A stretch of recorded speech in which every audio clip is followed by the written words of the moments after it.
On that day, he shattered the divine. The leaden gray sky collapsed behind him, transforming into a void of pure white. That indescribable existence was disintegrating. It embodied light, darkness, the very essence of rules, and was the sovereign of the space that had imprisoned him for countless ages. And now, it was being obliterated by him. King Feng's fist pierced through the last remnant of light. No blood spattered. Only shards of rules fell away like glass, dissipating into the void. His arm trembled, not from fear, but because this body had borne too much that it should not have. Countless deaths, countless resurrections, innumerable epics. He had transformed from an ordinary man who trembled at the sight of goblins into a monster capable of crushing the divine with his fists. He lay upon the barren gray earth, the sky perpetually lead gray, devoid of sun and clouds.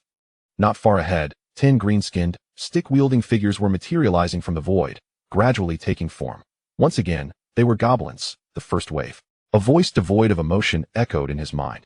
Qing Feng slowly rose from the ground, stretching his body. He recalled that mere seconds ago, a wooden stick had struck the back of his head with precision. The agonizing pain and the sensation of plunging into darkness were still vivid. Yet, there were no wounds upon him, and his strength had returned to its zenith. This was a scene he had experienced countless times before. He had no choice but to charge forward, in the initial dozens of deaths. He was filled with fear and despair. Now, only a numbing calm remained in his heart. He no longer pondered how to escape. He focused solely on how to eliminate the enemies before him more efficiently. Time lost its meaning here, transforming into cold waves of sequence numbers. The 9th wave. The emergence of wild wolves disrupted the goblins' chaotic assault. After enduring the agony of being torn apart hundreds of times, Qing Feng learned the essence of tactics. In the 99th wave, the combination of elite goblins and wild wolves enlightened him to the significance of weaponry and skilled. He seized weapons from his foes and honed himself into a true warrior through countless deaths. When the 999th wave descended, a 3-meter-tall goblin king and a colossal wolf king appeared, accompanied by their army. Qing Feng faced a true sovereign. No longer did he merely kill. He began to learn how to dismantle an organized army, how to slay their leaders. He paid the price of thousands of deaths before he finally severed the massive goblin head. Years passed uncounted.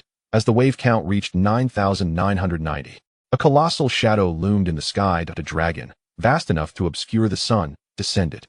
Each of its breaths was a searing dragon's flame, each sweep of its tail capable of shattering the earth.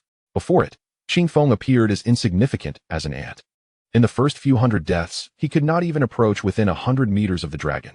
All his previous combat skills seemed ludicrous in the face of absolute power. Yet he did not give up. He became bait, using tens of thousands of deaths to calculate the intervals of the dragon's breath, to find the gaps in its scales, to familiarize himself with every blind spot of its movements. He had been scorched to cinders by the dragon's flames, crushed into mush by its claws, swept into oblivion by its tail. When he finally resurrected once more, his gaze was colder than the stones of this desolate place. He transformed into a shadow, traversing the tempests stirred by the dragon, scaling its massive body. Ultimately, with a tattered dagger seized from an elite goblin, he stabbed the same spot tens of thousands of times, finally piercing the dragon's reverse scale and shattering its heart. The dragon's immense form dissolved into specks of light, and Qing Feng fell from the heights, landing upon the ground, yet once again standing unscathed. His strength had transcended the realm of mortals. Time flowed on, and a long period passed, in the 49,990 wave. This time, there was but a single enemy. A figure clad in golden armor, exuding an air of solitary pride, stood there as if he were the center of the world. Gilgamesh. Qing Feng recalled that name echoing in his mind, the most ancient of human heroes. As the battle commenced, countless golden ripples emerged behind the hero king, with hundreds of varied treasures shooting forth, each imbued with the power to cleave mountains and shatter stones. Once again, Qing Feng experienced the sensation of helplessness amidst this deluge of treasures. His speed was no match for the flicker of light. His strength could not withstand the onslaught of 1,000 divine weapons simultaneously. He began to glean new insights through death. No longer confined to corporeal combat, his spirit and will began to morph into his weapons. His fists could shatter concepts, and his will could warp space. Through countless deaths, he advanced step by step to the hero king. Ultimately, with sheer unadulterated violence, he punched through the so-called absolute defense of the golden armor, utterly annihilating the mythic king. He had surpassed the realm of heroes. Finally, that day arrived. The 99,999 wave. The chilling voice echoed, and the entire forsaken land began to collapse. The lead gray sky faded into pure white. The earth vanished, leaving only the void. An indescribable existence appeared before Qingfeng that it bore no fixed form. It was light, it was dark, it was rules, it was order.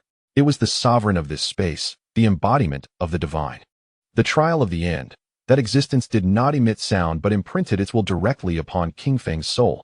The battle erupted. This was a conflict beyond comprehension. Qingfeng's past was distorted, his existence erased, his perception overturned. He was at times cast into the core of a star, at others placed in the absolute zero of the void. Yet his will, tempered through endless cycles, remained unyielding, allowing him to reshape himself from the abyss time and again.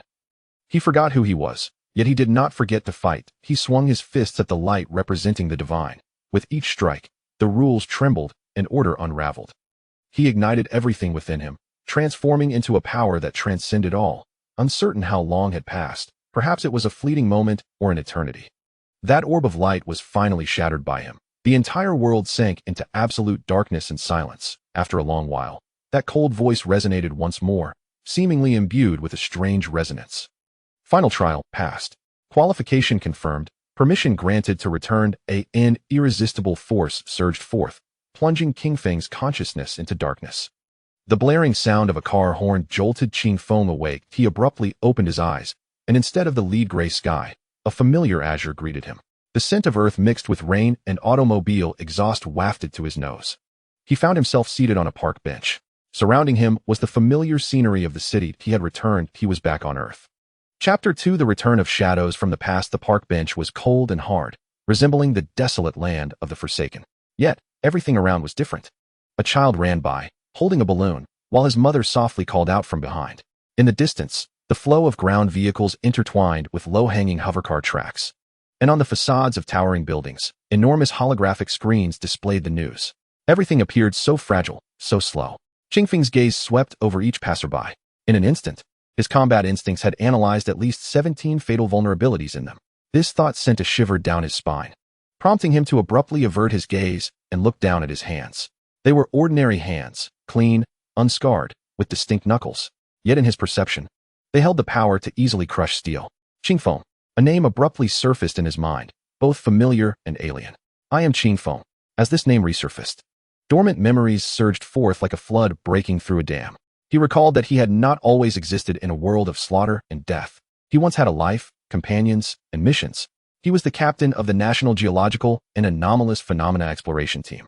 20 years ago, his team discovered a site in the depths of the Kunlun Mountains that should not have existed.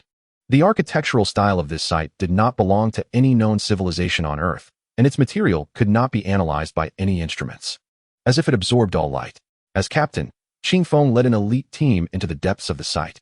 Inside, there was nothing but countless bizarre murals depicting incomprehensible scenes of war and sacrifice. At the very heart of the site, they discovered a massive stone altar. In the center of the altar floated a diamond-shaped black crystal. Memories became strikingly clear here. He recalled warning his team not to approach. Yet he himself stepped onto the altar. It was not recklessness, but an irresistible attraction, as if the crystal was calling to him. The moment his fingertips touched the black crystal, the entire world vanished. There was no light, no sound. When he opened his eyes again, he found himself lying on the gray-black earth of the Forsaken Land, the chilling voice echoing in his mind. The first wave. As the recollection concluded, Qingfeng exhaled slowly. It turned out that it was not an endless nightmare, but a genuine exile and trial. He rose from the bench, and the surrounding pedestrians instinctively avoided him, as if he were a dangerous presence. Qingfeng understood their feelings. At that moment, he resembled a drawn sword, even in stillness. The murderous aura honed through countless cycles of life and death was sufficient to instill primal unease in ordinary people. He needed to reclaim himself. He closed his eyes, attempting to retract his almost palpable aura. He forced himself to forget the sensation of throwing a punch, to forget the feeling of a blade slicing through flesh. He reflected on the sensations of being Qingfeng, the captain of an exploration team, a living person. Minutes later, when he opened his eyes again, the oppressive feeling had vanished. He appeared to be an ordinary, slightly fatigued young man, yet deep within his gaze lay an indelible void of death. He had finally returned to this world. However, at what cost? Why had he been chosen, and how had he returned? Qingfeng clenched his fist, feeling the dormant power within him akin to a slumbering volcano. He knew that his life could never return to the past. As he pondered these thoughts, A piercing scream shattered the tranquility of the street. Monsters! Accompanied by the terrified cries, the crowd erupted like water disturbed by thrown stones, scattering in all directions. Qingfeng lifted his gaze, and not far away at the intersection, several grotesque monsters materialized from thin air. They resembled a hybrid of lizards and mantises, walking upright, wielding scythe-like limbs that effortlessly sliced through the roof of a car. To Qingfeng, who had grown accustomed to various terrifying entities in the Forsaken Land, such monsters did not even qualify as an appetizer. Yet to ordinary people, this was undoubtedly a scene heralding the apocalypse. Just as the situation was about to spiral out of control, three figures leaped down nimbly from the rooftops of nearby buildings. Clad in uniform black combat suits adorned with faintly glowing energy pathways, they landed with a subtle hiss from their knee armor, perfectly absorbing the impact. Hunters! The hunters have arrived! Someone in the crowd exclaimed with delight. The three combatants paid no heed to the onlookers and swiftly assumed their formation. One of them clapped their hands together, conjuring a pale blue energy shield that materialized to block a powerful strike from one of the monsters. The other two flanked the creature. Qingfeng's gaze calmly surveyed the battlefield. At that moment, his fingers twitched slightly. In the distance, a fragment of stone that should have lain quietly on the ground rolled silently 2 inches. No one noticed. 30 seconds later, the last monster's head was pierced by an energy beam, crashing to the ground. The battle was over. One of the combatants sheathed their weapon and was about to turn to leave when they suddenly halted. Furrowing their brow, they glanced at the carcasses of the monsters and then at the surrounding ground, as if searching for something. "What is it?" a teammate inquired. "Nothing." The individual hesitated, sensing that something felt amiss. "The monsters are dead. What could possibly be wrong?" "I don't know." They shook their head, just feeling that something earlier seemed more significant than these monsters. "Let us go?" The three swiftly vacated the scene as if they had never been there. Only then did the shaken pedestrians dare to gather, murmuring among themselves about the chaos and the remains of the monsters. Incredible. As expected of the Hunters Guild, that flaming blade move was absolutely spectacular. That must be a skill mastered by at least a level 30 intermediate hunter, right? Indeed. Solving 3D level rift demon lizards so quickly must mean they are above level 30. We ordinary people, still struggling to reach level 10, can hardly compare. Hunters, levels, skills. These terms pierced Qingfeng's ears, and for the first time, a hint of confusion flickered in his deep gaze. What had transpired in the world during his 2-decade absence? He glanced down at his hands. Thus, what were the levels they spoke of? Chapter 3: The Tombstone of Times Past burdened with profound questions. Qingfeng entered a public information archive. Through publicly available data, he spent an afternoon piecing together the monumental changes the world had undergone over the past 2 decades. Shortly after his disappearance, spatial rifts known as tiers began to appear around the globe, unleashing countless monsters and inflicting severe damage upon human civilization. A catastrophe now referred to as the Great Cataclysm. In the face of existential peril, a great force known as the system descended, granting all adults a digitized body and the ability to level up. Humanity thus entered the era of the universal system, where experience and skills could be gained by slaying monsters, giving rise to a new profession known as hunters. Under the protection of hunters, social order was rebuilt, and towering walls were erected around cities, while the world beyond became a wilderness rife with monsters and opportunities. 20 years had transformed everything. Qingfeng gazed at the unfamiliar historical terms on the screen, feeling a profound indifference. Whether it was the Great Cataclysm or the universal system, both paled in comparison to the countless cycles of life and death he had experienced in the Forsaken Land. It was only when he spotted his name and photograph in the missing persons database that his heart sank. The youth in the photograph had bright eyes and a radiant smile, brimming with hope for the future. Yet the status bar bore 2 glaring crimson words that pierced his vision: declared dead. At that moment, the heart that had never wavered in the desolate land stirred slightly. He recalled his family, his father's stern yet caring visage, and his mother's ever-warm embrace. He also thought of his younger brother, the little one who had been merely 2 years old, babbling and following him when he had departed. 2 decades had passed. How had they fared? A powerful impulse urged him onward, compelling him to embark on the journey home. He eschewed any form of transportation, relying solely on his memory and extraordinary stamina, taking steady strides toward his hometown. Days later, he found himself standing at a familiar yet alien street corner. The city remained unchanged, yet the shops lining the streets had undergone countless transformations. Guided by memory, he turned into an old community that seemed forgotten by time. Retaining the visage of 20 years prior, he approached that well-known door. The couplets affixed to it had faded, yet the owner's effort was still discernible. He did not knock, but merely stood in the dim corner of the hallway, waiting in silence. As evening descended, the door creaked open. A woman with graying hair and a somewhat stooped figure emerged. Her face was etched with wrinkles, marks left by time and toil. It was his mother. Qingfeng's heart felt as though it were tightly grasped by an unseen hand. Moments later, a tall and handsome young man came out, supporting her. In his early 20s, he bore a faint resemblance to Qingfeng, yet exuded a brighter, more vivacious aura. "Mom, take it easy. Dad has already brought the car downstairs." The young man's voice brimmed with vitality. "Understood, Xiaoqi," his mother replied with a kind smile. "You worry too much. It's only natural. With my sister and brother gone, I am now the pillar of this family and must take care of you and Dad." Qingqi, the name echoed in Qingfeng's mind. This was his brother, who had transformed from a mere shadow into a man capable of shielding their parents from life's storms. Soon after, a similarly graying but still upright man approached, naturally taking the items from his wife's hands. It was his father. The trio descended the stairs, their laughter and chatter creating a scene of warmth and harmony. They seemed to be thriving. In his absence, they had supported one another, reconstructing their lives anew. His brother had adeptly filled the void he had left behind. Qingfeng stood in the shadows, an outsider, a specter from a bygone era.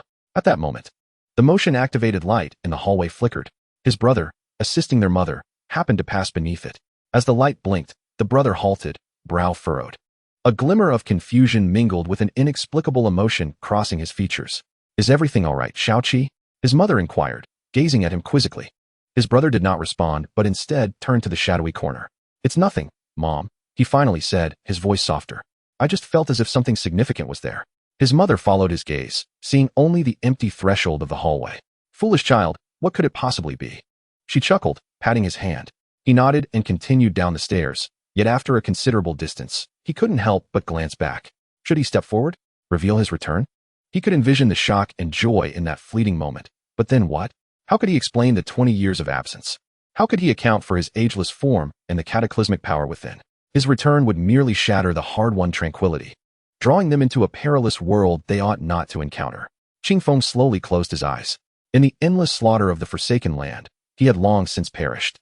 The entity that survived was a creature known as Qingfeng. A monster should not possess a family. When he opened his eyes again, the last vestige of mortal warmth had been entirely interred. His gaze reverted to an abyssal stillness. He turned away, stepping unhesitatingly into deeper darkness. From that moment forth, the world would no longer know the exploration team leader Qingfeng. Only a specter returned from the Forsaken Land. Chapter 4. The zero-level monster. The night was as dark as ink, the neon lights of the city sketching an illusory splendor amid the frigid urban jungle. Qingfeng traversed the city's shadows like a true ghost. That silent farewell with his family became a gravestone he had erected for his former identity. Henceforth, the exploration team leader Qingfeng was no more. What remained was merely a code. He sought an identity, one that would grant him the freedom to navigate this new world. And the foundation of it all was currency. In an age of information, lacking an identity rendered one utterly immobilized. However, he soon discovered that this era also birthed new gray areas. In the city's corners, there existed places where the light of order could not fully penetrate. He wandered into a disreputable alley, the air thick with the pungent scent of alcohol and inferior food. A group of scruffy youths leaned against the wall, sizing up each passerby with predatory gazes. As Qingfeng walked by, one of the youths with yellow hair reached out, blocking his path. "Brother, you look unfamiliar. Do you know the rules?" Qingfeng halted, his expression impassive as he regarded him. To him, this youth's body was rife with vulnerabilities.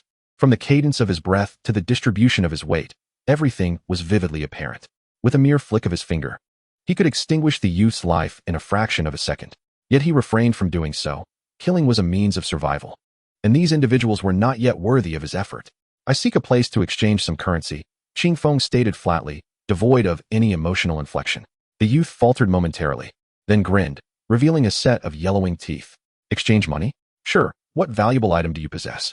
Without uttering a word, Qingfeng picked up a fist-sized stone from the roadside. As the youth and his companions gaped in astonishment, his fingers gradually closed around it. Without producing a sound, the hard stone was reduced to a fine powder within his grasp, cascading through his fingers like dust. The air in the alley instantly thickened. The grin on the youth's face froze, replaced by sheer terror. "Big brother, are you a hunter? What is the way to the Hunter's Guild?" "I need an identity," Qingfeng inquired, his tone cool and detached. "The guild?" The youth blinked, then quickly comprehended. "Big brother, you wish to register as a hunter? That's simple. Exit the alley and walk 3 blocks east. The tallest black tower is it. With your strength, you could not only register, but even obtain a high-level license without issue. Qingfeng dismissed them with a turn, exiting the alley. Only after his figure had vanished did the group of youths collapse onto the ground, panting heavily. The headquarters of the Hunters Guild was a towering black edifice, piercing the clouds like a sword aimed at the heavens. The bustling lobby was filled with a myriad of individuals, yet Qingfeng's presence elicited no notice. Approaching the newcomer registration desk, he was met by a somewhat lethargic young woman who, without raising her gaze, stated, "Place your identity card here, then proceed over there for the qualification test." "I do not possess an identity card," Qingfeng replied. Finally, the girl lifted her head, appraising him with an expression that suggested she had seen it all before. "A black market individual? Seeking to become a hunter for an identity? Go fill out that form over there. Pay a deposit of 10,000 credit points, and then undergo the qualification test. Just a heads up, if you fail the test, your deposit will not be refunded." Qingfeng fell silent. He had not a single credit to his name. The girl, noticing his predicament, scoffed, "No money? Then don't bother coming here. Being a hunter is a high-risk profession, not a shelter." At that moment, a somewhat hoarse voice interjected from the side. "Xiaoya, don't be so harsh." The gentleman spoke. "If you can prove your strength, the deposit can be waived." He was a middle-aged man dressed in a butler's uniform, with a nameplate reading Supervisor, Wang Hai. He gestured toward a section in the center of the hall. That was the strength testing area. If you could strike over 500 kilograms on the force detector, you would pass the most basic qualification review. Qingfeng followed his gesture and saw a massive metallic device, with numerous newcomers lined up to test their strength. 1,000 kilograms. A burly man roared, delivering a powerful punch to the target pad of the instrument. Beep. Punch force, 1,024 kilograms. Rating, E grade. Congratulations. You may register as an F-grade hunter. The electronic voice of the device elicited a wave of hushed astonishment from the onlookers. Qingfeng nodded and stepped into the testing area. Approaching an unoccupied device, he scrutinized the weighty target pad. How much force should he exert? In the godforsaken land, his strength could no longer be measured in kilograms. He recalled the burly man's explosive technique, summoning a minuscule amount of power, and delivered a seemingly mundane punch. Bang! A faint sound, even quieter than those of the previous testers, echoed through the air. "What's wrong? Haven't you eaten?" Laughter erupted from the crowd. Yet, in the next moment, a number flashed on the device's screen. Beep. Punch force, 9,999 kilograms. Rating, C grade. The entire hall plunged into silence. 9,999 kilograms. This was the maximum measurement of the novice testing device. All eyes were riveted on Qingfeng, filled with shock, confusion, and horror. The previously languid receptionist dropped her cup, shattering it on the floor. Supervisor Wang Hai's smile froze completely. Qingfeng furrowed his brow. He believed he had used minimal force. He had anticipated the machine's upper limit to be so low. It seemed he had still not controlled it well. He turned to the dazed Wang Hai and calmly inquired, "So, does this mean I have passed?" Wang Hai opened his mouth, unable to utter a single word. Passed. This was an unprecedented feat. A newcomer scoring a C grade with a single punch was unheard of in the history of the guild. He took a deep breath, forcing himself to regain composure, and managed to produce a smile that resembled a grimace. "Why yes, you have passed. Please, follow me to the VIP room for further discussion." He understood that he might have encountered a true anomaly, a terrifying entity capable of upheaving the entire hunter world. Chapter 5. The turmoil in the task hall in the VIP room on the third floor of the Hunter Guild. Supervisor Wang Hai personally poured a cup of hot tea for Qingfeng, his manner as respectful as if he were serving a distinguished guest. He could not afford any negligence. A C-grade rating from a novice testing device was a monumental event. This indicated that the individual's true strength was at least that of a level 30 intermediate hunter, perhaps even exceeding level 50 as a senior hunter. Such a person would be a coveted asset for all major factions. "Sir, what name would you prefer for your registration?" Wang Hai inquired cautiously. "Zero," Qingfeng replied nonchalantly, having chosen the simplest alias for his new beginning. "Mr. Zero," Wang Hai complied, "your strength is evident. According to regulations, you may directly obtain a C-grade hunter rating. However, your other data, such as energy affinity and mental strength, are currently blank. Additionally, it appears you lack a system panel." This was the most perplexing aspect for Wang Hai. In this world, any adult could summon their system panel through their consciousness to check their level, attributes, and skills. This was common knowledge. Yet, the man before him exhibited no signs of any system energy fluctuation, resembling a data black hole. "I have no need for such a thing," Qingfeng responded. His power stemmed from the endless cycles of the godforsaken land, from the refinement that transcended laws.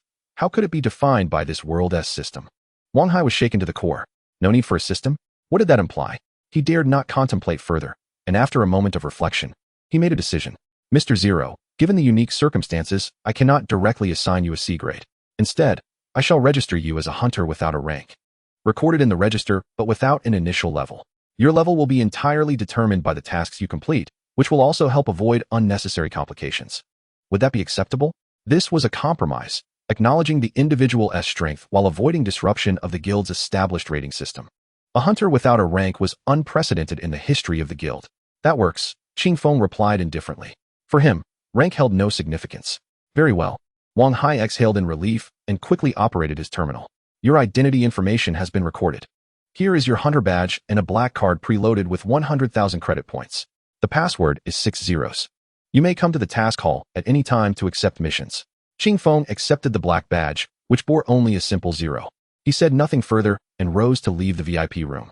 As he departed, Wang Hai immediately initiated an encrypted internal communication. President, it's me, Wang Hai. Today, a potential anomaly has arrived at the branch. Upon returning to the bustling task hall, Qingfeng's presence instantly sparked a commotion. Look, it's him. The newcomer who broke the strength testing device's limit. 9,999 kilograms. How terrifying. Is he even human? Maybe the machine is broken. You actually believe that? Qingfeng ignored the surrounding chatter and approached the massive task display. Tasks were categorized by levels, from the lowest F grade to the highest S grade, corresponding to various levels of rifts and monsters. Qingfeng's gaze skimmed over the F and E grade tasks. F grade task: eliminate the mutated rat swarm in the Western District sewer. Reward: 5,000 credit points, 10 guild contribution points. E grade task: assist the city guard in exterminating the goblin squad in the abandoned factory on the southern outskirts. Reward: 20,000 credit points, 50 guild contribution points. Goblin. The word evoked some distant, yet vivid memories. He extended his hand and selected the E grade task on the display. Beep.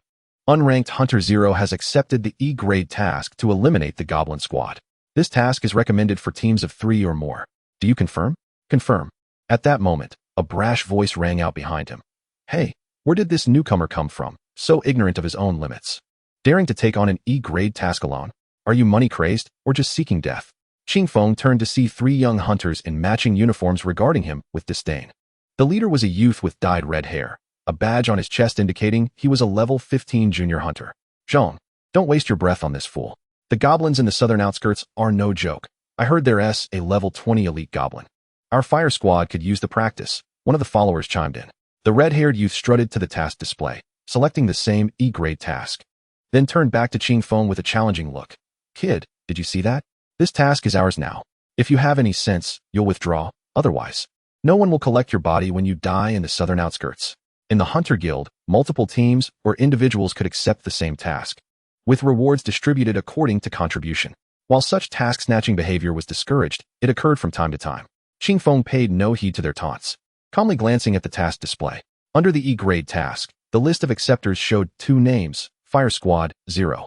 Interesting, Qingfeng murmured to himself, turning to exit the guild. Hey, what do you mean by that? Just admit you're scared. The red-haired youth shouted after him. Qingfeng's footsteps did not falter in the slightest, and his figure swiftly vanished into the throng of people. TSK, what a pretentious fellow. The red-haired youth spat dismissively. Let us go. Let that brat see what a true hunter is like. Chapter 6. Goblins and Pebbles in the southern suburbs, an abandoned factory stood. This place had long been designated as a hazardous area, where the decaying walls exuded a foul stench mingled with a faint hint of blood. The energy particles in the air were far more vibrant than those in the urban district, yet they were also more chaotic and frenzied. The 3 members of the fire squad rode in a modified off-road vehicle, bumping along as they arrived at the factory's perimeter. Damn it. This wretched place doesn't even have a proper road. Zhang Chao kicked the car door open, cursing. Brother Zhang, should we scout the area first or charge right in? One of the team members inquired. Scout? Nonsense. Zhang Chao waved his hand impatiently. What is there to scout about mere goblins? Let us charge in and wipe them out. I want to see that fool named Ling's expression after we complete the mission. Brother Zhang is mighty. The 3 erupted into laughter, brandishing their weapons as they swaggered into the factory. However, they were unaware that shortly after their entrance, a shadow, like a wraith, silently appeared atop the highest crane of the factory. Qingfeng surveyed the abandoned site below, and within his perception, the entire 3-dimensional structure of the factory and the location, strength, and dynamics of every living being were vividly presented. There were a total of 23 goblins, one of which emanated a stronger aura than the rest, presumably the so-called elite. Additionally, 3 humans, emitting weak energy fluctuations, must be the fire squad. He watched as the 3 reckless humans plunged into the goblin's encirclement and shook his head. Too weak. Both the goblins and those 3 humans were devoid of any challenge that stirred his desire to fight. Deep within the factory, the fire squad soon encountered the goblins. With a screech, 7 or 8 green-skinned goblins wielding wooden clubs rushed out from the ruins, attacking the trio. Just what I wanted. Zhang Chao laughed heartily as flames erupted from his sword. With one swing, a wave of fire engulfed the first 2 goblins, turning them to cinders. Fire slash. Brother Zhang's skill is becoming increasingly proficient. A team member praised from the side. Zhang Chao smiled with pride, ready to continue his rampage, when suddenly, a poisoned crossbow bolt shot out from the shadows to the side. Watch out. Another team member reacted swiftly, raising his shield to block Zhang Chao. With a clang, the bolt ricocheted off, but the force pushed the shield warrior back several steps. More goblins surged from all directions, encircling them completely. Among them stood a nearly 1.5-meter tall, muscular level 20 elite goblin, commanding the goblin horde with a crude crossbow, systematically directing their assault to separate the 3. The tide of battle turned in an instant. Damn it, how can there be so many? Zhang Chao's expression grew grim. Although his fire slash was formidable, it consumed much energy, and after several uses, he was already panting heavily. Brother Zhang, we're surrounded. That elite goblin is too cunning. Hold on, let me recover my strength. And then we'll give them what for. Yet, the goblins did not grant them a moment's respite. Under the elite goblin's command, their attacks became increasingly organized, relentlessly depleting the trio's stamina and defenses. With a sharp cut, the shield warrior was caught off guard, suffering a deep gash on his arm from a rusty goblin dagger. Blood gushing forth. Zhang Chao was also struck in the back by a goblin that had ambushed him, staggering dangerously close to falling. Despair began to creep into the hearts of the 3. They had not anticipated that an E-rank mission would plunge them into such peril. Just as Zhang Chao believed his fate was sealed, an unexpected event transpired. A soft sound echoed as the elite goblin, directing the fray from afar, suddenly had its head explode like a watermelon, red and white matter splattering everywhere. It didn't even have time to let out a scream before it collapsed lifelessly. All goblins froze, staring blankly at their fallen leader, at a loss for what to do. Then, a series of piercing sounds followed. Each pop signified the demise of a goblin, each with a blood hole appearing in its forehead. The 3 members of the fire squad stood in stunned silence. Witnessing this bizarre scene, they observed as goblins fell one after another, as if called forth by an unseen reaper, yet they never saw the source of the attack. In less than 10 seconds, all 20 or more goblins that had besieged them lay lifeless. Inside the factory, a deathly silence enveloped the scene. What just happened? One team member stammered. I don't know. Zhang Chao swallowed hard, his face a mask of terror and confusion. At that moment, a calm voice resonated from above them. The task is complete. Your contribution was to lure out all the monsters. The 3 quickly looked up, seeing the very rookie they had mocked earlier, Ling, standing atop a container, gazing down at them. In his hand, he casually toyed with a smooth pebble. Was that you? Zhang Chao asked incredulously. Qingfeng did not respond, simply tossing the pebble he held. The stone arced through the air, landing precisely next to the corpse of the elite goblin. As the 3 followed the path of the pebble, they discovered that beside each goblin corpse lay a similarly small stone. He annihilated all the goblins with pebbles? This thought detonated in their minds, making them feel as if they were in a dream. Zhang Chao's face fluctuated between green and pale as he recalled his earlier arrogance and provocations, feeling an intense heat on his face. He attempted to articulate something, yet no words emerged. Qingfeng did not spare them another glance, leaping down from the container to efficiently gather the task materials, goblin fangs, from the fallen bodies. Observing the figure moving with ease amid the pile of corpses, the 3 members of the fire squad experienced true terror for the first time. Chapter 7. The Dawn's Invitation. When the 3 members of the fire squad returned to the Hunters Guild, dazed and disheartened, Qingfeng had already submitted the task, departing with his well-deserved reward. The task panel displayed the status of the E-rank mission to eliminate the goblin squad as complete. The contribution distribution in the task report clearly indicated Hunter Ling, contribution 95, Fire Squad, contribution 5. This humiliating figure struck Zhang Chao's face like a resounding slap. The bizarre rumor of annihilating the goblin squad with pebbles, alongside the gossip of the fire squad being outdone by a newcomer, swiftly spread through the lower echelons of the guild. The name Ling entered the public eye for the first time in a highly controversial manner. Some believed him to possess unfathomable strength, a wolf in sheep's clothing, while others thought it merely a fabrication by the fire squad to mask their incompetence, claiming that the newcomer had merely stumbled upon luck. Unaware and unconcerned with the speculations of the outside world, Qing Feng continued his existence as a precise killing machine. Each day, he punctually arrived at the guild, undertaking those F-rank and E-rank cleanup tasks that others deemed beneath them, yet were laborious and thankless. F-rank task: eliminate 300 scavenger crows at the East District dump. E-rank task: exterminate a swarm of burrowing worms at the outskirts farm, quantity 500. These tasks are exceedingly time-consuming and labor-intensive for an ordinary hunting team, yielding minimal rewards. However, for Qingfeng, they represent the epitome of efficiency. He requires neither allies nor tactics. All he needs is a single coordinate. He consistently accepts missions the moment they are published and submits all the necessary materials for task completion before anyone else has the chance to react. Within a single day, he can accomplish several E and F grade missions, an efficiency that leaves everyone astounded. On the contribution point leaderboard in the task hall, the name of Hunter Ling refreshes at a maddening speed, propelling him from obscurity into the top 1,000 within mere days, standing alongside those renowned high-level hunters. His presence finally draws the attention of higher authorities.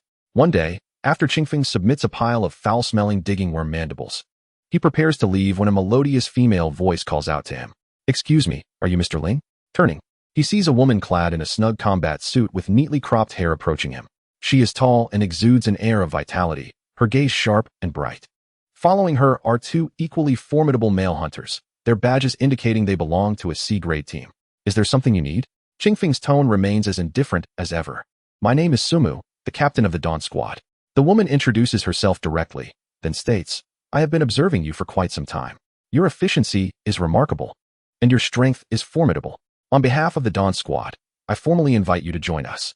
Her voice, though quiet, immediately captures the attention of everyone in the hall. The Dawn Squad, that is one of the top 10 elite C-grade teams. Captain Sumu is a level 39 intermediate hunter, known as the Frost Witch, a master of elemental control, and reportedly on the verge of breaking into B-grade. They are actually inviting a newcomer without any rank. Qingfeng regards Sumu, his expression unchanged. He has encountered far more powerful beings than her. Compared to the legendary King Gilgamesh and the divine manifestations of the end of days trials, this woman appears as nothing more than a slightly sturdier firefly. "I prefer working alone." He declines. Teaming up means being a burden. Sumu seems to have anticipated this response. Undeterred, she smiles slightly. "I understand. However, there are some missions that cannot be accomplished alone, such as entering higher-level rifts." She pauses before continuing. "I have reviewed your task completion records. All of them are cleaning missions within the city or its outskirts. You have never ventured into a true rift.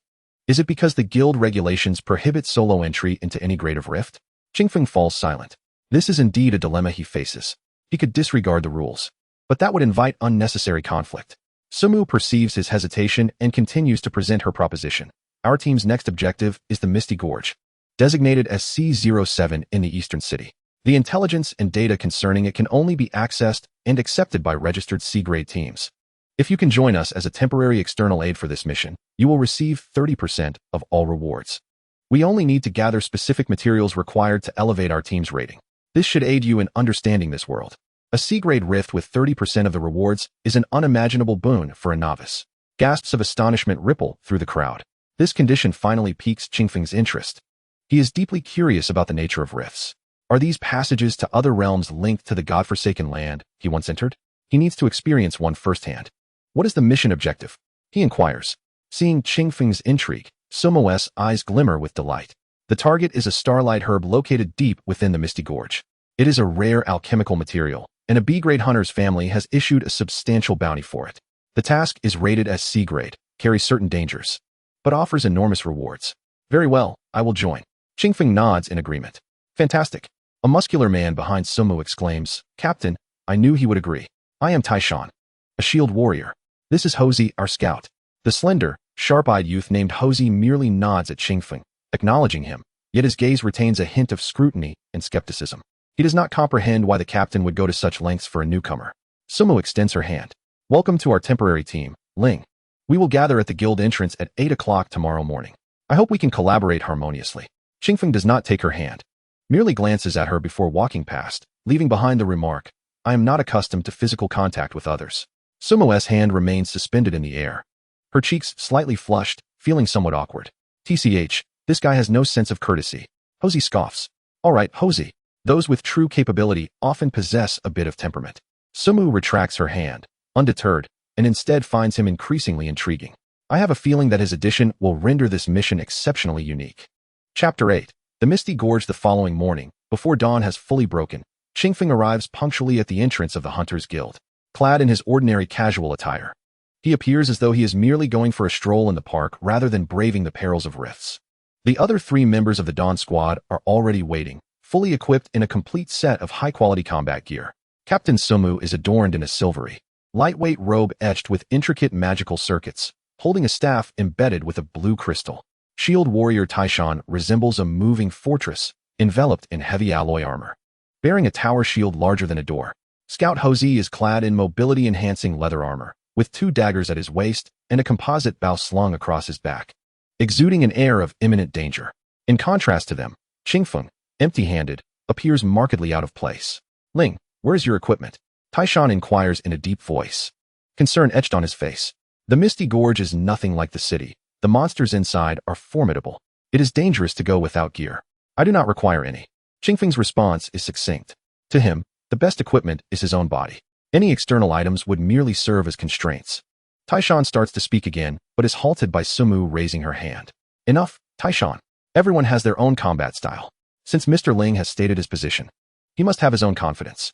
Sumu casts a deep glance at Qingfeng. Time is of the essence. Let us depart. Her faith in Qingfeng stems from his astonishing record of task completions. Someone capable of such accomplishments cannot possibly be a fool blinded by arrogance. The 4 of them board the armored off-road vehicle provided by the guild and speed toward the eastern city. On the vehicle, Sumu hands Qingfeng a tablet. This contains information on the C07 rift, the Misty Gorge. You have half an hour to familiarize yourself with it. Qingfeng takes the tablet and quickly begins to browse. The information reveals that the Misty Gorge is a permanent C-grade rift, characterized by a vast canyon terrain perpetually shrouded in a toxic fog that disrupts perception. The primary monsters within the canyon include mist bats, D-grade flying creatures, stone-skin lizards, D-grade crawlers, and the most troublesome, mist elementals, D-grade elemental beings. The mission objective.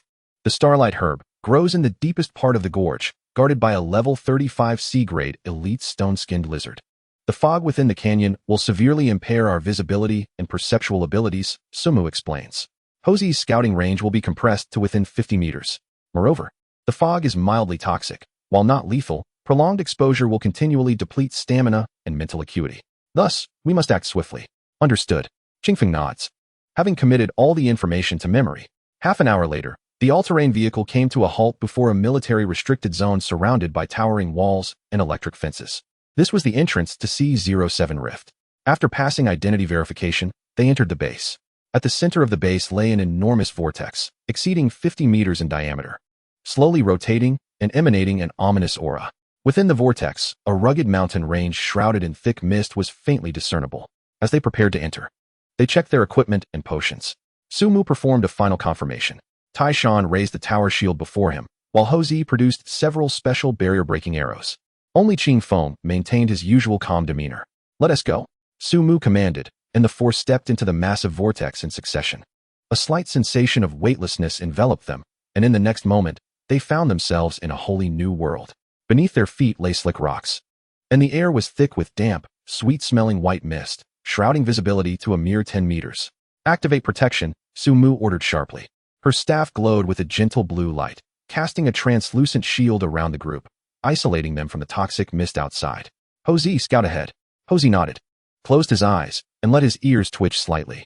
Moments later, he opened his eyes, his expression grave as he reported, 30 meters ahead. There are things approaching on both sides of the rock walls. There are many, and from the sounds, they are mist bats, at least 100.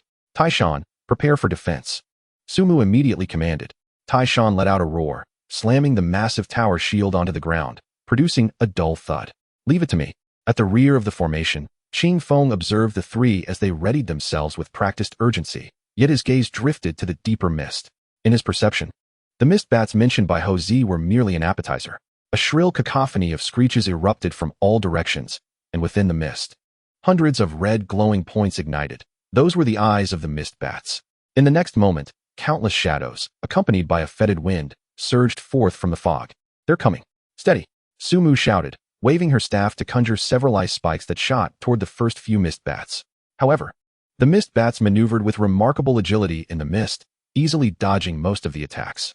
The clang of more mist bats colliding against Tai Shan's tower shield resonated like metallic thunder, the immense impact challenging even Tai Shan, the shield warrior, to maintain his stance. There are too many. My ice spikes can't lock onto them. Sumu's complexion paled, just as the defensive line seemed on the verge of collapse. Qingfeng finally made his move. Without employing any elaborate techniques, he merely picked up a small stone from the ground and flicked it with his finger. The stone shot forth with an unimaginable speed, piercing through the mist. Following that, a series of muffled thuds and uncanny clinks echoed in the fog, as if an invisible ball was ricocheting madly between the canyon walls at impossible angles and speeds. Moments later, silence returned. What just happened? Tai Shan asked nervously. I don't know. It seems quiet now. Houzi replied, equally bewildered. Qingfeng calmly stated, There's nothing ahead. Let us continue. Sumu, still skeptical, maintained the shield as they cautiously advanced a few more meters. Then, they beheld an unforgettable sight. Hundreds of mist bats lay lifeless on the ground, strewn haphazardly. Each corpse bore a precise blood hole in the center of its forehead. At the end of the pile of bodies, a simple little stone was quietly embedded in the hard rock wall, leaving only a shallow imprint. Sumu, Tai Shan, and Houzi stood dumbfounded, their minds blank as they gazed at this incredible scene. A single stone had annihilated over 100 D-class monsters concealed within the mist. What level of skill and control was required for such a feat? This transcended physics. It was esoteric. The three stiffly turned to gaze at the orchestrator of this extraordinary event. Qingfeng's expression remained unchanged, as if he had merely accomplished a trivial task. He looked ahead at the path rendered somewhat vacant by the extermination of the monsters and remarked indifferently, What are you standing there for? We're pressed for time. Chapter 9. Who on earth is he? The silence within the canyon was more profound than when it had been shrouded in mist. Sumu, Tai Shan, and Houzi stood like three stone statues, frozen in place, their minds still grappling with the incomprehensible events that had just unfolded. A single stone had, in mere seconds, astonishingly and accurately felled over 100 D-class monsters hidden within the mist. What did this imply? Even the most elite sharpshooters among those above level 60 would be incapable of such a feat. This required not only strength, but also a near-miraculous ability to calculate and control the trajectory, environment, and energy flows. What are you? Houzi stammered, his voice dry and hoarse from shock, his once keen gaze now filled with confusion. His pride in his scouting and archery skills felt utterly trivial in light of the earlier spectacle. Qingfeng did not respond to his question, merely gazing steadily ahead. The mist is beginning to coalesce again. The more time we waste, the more dangerous it becomes. This statement doused the trio in cold water, snapping them from their astonishment. Sumu took a deep breath, forcing herself to regain her composure. She understood that now was not the time for inquiries. With an unprecedented seriousness in her eyes, she glanced at Qingfeng and decisively commanded, Advance. The team resumed their journey, yet the atmosphere had shifted entirely from before. Tai Shan and Houzi followed closely behind Qingfeng, their steps becoming notably cautious. They no longer perceived Qingfeng as a novice in need of guidance. Instead, they felt as though they were trailing a fathomless sovereign. It was as if a sheep walked beside a slumbering dragon, fearing that even the slightest sound would awaken it. Leading the way, Sumu's mind was tumultuous. She frantically recalled every piece of information concerning powerful individuals from the guild, striving to find a reasonable placement for Qingfeng. Yet, no matter how she pondered, she could not identify a single figure that could be compared to him. A person wielding such immense power could not possibly remain obscure. Yet the name Qingfeng seemed to have appeared out of thin air. Suddenly, a possibility struck her, one that made her heart skip a beat. Could he be a legendary ancestral returner? Those said to lack a system interface, relying solely on bloodline inheritance and personal cultivation, forging an entirely different path to transcendence. Regardless of the truth, it implied that her unintentional invitation might have brushed against a realm she could scarcely imagine. With Qingfeng's presence, the team's pace accelerated significantly. Soon, they encountered a second wave of adversaries. A dozen massive stone-skinned lizards emerged from the crevices of the rocks, their skin resembling granite, exuding a hard sheen, while hissing threateningly, their foul green saliva dripping onto the ground and corroding small craters. Beware of their venom. Tai Shan, hold the line. Houzi, look for opportunities to strike at their eyes. Sumu commanded loudly, her staff swirling as several ice walls rose from the ground, attempting to impede the advance of the stone-skinned lizards. Roar. Tai Shan entered battle mode, thrusting his tower shield forward and knocking one of the charging stone-skinned lizards back. Meanwhile, Hosey flickered into motion, aiming his dagger at another lizard's eye. However, their attacks proved ineffective. The ice walls shattered effortlessly against the stone-skinned lizards, and Taishan's strength barely held firm. Hosey's dagger, though precise, met with a metallic clang as the lizard's eyelid closed, leaving it completely unscathed. This creature's hide is too tough.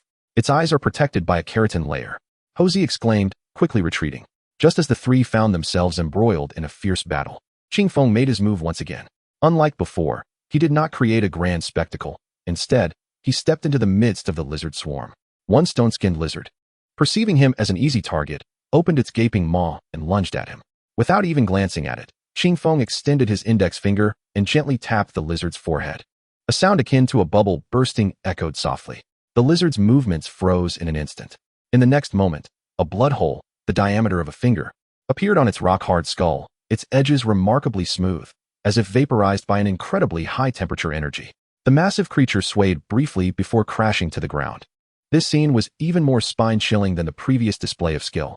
If the earlier act of flicking a stone showcased extraordinary technique, then this single finger was a manifestation of pure, conceptual destruction that entirely disregarded defense. It transcended the realm of mere physical power. Qingfeng did not halt. He strolled through the throng of lizards. Each time he extended his finger, another stone-skinned lizard met its precise demise. He resembled a reaper leisurely wandering through his garden, plucking away a few unsightly flowers. The entire process was eerily serene. In less than half a minute, a dozen D-grade stone-skinned lizards, which had previously rendered the Dawn Squad helpless, lay lifeless on the ground. Having completed this task, Qingfeng did not even have a drop of blood on his clothes. Su Mu, Taishan, and the monkey were utterly numbed. They felt as though their worldview was being repeatedly shattered, reshaped, and then shattered once more. Taishan glanced down at his proud shield, reputed to withstand heavy machine gun fire, and then at the lifeless lizard strewn across the ground. He suddenly realized that, in the face of that single finger, his shield might as well have been made of paper. The monkey sheathed his dagger. His once admirable speed and skill now appeared ridiculous against such an unreasonable assault. Sumu could only manage a bitter smile. This frost sorceress felt she lacked even the right to conjure a mere chill in his presence. Who exactly is he? Taishan murmured, and this question echoed in the minds of the other two. This time, Qingfeng seemed to have heard his whisper. He turned around, observing the three who had entirely lost their fighting spirit, and spoke in his usual calm tone. Are you here to complete a task or merely to sightsee? If you do not take action, the mission objective will not come to you on its own. The trio jolted back to reality, realizing they still had a task at hand. Su Mu displayed a complex expression, deeply bowing to Qingfeng. Mr. Ling, we have been remiss. Thank you for your assistance. Qingfeng appeared to see through her thoughts and replied, let us proceed. I will handle the obstacles. The mission objective is for you to obtain. His intention was not out of benevolence, but rather a desire for efficiency. Rather than watching the three dawdle, he preferred to clear the path, allowing them to complete their task so he could depart sooner. Indeed, the three responded in unison, their voices filled with reverence. The team resumed their journey. But the atmosphere had transformed into that of a powerful figure accompanied by three subordinates tackling a dungeon together. Su Mu and the others fully abandoned their thoughts, mechanically following behind Qingfeng. They understood that as long as this man was present, nothing within this C-grade rift could harm them. Their only curiosity now lay in how many seconds the level 35 elite guardian monster at the deepest part of the canyon could withstand this man's might. Chapter 10. The so-called elite with Qingfeng leading the way, the progress of the Dawn Squad became remarkably smooth. The so-called perilous Misty Canyon transformed into a uniquely scenic route. Along the way, they encountered several waves of monsters, including the most troublesome D-grade misty spirits capable of creating illusions. Yet these creatures, marked as high risk in the Hunter's Manual, barely had the opportunity to unleash their abilities before being dealt with by Qingfeng in astonishing ways. For physical attacks, he used pebbles. For elemental assaults, he employed his finger. And against the mental attacks of the misty spirits, he merely cast a casual glance. The spirits, upon witnessing what they perceived as the most terrifying being imaginable, emitted a silent scream, their ethereal forms disintegrating into the air. From their initial shock and numbness, Su Mu and her companions gradually became accustomed to the extraordinary events unfolding before them. They even began to commentate with a sense of amusement. Look, Mr. Ling is using his gaze this time, the monkey whispered to Taishan. I see it. Taishan swallowed hard. This is even more absurd than the earlier finger flick. Is this mental intimidation? The kind of willpower shock only B-grade mentalists can initially master?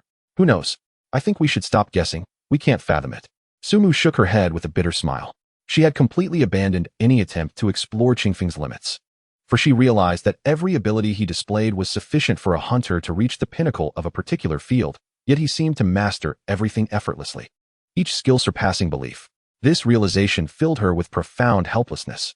The disparity between individuals could indeed be greater than that between a human and an ant. We're almost there.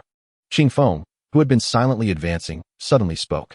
The three immediately ceased their idle chatter, their expressions turning serious.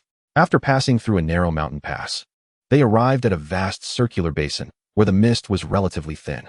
At the center of the basin lay a bottomless pool, beside which a small grass emitting a starlit glow was quietly growing.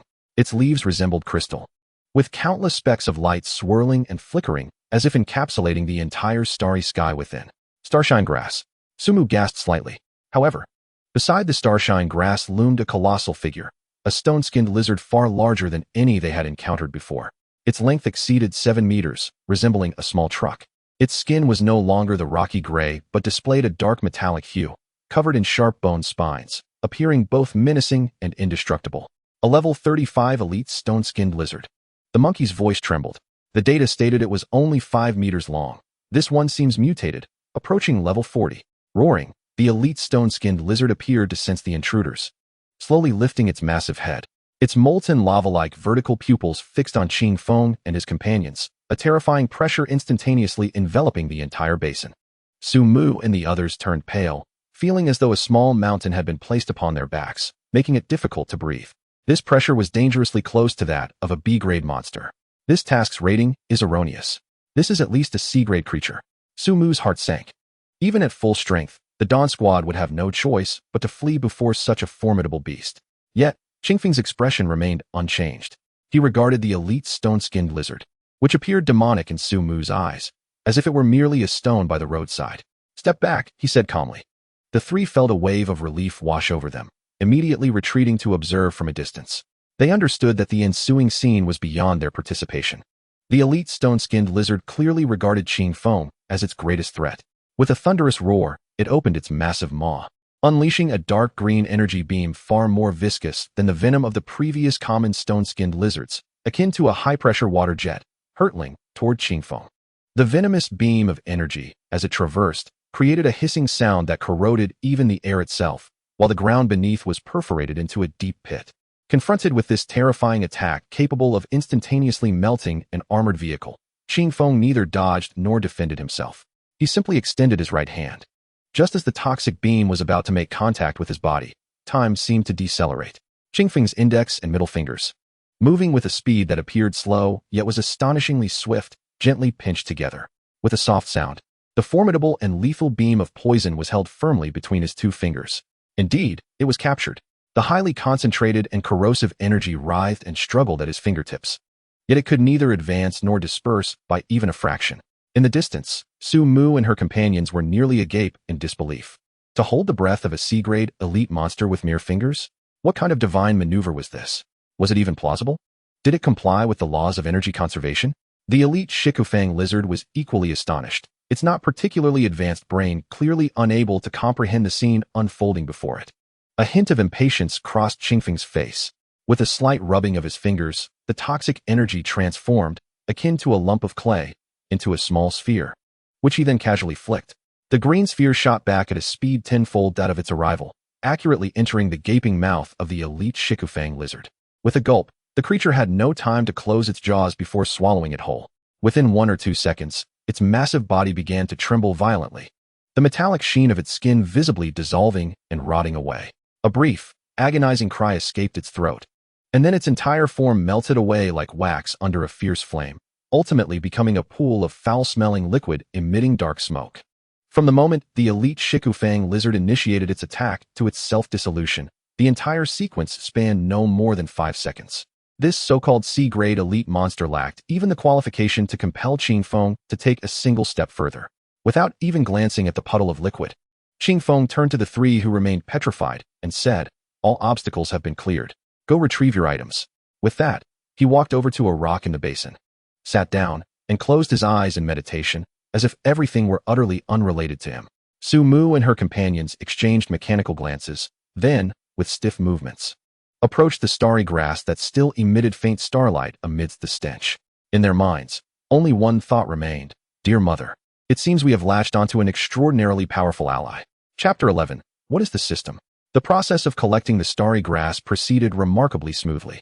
Su Mu carefully stored the miraculous little plant in a specially crafted jade box, marking the C-grade rift mission as accomplished in an unimaginable manner. The atmosphere on the return journey was even more eerie than on the way there. If previously Su Mu and her companions had felt a mix of awe and curiosity towards Qing Feng, now only pure reverence remained. Curiosity? They dared not entertain it. Completely refraining from such thoughts, they even hesitated to walk alongside Qing Feng, silently trailing 3 meters behind him like 3 loyal servants. Qing Feng relished the tranquility, pondering the information acquired from this rift in his mind as he walked. The rift known as Misty Canyon possessed very fragile and chaotic spatial laws, contrasting starkly with the near-solid stability of the godforsaken land. Here, the monsters, despite their various abilities, were fundamentally weak, exhibiting abysmal levels of power, speed, and energy utilization. What puzzled him the most was the system frequently mentioned by Su Mu and the others. Concepts such as levels, attributes, and skills felt both unfamiliar and subtly familiar. What is your system? Qing Feng suddenly inquired. The 3 behind him jolted, astonished that this formidable being would initiate conversation. Su Mu was the quickest to respond, stepping forward respectfully. Mr. Zero, the system is the great power that emerged with the cataclysmic era. Upon reaching adulthood, each individual can communicate with the system through their consciousness to obtain a data-driven panel. We can gain experience points by defeating monsters to level up, and upon leveling up, we receive attribute and skill points to enhance ourselves and learn new abilities. As she spoke, she summoned her system panel. A virtual light screen, visible only to her and her teammates, materialized before her. Name: Su Mu. Level: 39, Intermediate Hunter. Occupation: Frost Mage. Strength: 45. Agility: 60. Constitution: 55. Spirit: 135. Skills: Ice Spike, Expert. Frost Nova, Proficient. Ice Shield, Expert. Just like this, Su Mu explained, the panel serves as the most direct measure of a hunter's strength.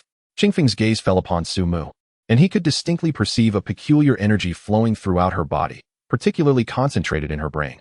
This energy intertwined with her life force, creating a unique cycle. Is this the power of the system? He mused. And from where does your energy originate? Qing Feng continued to inquire. Energy? Su Mu paused, then comprehended. We refer to it as mana or fighting spirit. This energy is transmuted from the elements in the air through meditation or the cultivation of specific techniques. The higher the level, the greater the efficiency of the transformation. Upon hearing this, Qing Feng slightly closed his eyes, extending his hand to sense the energy of this world. Indeed, there existed some thin, diverse particles of energy in the air. However, to him, these energies appeared mottled, chaotic, and grossly inefficient. They resembled a pile of inferior coal, while the power within him was pure enough to drive stellar nuclear fusion. The difference between the two was fundamentally dimensional. I see. Qing Feng nodded, beginning to understand. The system of this world resembled a supportive external aid. It provided humanity with an interface and template for converting external energy into personal strength, allowing ordinary individuals to possess extraordinary power. It served as a shortcut, yet simultaneously, it constituted a massive shackle. Everyone's growth was confined within the framework of levels and skills. They pursued higher levels and stronger skills, yet overlooked the comprehension and mastery of the essence of power. With this realization, Qing Feng formed a new definition of the strong in this world. Perhaps they were formidable within certain levels, but their potential had been locked by the system from the very beginning. Mr. Zero, do you not have a system? The monkey could no longer restrain himself, asking the question that everyone was curious about. I do not require one, Qing Feng replied, as he had before. Yet this time, Su Mu and her companions understood. The way they looked at Qing Feng shifted from awe to a near-reverent admiration. Not needing a system signified that he was treading a path entirely different, more arduous, yet far more powerful. He himself was a walking system, a monster unbound by any rules. Upon returning to the Hunters Guild, the task submission proceeded without incident. When the staff confirmed the completion of the C-07 Rift mission and noted the report detailing the defeat of a mutated elite Shikufang lizard nearing level 40, they were merely astonished at the prowess of the Dawn Squad, harboring no further doubts. After all, it was not unprecedented for C-grade elite teams to complete C-grade missions. Albeit rare, the task rewards were swiftly dispensed. The bounty for the starry grass amounted to an impressive 500,000 credit points, along with the guild's task rewards totaling 600,000. In a lounge within the guild, Su Mu slid a black chip card across the table towards Qing Feng. Mr. Ling, here are 180,000 credit points, which amounts to your 30 share as agreed. However, without your presence in this mission, we would not only have failed, but possibly not even return alive. This is a small token of our appreciation. I implore you to accept it. As Su Mu spoke, she pushed over a credit card valued at 300,000. Qing Feng glanced at it, but only took the card that belonged to his share, stating, I shall take what is rightfully mine. Su Mu was momentarily taken aback, but her respect for Qing Feng increased significantly. His lack of greed and adherence to principles was far more admirable than mere strength. She reclaimed the card, inhaled deeply, and in an almost pleading tone, said, Mr. Ling, I have another humble request. Our Dawn Squad is in need of a true powerhouse. We sincerely invite you to officially join us. I cannot promise what assistance we can provide, but at the very least, we can handle all the trivial matters outside of your tasks, allowing you to focus on what you wish to pursue. Her words nearly belittled both herself and the entire squad, akin to saying, Oh great one, please accept us as your subordinates. Tai Shan and Ho Zi fervently nodded in agreement, their eyes brimming with anticipation.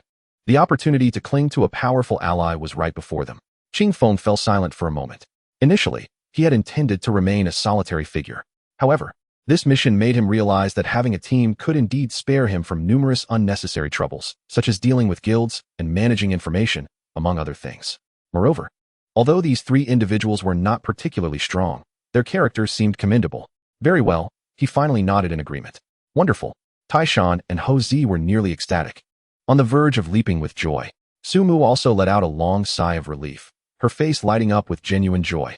She understood that from this day forth, the fate of the Dawn Squad, and potentially the entire Hunter world, could undergo a monumental transformation because of this man named Ling.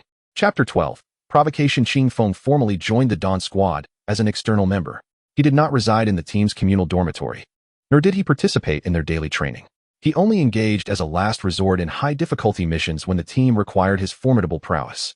In return, Su Mu granted him access to all B-grade and below data permissions for the squad and promised to gather any intelligence he found intriguing. With wealth and status, Qing Feng's first course of action was to rent a villa in the luxurious Hunter-exclusive community, Shelter Mountain. He required a tranquil space to organize his thoughts and endeavor to comprehend the power structure of this world. Shelter Mountain, as the name implies, is one of the safest locations in the city, predominantly inhabited by affluent individuals, mostly advanced hunters above level 50, or the elite of various conglomerates. The arrival of Qing Feng, an unranked hunter, soon attracted attention. One day, while Qing Feng was in the villa's garden, studying a B-grade energy crystal he had borrowed from Su Mu, he attempted to guide and deconstruct the energy within the crystal in his own manner, seeking commonalities with the power structure of the godforsaken land. Suddenly, an ear-piercing roar of an engine approached, and a flashy red hovering sports car made a dramatic turn, halting at his villa's entrance.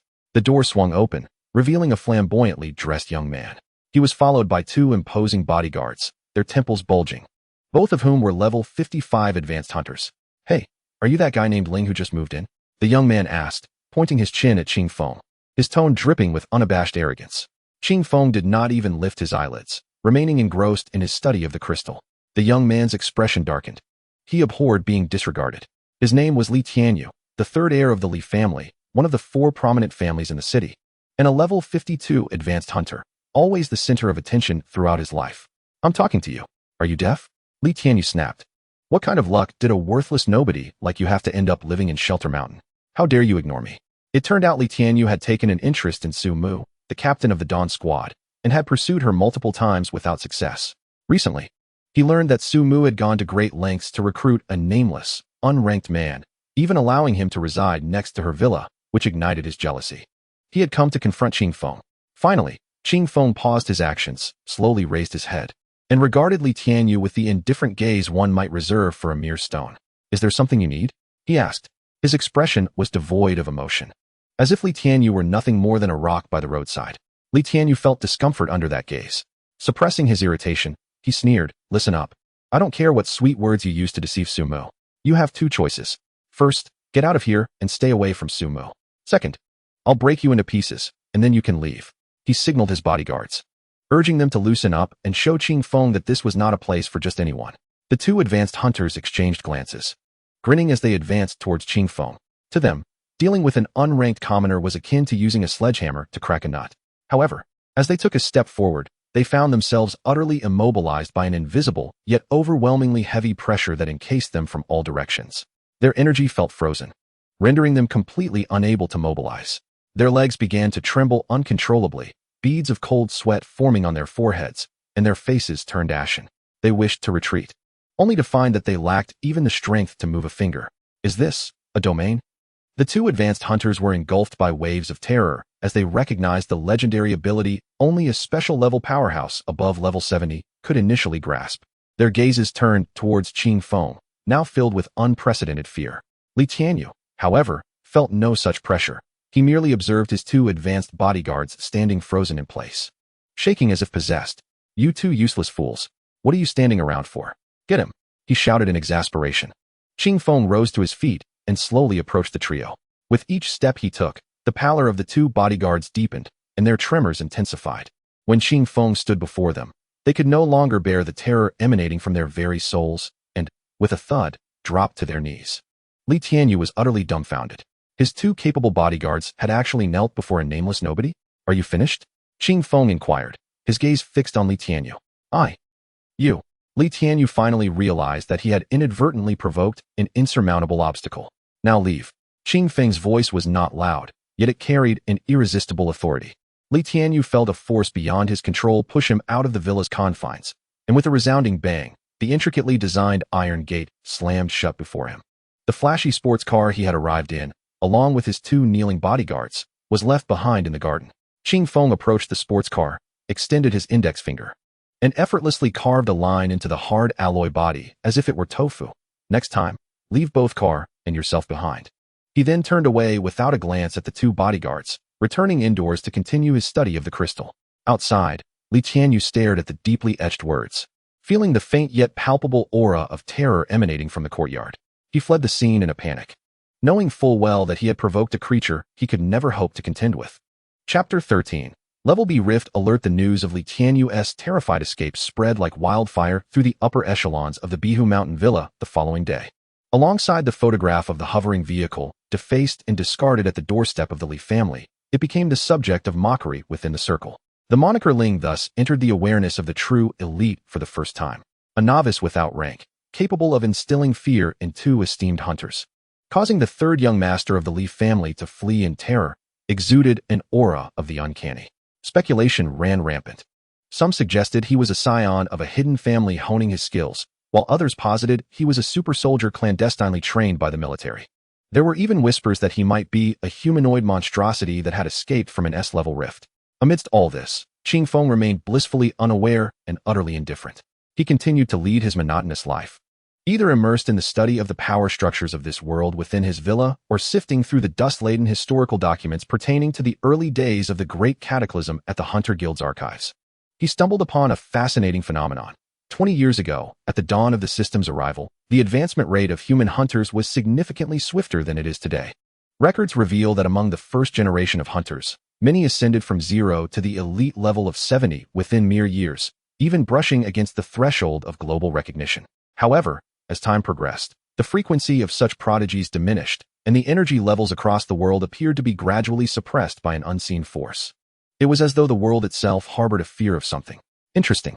Qingfeng's fingers lightly tapped the holographic screen, a spark of contemplation flickering in his profound gaze.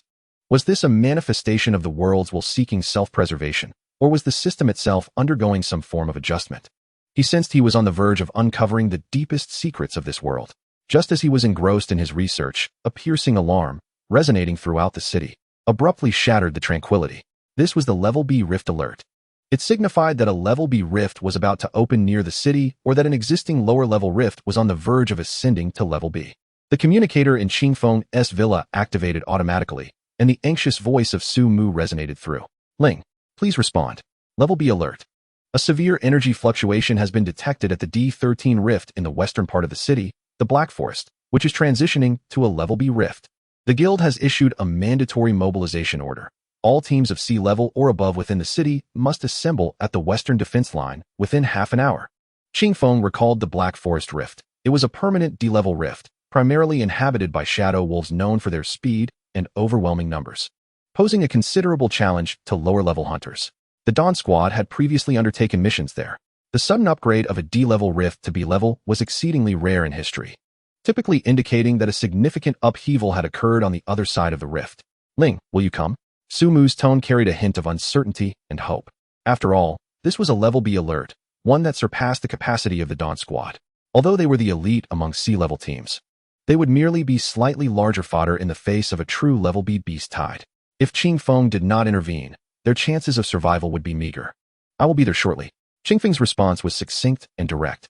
He shut off the communicator and rose from the sofa.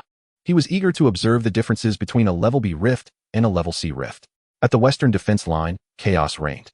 Hundreds of hunter teams and thousands of city guards were busily erecting defenses.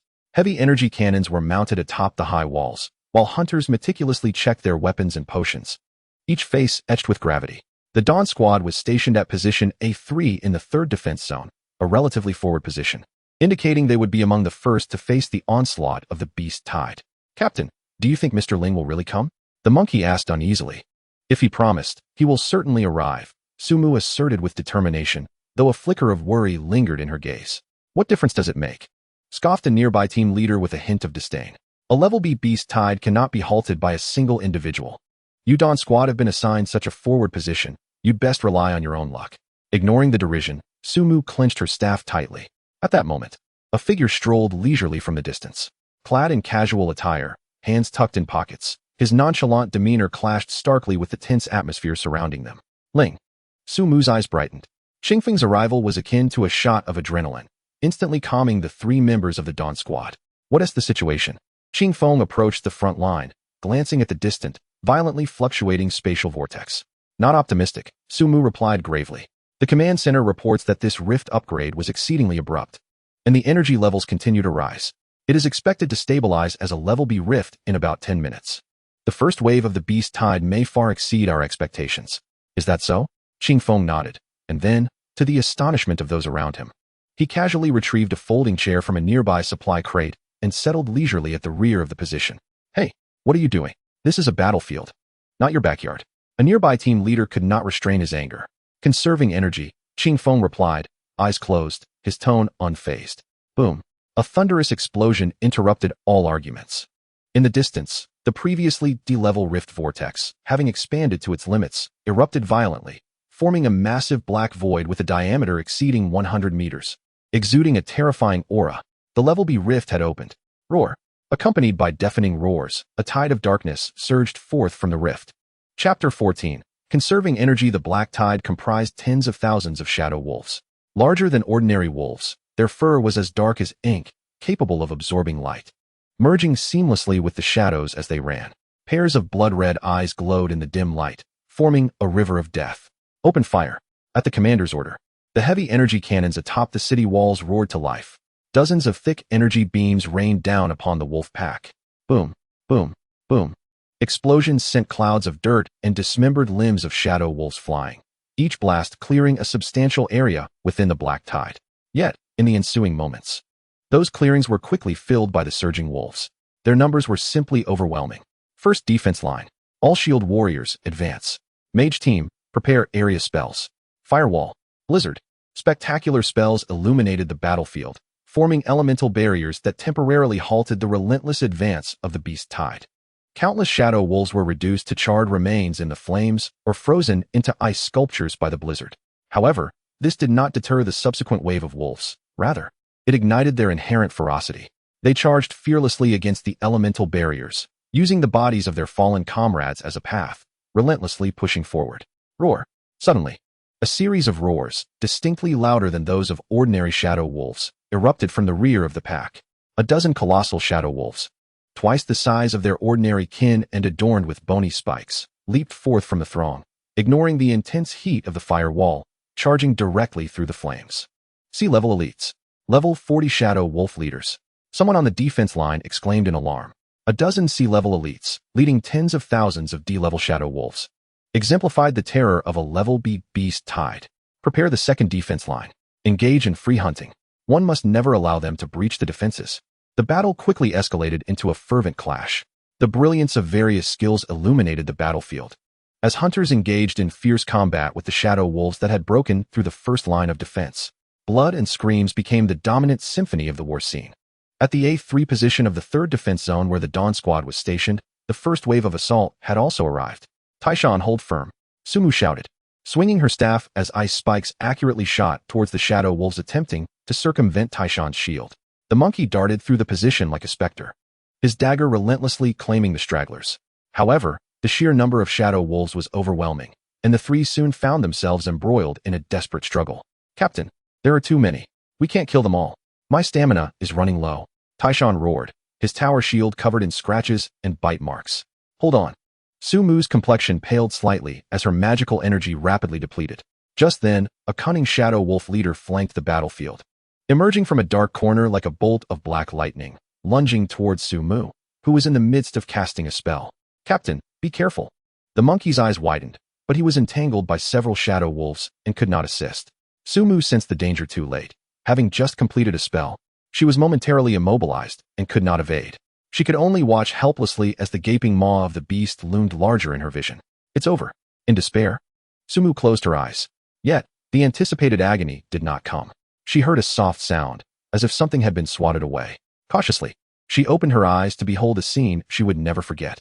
Qing Feng had stood before her, his posture relaxed with one hand in his pocket, while the other casually waved forward as if swatting a fly.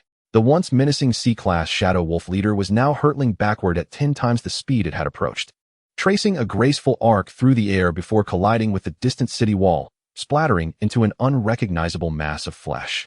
The entire A3 position, along with hunters from nearby outposts, witnessed this spectacle, and all movements momentarily slowed. To eliminate a C-class elite in such a nonchalant manner, Qing Feng dusted off non-existent debris from his hands, turned to glance at Sumu, who was pale and shaken, and frowned slightly.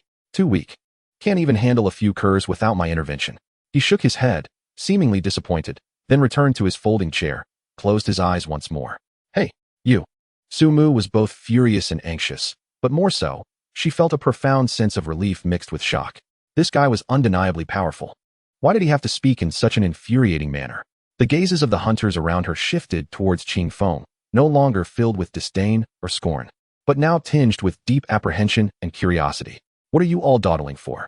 The battle isn't over." Sumu quickly regained her composure and shouted.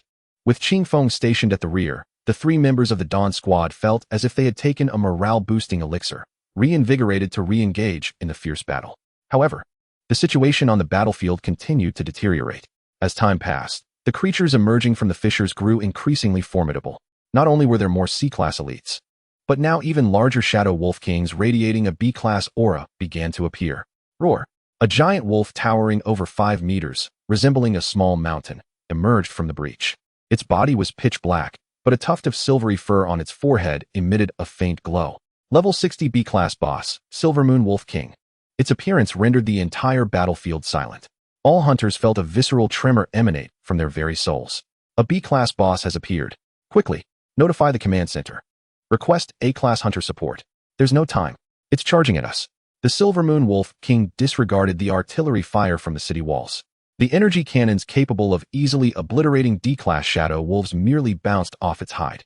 It opened its massive jaws, unleashing a black beam of pure shadow energy, aimed directly at the hunter's defenses. Boom!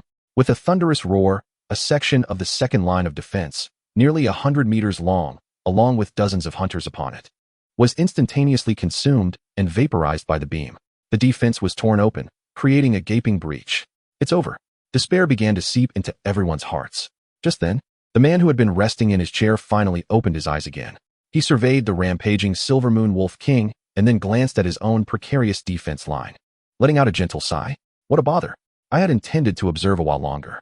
He rose from his chair and, under the bewildered gazes of everyone, walked slowly towards the dark, gaping maw of the beast tide. "Hey, Zero, what are you doing? Come back." Sumu shouted in panic. Qing Feng did not look back, merely stating blandly, "I'll be right back." Then, before the gaze of tens of thousands, he stepped alone into the black ocean of shadow wolves. Chapter 15. He is a god. One man, facing an army of thousands. At the moment Qing Feng's figure vanished into the dark tide of beasts, the entire battlefield, from the commanders on the city walls to the hunters on the front lines, felt a profound sense of dread settle in their hearts. Who is that person? Has he lost his mind? It's over, another fool frightened to the point of madness. Sumu, keep your people in line. Is this really the time for him to play the hero? Sumu paid no heed to the surrounding accusations and shouts. She fixated on the spot swallowed by the beast tide, her nails digging deep into her palms. She didn't understand why Qingfeng was doing this, but she chose to trust him. In the next moment, an anomaly occurred. The frenzied black tide that had engulfed Qingfeng suddenly seemed to be paused, eerily freezing for an instant. Then, centered around the spot where Qingfeng had vanished, a circle of invisible, visibly rippling waves surged outward. Wherever the waves passed, every shadow wolf, regardless of rank, be it D-class minions or C-class elites, turned to dust in an instant, silently transforming into the finest black powder that scattered with the wind. There were no explosions, no dazzling effects, no sounds. Only silence, absolute obliteration. An incredibly bizarre scene unfolded on the battlefield. In front of the defense line, a colossal, over 1,000-meter diameter zone of absolute safety was continuously expanding. Within this safety zone lay pristine ground, not a single drop of blood to be found. Outside the safety zone, the frenzied tide of beasts surged, yet upon reaching the boundary, they instantly disintegrated into ash. Everyone was stupefied. They gaped, forgetting to breathe, forgetting to fight, simply entranced by the miraculous sight before them. At the center of the immense circle, Qingfeng's figure re-emerged. He remained as nonchalant as ever, hands in his pockets, as if he had merely snapped his fingers to clear fallen leaves from the courtyard. What was that? A hunter asked, trembling. That is the power of a domain, exclaimed a knowledgeable level 75 elite hunter, his voice cracking as he stared at the command center's screen. No, wait. Even a special elite's domain merely enhances oneself and suppresses enemies. This isn't a domain. This is divine authority, a power of rule. On the battlefield, the only entity untouched by this overwhelming force was the B-rank Silver Moon Wolf King. It appeared momentarily startled by the supernatural scene before it, halting its destruction and gazing at Qingfeng with uncertainty. The creature sensed a terrifying aura emanating from the seemingly insignificant human before it, one that sent shivers through its very soul. Qingfeng's gaze settled upon the Wolf King. Finally, only one remained. He slowly raised his right index finger towards the Silver Moon Wolf King. The Wolf King felt a lethal threat, its fur bristling as it let out a furious roar, preparing to unleash a shadowy beam. However, to its horror, it discovered that no sound escaped its mouth. Its body, along with the space surrounding it, was ensnared by an irresistible force. Time seemed to freeze at that moment. The only movement came from Qingfeng's finger, which he gently pointed at the Silver Moon Wolf King. A soft pop echoed, reminiscent of a bubble bursting. In the next instant, the once mighty B-rank leader, which had instilled despair in tens of thousands of hunters, vanished silently and completely, as if it had been erased from existence. It did not turn to ash nor to fragments. It was simply obliterated from this world. After this act, Qingfeng retracted his finger, as if he had merely accomplished a trivial task. He turned around to face the group of hunters who had been petrified, along with the commanders on the city wall, who stood in stunned silence, and nonchalantly stated, "It is done, we can pack up." With that, he began to walk back to the A3 position, returning to his military chair, where he resumed his rest with closed eyes, as if to imply, "Handle the remaining nuisances yourselves." The battlefield fell into a profound silence. The exit of the rift seemed to quail in fear from the bloody and efficient slaughter, and no shadow wolf dared to step forth. After a long while, the commanding general trembled as he picked up the communicator, his voice hoarse from excitement and reverence. "All troops, heed my command. Sound the horn for the counterattack." This day would be remembered by future historians as the Day of Silence in the Black Forest. For on this day, the world came to understand a singular truth. B-rank beast tides are fearsome. Yet, what is far more terrifying than the B-rank beast tide is the man who prefers to rest and conserve his strength upon the battlefield. Some called him a demon, others a savior. However, more hunters, in private, preferred to refer to him by another title, God. Chapter 16. The echo of silence. The horn for the counterattack ultimately went unsound. It was not from a lack of desire, but rather from fear. When the first batch of brave hunters cautiously crossed the clearly defined boundary of annihilation, they found the other side of the rift eerily silent. The black vortex of space continued to whirl, but no shadow wolf dared to emerge. They seemed bound by an invisible fear, etched deep within their souls, preferring to huddle together on the other side of the rift, trampling one another rather than stepping onto the land under the gaze of the divine. This B-rank beast tide was concluded in an unprecedented manner, one that would not be replicated. The battlefield lay in utter stillness. All eyes instinctively turned with awe towards the A3 position. There, at the eye of the storm, the man dubbed a god reclined in his military chair, seemingly indifferent to the cataclysmic miracle that had just transpired. No one dared to approach. No commander issued orders. And no hunter dared to utter a sound. They even refrained from breathing too loudly, fearing to disturb the resting deity. Who exactly is he? This was the singular question haunting the minds of thousands. Su Mu, Tai Shan, and Ho Zi stood rigidly behind Qing Feng, as still as three statues. They had become the focus of attention, enduring gazes filled with shock, envy, fear, and curiosity from all directions. "Captain, what should we do now?" Ho Zi whispered. Feeling his calves cramp, Su Mu's lips were dry. What could she do? She was equally in despair. Should she wake him? Should she say, "Mr. Ling, it's time to go home"? She dared not. She feared that if Qing Feng opened his eyes and asked her, "What are you?" she would simply cease to exist. Time crept by in that eerily surreal silence. Until, finally, Qing Feng opened his eyes. He surveyed his surroundings with a hint of confusion, taking in the frozen hunters, the silent rift, and the countless stone figures on the distant city wall. "Is it over?" he inquired of Su Mu behind him. Yes, it's over," she stammered in response. "Then let us depart." Qing Feng rose, stretched lazily, and casually tossed the chair that had borne witness to his great achievements back into the supply box. With his hands tucked into his pockets, he leisurely strolled toward the rear of the defense line, under the watchful gazes of thousands, each step echoing like a heartbeat in their chests. As he walked, hunters instinctively parted to create a wide path, as if parting the sea like Moses. All heads lowered, none daring to meet his gaze. It was the reverence of mortals before a deity. Wait.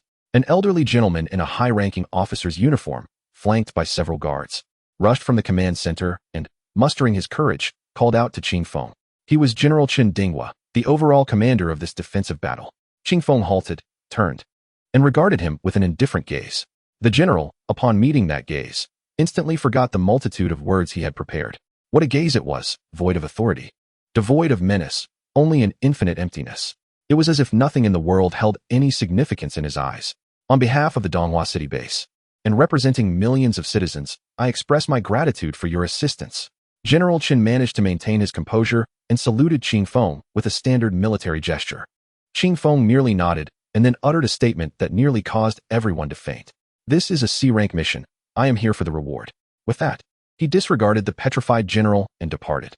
Su Mu and the others hastily followed, and as they passed by General Chen, Su Mu could only offer a pained yet apologetic smile. After watching the four figures fade into the distance, General Chen finally snapped back to reality. Wiping the cold sweat from his brow, he turned to his aide and ordered in a trembling voice, "Investigate. Spare no effort to uncover all information about him." "No, wait." Suddenly, he recalled something. "Issue the order to classify all information regarding Ling as SSS level top secret. No one is to investigate or discuss it." The official narrative of today's events will state that multiple A-rank hunters collaborated to activate ancient relic weapons to eliminate the Beast Tide. "General? Why?" The aide was perplexed. General Chen gazed in the direction Qing Feng had vanished, a glimmer of wisdom and trepidation flashing in his eyes. "Because you cannot constrain a deity with mortal rules. All we can do is pray that he stands by our side." Chapter 17. The Eye of the Storm. The Black Forest incident was ultimately documented in history in an official and controlled manner. In public reports, it was described as a fierce defense led by the military, with several mysterious A-rank hunters collaborating to utilize the city's secret weapon, the Dragon-class magic cannon, to finally quell the crisis. The Dawn Squad was commended for providing crucial intelligence at a pivotal moment, receiving collective first-class honors, and all members were promoted to B-rank teams, along with generous rewards. The true Storm's core, Ling, resembled a stone cast into the depths of the ocean, stirring up towering waves before silently sinking to the abyss, erased from all public records. Yet, in the realm of true high society, a seismic tremor far more ferocious than the Beast Tide was just beginning. In Donghua City, at the Li family mansion, a precious blue and white porcelain vase shattered violently upon the ground, splintering into fragments. Li Tianyu's father, Li Hong, chairman of the Li Group, glared at the encrypted, blurry video captured from a battlefield corner on the holographic screen, his face ashen. In the video, a vague figure strolled leisurely amidst the throngs of soldiers, before a colossal circle engulfed everything. "Is this the person you have provoked?" Li Hong's voice was icily frigid, capable of freezing the very air. Li Tianyu knelt on the ground, trembling uncontrollably, unable to utter a word. He finally comprehended the mercy behind the ultimatum issued at the villa's entrance that day, to leave both man and vehicle behind. From this day forth, You are expelled from the family core. Go to the mines in Africa and do not return without my command. The verdict was pronounced by Li Hong. Father, get lost. In the office of the president of the Hunters Guild in Donghua City, the elderly president, with hair as white as snow, gazed at a report in hand, lost in thought. The title of the report bore only 2 words, Divine Presence. Wang Hai, did you say he could be a returner? The old president inquired, addressing Wang Hai, the supervisor who had initially received Qing Feng. At this moment, Wang Hai dared not lift his head. Yes, President, he stammered. But now it seems the term returner is inadequate to describe him. Inadequate does not begin to cover it, the old president sighed wryly. The elder Guan, codenamed Martial Emperor, from the 12 seats of the world, has just sent word that he wishes to visit Donghua City to meet this Mr. Ling in person. Wang Hai felt a chill run down his spine. The 12 seats of the world were the 12 individuals at the pinnacle of martial prowess on this planet. Each one a national-level figure. Even such a personage had been stirred. Tell Elder Guan that Donghua City is shallow. It may not be able to nurture a true dragon. The old president lamented. This Mr. Ling enjoys tranquility. Any visits not sanctioned by the Dawn Squad will be deemed a provocation. He understood clearly that from this moment on, the power dynamics in Donghua City would be rewritten. At this very moment, at the eye of the storm, Qing Feng was in his villa. Contrary to external assumptions of him engaging in secluded meditation or contemplating world-ending matters, he was watching animated cartoons. The generational gap of 20 years was monumental. To better grasp this era, he began his education from the most fundamental forms of entertainment. On the holographic screen played an antiquated animation titled Shi Yang Yang Yu Hui Tai Lang. So, through this method, energy can undergo transformation and confinement without causing destruction. Qing Feng mused, observing the various bizarre inventions of the wolf attempting to catch sheep, lost in thought. Mr. Ling, Su Mu, accompanied by Taishan and Hosey, stood at the door like 3 students caught misbehaving, heads bowed, holding an array of documents and rewards. Come in, Qing Feng's voice called from within. The 3 entered the living room to find Qing Feng seated cross-legged on the sofa, intently watching the cartoon, his expression grave as though deciphering the laws of the universe. This scene rendered all their prepared remarks lodged in their throats. Mr. Ling, this is the reward issued by the guild, the badge for B-level teams. Along with the total earnings from this mission, amounting to 3 million credit points and some rare materials, Su Mu placed the items on the table. Qing Feng did not even glance at them, merely pointing at the screen and asking, why does he never catch the sheep? Su Mu replied. According to the laws of energy conservation and physics, his input and output are entirely disproportionate. Such an inefficient hunting method defies the basic logic of biological evolution. Qing Feng analyzed earnestly. Su Mu, Taishan, and Hosey exchanged bewildered glances, questioning if they had entered the wrong scene. That Mr. Ling. Su Mu struggled to steer the conversation back. General Chun from the military, as well as the guild president, wished to visit you. I temporarily turned them away by saying you were in seclusion. Qing Feng acknowledged, indicating his understanding. Additionally, there are recent rumors circulating that you are a deity.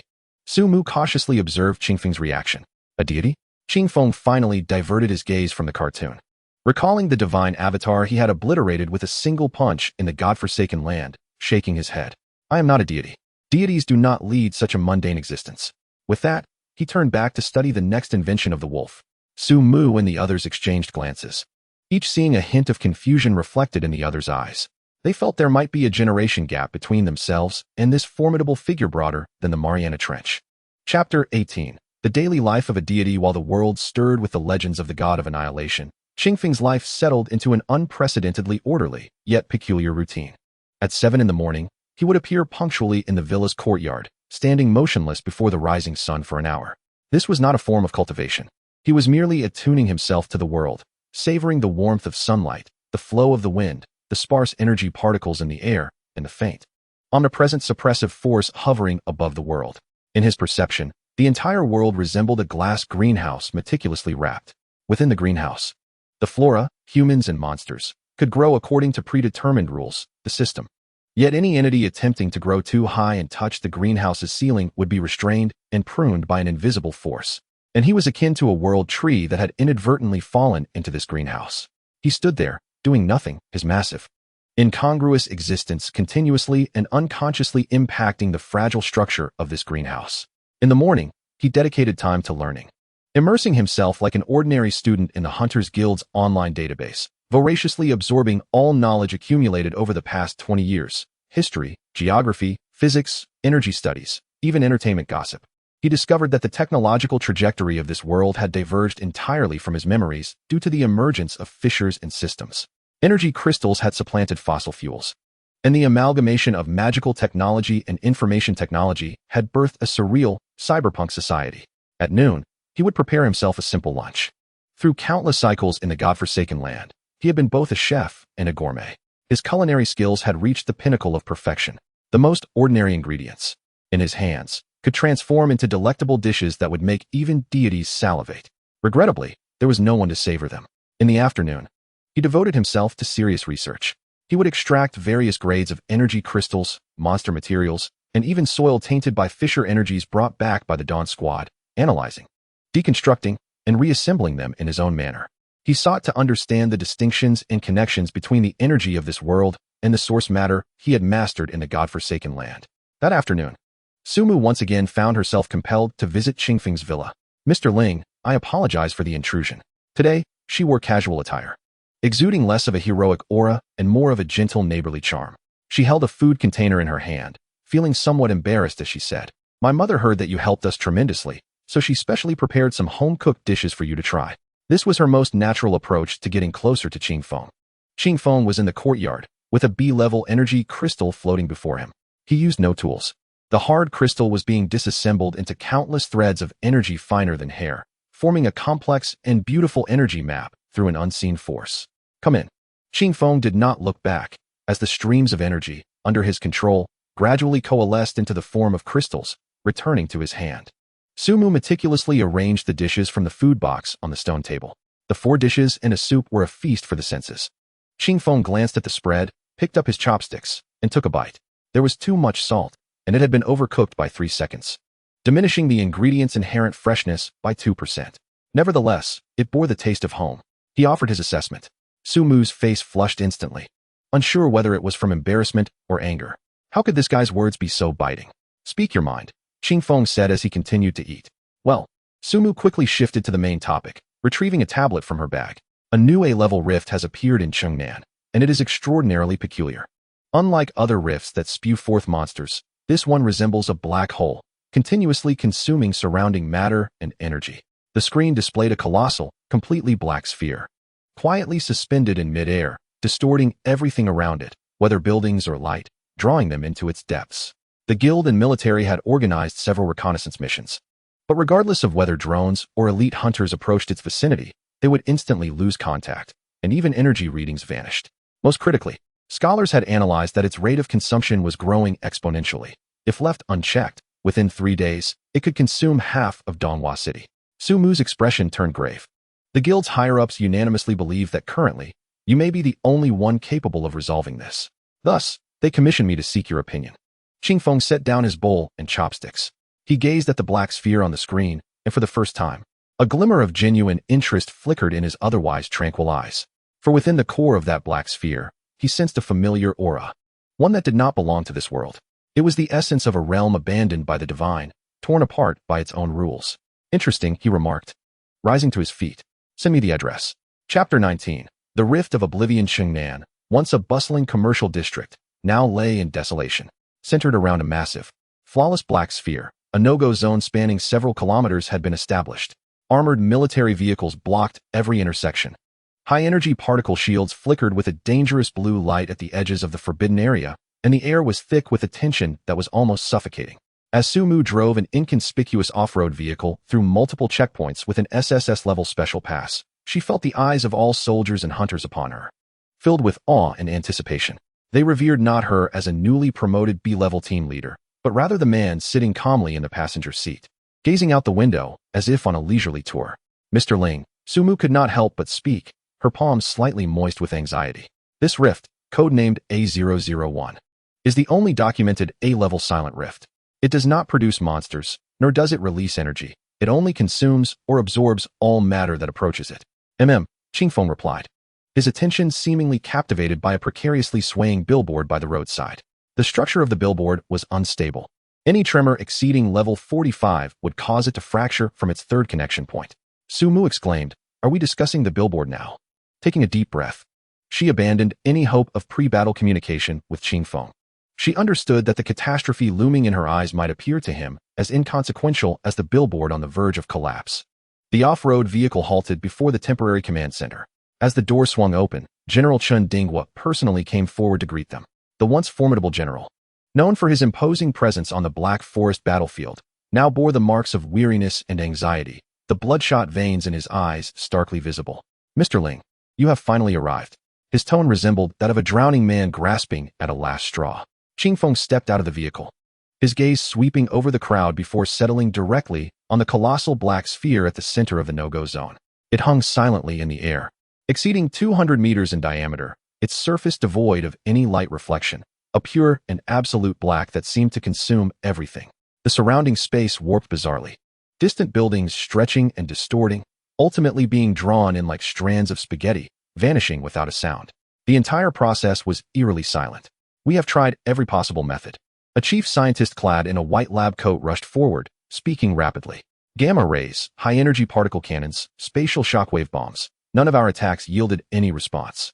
It behaves like a true black hole, an absolute singularity of information.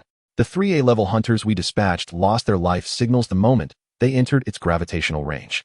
We cannot even determine if they are alive or dead." Qing Feng paid no heed to the complex scientific jargon. He simply continued to observe the black sphere, his eyes shimmering with an unusual light.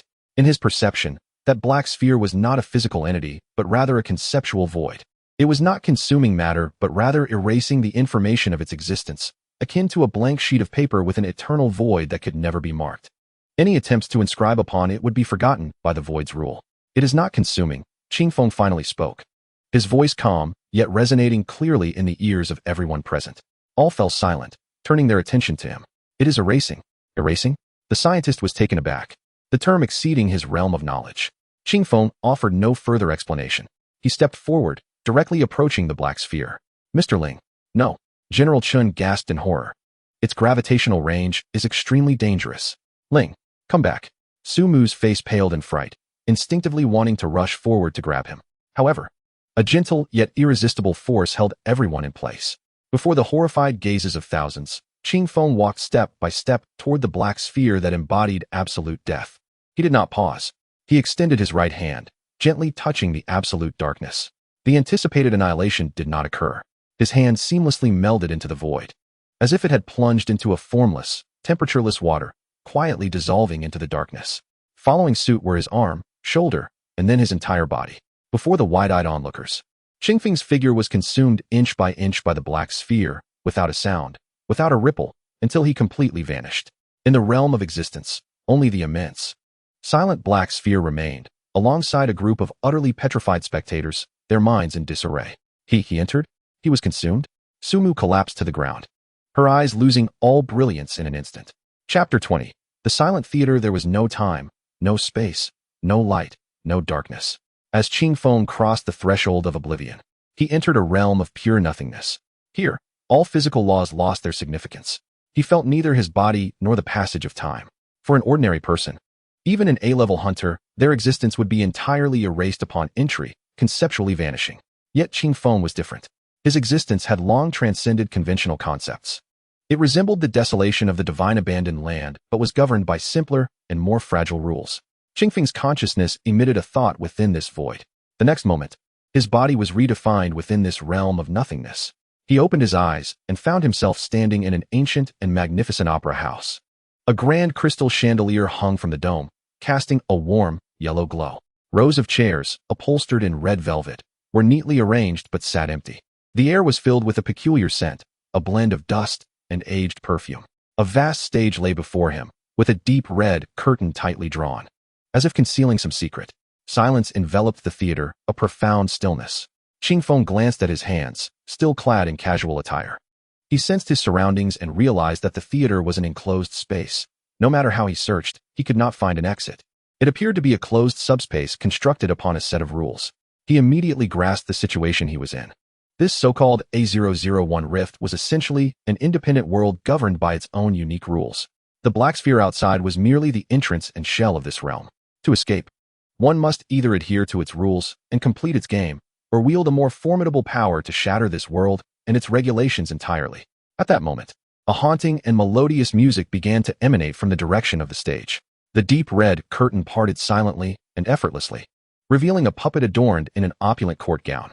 It possessed a delicate porcelain face, painted with a rigid smile, yet its eyes were hollow voids. "Welcome, lost guest." The puppet spoke, its voice hollow and sharp, akin to nails scraping against glass. "Welcome to Mariana's silent theater. I am the prompter here, and you are my sole audience. In this realm, you must embody a role and enact a drama. Only when your performance pleases me, when I can truly feel your emotions, will you earn the right to depart. Otherwise, you shall remain here forever, becoming my new collection." As the puppet finished speaking, several lifelike puppets materialized against the backdrop of the stage. They were clad in various garments, striking poses of terror and despair, their gazes vacant. Qing Feng recognized 3 of them. They were the A-class hunters reported missing after entering the rift. They had been assimilated into the rules of this space, transformed into part of the theater. "Now, please select your script." The puppet's arm raised in a manner defying the laws of physics, pointing towards an empty space before Qing Feng. 3 scripts, each radiating different hues, materialized in midair. One emanated a red glow, titled The Fire of Revenge. Another emitted a blue light, named The Lament of Love. The last shone with a golden hue, called The Ode to Heroes. This was a compulsory selection of rules. Any entrant must choose a script, assume a role, and complete a performance with their emotions. The 3 A-class hunters had perhaps been unable to fulfill their performances, or their portrayals had failed to satisfy the puppet, ultimately leading to their assimilation. Qing Feng gazed at the 3 scripts and then at the elegantly poised puppet on stage, his face displaying an expression akin to bemusement for the first time. In this forsaken land, he had played countless roles: monarchs, beggars, heroes, villains. He had experienced every emotion the universe could offer: revenge, sorrow, glory, each feeling he could embody to its utmost, even wielding emotion as a weapon to distort reality. To engage in a performance of emotions with a creature that had existed for untold eons? It felt akin to a kindergarten child attempting to teach calculus to a mathematics professor. "I refuse," Qing Feng stated calmly. The puppet's rigid smile seemed to freeze.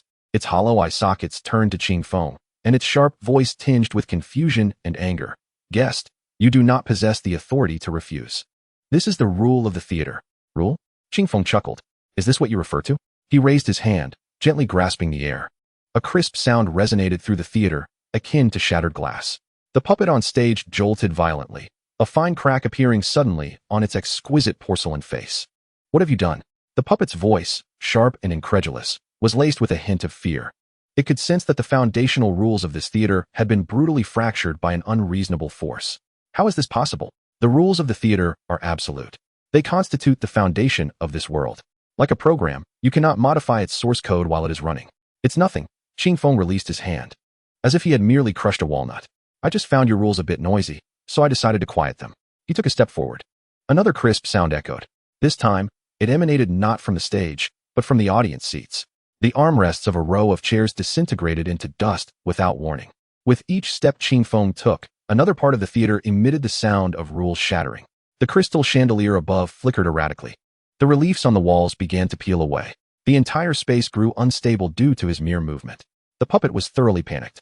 It finally realized that the rules it had prided itself on were as fragile as paper before this man. He was not here to play a game.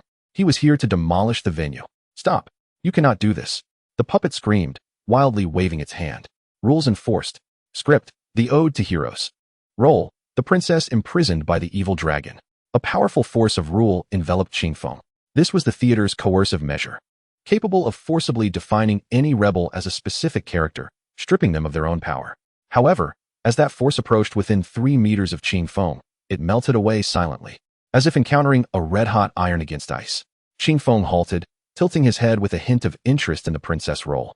"Princess?" he repeated, then glanced at the trembling puppet and asked, "Then you must be the dragon?" If so, that would simplify the story. In an instant, Qing Feng's figure vanished from sight. The next moment, he stood on the stage before the puppet. The puppet barely comprehended how he had moved. "The rules of the theater are your core of power, are they not?" Qing Feng extended a finger, lightly touching the puppet's smooth forehead. "Once I break it, you will cease to exist." "No, you cannot. I am immortal. I am the master of the theater." The puppet shrieked in despair. "Master?" Qing Feng shook his head. "In this world, nothing can be the master of the rules. For when you believe you control the rules, you, too, become part of those very rules. And he gazed into the puppet's hollow, fear-filled eyes, enunciating each word, I am the rule. The moment his words fell, a flicker of light, minuscule yet profoundly pure, erupted from his fingertips. It was the light of creation, as well as the light of annihilation. It transcended this subspace, surpassing all dimensions of this world, radiating with primal brilliance. Boom. There was no violent explosion, no earth-shattering sound. The entire silent theater seemed as if a drop of ink had been cast into clear water. From Qingfeng's fingertips, an indescribable collapse began to spread in all directions.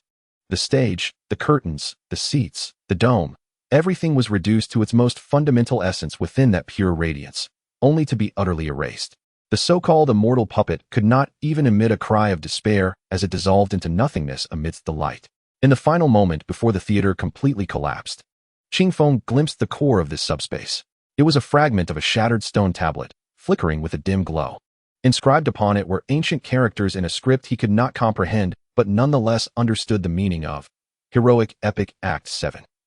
It dawned on him that this was an artifact of a powerful being, which had developed self-awareness over the ages, forming a trap of rules. Qingfeng beckoned, and the fragment traversed the collapsing space, landing in his hand.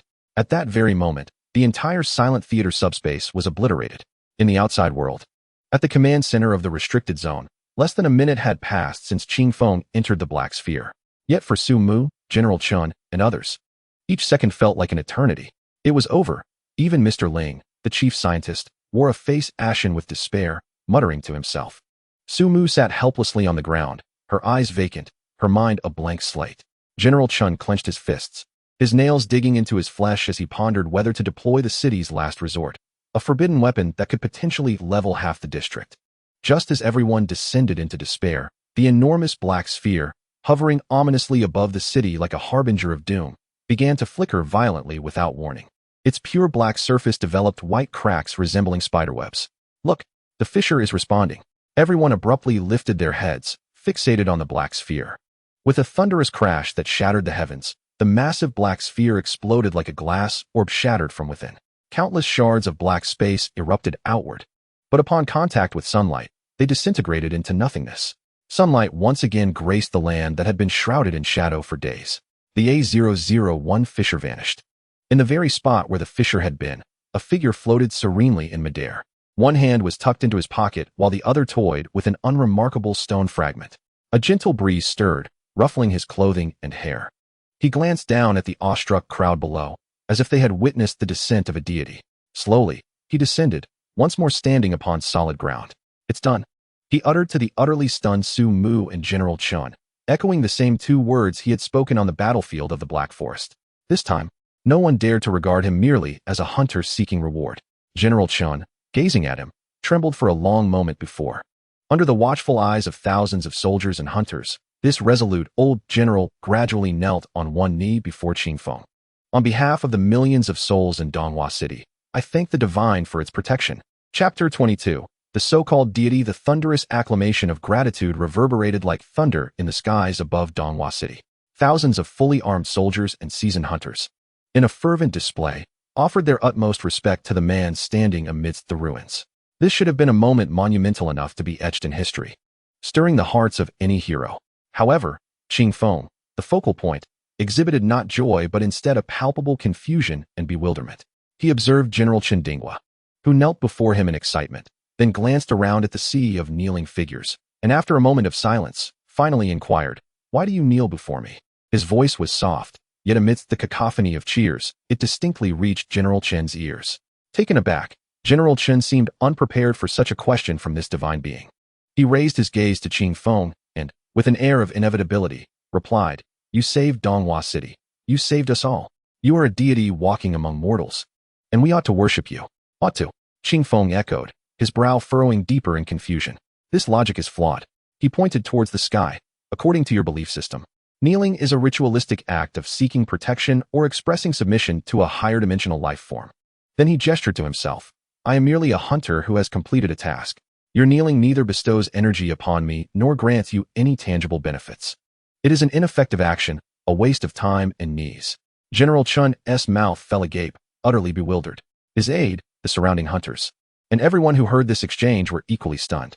Was this the discourse expected from a deity? Shouldn't he graciously accept the worship of his followers and bestow divine favor, or utter some platitudes about not needing such formalities. How did it devolve into a discussion of logic and behavioral analysis? Seated nearby, Sumu could not help but twitch her lips at the sight. She had known that relying on this man to behave rationally was sheer folly. The sacred act of worship in others' eyes was, to him, perhaps akin to studying why the big bad wolf could not catch sheep, an entirely different level of inquiry. Everyone, rise. Qingfeng's tone bore a hint of impatience. This matter is concluded. I must return. Return to do what? A thought flashed through the minds of all present. What does a deity do after work?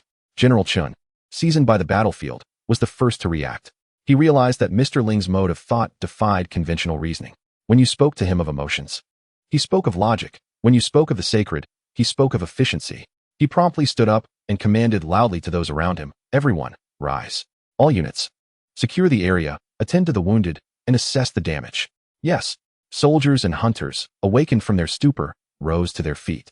Yet their gazes towards Qingfeng now held not only reverence, but an inexplicable strangeness.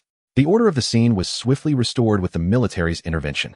General Chun approached Qingfeng, adopting an extremely humble demeanor, even resembling a student seeking guidance from a teacher. Mr. Ling, he carefully chose his words, no longer daring to use the term deity. What did you mean by forgetting? This question was equally the most pressing for the chief scientist, who, accompanied by several researchers clutching various instruments, nervously approached like a flock of fledglings awaiting sustenance. Qingfeng glanced at the busy soldiers in the distance and then at the eager scholars before him, finding it more troublesome to explain this matter than dealing with the silent theater. The literal meaning, he replied succinctly. The literal meaning? The chief scientist adjusted his glasses. Pressing further, do you mean that the rules of that fissure involve the erasure of information? This contradicts the second law of thermodynamics. Information cannot simply be erased from existence. That is your law, not its own, Qingfeng replied coolly. With that single retort, he nearly left the esteemed scientist gasping for breath. Ignoring them further, Qingfeng approached Su Mu, looking down at the woman who still sat on the ground in a daze. The task is complete. Where is my reward? He inquired. Huh. Su Mu looked up, bewildered, her expression blank. The commission from the guild, the remuneration. Did you not say they commissioned you to consult my opinion? Qingfeng articulated his logic with clarity and precision. Realizing, Su Mu scrambled to her feet, brushing off the dust from her clothes. Her cheeks flushed. Heavens! The entire city of Donghua is expressing gratitude for his salvation. Yet this fellow still fixates on that meager task reward? What on earth is the structure of his thought process? Indeed, Su Mu quickly nodded, stating that the guild mentioned this time the reward was negotiable. Negotiable? Qingfeng appeared to ponder for a moment, and then declared that he wished to have access to all S-level and above encrypted files in your guild's database. Money meant little to him. However, the truths hidden within this world piqued his interest greatly. Upon hearing this, General Chun and the chief scientist were momentarily taken aback. S-level encrypted files. General Chen's expression shifted slightly. Mr. Ling, that information pertains to the highest secrets of various base cities, including some taboo knowledge regarding world-class hunters and ancient relics. According to the regulations, even A-level hunters lack the authority to access it. I am aware, Qingfeng replied calmly. Hence, this is my price. His reasoning was straightforward. The problems you cannot resolve, I will. The reward I proposed falls well within your capability. The general and the chief scientist exchanged glances, seeing mutual resignation and an understanding in each other's eyes. Indeed, when compared to the feat of saving a city, what does granting access to some files really amount to? Not only would they grant access, but if this esteemed gentleman wished to relocate the entire database, they would likely assist him with a smile. I understand. General Chun inhaled deeply and immediately initiated a secure communication with the president of the Hunter Guild, conveying that the Donghua base, with the highest authority, requests that Mr. Ling be granted reading access to all S-level and above files. Yes, all. This is both a command and a request. After ending the communication, General Chen glanced at Qingfeng again, his gaze now tinged with curiosity rather than mere reverence. He sensed that this mysterious powerhouse had a profound interest in the origins of this world, which might not be a bad thing. Mr. Ling, the guild headquarters has made the necessary arrangements. Shall I send a special vehicle for you? General Chun inquired cautiously. No need, Qingfeng replied, casting a glance at the equally fatigued Su Mu. She can take me. Su Mu, singled out, straightened her back and affirmed, yes, I will ensure the task is accomplished. Watching Qingfeng and Su Mu depart, the chief scientist nudged General Chun and whispered, Old Chun, what do you think this gentleman aims to achieve? He appears to have no interest in fame, wealth, or status. In my lifetime, I have never encountered such a person. I do not know, General Chun shook his head. his gaze drifting to the sky. However, I know that the skies of Donghua will change from today onward. He resembles a black hole that has appeared out of nowhere. We cannot fathom him, nor can we predict him. All we can do is pray that this black hole will never consume us. On the way to the Hunter Guild headquarters, Su Mu drove, and the atmosphere in the vehicle felt somewhat oppressive.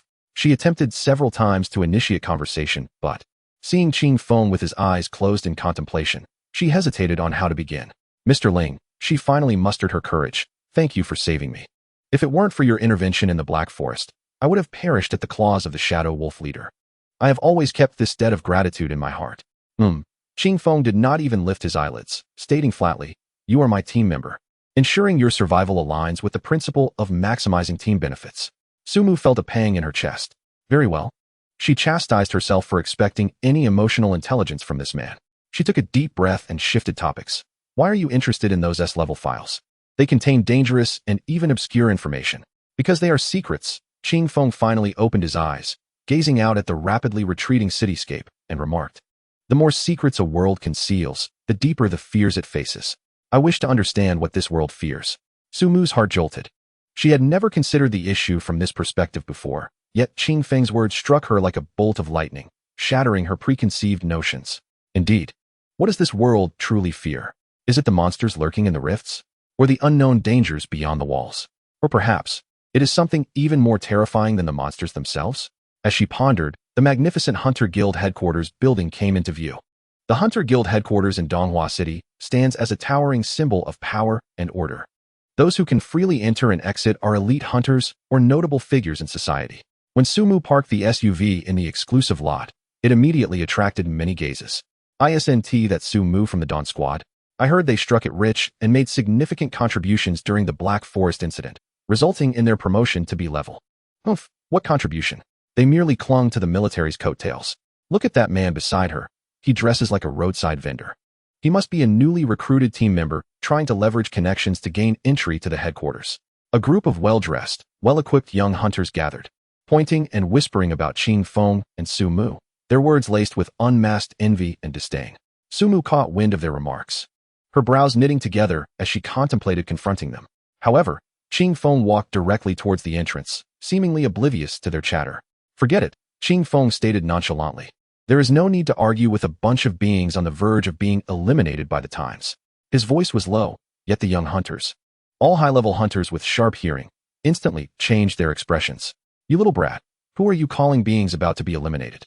The blonde youth at the forefront shouted angrily, blocking Qing Feng's path. Su Mu's heart sank as she recognized him.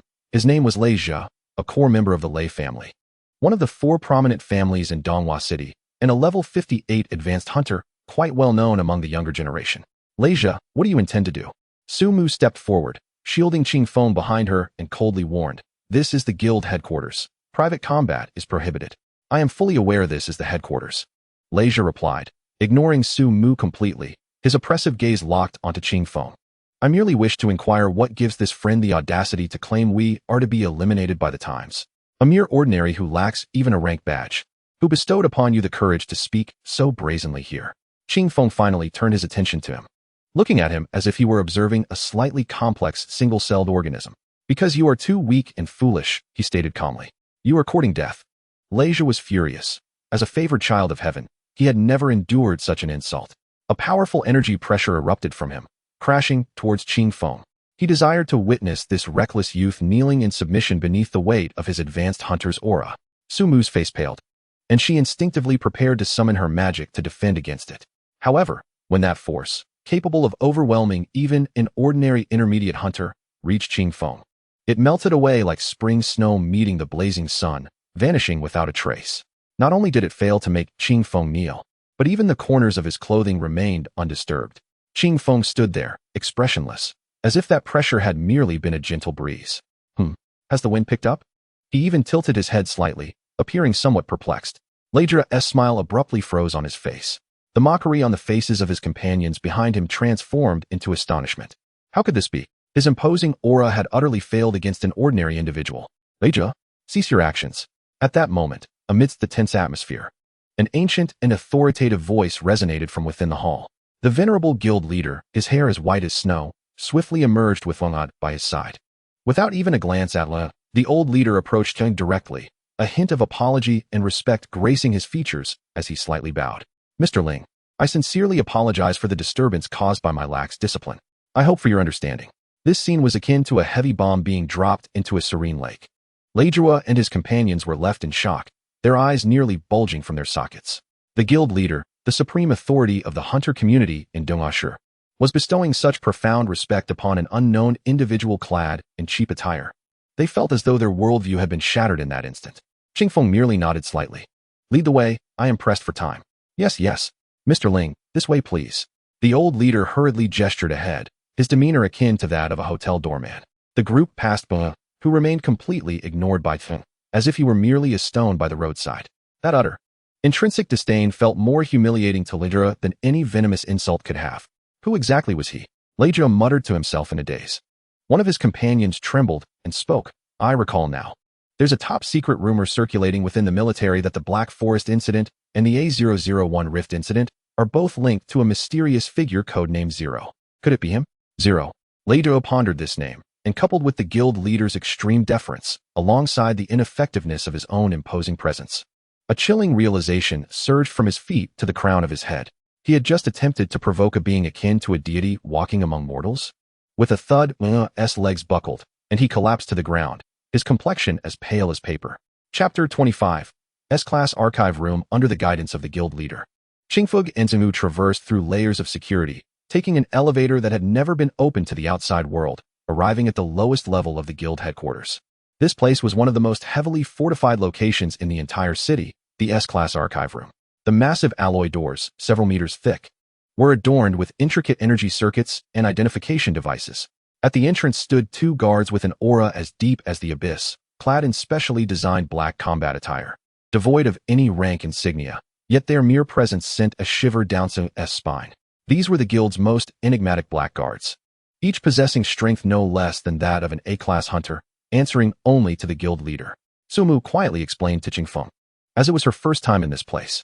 Upon seeing the guild leader arrive, the two blackguards merely nodded slightly, their gazes sharp as blades, fixated upon Cheng.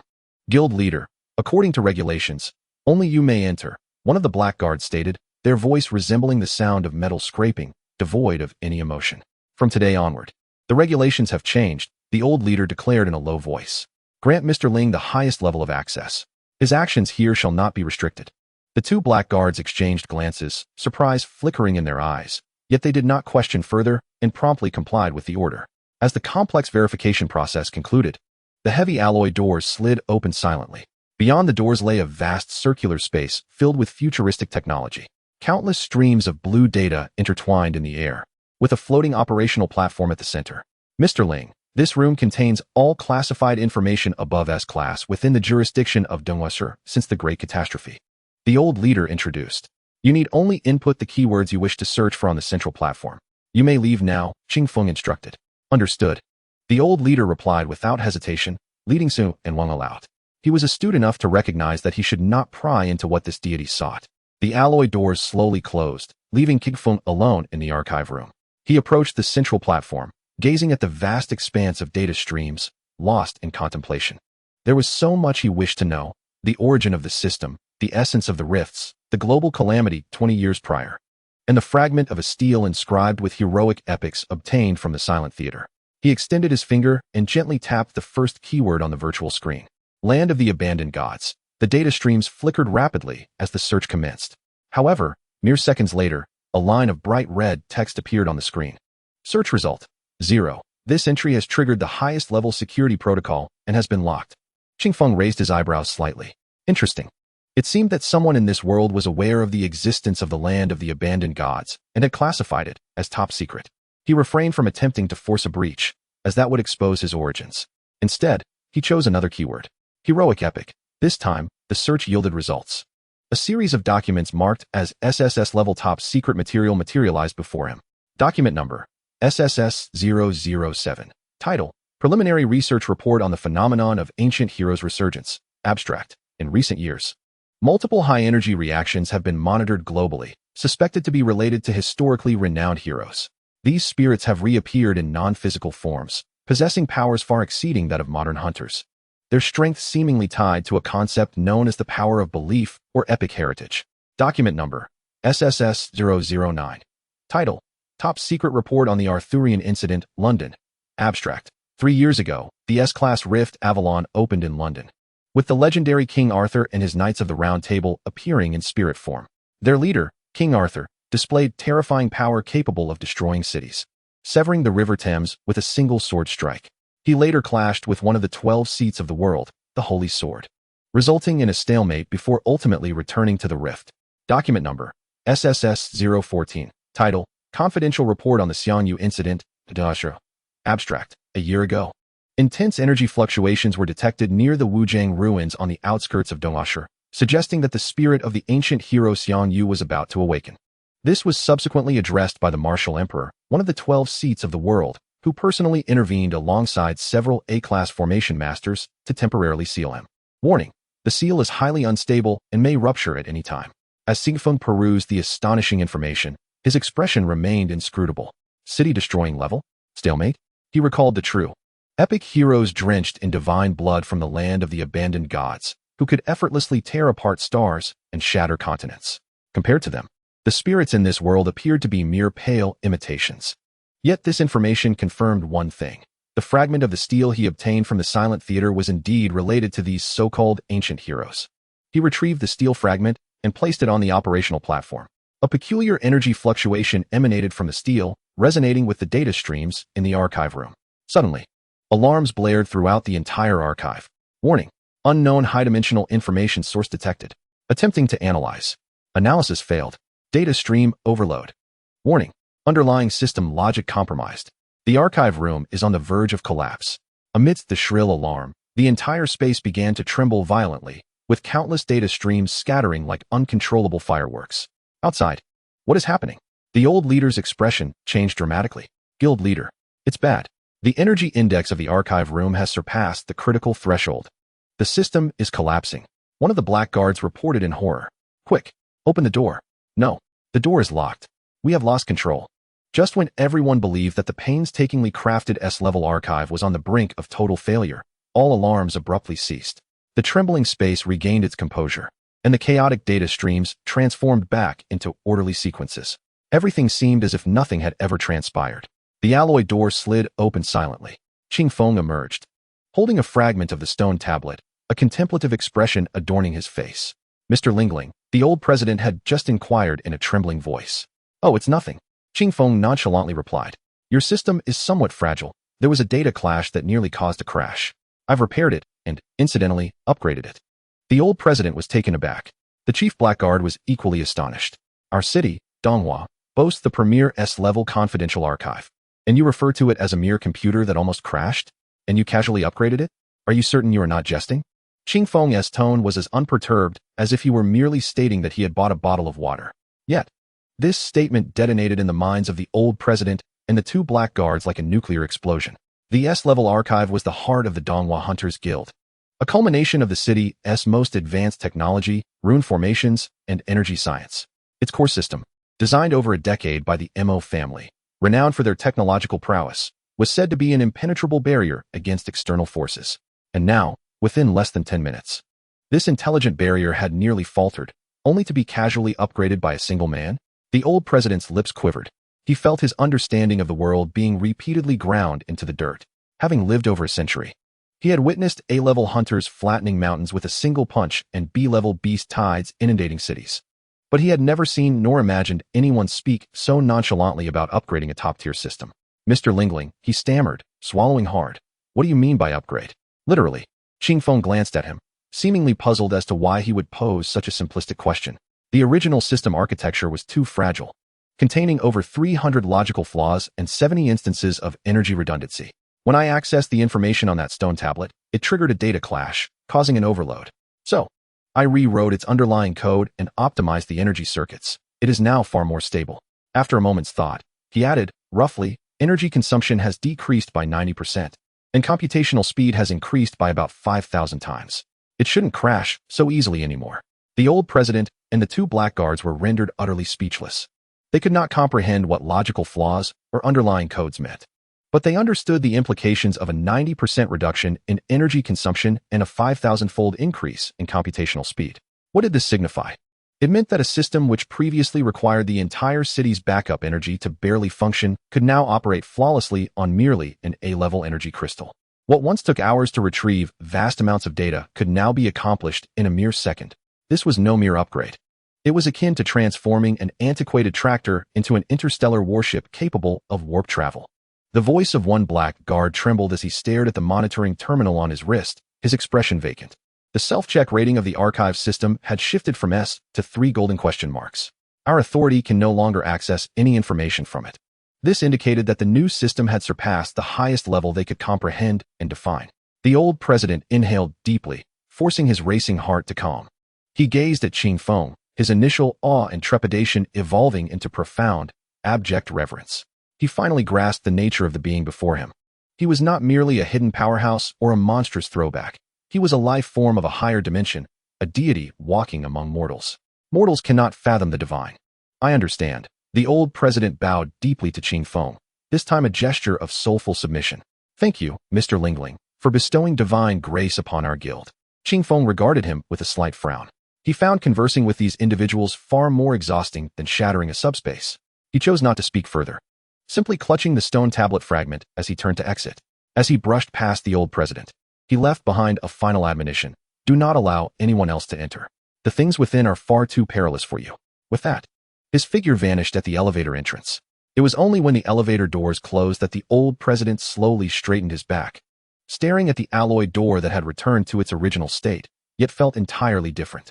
After a long moment, he let out a deep sigh. He knew that from this day forth, this S-level archive would become a forbidden area exclusively belonging to Ling. For besides him, no one else in this world could push open that door, nor had the right to do so. Shortly after Qingfeng's departure, the news of the S-level archive system anomaly was discreetly disseminated. After all, the archive's energy supply had plummeted by 90%. Such a significant change could not be concealed from the top-tier technicians responsible for energy monitoring. The news swiftly reached the Mo family, one of the 4 prominent families of Donghua, renowned for their rune technology and system construction. In the Mo family estate, within a research chamber brimming with futuristic technological aesthetics, a young man clad in a white lab coat, possessing striking features yet exuding an air of arrogance, scrutinized a report with a furrowed brow. His name was Mo Chun, the most distinguished talent of the Mo family. At merely 25 years of age, he had already attained the rank of a level 7 rune architect, with a hunter level reaching 59, recognized as the next leader in technology. The S-level archive system had been his brainchild, meticulously improved and optimized based on the designs of his grandfather's generation, a project he regarded with immense pride. A sudden drop in energy fluctuations? An unknown symbol appearing in the system's self-check rating? Absurd. Mo Chun tossed the report onto the table with a scoff, convinced that the Guild's old-timers had mishandled something crucial in the system's core circuitry. Unable to read? There isn't a system in this world that Mo Chun cannot decipher. An assistant nearby cautiously interjected, Young master, the message from the guild indicates that a mysterious individual codenamed Ling has accessed the archive, and thereafter, the system has transformed. Ling? A disdainful smirk curled at the corners of Mo Chen's lips. What kind of riffraff dares to adopt such a codename? I don't care who he is. Anyone who meddles with my system should be prepared to face the wrath of the Mo family. Prepare the vehicle. I will personally visit the guild to discover who turned my masterpiece into scrap metal. In his worldview, any modification to the system, aside from his own, equated to destruction. Half an hour later, a sleek black hovering sports car brazenly parked at the entrance of the Hunters Guild headquarters. Mo Chun, accompanied by 2 guards clad in Mo family uniforms, strode in with an air of entitlement. Given his esteemed status, the guild's reception staff dared not neglect him and promptly prepared to report to the president. Not necessary. Mo Chun waved his hand dismissively. I am not here to seek that old man. I ask you, did a person named Ling visit today? At that moment, he spotted Qing Feng and Su Mu emerging from the elevator. Su Mu had just concluded her discussion regarding the subsequent arrangements with the old president and was preparing to escort Qing Feng home. Mo Chen's gaze lingered on Su Mu for a fleeting moment, a glimmer of admiration flashing across his eyes before it settled upon Qing Feng standing beside her. Dressed in ordinary casual attire, devoid of any rank insignia, he exuded an aura of mediocrity, resembling an unremarkable young adult. Are you the one known as Ling? Mo Chun strode directly before Qing Feng, surveying him with a scrutinizing gaze, assessing him from head to toe. Qing Feng remained silent, merely casting a sidelong glance at him. In his perception, this youth appeared akin to a peacock flaunting its feathers, ostentatious yet tiresome. Captain Sumu, you are here as well, Imo-chun remarked without eliciting a response. Turning instead to Sumu, his words laced with double entendre. I've heard that your Dawn squad has been quite the sensation of late. However, allow me to offer a word of caution. One must choose friends with discernment. Some individuals, relying on sweet talk, infiltrate the guild and ruin important matters, incurring shared responsibility. His insinuation was clear. He was implying that Qing Feng had gained entry solely through Su Mu's connections, labeling him a mere pretty boy. Su Mu's expression turned frosty in an instant. Imo-chun, mind your language. Mr. Ling is the guild's most esteemed guest, and not someone you may insult at will. Esteemed guest? Imo-chun burst into laughter, pointing at Qing Feng in exaggerated disbelief. Him? A mere ordinary person whose energy fluctuations are so negligible they can hardly be noticed? Su Mu, have you been deceived? Or has your Dawn squad fallen so low as to require such a person to maintain appearances? Laughter erupted from the guards behind him and some oblivious hunters nearby. Yet, at the center of this mockery, Qing Feng remained entirely unperturbed. He found the situation rather dull, even feeling a yawn coming on. He raised his wrist to glance at the non-existent watch and turned to Su Mu, stating, "Let us go, it's time. The cartoon is about to begin." This statement swept over the hall like a chilling draft, instantly freezing the laughter. The smile on Imo-chun's face faltered. His guards and the surrounding hunters fell silent, as if choked. A cartoon? In such a tense atmosphere, where the honor of the Imo family and his personal dignity were at stake, this man had the audacity to declare he was in a hurry to watch a cartoon. What utter disdain! What humiliation! This was a greater affront than any venomous curse could deliver, piercing Imo-chun's proud ego. Halt! Imo-chun's face reddened with rage as he swiftly positioned himself once more in front of Qing Feng, his handsome features twisted by fury. I am speaking to you. Did you not hear me? Qing Feng finally paused, regarding the almost apoplectic young man before him with a hint of barely perceptible pity, akin to an adult observing a child throwing a tantrum for not receiving candy. I heard you, Qing Feng replied calmly, yet your words bear no informational value. To me, they are indistinguishable from mere noise. You, Imo-chun trembled with indignation. Very well, I shall see today what abilities you possess beyond mere rhetoric. He abruptly raised his hand, conjuring a blue energy sphere composed of countless tiny runes, which materialized instantaneously. It was a Imo family rune bomb. Young Master Chun is serious. Some exclaimed in alarm. Imo-chun, do you dare to act here at headquarters? Su Mu's countenance shifted dramatically as she immediately positioned herself in front of Qing Feng, a frost shield forming instantaneously. Step aside. Imo-chun had lost all reason. He was determined to make this man, who had insulted and disregarded him, pay a bloody price. However, just as he was about to hurl the rune bomb, Qing Feng's hand emerged from behind Su Mu, gently pressing against her shield. No need for that. He addressed Imo-chun, saying, You claim the S-Class archive system is your masterpiece? Imo-chun paused, then proudly declared, Naturally, it is the culmination of generations of effort from the Imo family, reaching its pinnacle in my hands. You, a bumpkin who knows nothing of runes, cannot begin to fathom its greatness. Oh, Qing Feng nodded slightly, seemingly in agreement. Then, in a tone devoid of any emotional inflection, he began to articulate, that system, in my estimation, is nothing but refuse. Its core architecture is derived from a discarded draft I casually discarded 130 million years ago during the 37th reincarnation in the Forsaken Land. Its rune logic is riddled with primitive, laughable errors, akin to a child attempting to transcribe a divine edict, yet misspelling every single character. Its energy conversion rate is appallingly low, with 99% of the energy squandered on meaningless internal consumption. In summary, Qing Feng gazed at the now dumbfounded Imo-chun, delivering his final verdict. Your masterpiece is a design failure, riddled with flaws, utterly devoid of value even as scrap metal, a complete industrial waste. And you, a fool who clings to refuse as if it were treasure and revels in your own folly, are unworthy of my time. With that, Qing Feng turned away, bypassing the utterly frozen Imo-chun as he strode towards the exit. The entire hall fell into an eerie silence. Everyone was rendered speechless by Qing Feng's proclamation. It was neither an insult nor derision. It was a condescending, dimensional assault. Imo-chun, the prodigious talent of the Imo family, a paragon of rune technology, had seen everything he held dear reduced to insignificance by the words of another. He wished to retort, but found himself utterly incapable of uttering a single word. Each professional term mentioned, core architecture, Forsaken Land, reincarnation, rune logic, was beyond his comprehension. It felt akin to the mightiest archer of a tribe boasting to a cosmic deity with a star fleet about his stone-tipped arrows. Gulp. Imo-chun felt a bitter taste in his throat as he suddenly spat forth a mouthful of blood. He was not bleeding from rage, but rather from the profound shock. A blow so immense it threatened to overturn his entire worldview.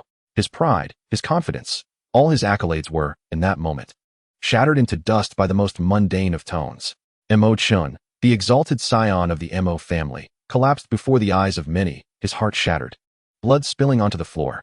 The entire Hunter Guild hall descended into a profound hush. The air seemed to solidify, and all breaths were suspended, leaving only the dull thud of Imo-chun's fall echoing in the ears of those present. The two guards trailing behind Imo-chun were the first to react, their previous arrogance swiftly replaced by terror and confusion. Young master, quickly, contact the family. Young master has suffered a mental blow. They scrambled to support the unconscious Imo-chun. One of them hastily retrieving a specialized communicator, trembling as he reported this shocking news to the family. Meanwhile, the other hunters in the hall stood as if frozen in place, their expressions etched with an ineffable shock. Their minds struggled to process the astounding events that had just unfolded. The man known as Ling had not expended a single ounce of energy throughout. He had merely spoken a few words they could not comprehend, yet each syllable seemed laden with formidable weight. And thus, the famed genius of the Imo family, destined to stand at the pinnacle of technology, had fallen? What power was this? A mental assault? Or some incomprehensible, rule-like force of verbal command? What was the Forsaken Land reincarnation? One hunter murmured in a daze. Did he just declare the Imo family system to be garbage? Is this the discarded manuscript from over 100 million years ago? Another hunter felt his worldview shaken to its core. 100 million years? Is he an ancient relic that emerged from the thaw of the glacial age before the great catastrophe? An ancient relic? Which ancient relic can cause a proud genius like Imo-chun to collapse with a single sentence? Fear, like creeping vines, quietly spreads in the hearts of everyone present. They gazed towards the direction in which Ching Feng departed. The empty door before them, now, seemed like an entrance to another unknown dimension. Sumu stood in place, equally shaken. She had witnessed Ching Feng's world-destroying power, yet the scene before her struck her with a shock that rivaled the annihilation in the Black Forest.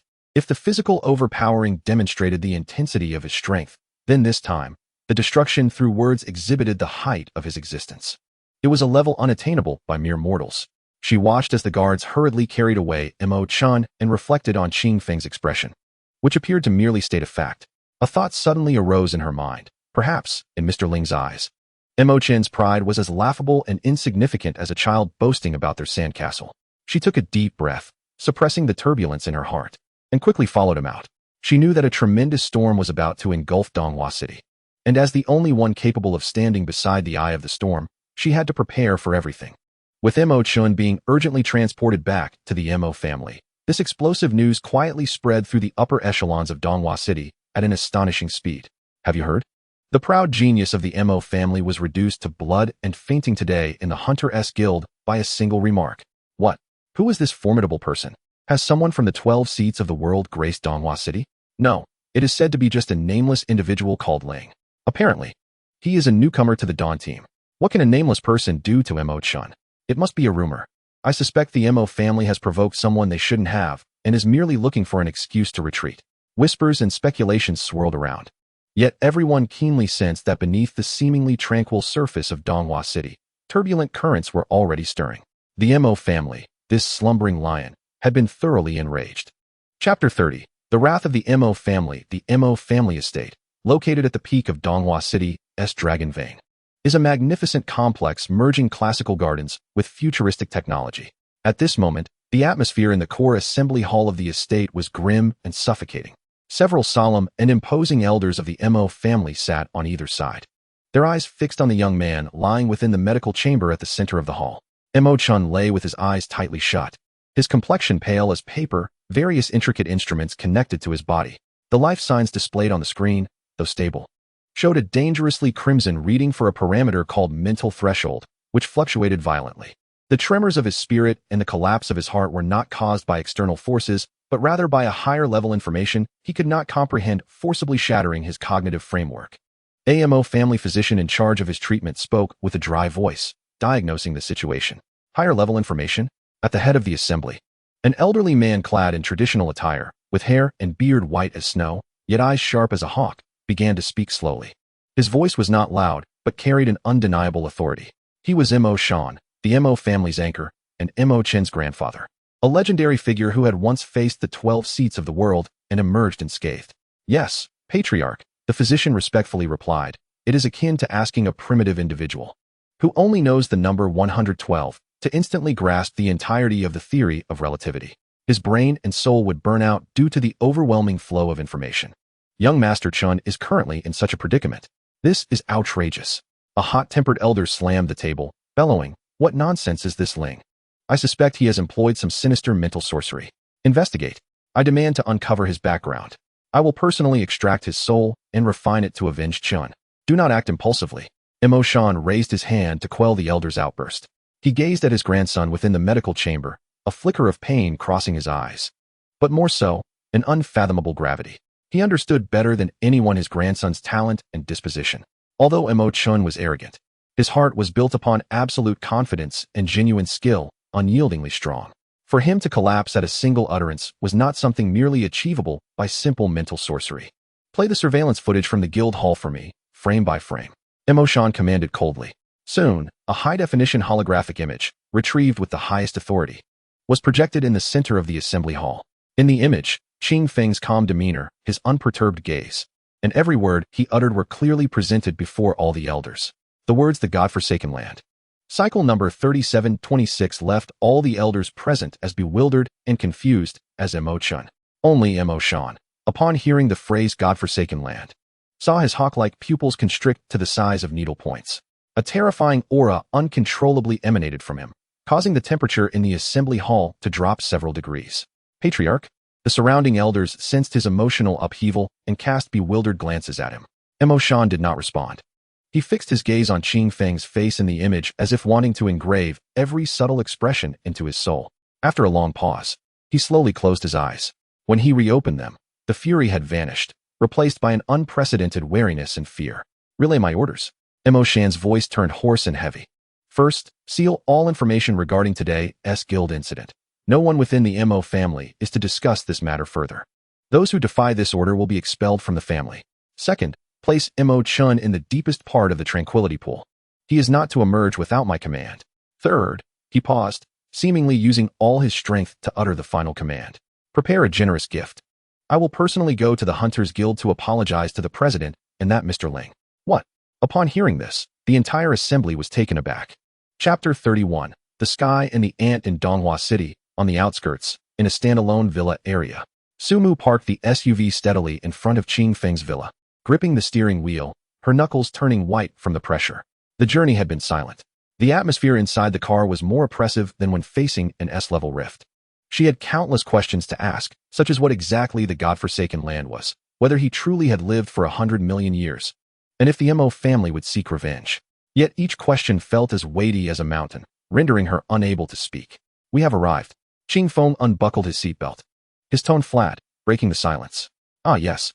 Sumu seemed to awaken from a dream. Qing Feng opened the car door and stepped out, walking toward the villa entrance.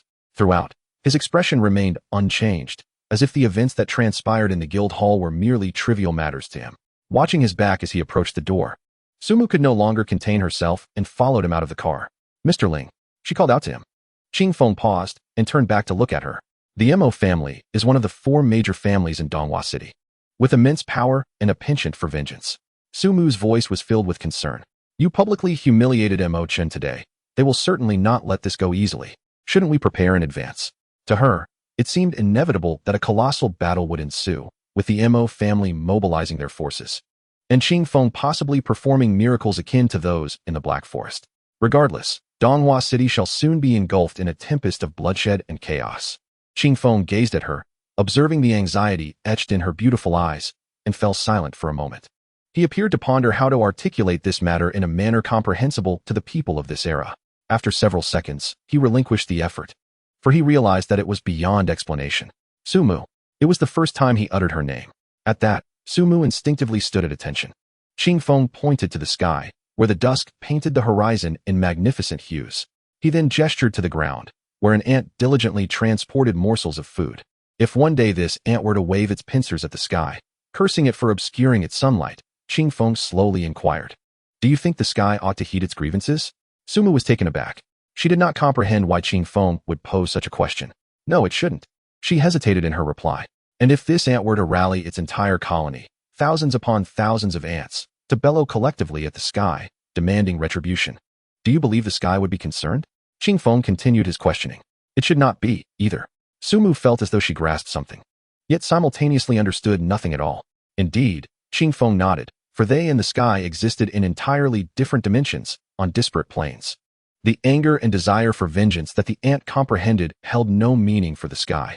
Having spoken, he turned and pushed open the grand door of the villa. To me, the Mo family represents that ant colony, while I am the sky. The door gradually closed, leaving Sumu alone in place. The sunset's afterglow elongated her shadow. She stood there, lost in thought, repeatedly mulling over Qing Feng's final words. The sky and the ant. An indescribable sense of shock and solitude enveloped her. So, in the eyes of this gentleman, even a colossus like the Mo family was merely an ant colony upon the ground? What about herself? The Dawn Squad? The entirety of Donghua City? A bitter smile crossed her lips as she suddenly found her previous worries absurd. Just then, lights flickered on in the second floor of the villa. Following that, a lively and familiar tune faintly floated out from within. Shi Yang Yang, Mei Yang Yang, Lan Yang Yang, Fei Yang Yang. In an instant, the reverence for the divine, the admiration for the sky, and the sorrow over her own insignificance vanished upon hearing that song. She covered her face, feeling her emotions embark on a roller coaster ride more thrilling than an A-level rift in mere minutes. So the sky is now earnestly studying an animated series about ants? This world is truly mad. Chapter 32. The most expensive apology in history. The following morning, a piece of news struck like a magnitude 12 earthquake, shaking the upper echelons of Donghua City. The head of the Mo family, Mo Shan, personally visited the Hunter Guild headquarters to meet the president. When Mo Shan's ancient red flag car, a symbol of the Mo family's utmost authority, came to a halt before the guild's building, all witnesses held their breath. They understood that the wrath of this lion was about to be unleashed. Everyone assumed that a thunderous retaliation against the Zero and Dawn Squad was imminent. In the Hunter Guild president's office, the elderly president regarded Mo Shan, who sat across from him. Calm in demeanor, yet unable to conceal the weariness and anxiety in his eyes, with trepidation. Mo Gu, what brings you here today? The old president inquired, pouring him a cup of tea as a tentative gesture. Mo Shan did not touch the cup, remaining silent for a moment before speaking in a hoarse voice. President Li, I am not here to seek retribution. I have come to offer an apology. The old president sputtered, spitting out his tea, his eyes wide with disbelief as he stared at Mo Shan. Apologize? Mo Gu, you cannot be serious. The Mo family, offering an apology? This is more shocking than an S-level rift opening in the city center. Mo Shan offered a bitter smile, retrieving a document sealed with the highest level of encryption from the Mo family storage ring and gently pushing it toward the old president. This is a small token of apology from the Mo family. I ask you, President Li, to convey it to Mr. Zero. The old president, doubtful, picked up the document. And as his gaze fell upon the title, his hand trembled violently, nearly dropping the document. Tianshu Group, Agreement for Unconditional Transfer of 100% Equity. Tianshu Group. This was the Mo family's most core enterprise, controlling over 70% of the civilian and military rune technology market in Donghua City. Its value sufficient to purchase half the city. Mo Shan was offering the entire Tianshu Group as a gesture of apology? The old president felt his heart nearly cease beating. In his lifetime, he had never witnessed such an exorbitant apology. Mo Guyu, he stammered, at a loss for words. President Li, do you think I have lost my mind? Mo Shan, perceiving his thoughts, chuckled self-deprecatingly. He rose and approached the window, gazing down at the bustling city below, his voice distant and tinged with trepidation. The Mo family has a legacy spanning 1,000 years. And within the most ancient scrolls of our clan, there are but a few words recorded. It speaks of a time before human civilization, when this world was a playground for certain beings. They regarded time and space as mere toys and reincarnation as a game. They were called the Forsaken People. The final page of the scroll bears a blood-red warning. Mo Shan turned his head, enunciating each word deliberately. Should you encounter them, kneel and pray that they do not see you. If seen, then offer everything and plead for their mercy. The old president's pupils constricted suddenly. He finally understood why Mo Shan would undertake such a reckless act. That Mr. Zero, he is. I do not know. Mo Shan shook his head. However, yesterday, before Chinair, he uttered the terms Forsaken Land and Reincarnation. I dare not wager. The Mo family cannot afford to gamble. The office fell into a prolonged silence. The heavy sounds of their breathing, the only noise. After a while, the old president finally spoke with great difficulty. I understand. I will find a way to convey this gift. However, I do not have direct contact with that gentleman. I can only reach him through Captain Su Mu of the Dawn Squad. Then it shall be so. Mo Shan bowed deeply to the old president. This legendary figure, who had dominated Donghua City for decades, appeared to age 10 years in that moment. Chapter 33. He is busy. When Su Mu received the old president's urgent encrypted communication, she was at the Hunter Guild, handling the subsequent merit evaluations and material requests for her squad. What? The head of the Mo family personally came to apologize. The gift is the entire Tianshu group. You want me to deliver this gift to Mr. Zero? Su Mu clutched the communicator, stunned and rooted to the spot. Her mind struggled to process the continuous series of surreal events. Just yesterday, she was fretting over the Mo family's potential retaliation. Today, not only had the Mo family refrained from vengeance, but they had also presented a gift grand enough to make any nation envious. This transformation was far too rapid. She recalled Qing Feng's metaphor of the sky and the ant. Could it be that the ant truly understood the disparity between itself and the sky so swiftly, and offered all its provisions simply to beseech the sky not to rain down upon it? After ending the call with the still stunned old president, Su Mu stood in place for a full 5 minutes before she could finally accept this bewildering reality. She took a deep breath, calming her racing heart, and dialed the internal communication line for Qing Feng's villa. This was a direct line he had casually bound for her before he left yesterday. The communication device rang for an extended period before it was finally connected. Hello? The voice of Qing Feng emerged from within, tinged with a hint of annoyance at the interruption. In the background, faint sounds of thumping could be heard, along with the classic phrase, I will definitely return. Mr. Ling, it's me, Su Mu said nervously. I apologize for the disturbance, but there is a matter of utmost urgency and significance that requires your attention. Speak, Qing Feng replied succinctly. The head of the Ma family, Ma Shan, personally visited the Hunters Guild this morning to offer his apologies. Su Mu endeavored to steady her voice. He has brought a gift of contrition. A gift? Qing Feng seemed disinterested. Did I not mention yesterday that I do not require one? But, Su Mu stammered, feeling her tongue almost tie itself in knots. This gift represents the entirety of Tianshu Group's shares. Its value is beyond estimation. Silence enveloped the other end of the line. Su Mu's heart raced, wondering if even a deity might be moved upon hearing of such immense wealth. However, moments later, Qing Feng's voice resonated again, filled with confusion and incredulity. Shares? What is that? Is it a new type of rune material? Can it be used to upgrade my television signal receiver? Su Mu felt her world spin, nearly losing her balance. Oh heavens! Is your focus slightly askew? That is Tianshu Group. It constitutes half of Donghua City's economic lifeline. You are genuinely concerned only about whether it can change your television channels? And no, sir, Su Mu exerted all her strength to explain.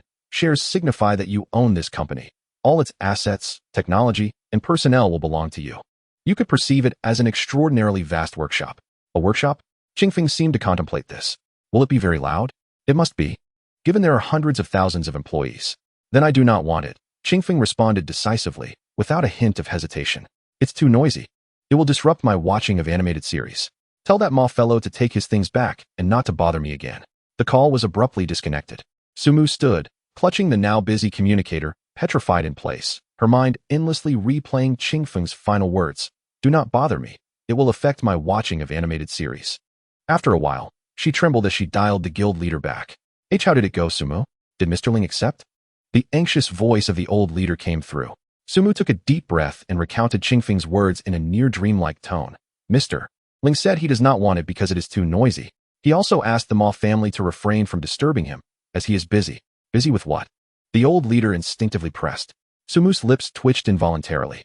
Busy watching Xiyang Yang Yuhue Taolong. Chapter 34. The Melody and the Chessboard in Donghua City.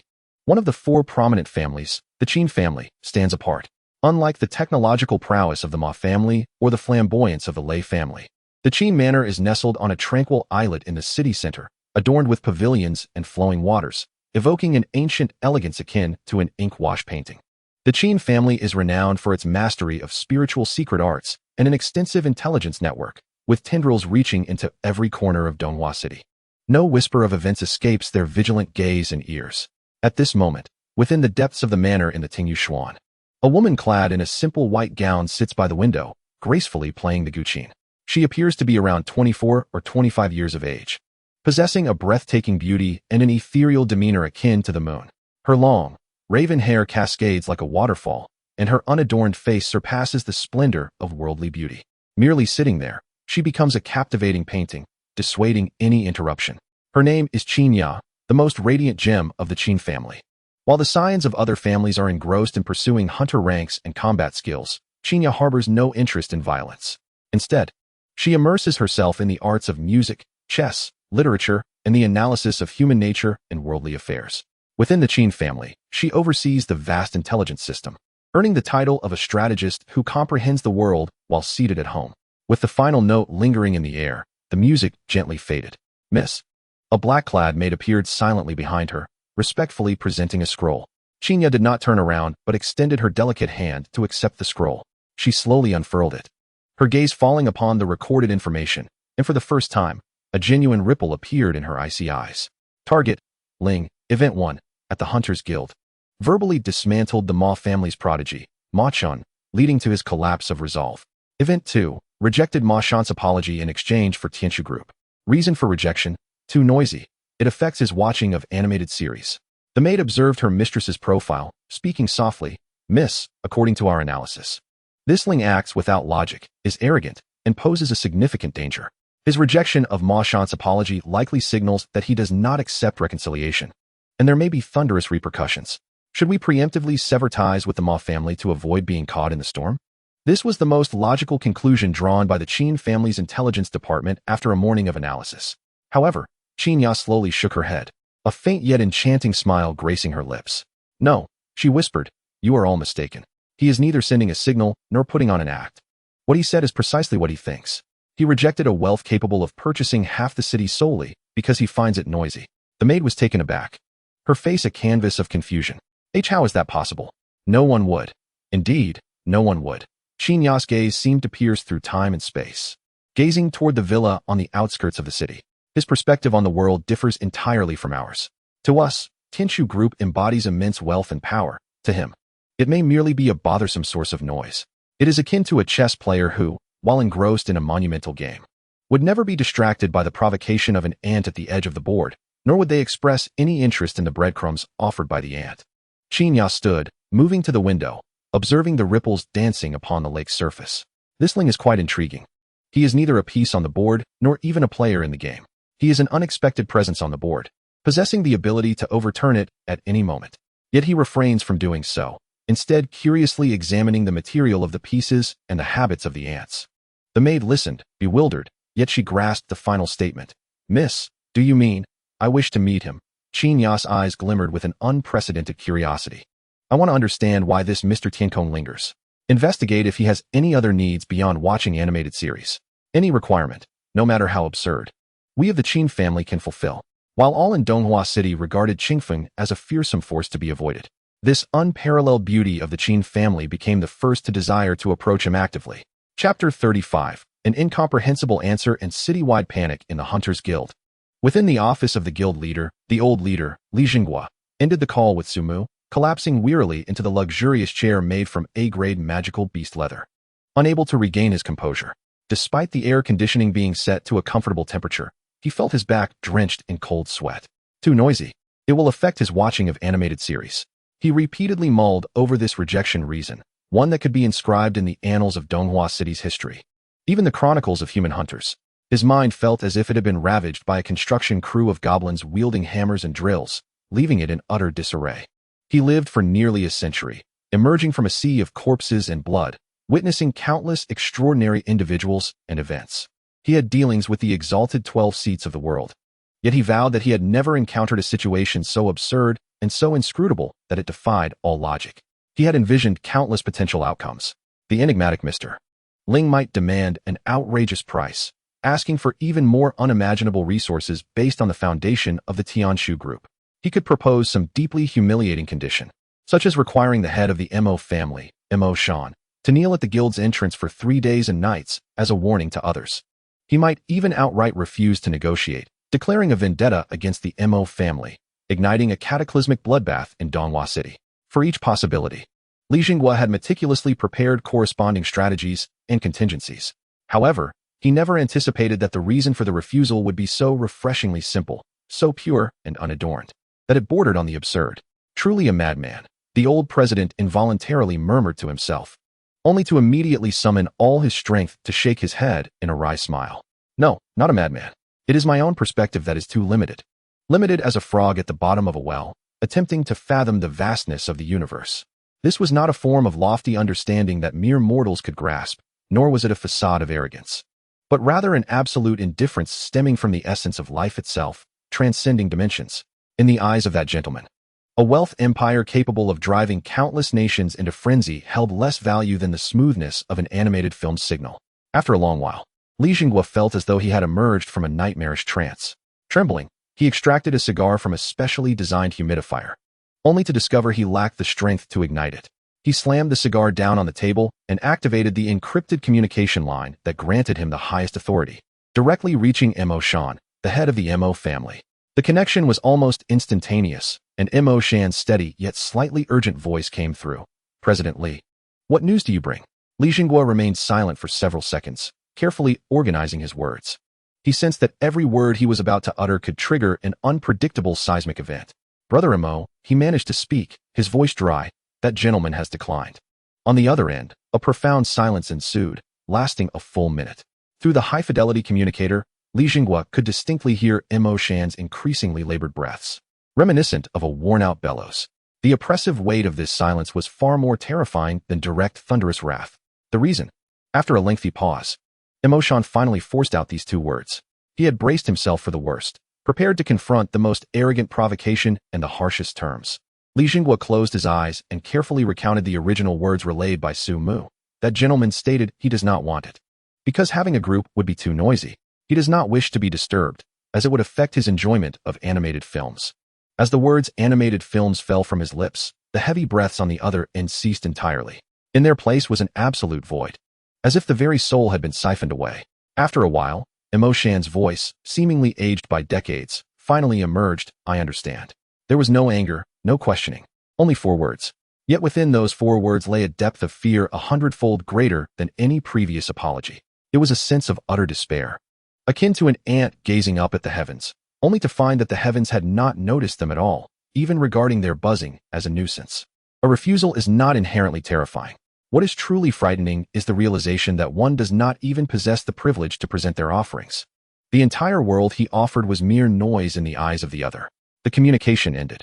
Li Jinghua understood that the lion of the Mo family had not been defeated. Rather, its pride had been utterly crushed on a soul-deep level.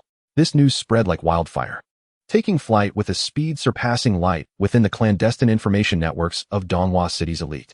Donghua City High-Level Internal Forum Encrypted Section. Subject: Blood Red Highlight Confidential. Mo family's tribute to Tianshu Group rejected. Reason revealed. A paradigm shift. As soon as the post was published, it ignited the entire submerged region. Is the poster out of their mind? Today is not April Fool's Day. Such a jest could be fatal. It's fake. Absolutely fake. I stake the reputation of the Lei family head on it. No one can refuse the Tianshu Group. It is true, replied an anonymous ID from the upper echelons of the Hunter Guild.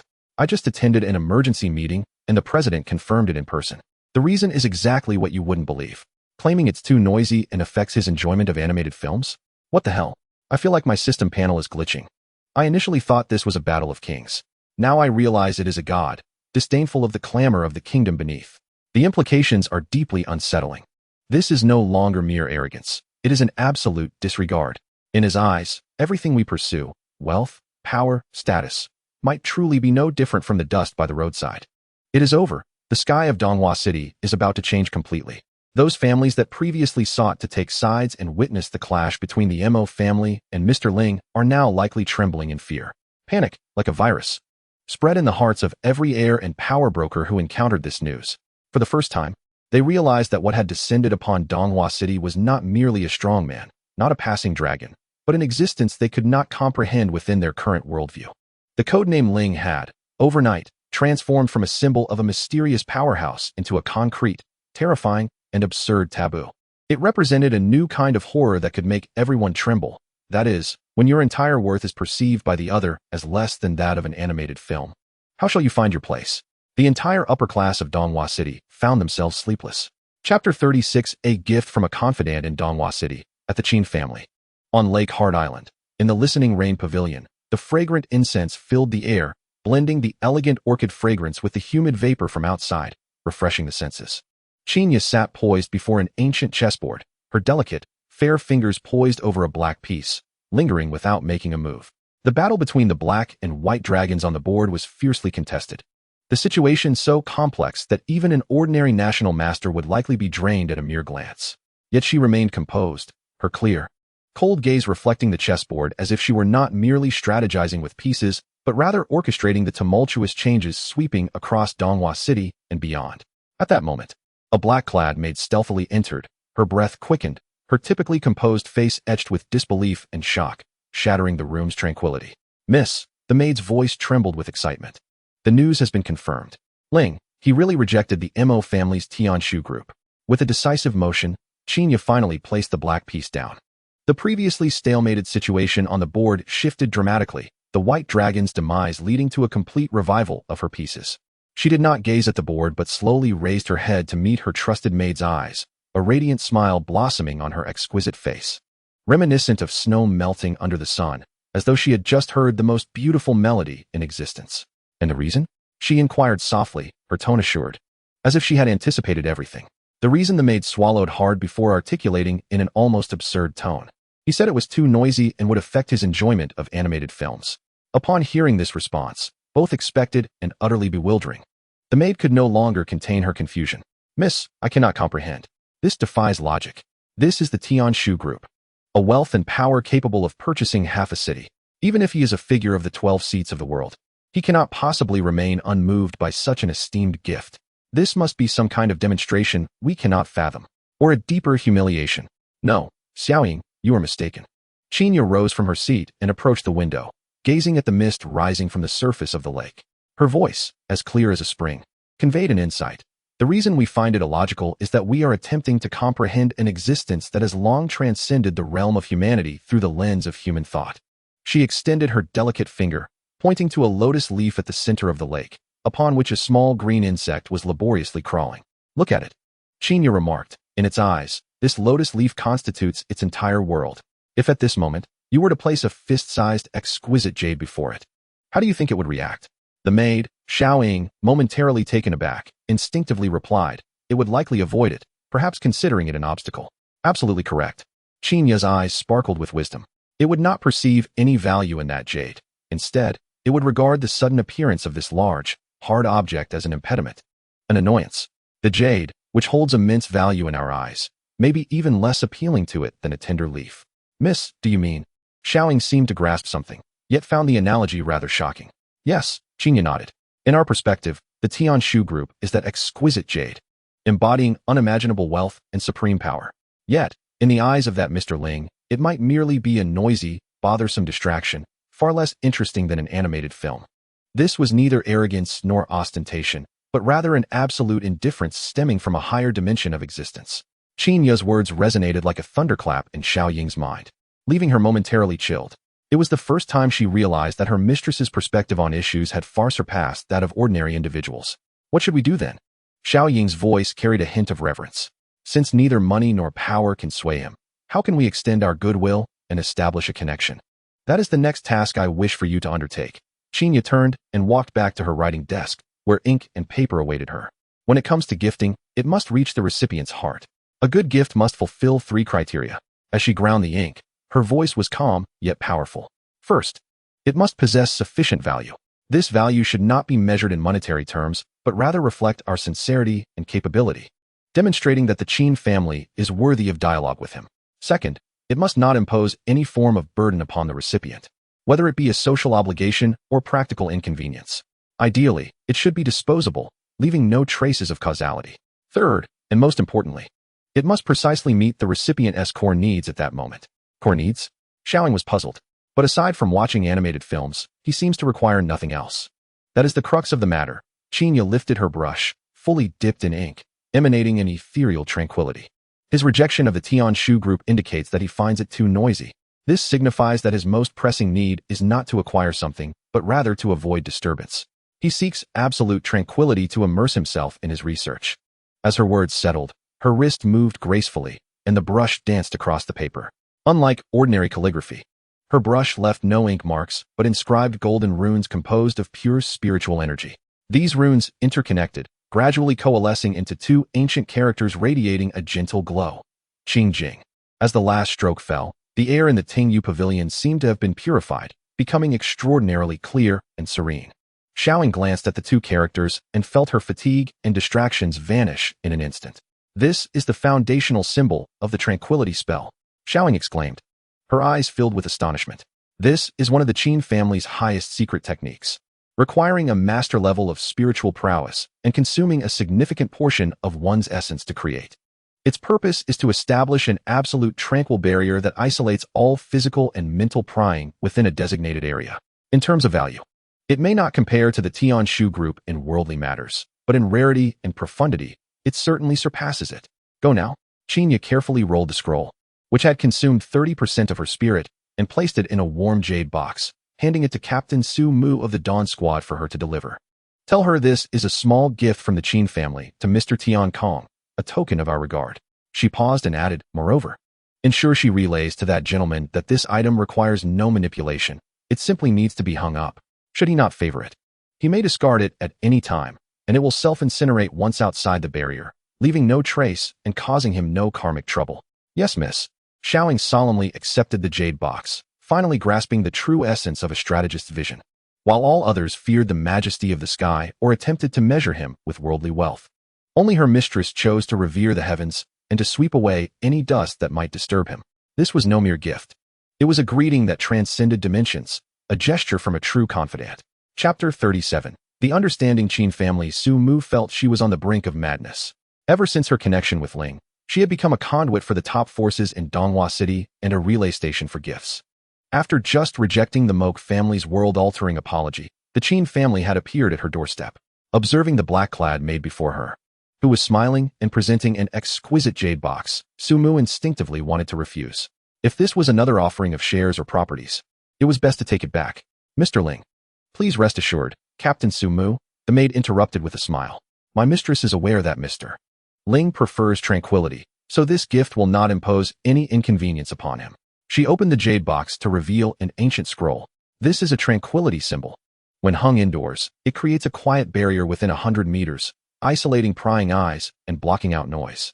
Should the gentleman not fancy it, he may discard it at any time, and the symbol will automatically incinerate, leaving no traces of causality.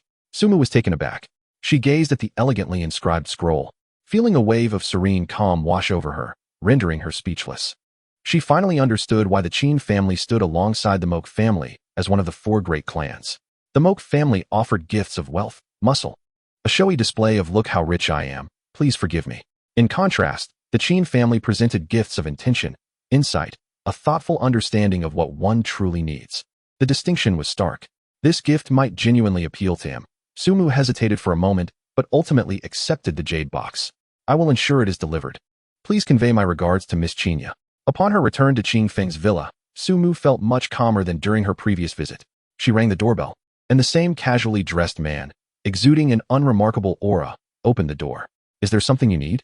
Qing Feng's gaze swept over her and landed on the jade box in her hands. Mr. Ling, this is a gift from Miss Qinya of the Qin family, entrusted to me for delivery, Su Mu said, bracing herself, quickly adding, please don't misunderstand.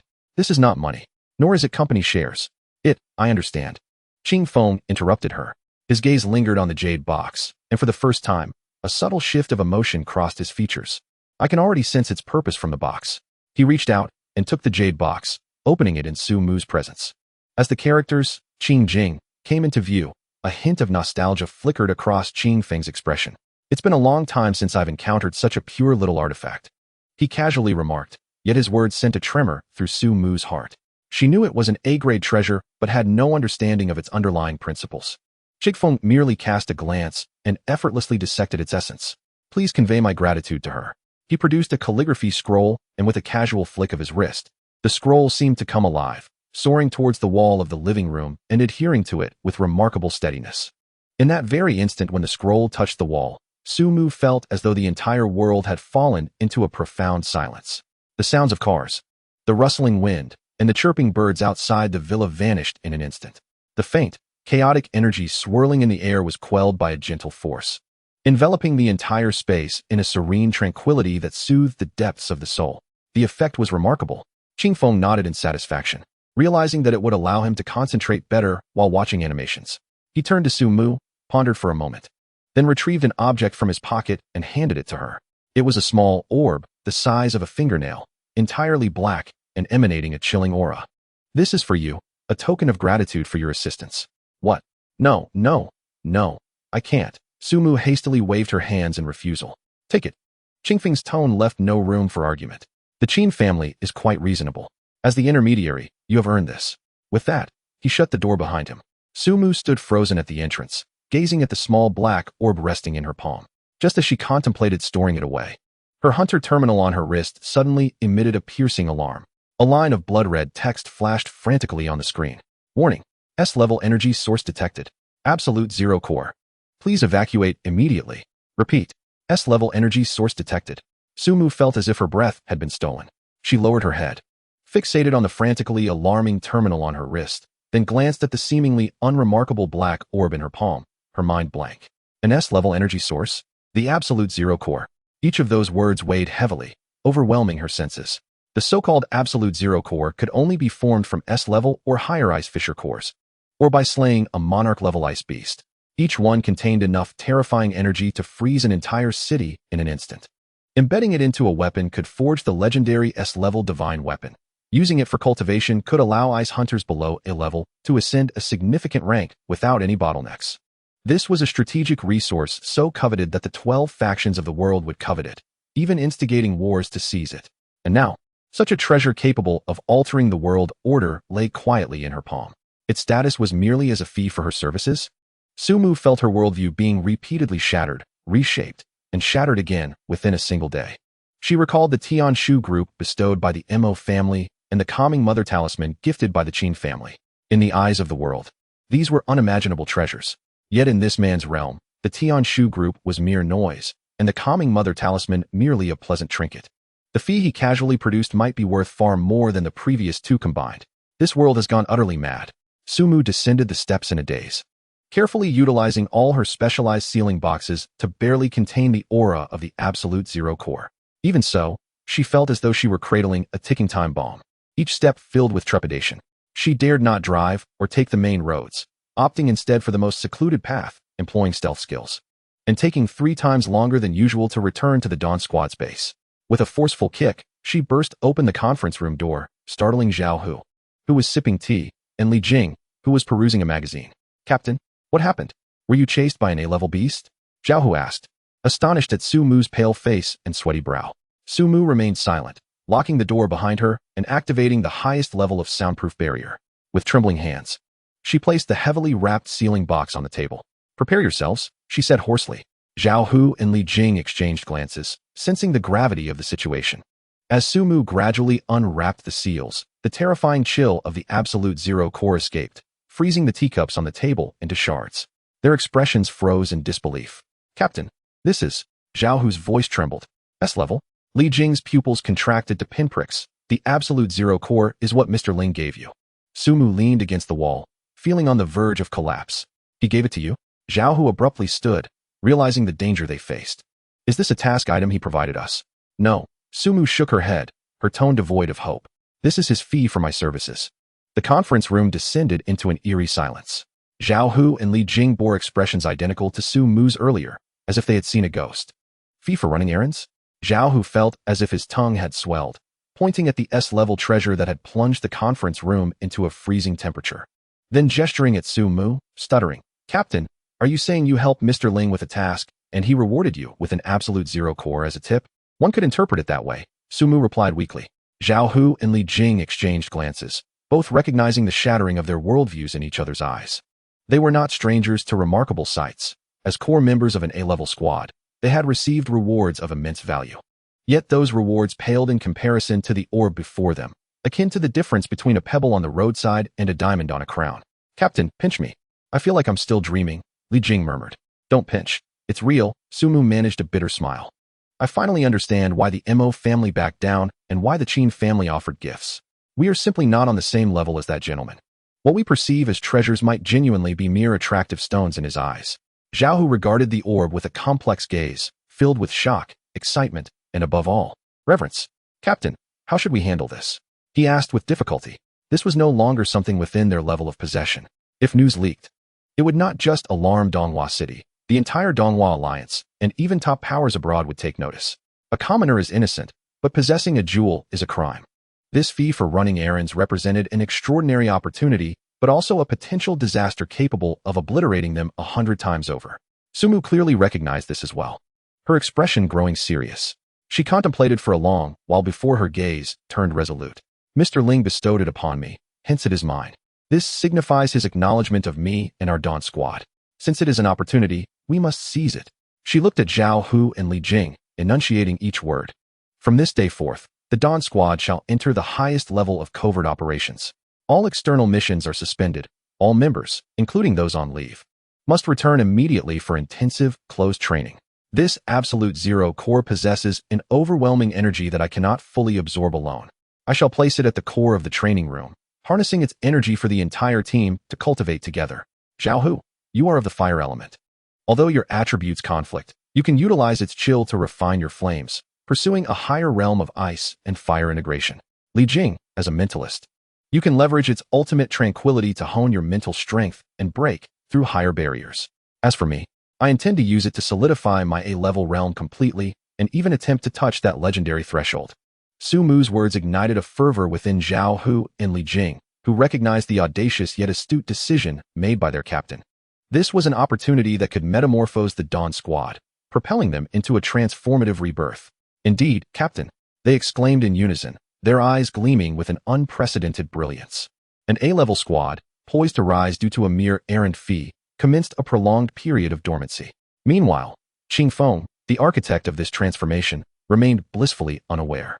He merely felt that after hanging that calligraphy scroll, the villa had grown remarkably tranquil.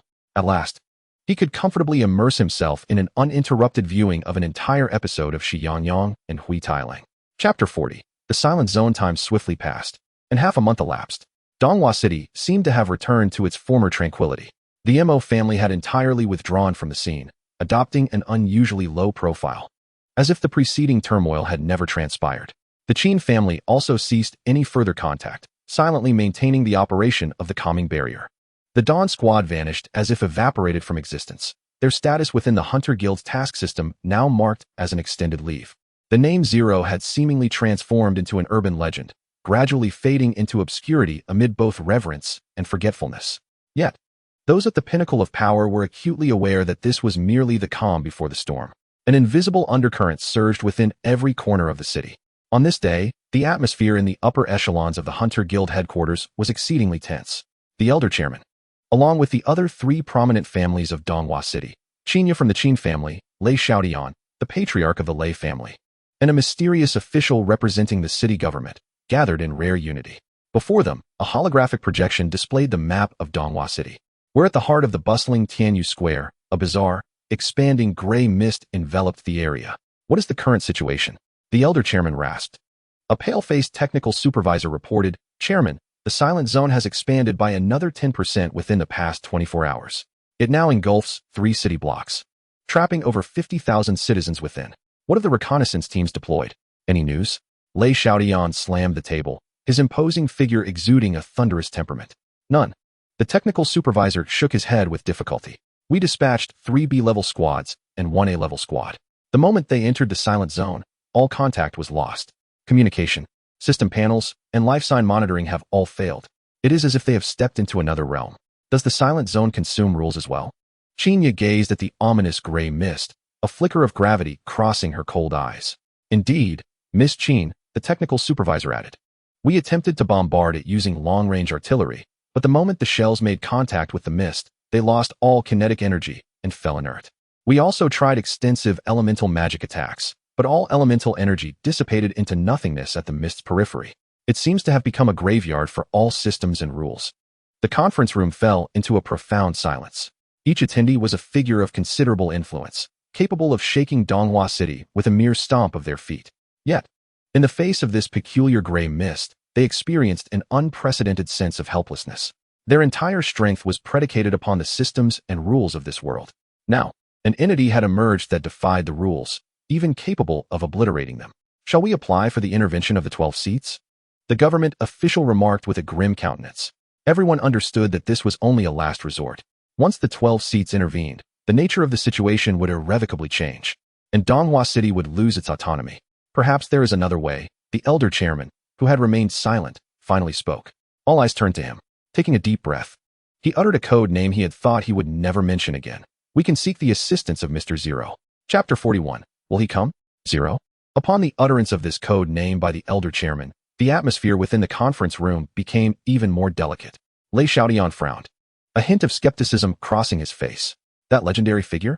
Humph, he merely embarrassed the Mo family a bit and happens to know some ancient secrets. How can he be of any use against a silent zone that devours rules?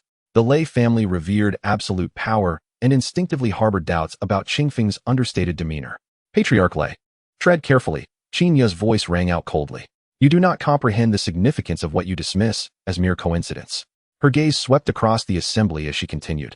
Ladies and gentlemen, we must acknowledge a fundamental truth. The silent zone we face is, at its core, a phenomenon that defies rules. It does not shatter rules with greater power, but rather renders them ineffective. Thus, any attacks based on the existing rule system will be futile. Whether it be Patriarch Lei's formidable thunder or our Qin family's psychic tempest, we require someone who exists beyond the rules, someone who transcends them altogether.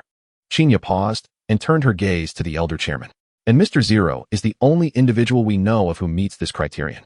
Her assertion left Lei Xiaotian momentarily speechless, for he recognized the incisive accuracy of her analysis.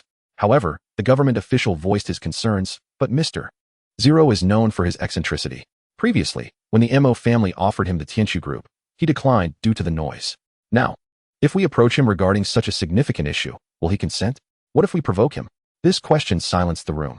Indeed, how could they expect a man who dismissed half the city and simply wished to enjoy his peace and watch animated series to risk himself for a disaster that bore no relevance to him? How can we know unless we try? The elder chairman sighed. This is our only hope at present. But who shall we send? All eyes converged on Qinya.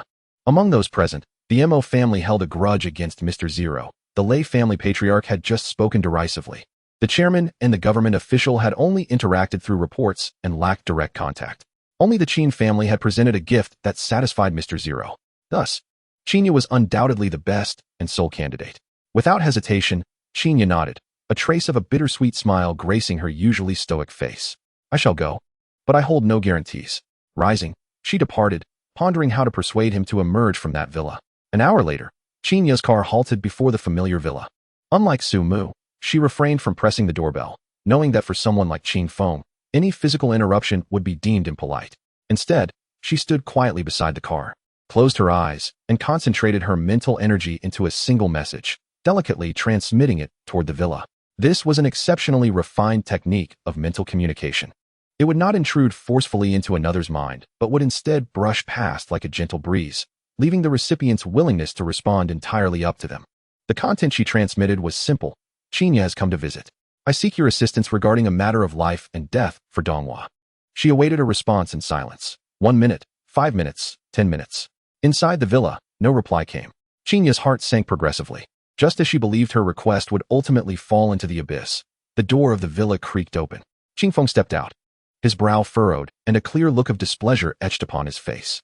Do you know, he said, directing his gaze at Qinya with palpable irritation, that gray substance has disrupted my satellite signal? My Xiangyang Yu Hui Tai Lang is stuck at episode 499, the grand finale. Can you comprehend the torment this inflicts upon a devoted viewer? Chapter 42. The anger of a binge-watcher. Qin Yu was momentarily taken aback. She had prepared countless arguments, considering emotional appeals and rational explanations, detailing the plight of the 50,000 citizens in the city. She had even contemplated offering substantial rewards, promising that if he intervened, the entirety of Donghua City, and indeed the Donghua Alliance, would comply with any of his demands. She had steeled herself against the possibility of outright rejection and returning empty-handed. Yet, she had never anticipated that the reason he would agree to help would be this, his beloved animated series being halted at its conclusion. As she observed Qingfeng's face, which was unmistakably marked by dissatisfaction, Qinya's composed demeanor as a strategist wavered for the first time. She suddenly felt that her previous theories regarding the grand chessboard of the universe, transcending worldly concerns, might have been entirely misguided. This being's logic of action was beyond the comprehension of a mere mortal like her. He might genuinely possess no interest in saving the world. He simply yearned to finish watching his animation. Apologies, Chinya instinctively uttered, but quickly corrected herself. We will rectify the signal promptly. That won't be necessary, Qingfeng replied impatiently, waving his hand dismissively. Fixing the signal merely addresses the symptom, not the root cause. It would be far more effective to eliminate the source of interference.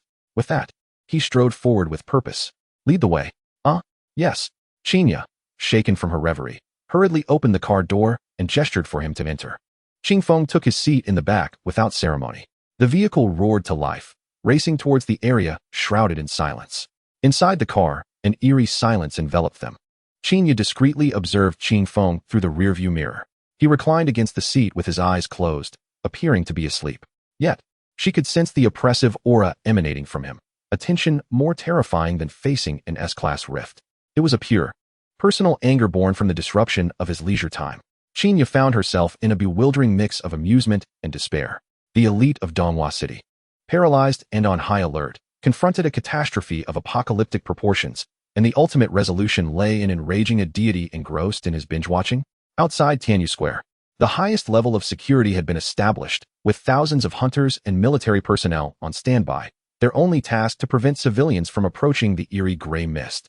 As Chinya's car smoothly reached the front line, the old president and Lei Xiaotian, who had been waiting, rushed forward. Miss Chinya, how is it? The old president inquired eagerly. Before she could respond, the back door swung open, and Qingfeng alighted from the vehicle. He did not acknowledge the prominent figure surrounding him, but instead looked up at the undulating gray mist that resembled a living entity. Indeed, this is the early form of void blight, he mused, stroking his chin, a low-tier parasite that feeds on concepts. I hadn't anticipated such a thing would hatch here. Void blight. Everyone present, including Chinya, was hearing this term for the first time. Mr. Zero, do you know what this is? The old president asked hurriedly. Of course. Qingfeng nodded, then turned to them with a condescending gaze. You lot took half a month to deal with such a simple parasitic infection, allowing it to grow so large? The crowd exchanged glances, embarrassment washing over them. Cleaning crew? What cleaning crew? It's easy for you to say, Lei Xiaotian interjected, pointing at the mist. This beast can consume rules. You claim it's simple. Why don't you step in and resolve it yourself? Qingfeng cast him a glance, one akin to observing an obnoxious fly. He remained silent, merely extending a finger towards the ominous gray mist, gently prodding it forward. Chapter 43. A single finger time seemed to freeze at that moment. All present held their breath, fixated on Qingfeng's outstretched finger. There were no cataclysmic energy waves, no earth-shattering pressure. He simply appeared to be puncturing a soap bubble as he pointed at the thick gray mist enveloping 3 city blocks. Lei Xiaotian wore an expression of disdain and mockery. He believed this individual named Zero was merely putting on a show. How could a mere finger confront such an enigmatic mist that could obliterate even cannonballs? His thoughts were abruptly interrupted. The instant Qingfeng's fingertip made contact with the edge of the mist, there was no explosion, no sound, and no clash of energies. The area deemed a nightmare by all high-ranking officials in Donghua City, defined as a graveyard for rules, began to dissolve. It was as though a drop of dish soap had been introduced to grease or sunlight had struck snow. An absolute void emerged at the tip of Qingfeng's finger. And this void began to expand at an unstoppable pace, racing outward in all directions. The gray mist vanished as if it had never existed, dissolving without a trace. 1 second, 2 seconds, 3 seconds. In a mere span of 3 seconds, the silence shrouding 3 city blocks, which had trapped 50,000 citizens and rendered the entire Donghua City powerless, completely vanished. Sunlight once again bathed the ground of Tianyu Square. The citizens who had been trapped retained their bewildered postures, seemingly oblivious to the events that had just transpired. Meanwhile, everyone who bore witness to this spectacle, from the old president to Lei Xiaotian and Chinya, stood frozen as if petrified. Their mouths gaped open, wide enough to fit a fist, while their minds went blank. What was this? What had just happened? They could not comprehend it, for it surpassed the limits of their understanding. This was not power, nor magic, nor any known extraordinary ability. It was a definition of a more fundamental and superior nature. It was as if that gentleman had issued a decree to the world with a single finger. There should be no fog here. And thus, the fog vanished. All done. Wrapped up, Qingfeng remarked, withdrawing his finger and brushing his hands together as if he had merely completed a trivial task. He turned to glance at the still-dazed onlookers before returning to the car, opening the door and taking his seat. The signal should be restored. Take me back. Do not delay my viewing of the grand finale. His voice boomed like thunder, jolting everyone from their stupor. Gulp. Lei Xiaodian swallowed hard, feeling his legs tremble uncontrollably. He recalled his earlier provocation and his taunt about resolving the issue himself, a wave of mixed fear and absurdity surging from his feet to the crown of his head. He watched the car slowly pull away, eyeing the man who couldn't be bothered to look back, his mind consumed by a singular thought. Had he just provoked a being capable of effortlessly rewriting the rules of the world? Plop. The head of the Lei family, known for his domineering and unyielding nature, suddenly felt his legs weaken and collapsed onto the ground. Chapter 44. A New Taboo. Qinya was driving, her palms drenched in cold sweat. This was the first time in her life that she felt such anxiety while behind the wheel. She dared not glance at the rearview mirror, fearing that she might catch a glimpse of eyes that transcended time and space. She had thought she had overestimated Ling, comparing him to the sky and an unseen player on a chessboard. Yet, only moments ago did she realize how impoverished her imagination truly was. He was not the sky, for even the sky can be obscured by dark clouds. He was not a mere player, as players must adhere to the rules of the game. He was the very essence of the rules themselves. He commanded light, and light appeared. He declared the fog to disperse, and it did. The thought that she had allowed such a being to sit in her car and act as her enforcer sent a shiver down her spine. This was no longer a matter of inviting a deity only to find it difficult to send them away. This was a mortal, wielding the power of a creator god. Summoning all the courage she could muster, Qinya broke the silence within the car. "Mr. Ling, thank you for earlier." "No need," came Qingfeng's calm voice from the back seat. "I was merely resolving my own issues. The signal should no longer be interrupted." Qinya confirmed once more that this gentleman's thought process was indeed on a different wavelength from that of ordinary mortals. To him, saving 50,000 lives and averting a city-level catastrophe was of such trivial importance that it paled in comparison to the fluidity of an animated series signal. The vehicle soon returned to the villa. Qingfeng exited without uttering a single word and walked straight into the mansion. The door slammed shut behind him. Qinya sat in the car for a long while, finally exhaling a deep sigh of relief. She felt as though she had just emerged from the gates of the underworld. Meanwhile, the follow-up report regarding the Tianyu Square incident lay encrypted at the desks of all the top powers in Donghua City. The report's contents were exceedingly succinct. Disaster name: Silent Zone, suspected void infection. Solution: resolved. Resolver: Ling. Method: a single finger. Every individual who laid eyes upon this report fell into a prolonged silence. The term "a single finger" became a new taboo, more impactful than any mere noise. At the Mo family estate, Mo Chun, who had just emerged from the tranquil pool, still appearing somewhat dazed, came across this report. He stared at the two words "a single finger" for a full 10 minutes. Then, he turned and silently returned to the depths of the tranquil pool. He felt that he might need to meditate for another 100 or 80 years. Back at the Lei family mansion, Lei Xiaodian, who had collapsed on the ground, was carried back inside. He secluded himself in a secret chamber and issued 3 commands. First, all members of the Lei family must bow in reverence upon encountering Mr. Ling. Second, any clan member who dared to speak ill of or show disrespect towards Mr. Ling would have their cultivation abolished and be cast out of the family. Third, he himself would enter seclusion for introspection and would not emerge unless the survival of the family was at stake. At the headquarters of the Hunters Guild, the old president looked at the report and shook his head with a wry smile. He picked up a pen, crossed out the previous SSS rating of Ling's file, and wrote a brand new designation, one that had never existed before. Unknown grade. Remarks: contact prohibited, speculation prohibited, recording prohibited. From that moment on, Ling became a being in Donghua City that could only be gazed upon from a distance, even beyond the qualification to look up. Chapter 45. His research. Qingfeng's life returned to tranquility. For him, resolving the Silent Zone was merely a trivial matter. At last, he was able to indulge in the finale of Xianjiang and the Grey Wolf.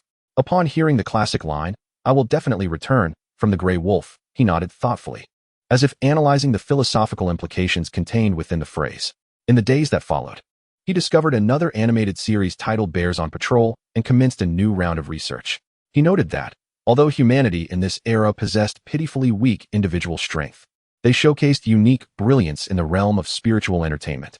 These creations, known as animated series, with their intricate logic and emotional expressions, provided him, an entity who had battled for eons in a forsaken land, with an unprecedented and fascinating experience. He resembled a supreme culinary master who, after sampling countless cosmic delicacies, suddenly discovered the unique flavor of a bowl of simple noodles from a street vendor. One day, while he was studying the 100 ways in which Baldy Chong failed to chop down a tree, the doorbell of the villa rang once more. Qingfeng frowned. His tranquil barrier could block all forms of prying and noise, yet it could not suppress this physical doorbell. Annoyed, he opened the door to find a man he had never seen before standing on his doorstep. The middle-aged man, appearing to be in his 40s and clad in a crisp military uniform adorned with gleaming stars, stood straight, exuding an aura of iron-willed authority. Yet his eyes were filled with extreme tension and reverence. "May I ask if this is Mr. Ling?" The middle-aged man inquired, nearly pleading. "I am he." Qing Feng assessed him. "Who are you?" "I don't recall ordering takeout."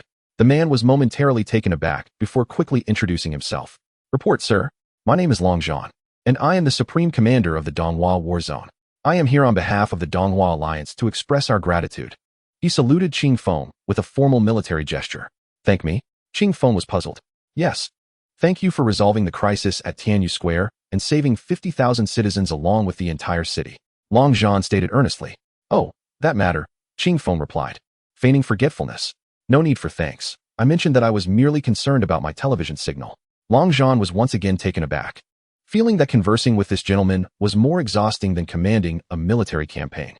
Taking a deep breath, he retrieved a box made of special alloy from his guard and presented it with both hands. "Sir, this is a small token of appreciation from the Alliance. We know you do not favor material wealth, so we have prepared another gift for you. We discovered that you seem to have an interest in the relics of civilization from before the Great Cataclysm." Long Zhan opened the box, revealing an unremarkable, slightly antiquated hard drive the size of a palm. "This is the only well-preserved data storage core from prehistoric civilization that we unearthed from the depths of the Kunlun ruins. According to our deciphering, it contains all the animated series produced by humanity before the Great Cataclysm."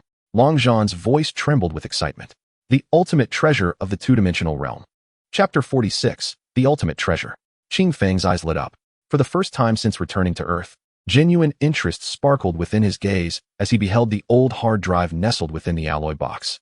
Akin to a thirsty traveler spotting an oasis at the end of a desert. All the animated series? He reached out, as if to touch it, though tempered by a hint of cautious restraint. "Indeed, sir." Long Zhan noticed his reaction and felt a wave of relief wash over him, realizing he had chosen the right gift this time. According to our currently deciphered catalog, it includes works spanning nearly a century. From Black Cat, Detective Engord Brothers to Naruto in One Piece, encompassing tens of thousands of series and over 1 million episodes. It is one of the highest achievements of human spiritual civilization before the Great Cataclysm. Long Zhan spoke passionately, his own words stirring deep emotion within him, in the quest to discover a gift that would please this divine being. The intelligence department of the Donghua Alliance diligently researched the lineage of Qing Feng, nearly tracing back to his 18th ancestor. When they uncovered that this enigmatic entity's sole passion lay in watching animated films, everyone was left in astonishment. Ultimately, it was a daring young intelligence officer who proposed that since he harbored such a fondness, they should present him with an entire animated universe. Thus, this treasure, originally intended to serve as a beacon of human civilization, concealed within the highest vault of the Alliance, was dispatched to this very place. Qing Feng fell silent, extending his hand to carefully extract the hard drive from the box. His movements were gentle and deliberate, as if cradling a newly birthed, exquisitely fragile world. He sensed that within this small device lay a myriad of intricate streams of information, woven from the imaginations of countless individuals, each creating vibrant little worlds. "How fascinating," he mused, weighing the hard drive in his hand and offering it a high appraisal. "I am glad you like it," Long Zhan exclaimed with enthusiasm. "I accept this gift." Qing Feng nodded, adding, "In return, I can promise you one thing." Long Zhan's heart raced. This was the ultimate purpose of his visit today, a commitment from an unfathomable existence, the value of which was immeasurable. "Please go on." He managed to restrain his excitement and stood at attention. "If, in the future, anything akin to the void blight that interferes with my signals were to arise," Qing Feng said earnestly, fixing his gaze upon Long Zhan, "you may notify me immediately. I will handle it." Long Zhan's excitement froze on his face.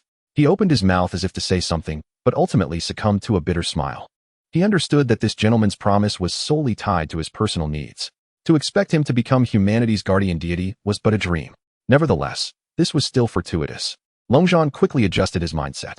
Establishing a stable relationship where he would assist in resolving troubles while allowing Qing Feng to enjoy his animated films was a monumental blessing for the Donghua Alliance. "Yes, sir. We understand." Long Zhan saluted once more with military precision. "Very well, you may leave." Qing Feng dismissed them, already eager to delve into this ultimate treasure. Long Zhan wasted no time, promptly leading his team away. Watching the door close once more, he wiped the sweat from his forehead and instructed the guard beside him. Immediately relay my orders to establish the highest emergency signal assurance team, on standby 24 hours a day. From this day forth, ensuring the stability of Mr. Zero's villa signals is an SSS-level military priority. Any potential interference with his enjoyment of animated films, be it natural disaster or man-made calamity, must be eradicated at all costs. Understood, General. Chapter 47. A new research topic within the villa. Qing Feng gazed thoughtfully at the hard drive in his hand. The sheer volume of information contained within this small device was overwhelming. If he were to utilize a regular computer for the reading, it would likely take centuries to complete. After some contemplation, he approached the television in the living room. He extended a finger and gently tapped the side of the television set. Suddenly, the exterior of the television shimmered, rippling as though it were liquid metal, and a slot perfectly matching the hard drive's interface materialized on the side of the screen. Qing Feng inserted the hard drive. In the next moment, the television's display transformed from animated scenes into a profound vista reminiscent of the cosmos. With countless points of light flowing across the screen, each representing an animated work.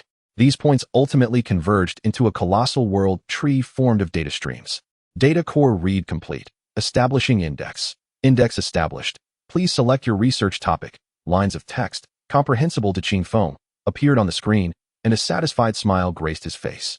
He found himself growing increasingly fond of this era. He did not hastily select titles he had heard of, such as Naruto or One Piece. Instead, his gaze lingered on the root of the world tree, where the oldest and weakest point of light resided. He reached out and gently touched that point of light. Topic name: Journey to the West. Release year: Pre-Cataclysm, approximately 200 years ago. Topic synopsis: Adapted from mythology. It narrates the story of a monkey named Sun Wukong who rebels against the heavenly court. A monkey rebelling against the celestial realm? Qing Feng's expression shifted to one of intrigue. Deep within his memories, he sensed vague fragments concerning a monkey and the heavenly court. Was it not a little monkey he had once enlightened in some reincarnation? He could not recall clearly. It had been far too long ago. Shaking his head, he dismissed those meaningless past thoughts and refocused on the screen before him. Let us begin with you, he softly declared. As the screen illuminated, light and shadow danced. A spirited rhythm of traditional Chinese opera drums resonated as a monkey, donned in a tiger-skin skirt and wielding a golden staff, boldly appeared on the screen. Qing Feng settled cross-legged on the sofa, captivated by the unfolding tale. Outside, the sun rose and set, clouds shifted and flowed, while within the villa, time seemed to lose all significance. An entity transcending all beings immersed himself in the splendid fantasy world crafted by humanity centuries prior. This tranquility persisted for an entire month until one day, an unexpected visitor shattered the serene atmosphere. That day, having just completed his research on Journey to the West, Qing Feng prepared to embark on his next topic when he suddenly felt a stirring in his heart and looked towards the window. He beheld the sky above the villa ripple as though disturbed by unseen waters. Soon after, a small rift was violently torn open, and from it emerged a little girl. Appearing around 7 or 8 years old, with 2 curly pigtails, dressed in a red belly band, looking like a porcelain doll. Ouch! The little girl landed squarely on the lawn of Qing Feng's villa, bursting into tears as she rubbed her backside. She looked up and met Qing Feng's gaze from the window on the second floor. Their eyes locked, and the air was thick with silence. Wow! In the next moment, the little girl's lips quivered, and a heart-wrenching wail reverberated throughout the villa district. Master! Help! The Void Hunter is after me. Chapter 48. The master from the sky. Qing Feng furrowed his brow as he observed the sobbing girl on the lawn, who referred to him as Master, feeling utterly perplexed. Master? When had he ever taken on such a seemingly foolish disciple? He meticulously searched through his vast reservoir of memories for a brief moment, only to confirm that there was none. Just as he was about to close the window and pretend he had seen nothing, the rift behind the girl suddenly widened dramatically. A chilling, violent, chaotic, and ravenous aura surged forth from the other side of the rift. Following that, a colossal claw, composed entirely of pure darkness and adorned with countless crimson eyes, emerged from the rift, reaching for the little girl below. A void hunter? Qing Feng studied the claw, his gaze sharpening. So, this was the nature of the creature. It was a low-dimensional being that fed on temporal and spatial energy, reveling in traversing various worlds while pursuing those endowed with temporal and spatial talents. In the Forsaken Land, such a thing lacks even the qualification to serve as an appetizer. The little girl, gazing at the giant claw reaching for her, turned pale with fright, her cries growing louder. Master, save me. I lost your Lin Huiyin, Luan Huiyin. It was unintentional. At the mention of these 3 words, Qingfeng's movements halted. He looked again at the girl. This time his gaze penetrating her exterior to glimpse her soul's essence. Amidst the chaotic light of her soul, he discerned an exceedingly faint yet familiar mark. It was indeed his ying, a soul imprint he had carelessly inscribed when he was in the Forsaken Land, meant to conveniently label particularly intriguing subjects for experimentation. Any being bearing this mark would retain a trace of his essence, regardless of how many reincarnations they underwent. He recollected that it was approximately over 300 million years ago when he had once enlightened a newly sentient Xingnaolan, Shikong Daolian. The lotus possessed remarkable talent and an exceptional understanding of the laws of time and space, so he casually marked its seed before discarding it into a nascent universe, allowing it to thrive or perish on its own. Little did he expect that after eons, this seed would transform into a human and find its way to Earth. What a hassle! Qingfeng sighed. Though he was reluctant to admit it, from a causal perspective, this little girl could indeed be considered his named disciple. As the giant claw was about to grasp the girl's head, Qingfeng extended a finger and gently flicked it towards the window. A soft sound echoed. Below, the gigantic claw, composed of darkness, along with the spatial rift behind it, and the colossal form on the other side of the rift, dissipated into countless glimmering points of light, as if it had never existed. The girl's cries suddenly ceased. She stared blankly at the now empty sky, then glanced at her unscathed body, blinking her large, watery eyes. She then lifted her head to look at the second-floor window, her face breaking into a radiant smile. I knew Master was the strongest. She leapt from the ground, brushed the grass off her backside, and scampered towards the villa's entrance. Master, open the door. I am Honglian, your most adorable disciple. Qingfeng felt as though his tranquil retirement life was drawing to a close. A headache loomed. Chapter 49. The strongest beneficiary. Ultimately, Qingfeng opened the door. Not out of compassion, but because if he did not, this girl named Honglian might knock on his door until the end of time. Master. As the door swung open, a red figure darted in and clung to his leg. Whoa, Master, I finally found you. Honglian looked up with her big, watery eyes, tears flowing freely. I searched for you for 3,000 years. I traversed 1,800 worlds just to sense your faint aura. Qingfeng maintained a stoic expression, attempting to extract his leg from her grip. He found it surprisingly difficult, as this seemingly delicate girl possessed astonishing strength. Let go, he commanded succinctly. No, I'm afraid if I let go, you will run away again. Honglian tightened her grip. Qingfeng's brows knitted into a frown. He realized that physical intimidation seemed ineffective against this girl. Let me ask you, he shifted his strategy. You mentioned losing Miao Ying. How did that come to pass? Upon hearing this, Honglian's body stiffened, and her grip on his leg loosened slightly. She lowered her head, fidgeting with her fingers, and murmured, 300 years ago, I passed through a world called Tianyuan Dalu and accidentally engaged in a fight with a child of fate there, inadvertently embedding the protective mark you bestowed upon me into his body. And then, Qingfeng pressed, maintaining his emotionless demeanor. Then, that mark became bound to him. I could not retrieve it. Honglian's voice diminished. Without your aura's protection, those void hunters have come after me. I could only flee while searching for you. Qingfeng felt his blood pressure gradually rising. The imprint he had inscribed was not only a marking, but also a means of protection. As long as the mark existed, those void creatures would not dare approach easily. Yet, this reckless disciple had given it away. All right, I understand now. Qingfeng took a deep breath, forcing himself to remain calm. You may come inside. He resigned himself to the situation. Regardless, he had sown this cause himself. Upon hearing this, Honglian instantly beamed with joy, releasing her hold and bouncing into the living room.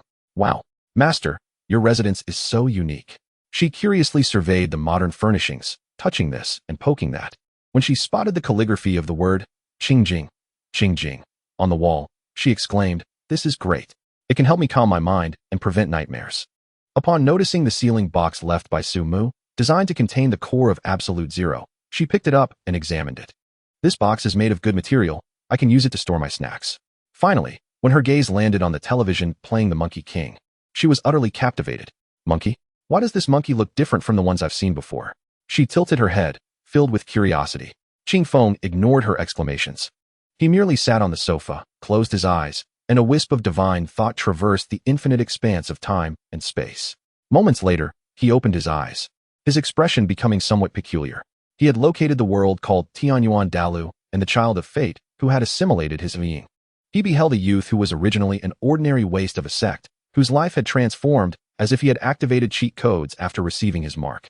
First, he stumbled upon an ancient ring housing the remnants of an old man's soul. Then, His cultivation progressed at an astonishing rate, effortlessly challenging opponents. His former fiancée began to view him in a new light. The sect's saintess secretly harbored feelings for him. And a princess from an enemy nation betrayed her country for him. Qing Feng mused. It seemed he had unwittingly created a protagonist of epic proportions. Chapter 50. The end of retirement life. Qing Feng felt an increasing ache in his head. A disciple he had not anticipated, and an extraordinary being in another world indirectly brought forth by this disciple's blunder. He had originally wished for a quiet retirement, to explore the spiritual creations of this era. Yet, it appeared that this simple desire was destined to be shattered. Master, what are you thinking about? Hong Lian had somehow nestled herself in front of him, her large eyes blinking at him. He contemplated whether to cast her back into the spatial rift to let her fend for herself, or to crush the boy who had stolen his belongings. I am thinking, Qing Feng said without emotion, whether to cast you back into the spatial rift, or to first deal with the boy who took my belongings. No. Hong Lian immediately clung to his arm, starting to act cute. Master, I know I was wrong. Please take me in. I'm easy to care for, just feed me. And I can help you fight. I do not require assistance in combat, Qing Feng replied coldly. Then, I can keep you warm. Hong Lian exclaimed unexpectedly. Qing Feng resolved to cease any form of communication with this unusually minded disciple. He stood up, walked to the refrigerator, retrieved a bottle of cola, and tossed it to her. Drink this, then stay in that corner over there and refrain from speaking. He pointed to a corner of the living room. What is this? Hong Lian curiously gazed at the black liquid in her hand. Mimicking Qing Feng's actions, she pulled the tab and took a sip. A delightful sensation of bubbles erupted in her mouth. Hong Lian's eyes widened in astonishment. Wow, this is delicious. What kind of celestial nectar is this? She exclaimed, embracing the cola with a blissful expression. Observing her lack of sophistication, Qing Feng sighed.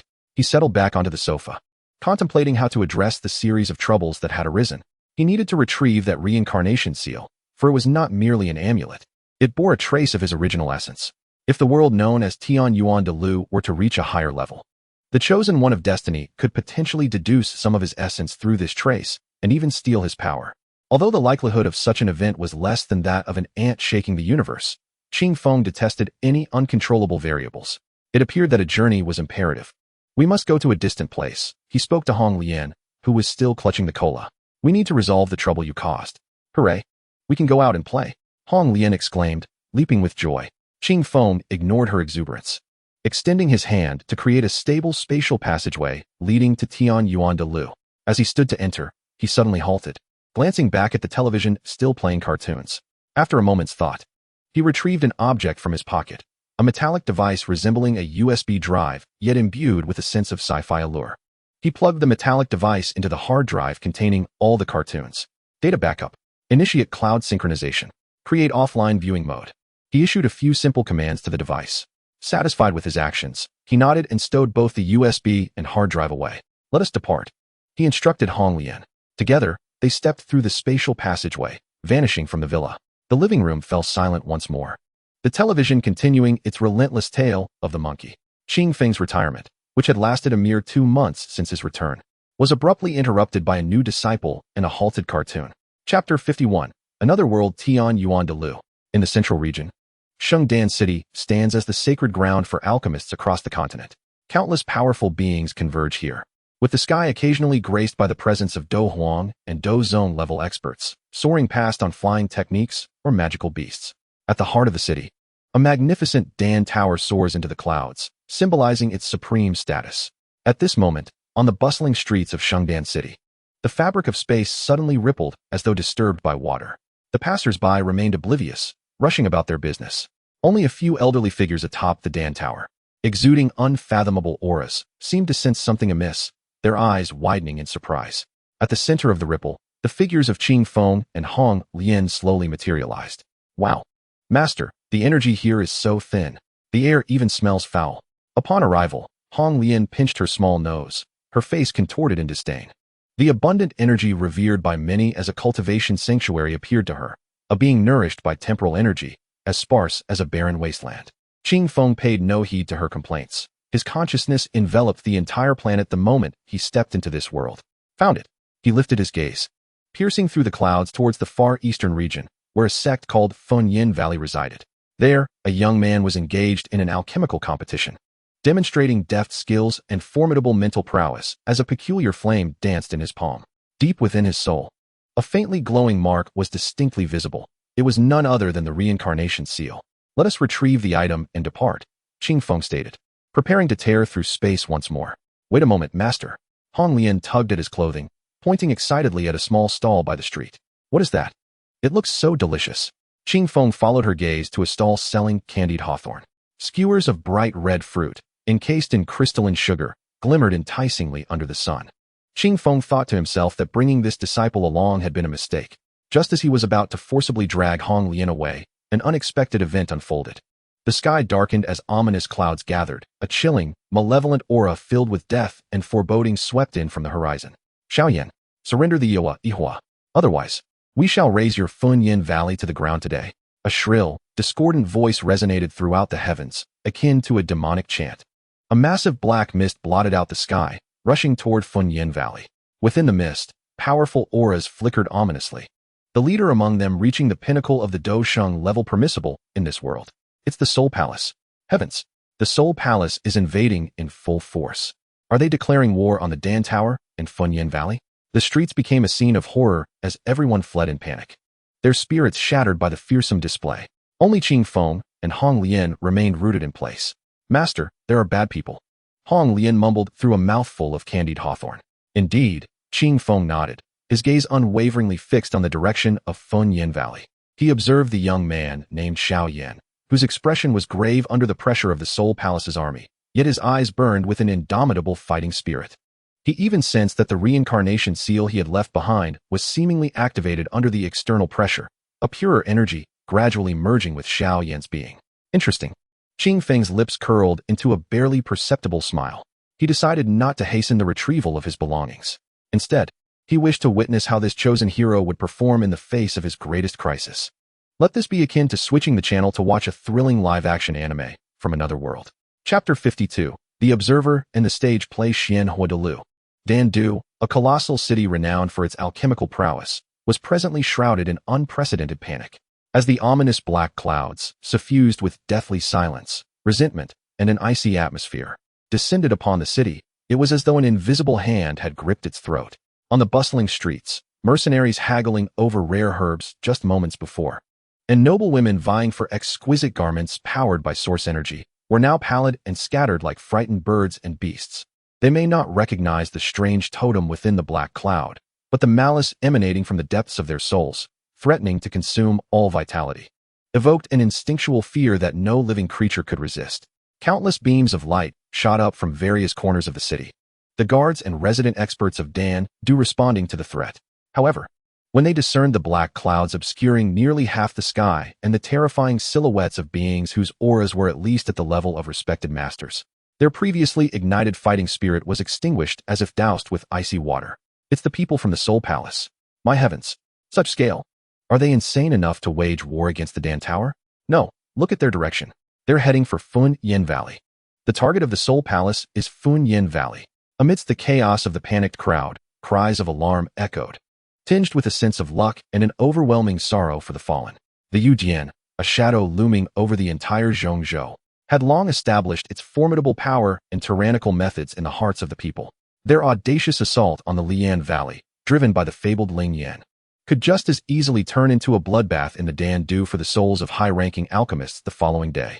At the pinnacle of the Dan Tower in the city center, several venerable elders clad in ancient alchemist robes, whose auras were as unfathomable as the depths of an ancient well, simultaneously opened their eyes. Their gazes seemed to pierce through the vast expanse. Fixating on the tumultuous black clouds ahead, their brows furrowed in concern. The unexpected involvement of Guai Tsong, an ancient being who had slumbered for nearly a century, took them by surprise. Is the Lian Valley in imminent danger? One elder inquired anxiously. The leading elder remained silent for a considerable time before finally shaking his head slowly. The Yujian comes prepared. Their display is too grand. If we, the Dan Tower, rashly engage in full-scale warfare, the entire structure of Zhongzhou will be overturned. Let us observe the situation. May that newly emerged talent in Lian Valley perform miracles. His words were steeped in resignation. Even for a colossal entity like the Dan Tower, faced with the fully operational war machine of Yujian, the choice to observe and proceed with caution was inevitable. While the entire city succumbed to a vortex of chaos and fear, one place remained serene, seemingly isolated from the world. In the center of the street, Qing Feng stood steadfast, a 3-foot radius around him seemingly enveloped in an invisible barrier of order. The frantic crowd, upon approaching him, instinctively found themselves gently guided aside by a subtle force, none able to touch him, nor even notice his presence. "Master, why are they running?" Hong Lian asked, her gaze fixed on the ominous black mass above. "It looks so weak, filled with chaotic energy, like a pot of overcooked vegetable soup." As she struggled to lick the last remnants of sugar from her tonghalu, her innocent, untainted eyes offered a remarkably audacious critique of the formidable army that could instill terror in ordinary strong individuals. "To them, it may not be weak," Qing Feng replied, his tone as calm as a placid lake. His interest peaked as he directed his gaze toward the distant Lian Valley, as if observing the opening act of a theatrical performance. It was akin to not finding it strange that a swarm of ants would scatter in the face of a mantis. "Oh, so they are the ants," Hong Lian nodded, somewhat understanding, then pointed at the sky. "Master, shall we watch from here? It's tiring to stand, and this angle isn't good. The houses in front will block our view." Upon hearing this, Qing Feng glanced down at her, a subtle smile gracing his lips. He found her requests, though troublesome, to be reasonable at times. To watch a spectacle, one must have the right vantage point. He extended a finger and lightly tapped the air before him. There was no fluctuation of energy, yet the space before them began to ripple like water. Soon, steps formed from pure light, spiraling upward, extending to heights that surpassed the clouds, places unreachable by anyone in Dan. "Do let us go. I will take you to a better spot." Qing Feng stepped onto the luminous staircase first, and with a cheer, Hong Lian followed suit. In this manner, the two figures vanished amidst the bustling street, unnoticed by anyone. Moments later, at an altitude of thousands of meters above Lian Valley, the air was thin and the winds fierce enough to shred steel. Yet, within a small area, it remained tranquil, as warm as spring. A massive sofa formed from white clouds floated effortlessly, accompanied by a small table of the same material, laden with an array of snacks and drinks that Hong Lian had never encountered: cola, chips, and popcorn, all earthly delicacies brought by Qing Feng. With glee, Hong Lian collapsed onto the sofa, a large bucket of popcorn in her arms and a can of ice-cold cola in hand, feeling as though she had reached the pinnacle of her existence. "Master, you are truly wonderful," she mumbled. "This spot is fantastic, just like that movie you showed me." "This is a VIP seat." Qing Feng paid her no mind, reclining on the sofa, his gaze steady as he looked down upon the valley engulfed in a fiery barrier, his demeanor reminiscent of a cinemagoer awaiting the start of the main feature. At this moment, Lian Valley was bracing for a formidable adversary. The protective formation, the 9-fire dragon wall, was fully activated, with crimson flames soaring skyward, faintly transforming into 9 roaring fire dragons that enveloped the entire valley. Inside, thousands of disciples stood ready, weapons in hand, yet their faces betrayed an unmistakable fear, revealing their inner turmoil. The Valley Master of Lian, along with several aged elders, hovered in midair, their expressions grave as they gazed at the encroaching black clouds. "Ah, the esteemed members of Lian Valley, I trust you are well." The black cloud halted outside the fiery barrier, and from within emerged an emaciated old man clad in a black robe, resembling a desiccated corpse. He leaned on a staff entwined with the wailing souls of the damned, his sunken eye sockets ignited by 2 flickering ghostly green flames. He was Guate Song, one of the deputy masters of the Yujian, a powerful being of the sacred realm. "Guate Song, does the Yujian truly believe it can bully Lian Valley as if we are without defenders?" The Valley Master of Lian shouted angrily, yet his peak-revered realm aura paled in comparison to the oppressive presence of the Guate Song. "And if I do?" Guate Song retorted with a sinister laugh, his gaze bypassing the Valley Master and locking onto a young man clad in black, whose handsome features bore an unwavering resolve. "Shi Yan, I am not here to exchange pleasantries with Lian Valley. Hand over the various Ling Yans you have merged with, and I can ensure a path of survival for your valley. Otherwise, after today, there will be no more Lian Valley in the Xianhua continent." At his words, an uproar erupted among the crowd. The young man in black was none other than Shi Yan, who had recently risen to prominence, dazzling at the alchemist conference in Dandu, hailed as a once-in-a-thousand-year alchemical prodigy. Shi Yan stepped out from the throng, lifting his gaze to meet the imposing Guate Song with no hint of fear, only a burning battle intent akin to flames. "If you wish to take my Ling Yan, you may find that you lack the capability to do so." His clear voice resonated through the sky. In the heights above, Hong Lian clapped her hands in excitement at this scene. "Wow, Master, that young man named Shi Yan is so handsome. Is he going to take on that skeletal old man all by himself?" Qing Feng picked up a chip and popped it into his mouth, the crisp sound echoing.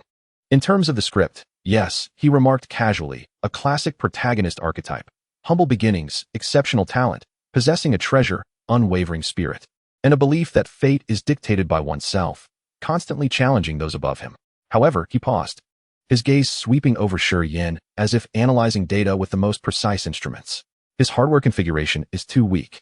The source power within him is muddled and impure, and his understanding of the rules remains at the most superficial level. The various Ling Yans within him are essentially just active elemental fire variants, hardly qualifying as true source fire. The only noteworthy aspect is the indomitable will subtly altered by my reincarnation mark deep within his soul. Master, what is the reincarnation mark? Hong Lian inquired curiously. A tag I use to mark experimental subjects, lost by a disobedient disciple. Qing Feng replied with an expressionless face. Hong Lian quickly lowered her head, feigning concentration on her popcorn. Below, the battle had already erupted. Foolish child, seize him. With a commanding shout from Guade Song Shengzhe, the dozens of powerful figures from the Yujian realm behind him lunged toward the protective grand formation of Lai Yen Gu like ravenous wolves. Boom, boom, boom. In an instant, various colored pillars of source power, imbued with an aura of malevolence, violently struck against the fiery barrier like a tempest. The entire formation trembled violently, its brilliance dimming at an observable rate. Form the array. Hold the line. The Lord of Lai Yen Gu bellowed, leading the elders under him to continuously channel their source power into the formation. Meanwhile, Shi Yan soared into the sky at the first opportunity, proactively confronting the group of Yujian powerhouses. Jimmy Huolian. He clasped his hands together, and multiple hues of spiritual flames swiftly fused in his palms, transforming into a breathtaking fire lotus that contained destructive power, which howled toward the enemy ranks. Boom! A violent explosion resonated in midair as a terrifying firestorm erupted, forcefully sending 3 Yujian pinnacle experts careening backward, spitting blood. Oh! Qing Feng's brow arched slightly, noting the crude yet effective method of forcibly compressing and detonating several unstable energy sources. It reminded him of the time he had playfully collided 2 stars for a sound. Of course, it was a super mini beggar version. However, Shi Yan's dominance was fleeting. A mere speck of light dared to contest with the brilliance of the full moon. A pinnacle expert of Yu Dian snorted coldly, striking out with a palm that conjured a colossal hand of black mist, instantly shattering the firestorm and continuing its assault toward Shi Yan. Shi Yan's expression changed, retreating hastily but still caught by the palm's wind, causing him to cough up blood. The disparity in power was an insurmountable chasm. Haha, the game is over. Guade Song Shengzhe, who had remained unmoving, finally lost his patience. His withered claws slowly rose, targeting Shi Yan below. Let me show you the true gap between the sacred realm and the mortal tier. Wan Han Suatian. With his words, the sky darkened instantaneously. Countless black chains, forged from pure soul power, emerged from the void, densely packing the air and sealing off all of Shi Yan's escape routes. Each chain emanated a chilling aura capable of freezing souls.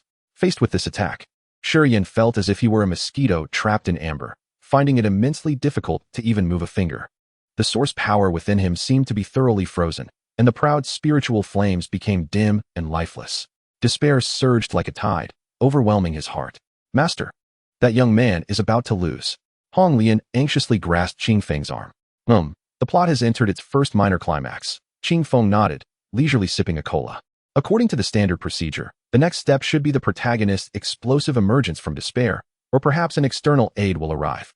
He observed the young face below, filled with defiance and struggle, and the curve of his lips became more pronounced. Let me see what surprise the dog tag I casually discarded will bring him. Chapter 53. The arbitrary nature of the screenwriter and the stage's correction under the Wan Han Suatian, silence reigned. This was not the absence of sound on a physical level, but rather a profound, absolute confinement operating on the soul. The disciples of Lai Yen Gu, even from a distance, felt as if their souls were being drawn from their shells, their consciousness plunged into a frigid darkness. Some disciples with lower cultivation even rolled their eyes back, fainting on the spot. At the center of the storm, Shi Yan endured unimaginable pressure. He felt as if he had plunged into an endless icy river beneath the 9 hells, with every bone, every drop of blood, and every thought being permeated and frozen by that chilling, tyrannical soul power. His once proud source power, fused from various spiritual flames, felt like a mere campfire meeting eternal ice. Unable to muster even a semblance of resistance, nearly extinguished. Give up, boy. Guade Song Shengzhe's voice echoed in Shi Yan's mind like a deity, perched high above, filled with mockery and cruelty. In the face of the sacred realm, your so-called genius is but a joke. Your will, your source power. Your flames are all as dust in my eyes. Surrender the spiritual flames, and I may allow you a swift death.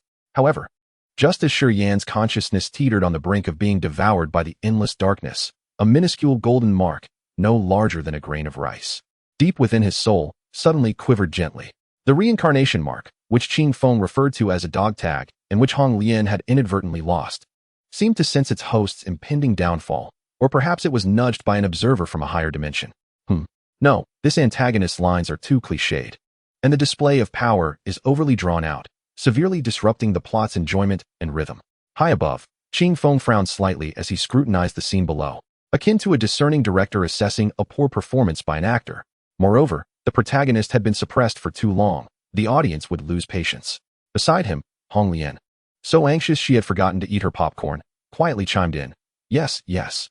Master, that old villain is too annoying. Quickly let that young man knock him away. Knocking him away is still premature. The protagonist's growth curve must unfold step by step. An instant kill of the final boss would be an unsatisfactory conclusion. Qing Feng shook his head, speaking in an educational tone.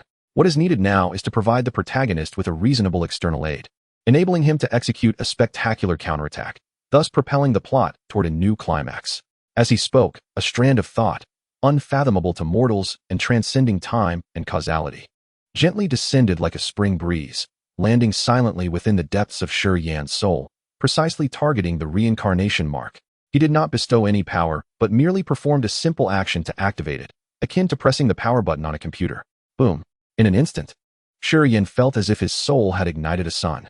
An unprecedented, unimaginable surge of pure, vast, ancient, and supremely powerful energy erupted from that tiny golden mark.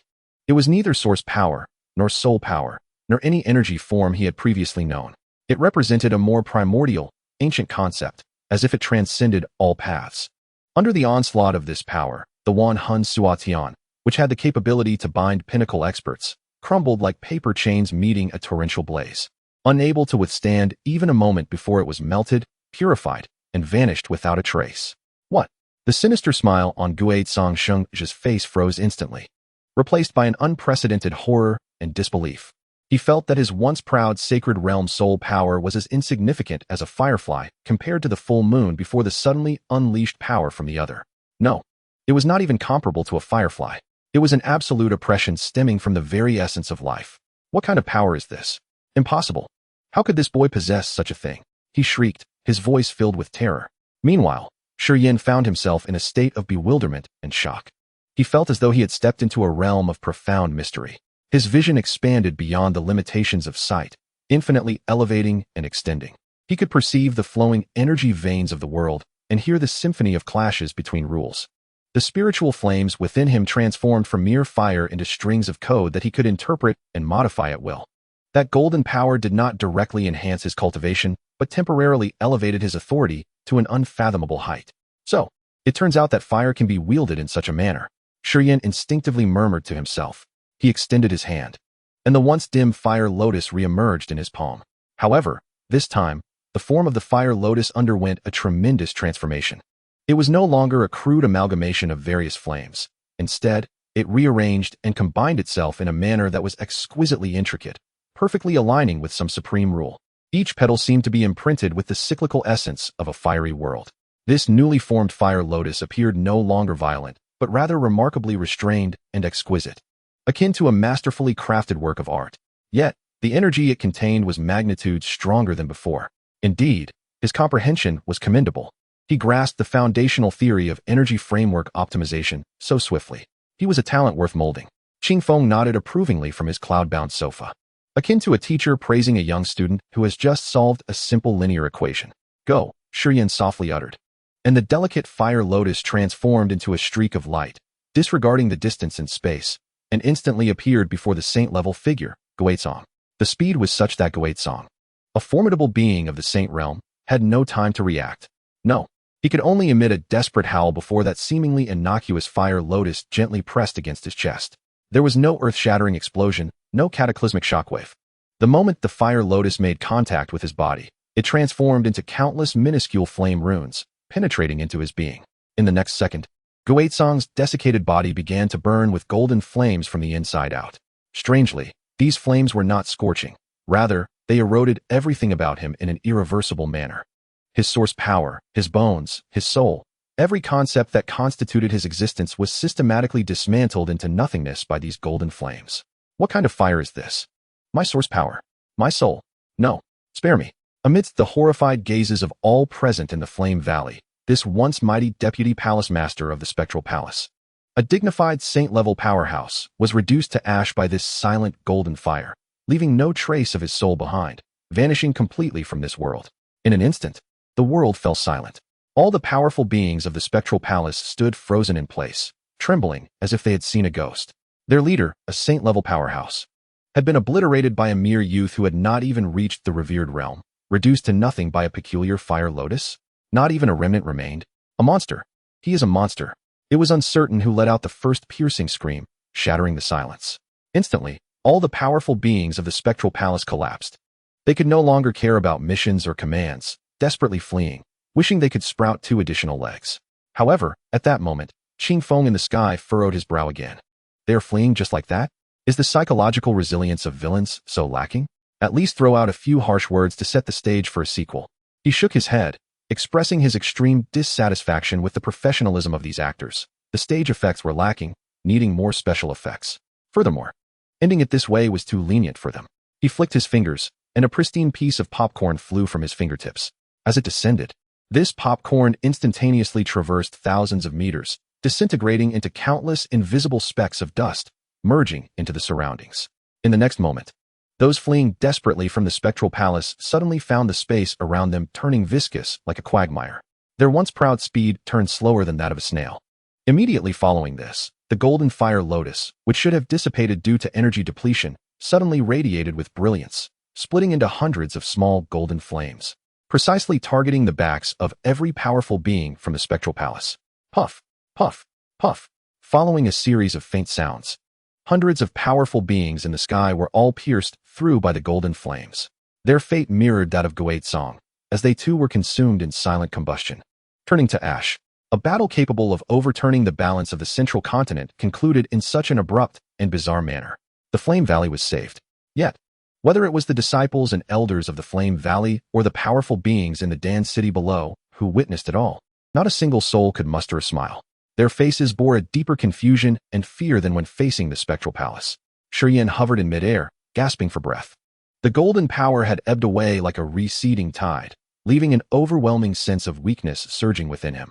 He gazed at his empty hands, then at the ashes of the powerful beings consumed by his flames in the sky, his eyes filled with bewilderment and confusion. He understood that the power he had wielded moments ago did not belong to him. What was it then? As everyone remained enveloped in profound shock and incomprehension, 2 figures materialized before Shiyan without warning. One was a casually dressed young man, exuding an unremarkable aura, reminiscent of a neighborly youth. The other was a little girl with horn braids, wearing a red apron, holding a stick of leftover candied hawthorn. Hello. Qing Feng regarded the bewildered, chosen one before him. A gentle smile gracing his face, reminiscent of a fan seeking an autograph from a beloved actor after a captivating film. The earlier display was somewhat adequate. The special effects and spectacle were commendable, though the plot logic had minor flaws, which were inconsequential. He paused, extending his hand amidst the dazed gazes of Shiyan and all the people of the Flame Valley. Now, we can discuss the rental fee for your use of the external enhancement. How are you finding the use of my mark? Chapter 54, Rental Fee for External Enhancement. How are you finding the use of my mark? Qingfeng's voice was not loud. His tone is flat, as if inquiring about a friend's new phone. However, this seemingly casual remark reverberated in the ears of everyone present, akin to a billion thunders exploding simultaneously within their souls. Time and space appeared to freeze at that moment. The Valley Master of the Flame Valley, the esteemed elders, those disciples who had narrowly escaped extermination, even the top powerhouses in Dan City who were peering through various secret methods, all their minds momentarily crashed. What had they just witnessed? The forces of the Spectral Palace, including a genuine saint-level powerhouse, had been completely eradicated within the span of a single incense stick by an obscure youth in an unfathomable manner. This was already a tale capable of overturning the entire understanding of the Xuanhua continent.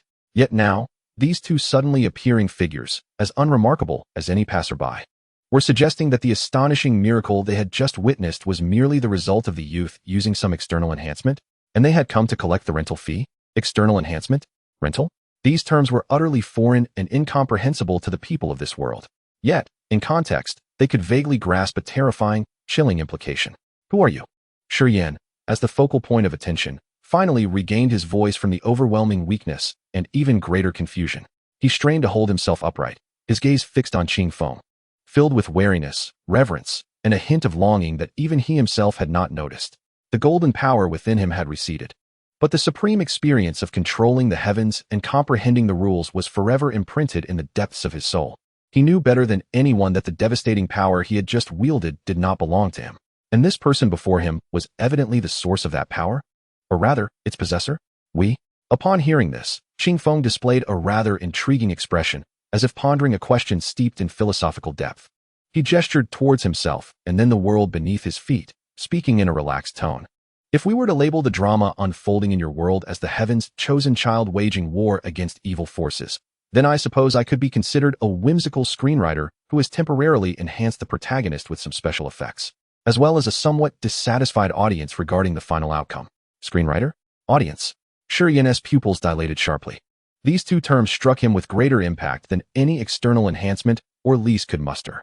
The connotation of an aloof, detached perspective they conveyed sent a shiver through his very bones. I do not comprehend your meaning, he replied solemnly, clenching his fists tightly. However, I, Shi Yan, owe you a life and owe the entire Lian Valley a path to survival. This gratitude, enough. Qing Feng waved his hand, interrupting him. Between us, there is no gratitude, only a transaction. I activated the reincarnation seal within your soul, allowing you to temporarily experience the essence of the version's child, assisting you in resolving your immediate predicament. This is a service, and services require compensation. His gaze swept over Shi Yan, resembling a shrewd merchant evaluating both his wares and clientele. Of course, I also recognize that it may be unrealistic to expect you to offer any substantial reward at this moment. He surveyed the surroundings, his eyes glancing over the several elders of Lian Valley who appeared nearly suffocated with tension, then shifted towards their so-called protective array and sect treasury. His expression tinged with a hint of boredom, as if regarding a child's plaything made of mud. It seems you possess nothing here that catches my interest. Gold coins, magic cores, celestial materials, and earthly treasures? To me, even the fundamental particles constituting them hold little research value. This statement plunged the members of Lian Valley into a chilling despair. Their proud millennia of accumulation was viewed by him as scarcely more than refuse. Master, you are so verbose. Red Lotus, standing nearby, finally grew impatient. She shook Qing Feng's arm and pouted in complaint. Hurry and collect your payment. We still need to head to the next place to watch the stars battle.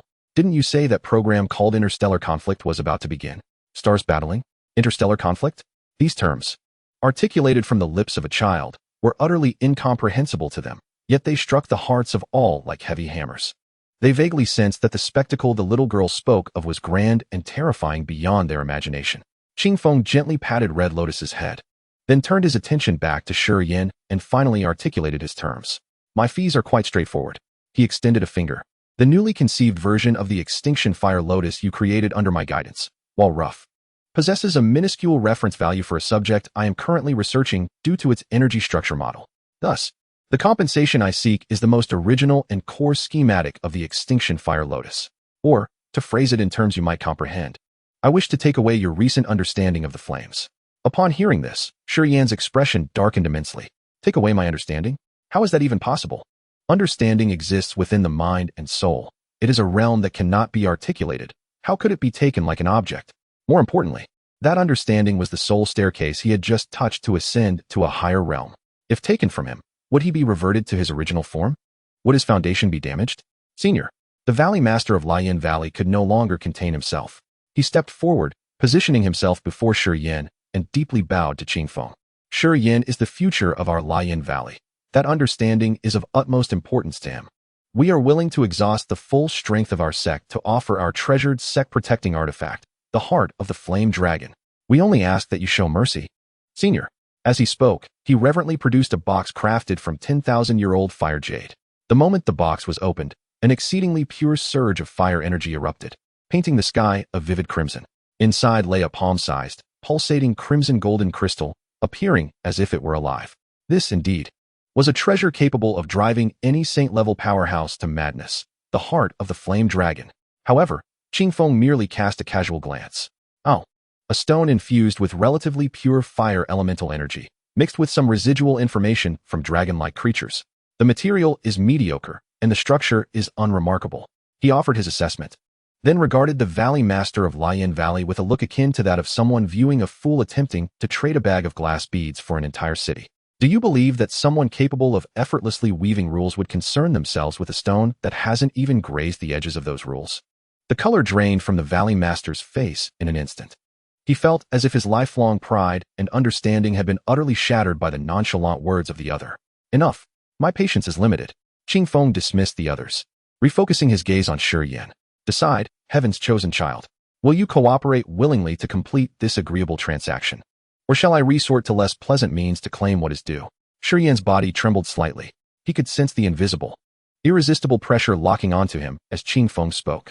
In the face of this pressure, he felt no different than when he faced the saint-level Guizong earlier. Taking a deep breath, his chaotic thoughts crystallized into clarity in that moment. He recalled the arduous journey from a bullied youth to the present.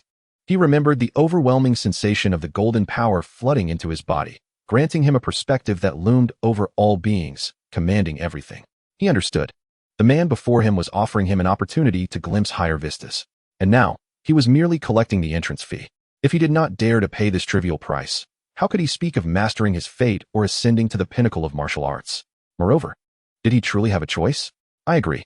Shi Yan raised his head, locking eyes with Qing Feng, enunciating each word with determination. His gaze was devoid of fear, replaced only with a resolute finality. Excellent, a wise choice. Qing Feng nodded approvingly. Rest assured, I am a man of my word. I will only take what is rightfully mine and will not infringe upon your hardware. As he spoke, he extended his hand, lightly tapping Shi Yan's brow. Shi Yan felt a jolt in his soul, as if an invisible hand delved into it, meticulously copying and pasting a complete blueprint from the vast knowledge system he had just constructed regarding the extinction fire lotus. A stream of data composed of countless golden runes visibly flowed from Shi Yan's brow, gently entering Qing Feng's palm, ultimately coalescing into a diamond-shaped crystal the size of a fingernail, ablaze with golden flames. The entire process took less than a second. Shi Yan let out a muffled grunt, his complexion paling slightly. Yet he quickly discovered that although he had lost his core and intricate understanding of the extinction fire lotus, the insights he gained during its creation and the sensation of touching higher rules remained largely intact. The other party had indeed only taken the blueprint while leaving him with the experience. Transaction complete. Qing Feng, satisfied, toyed with the data crystal in his hand, and then casually produced an ordinary green leaf, seemingly plucked from some tree. With a flick of his finger, the leaf transformed into a green light, gently descending before Shi Yan. This is my business card, Qing Feng stated. In the future, should you encounter any intriguing scenarios worth capturing or wish to experience higher tier paid content, you can contact me through it. However, I must declare in advance, my fees are quite steep. Upon concluding his words, he no longer lingered, taking the exuberant Hong Lian by the hand, turning to stride into the void. Master, where shall our next destination be? To a place called Inhadigua, where a contest of mechanical ascension and spiritual ascension is said to be unfolding. It should prove quite fascinating. Hooray! Their figures, along with the exchange of questions and answers, vanished into thin air as if they had never existed. All that remained was the ravaged Lian Valley, a group of cultivators left in shattered disbelief, and a destined child, clutching an ordinary leaf yet harboring an incredibly complex gaze. His world had been irrevocably overturned this day, and his future path had, due to this seemingly insignificant card, veered into an entirely unpredictable and novel direction. Chapter 55. Aftershocks and a new stage. The departure of Qing Feng and Hong Lian did not alleviate the oppressive atmosphere that hung over Lian Valley. On the contrary, as the invisible pressure that seemed to overshadow the entire world dissipated, a deeper sense of void and panic, stemming from the collapse of their worldview, surged forth like a belated tsunami, engulfing the hearts of all present. The valley's leader, an elder of high standing, trembled as he glanced at the equally pale Lian Valley master, hoarsely inquiring, who were those two individuals? Divine beings? The master of Lian Valley bitterly shook his head. To describe them with such a term would be a grave understatement. The deities of legend in Xuanhua continent were said to possess the power to move mountains and fill seas. Yet could they obliterate a saint-level expert along with the very concept of their existence? Could they seize the ethereal comprehension of the void like a trophy? Could they dismiss a bloodbath that determined the survival of a sect as mere performance? No. Their existence transcended all known forms of life and systems of power within this world. I do not know, the master of Lion Valley managed to utter painfully, hastening to Stone Flame's side, anxiously assessing his condition. Stone Flame, how do you feel?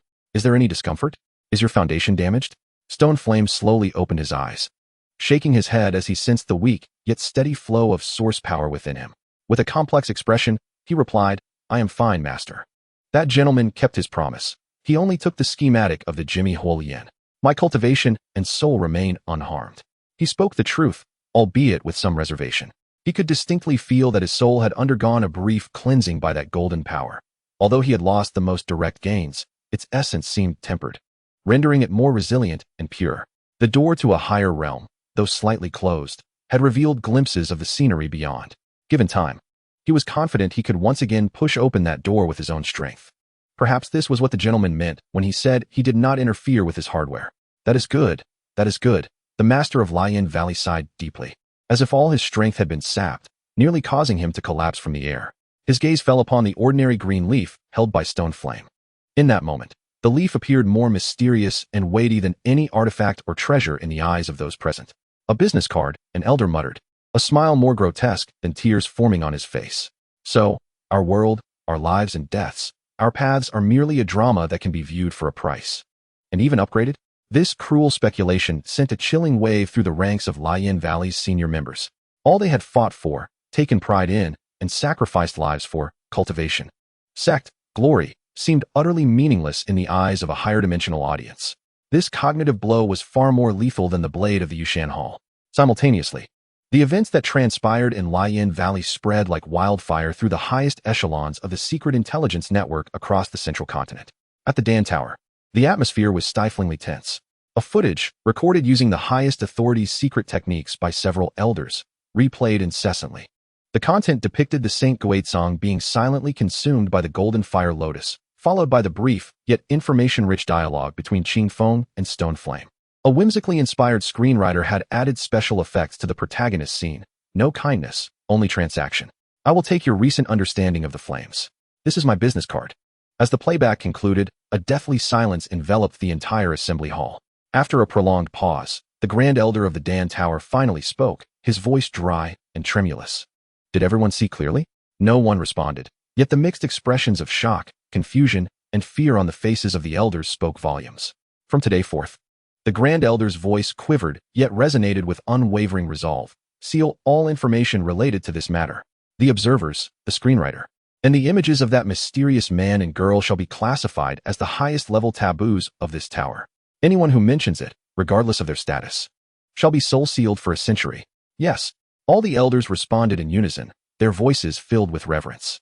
They understood that the heavens of Xuanhua continent had irrevocably changed this day, an existence beyond their comprehension, beyond their ability to confront or fathom, had cast its gaze upon them.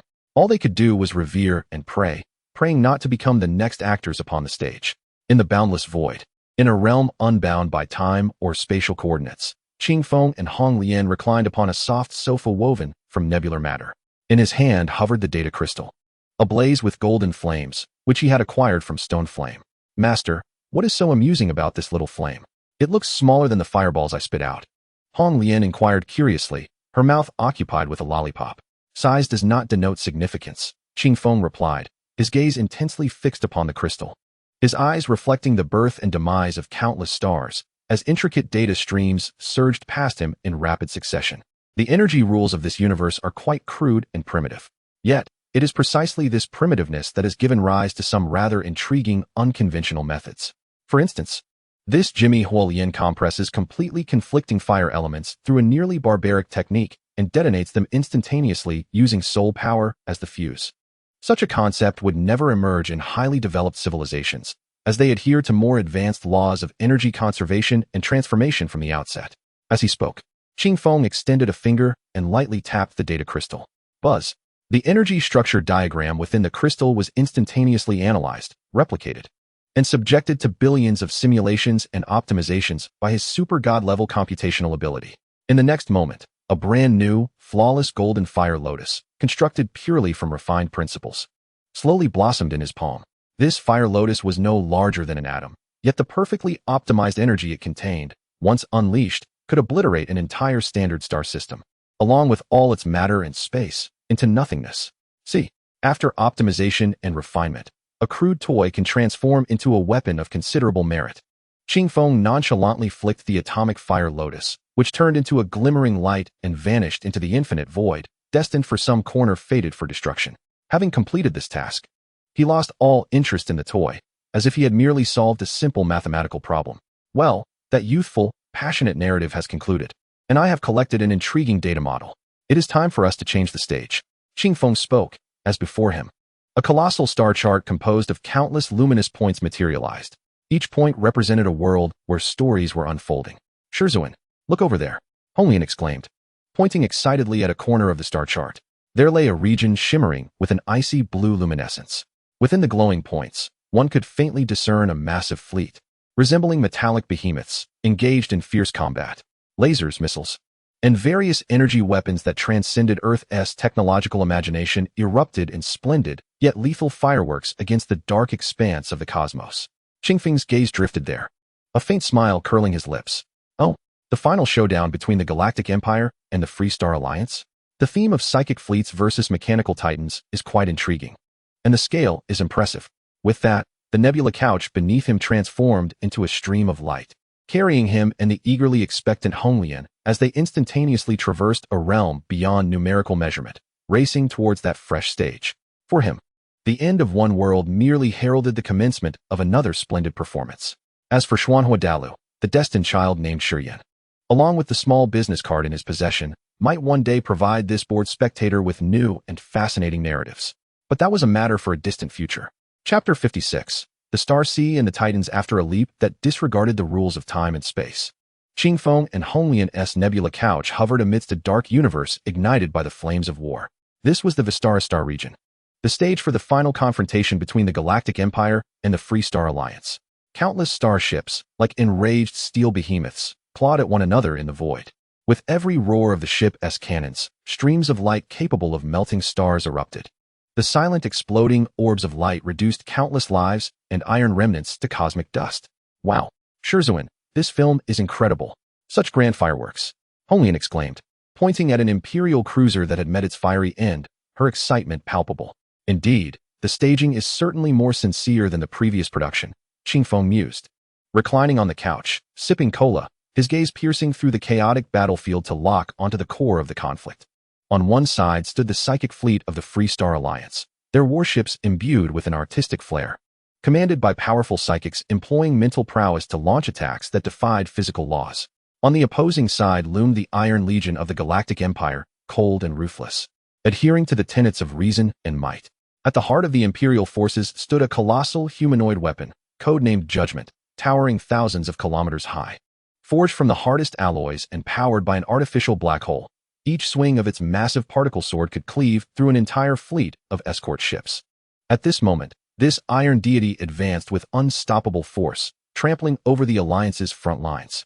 Governor Jesse, the main cannon is charged and targeting the Alliance flagship, Dawn's Heart, echoed a cold synthetic voice from the Titan's temple-like bridge. The Imperial Governor, Jesse, a man of ethereal beauty, merely admired his flawless cybernetic hand and uttered two words with a dispassionate air: execute. To him, this war was little more than a tedious cleanup. Shurzuan, this script is rather unappealing. Honglian pouted, that giant robot is too powerful, the good guys can't even fight back. Indeed, the imbalance in power dynamics left the narrative lacking in suspense.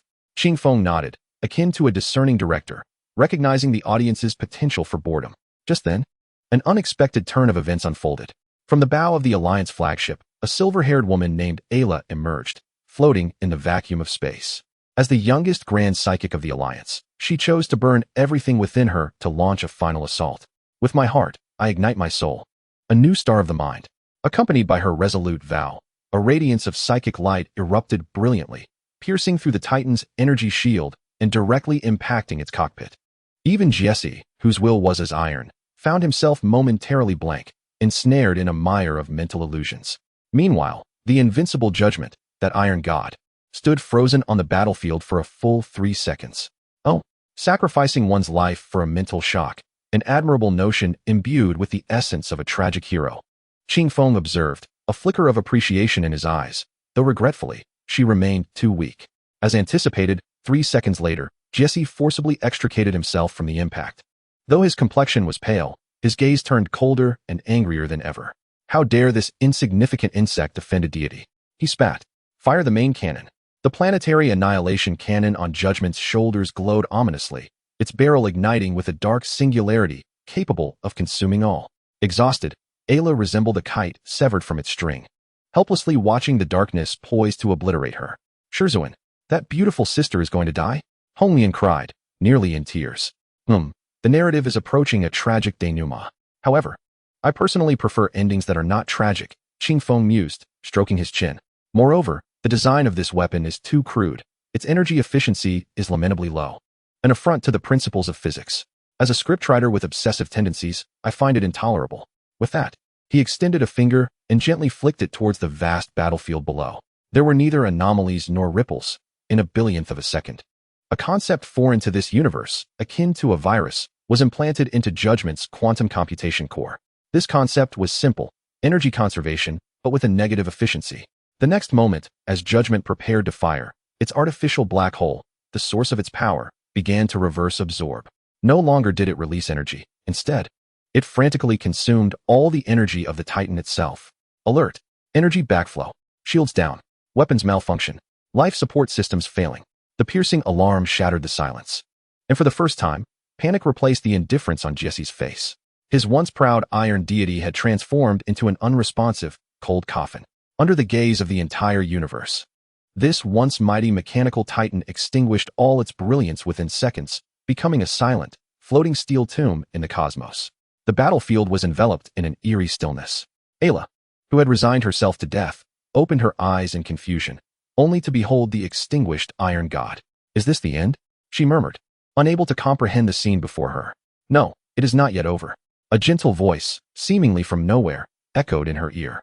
Ayla turned sharply, startled to find a casually dressed youth and a little girl with horn braids floating beside her in the vacuum. Qingfeng regarded her with a warm smile, gesturing towards the gigantic steel coffin. I simply believe that cutting off the villain's power supply is too lenient. A splendid performance deserves a suitably grand finale, does it not? With a snap of his fingers, he concluded, now, that tin can's energy shield and all its weapons have been rendered inoperative. And your flagship still possesses one final round of main cannon energy. Go on, young lady, grant him a dignified conclusion. This is a complimentary bonus as the audience. Present to you.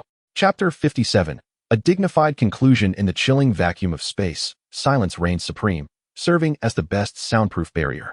Here, there was no sound. Only the unsettling stillness, and a light and heat more despairing than silence itself. Ayla floated amidst a graveyard composed of the wreckage of countless ships, feeling her life slipping away like the last breath of air escaping the shattered vessels around her. The psychic nova ignited by the sacrifice of her life and soul had drained her of everything. Her consciousness flickered like a candle in the wind. The last image captured on her retina was that of the mechanical titan, Tianfa, which represented the absolute military might of the empire, recovering from a brief rigidity. The annihilation cannon, positioned on its shoulders and capable of obliterating planets with a single strike, began to gather darkness that could devour light. It was over. The final hope of the Free Star Alliance would be erased here, along with her own existence. She could even envision that when those two spheres of singularity erupted, there would be no violent explosion. The flagship, Chenxi Exine, would vanish from this universe as if erased from a canvas, taking with it millions of her compatriots, silently. She closed her eyes, prepared to embrace this foreseen conclusion. Centuries of struggle had ultimately been a futile endeavor. However, the anticipated destruction did not descend. 1 second, 2 seconds, 10 seconds felt elongated, as if time had come to a standstill. Replacing death was an ineffable, absolute tranquility. With the last of her strength, AI Law forced her heavy eyelids to open. The scene before her caused her waning consciousness to tremble violently. The once mighty mechanical titan, Tianfa, stood still amidst the sea of stars. Yet all its energy auras, all its flashing indicators, all its fearsome arrays of weaponry had been extinguished. It resembled a colossal toy unplugged from its power source, transformed into a cold, silent steel sculpture, adrift in the darkness. What had transpired? Just as AILA's cognitive systems teetered on the brink of collapse, a leisurely, gentle voice unexpectedly resonated in her ears, as clear as if the speaker were whispering directly beside her. Indeed, simply cutting the power to the villain could resolve the issue. But that would be too abrupt and lacking in ceremony. A splendid performance deserves a grand finale, does it not? AI La abruptly turned her stiff neck.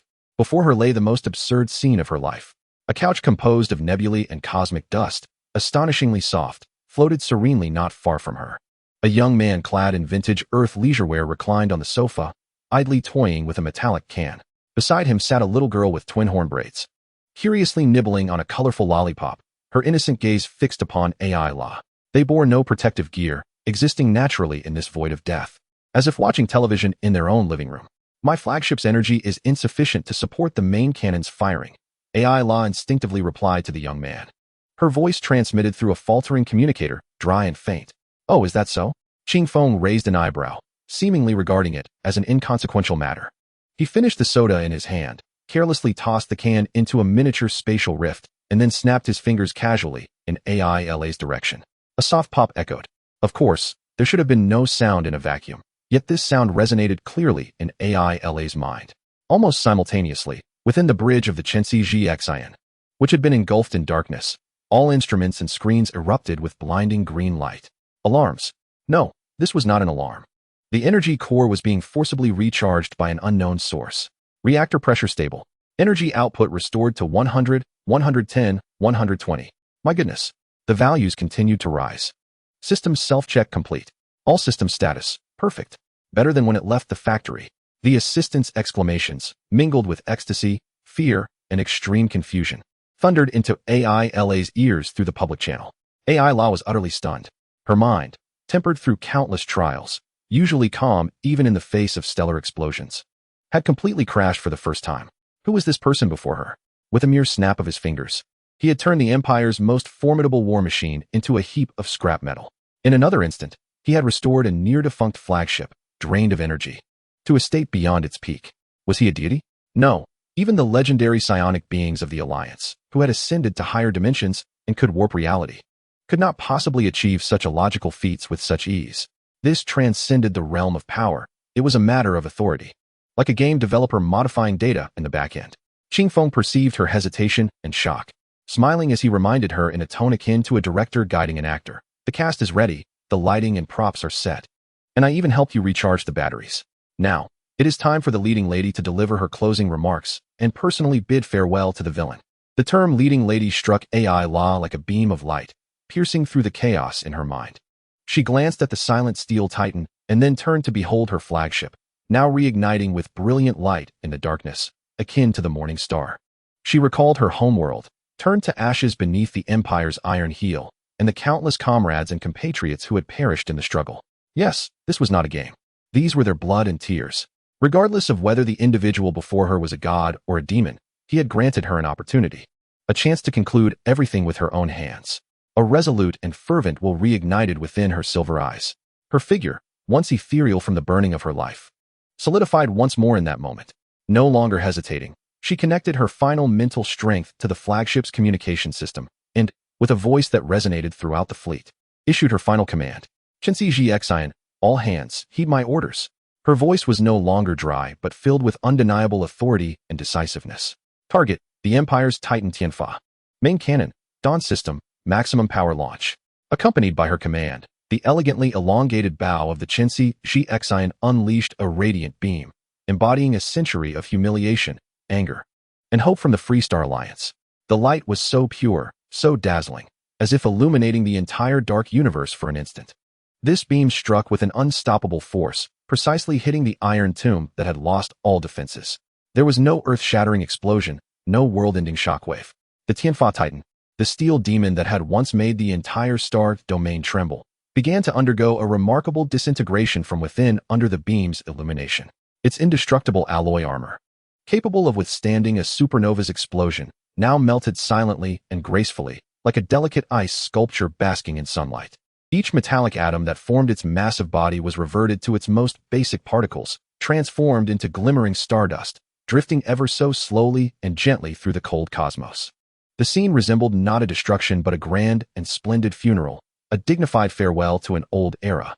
Throughout the Vista Star domain, whether among the reveling Alliance fleet or the dazed remnants of the Empire, all actions paused, and everyone silently beheld this miraculous spectacle, their souls profoundly shaken.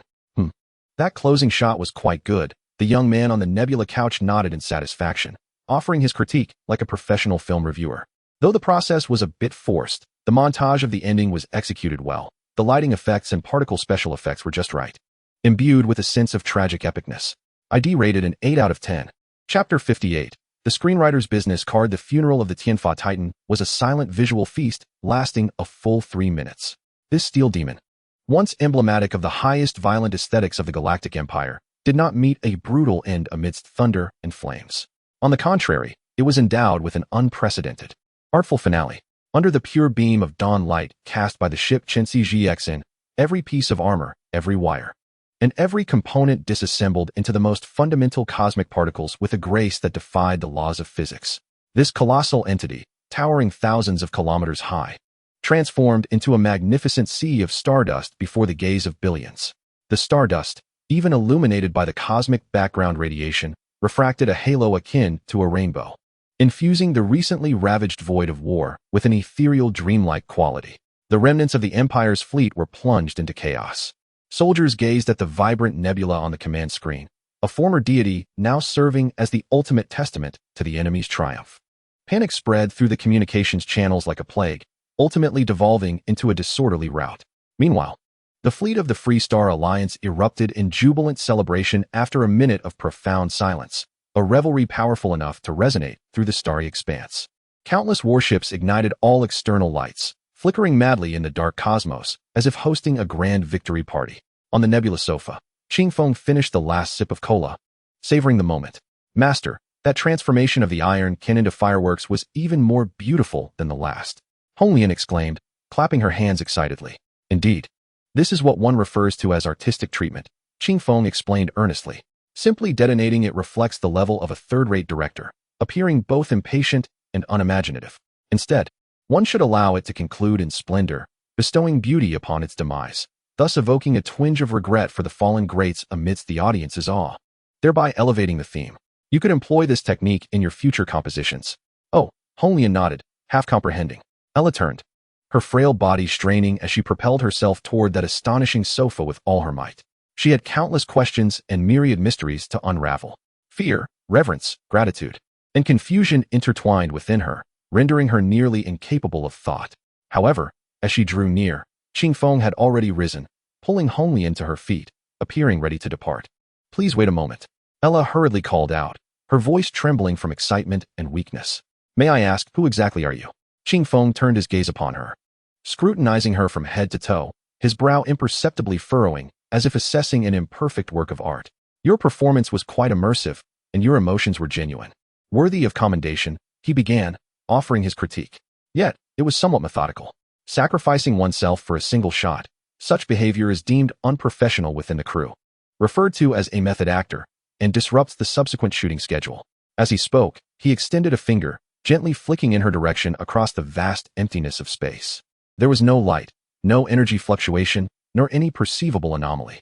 Yet, in an instant, Ella's eyes widened. She could distinctly perceive an indescribable concept, surpassing her cognitive limits, emerging around her body. It was neither energy nor matter, but rather a rectification of rules. Her nearly extinguished vitality, akin to a well drained of its source, began to rejuvenate at an unfathomable pace. The desiccated sea of her spirit surged anew, and the atrophied cells of her body ignited with unprecedented vigor. In merely a second, she not only returned to her prime state, but sensed a subtle indication of a potential breakthrough in her very essence of life. This feeling was akin to a developer discovering a bug code that caused a system crash, casually deleting it while optimizing the overall algorithm. So effortless, so nonchalant. Ella was utterly speechless. This method transcended her understanding of power. Well, your condition has been restored. Qingfeng clapped his hands, as if merely accomplishing a trivial task. Remember, the body is the foundation of revolution. Do not resort to sacrificial tactics. They are simply not cost-effective. He resumed his gentle smile. As for me, I previously mentioned, I am merely a passing spectator who happens to dislike tragic endings. This act was too oppressive. I couldn't help but make slight amendments to the script, rendering the conclusion more optimistic. The word script pierced through Ella's nerves once more. So, our centuries-long struggle, the sacrifices of billions, are merely a performance to you? A hint of irrepressible sorrow laced her voice. What else could it be? Qingfeng retorted matter-of-factly, his gaze clear and untainted by mockery. Yet it bore an even more cruel edge. Countless stories unfold in the universe every moment, only to conclude. Your story? Well, the premise is grand. But the plot is somewhat cliched, and the conflicts lack intensity. Had it not been for the highlight of the final burning segment, featuring the female protagonist, I might have changed the channel halfway through. With that, he lightly tapped her forehead from a distance. This time, Ella found herself devoid of any resistance. She felt a chill at her brow, as if something cold and supreme disregarded all her mental barriers, directly merging with the essence of her soul. Instinctively, she opened her palm, revealing a small, pure black metallic cube composed of an unknown substance, quietly hovering above her hand. The cube's surface was impeccably smooth, seemingly absorbing all surrounding light, even causing a slight distortion in space at its edges. Ella probed it with her grand, mage-level mental power, only to be met with a profound void. It reflected no information and did not exist within any known dimension. It was there, yet it felt as if it belonged to no universe. Simultaneously, a message, alien to any known language yet instantly comprehensible, manifested in her mind like an oracle. A business card for an audience come unorthodox screenwriter. P.S. When your story becomes tedious due to a lack of imagination, slow progression, or one-dimensional antagonists, feel free to contact me through this object. A friendly reminder, I offer services for script modifications, character enhancements, upgrades for antagonists, worldline resets, and more. Naturally, these services come at a cost, determined by the excitement of the plot, perhaps an intriguing historical tale, a unique creation from a civilization, or merely the despairing gazes of your kin after your defeat in war. As Ella emerged from the chilling message, she realized the nebula sofa, along with the youth and girl upon it, had vanished without a trace. No spatial fluctuations, no signs of transition. As if the universe itself had actively formatted every trace of their existence. Captain, are you all right? A rescue shuttle finally approached, its cabin door opening as several armed medics rushed out. Ella was mechanically assisted back to the flagship, as she stood once more on the bridge of Chinsi GXIN. Gazing at the fleet celebrating victory beyond the viewport, her heart surged with waves more tumultuous than the entirety of the interstellar war. She clutched the cold, heavy cube tightly in her hand. An audience? A screenwriter? The cost evaluated by the despairing gazes of her kin? A thought that filled her with trepidation surfaced in her mind.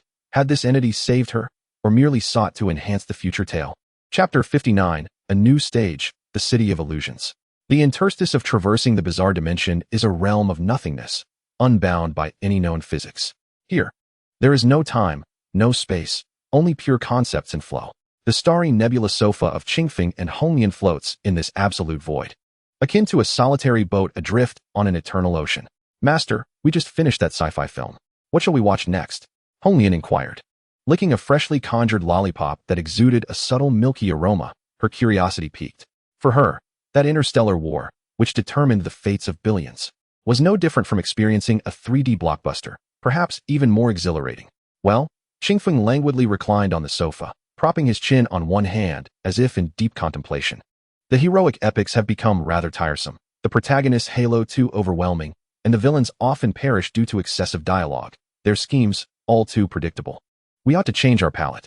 He extended his other hand, sweeping through the void before them. In an instant, the emptiness illuminated. Countless orbs of light, varying in color and size, materialized, resembling an infinitely stretching grapevine, each orb a miniature reflection of an independent world. Some contained the glimmers of swords and the ethereal presence of celestial beings. Others showcased towering skyscrapers adorned with flickering neon, while some harbored nothing but endless bones and desolation. This spectacle could drive any deity to madness and disorientation. Yet, to Qingfeng, it was merely an endless scrolling list of streaming options. No cultivation tales. The pacing is too slow, with characters sequestered for centuries, dragging the duration. This urban martial arts saga is also a pass. The plot is dim-witted, unsuitable for someone of your tender age. He scrutinized the selections like a discerning gourmet, finally pausing at a coordinate radiating a murky, dim green light, evoking an unsettling sensation. This one shall suffice. A subtle smile curved Qingfeng's lips, a horror film likely penned by a deranged writer. Perfect for testing my theory. To see what intriguing occurrences transpire when logic itself becomes a pollutant. Honglian peered curiously, instinctively recoiling at the sight of the vile green glow. Master, that doesn't look appetizing. A bitter remedy leads to a good film. Qingfeng chuckled softly, gently tapping the coordinate. The nebula sofa silently pierced the dimensional barrier, and the infinite selection vanished in an instant. When the scene stabilized once more, They found themselves hovering over a seaside city shrouded in a tapestry of yellow and dark green skies. The architectural style echoed that of early 20th century European towns on Earth. Yet everything radiated a deep-rooted aura of decay and eeriness. The walls were festooned with damp moss. The cobblestone streets perpetually glistened with a sheen of stagnant water. And many buildings exhibited a subtle, visually disorienting distortion, as if rendered by an inebriated artist's perspective. Prolonged gazes induced a nauseating dizziness. The air was thick with an acrid, nauseating scent of the sea, mingled with the sweet decay of some unknown organism. The pedestrians on the streets appeared numb, their eyes vacant, movements sluggish, resembling marionettes devoid of souls, trudging along their fixed paths day after day. They regarded Qingfeng and Honglian's sudden appearance with indifference, as though the two were mere flecks of non-existent dust. This was Yinsabot, a port long erased from all official maps. A breeding ground for some ancient existence slumbering in the depths of the sea, poised to awaken. Upon arrival, a subtle shift occurred in Qingfeng's eternally relaxed demeanor. A fleeting change that betrayed a hint of perplexity. It was not fear or disdain, but rather confusion, a scholar's bewilderment when confronted with an entirely new and unknown subject that defied all established axioms. He realized that his supreme perception, capable of surveying the flow of time and discerning the causality of all things, was experiencing significant interference here. He could still glimpse the future, but it no longer unfolded as a clear, linear path. Instead, it morphed into a chaotic tangle of contradictions, as if ensnared in a web of countless dead ends. He could see the city being engulfed by towering waves in the next heartbeat, reduced to ashes and flames, and even ascending to an indescribable dimension amid the maniacal laughter of its inhabitants. These disparate outcomes were not mere possibilities. They existed simultaneously in a nonlinear fashion. Fascinating. A genuine smile finally graced Qingfeng's lips, revealing true intrigue. This was the first time he encountered a script that eluded an immediate resolution since returning from the Forsaken Land. A narrative encrypted by madness itself. Care for a spoiler? Certainly. However, the prerequisite is understanding the logic of a madman. Chapter 60. The madman-esque script and ink blots above the city of Yinsabot. Qingfeng and Honglian remained seated on their nebula-formed sofa, akin to esteemed guests in a theater's upper box, surveying the morbid and oppressive metropolis below. The lollipop in Honglian's grasp had seemingly lost its sweetness amidst the stifling atmosphere. She anxiously swung her legs, unable to refrain from tugging at Qingfeng's garment. Master, this place feels so oppressive, it's hardly enjoyable. Those people's eyes are so vacant, even more soulless than the robots in that cosmic battlefield. She murmured. Why are we watching this unappealing film? Qingfeng did not respond immediately. He straightened his posture on the sofa, his perpetual relaxed expression now tinged with an unprecedented intensity. He extended his right hand, palm open, as if sensing something. Because I am searching for something, he replied softly, his gaze penetratingly fixed on a particular direction within the city. He slowly elaborated, more to organize his thoughts than to explain to Honglian. Do you recall the reincarnation seal I mentioned? Initially, I believed it had merely been stolen by an unthinking thief and hidden in some corner of Earth. Yes. That's the item you retrieved from that big brother named Shiryan. Honglian nodded vigorously. Indeed. However, after reclaiming it, I realized matters were far more complicated than I had anticipated. For the first time, a hint of helplessness crept into Qingfeng's tone. The reincarnation seal is not a mere stamp. It embodies a confluence of my power and rules. When I emerged from that prison, the impact shattered it. Shattered? Honglian's eyes widened in astonishment. Yes, shattered into countless invisible, intangible concepts, like a drop of ink staining thousands of different books, tainting their narratives. Qingfeng's metaphor left Honglian with a vague understanding, yet she grasped the essence. He continued, I cannot sift through each book page by page. That would be too slow. The most expedient method is to swiftly browse through each book's summary and outline. If any narrative becomes chaotic, nonsensical, filled with improbable coincidences and illogical twists, it is highly likely that my ink blot has landed on that page. With that, he gestured toward the sprawling city below. Lying like a massive rotting carcass beneath the yellowish sky, the vast majority of worlds may follow cliched narratives, yet they adhere to coherent logic. Heroes triumph over villains. Good and evil are rewarded accordingly, all following fundamental scriptural principles. But this city is different. A glimmer of peculiar light flickered in his eyes. An amalgamation of confusion and excitement. Its narrative outline is the most chaotic I have ever witnessed. It is not merely a bizarre narrative. Rather, it is a continuous self-denial and collapse of even the most fundamental cause and effect relationships and logic. It resembles a deranged madman who, while writing, tears apart his own manuscript, where all possibilities intertwine. This precisely illustrates that the corners of Qingfeng's mouth are lifted into an intriguing arc, suggesting that the ink blot responsible for all this. The fragment of the reincarnation seal is highly likely concealed within this city, resembling an asylum. It is the very source that has tainted the entire script. Honglian suddenly comprehends. Thus, we are not here to watch a film. We are here to search for typos in a book. A splendid metaphor. Qingfeng appreciatively ruffled her hair, and then rose, his face regaining an air of calm control. Well, we have seen enough from the vantage of the VIP seats. To discover that typo, we must descend and become characters within the book ourselves. As his words fell, the nebulous sofa beneath them silently dissipated into the air. He and Honglian began to gently descend towards a dark and damp alleyway below. During their descent, Qingfeng casually snapped his fingers. A barely perceptible ripple swept over the two of them. Qingfeng's casual attire instantaneously transformed into an exquisitely crafted deep gray long coat, complemented by a neatly pressed white shirt and waistcoat, exuding the aura of an experienced private detective. Meanwhile, Honglian's princess dress morphed into a delightful set of British-style overalls and a small hat, resembling a clever daughter adopted by a detective. Simultaneously, amidst the city's omnipresent whispers of madness, a new setting quietly emerged. A little-known detective from out of town, accompanied by his daughter, had just arrived in Yinsabot, prepared to investigate a peculiar missing person case. They were not intruders. Rather, they had existed as characters within this story from the very beginning. With their feet firmly planted on the slippery cobblestone path, an odor mingled with sea salt, fish, and decaying water plants assaulted their senses, so real it was nauseating. The lifeless residents around them continued to regard them with indifference. Let us proceed, Honglian. Qingfeng adjusted his collar, as if truly preparing to commence work. Let us see what this madman of a playwright has prepared for us as an opening. No sooner had he spoken than a piercing scream, more inhuman than human, echoed from the end of the alley, followed by the sound of something heavy crashing to the ground. Immediately thereafter, a man clad in dockworker attire came tumbling around the corner, his face etched with sheer terror, eyes bulging as though he had encountered the most horrifying sight imaginable. He failed to notice Qingfeng and Honglian within the alley, frantically rushing forward, repeatedly mumbling in a garbled, tearful tone. So many eyes watching us from the water. Oh God, they have come ashore. The man stumbled away, leaving behind his unsettling ramblings, reverberating through the chilly alley. Qingfeng turned towards the source of the scream, a pleasant smile gracing his face. It seems our horror film has officially commenced. Chapter 61. Corpses and logical fallacies. That haunting scream sliced through the suffocating silence of the alley like a razor. Qingfeng's smile remained unchanged. He even listened intently, as if savoring the prelude of a symphony. Come along, Honglian. Our client appears to have made an entrance. He took a step forward, heading deeper into the alley towards the source of the scream and chaos. Honglian closely followed, her small hand gripping the edge of his coat, peering around with great curiosity. For her, this was more thrilling than any haunted house. Turning a corner piled with rotting fishing nets and empty bottles, the scene unfolded before them.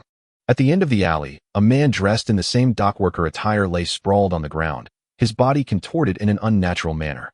His eyes were wide open, face frozen in the utmost horror, mouth agape as if he wished to scream but could produce no sound. He was already deceased. Yet strangely, his body was drenched, as though he had just been pulled from the depths of the ocean. Black, foul-smelling seawater gushed from his mouth and nose, pooling beneath him. In the puddle, several strands of twisted seaweed and a couple of silver fish flopped helplessly. This was an alley in the city center, at least 5 kilometers from the nearest coastline. Soon, heavy and disordered footsteps approached. 3 officers clad in worn black uniforms, their expressions dull, arrived at the scene. Leading them was an elderly officer with graying hair and deep bags under his eyes. He glanced at the corpse, his expression remaining as numb as ever, now tinged with a hint of profound annoyance. Another drowning. This is the 3rd one this week, the old officer wearily remarked to his subordinate. Take some photos, document it, and then drag it off to the incinerator. Cause of death, accident. Yes, Chief, the young officer replied, equally expressionless, as if handling refuse. They paid no heed to Qingfeng and Honglian, as if accustomed to the bizarre occurrences in this city, too apathetic to investigate further. Wait a moment. Qingfeng's gentle voice successfully halted the officer's actions. The old chief finally lifted his murky eyelids, scrutinizing the well-dressed man whose demeanor was incongruous with the city. An outsider? His voice was hoarse and fatigued. I advise you not to meddle. Yinsabot holds no truths you seek, only madness that devours curiosity. Qingfeng disregarded his warning and approached the corpse, squatting down beside it. He ignored the foul water pooling beneath and extended his finger, lightly touching the deceased's rigid cheek. Interesting. He stood up, brushing off non-existent dust from his hands, a logical fallacy. What fallacy? The old chief instinctively inquired. You all believe he drowned, correct? Qingfeng smiled. Because his body is soaked, and his lungs are filled with seawater. Yet you overlook a fundamental question.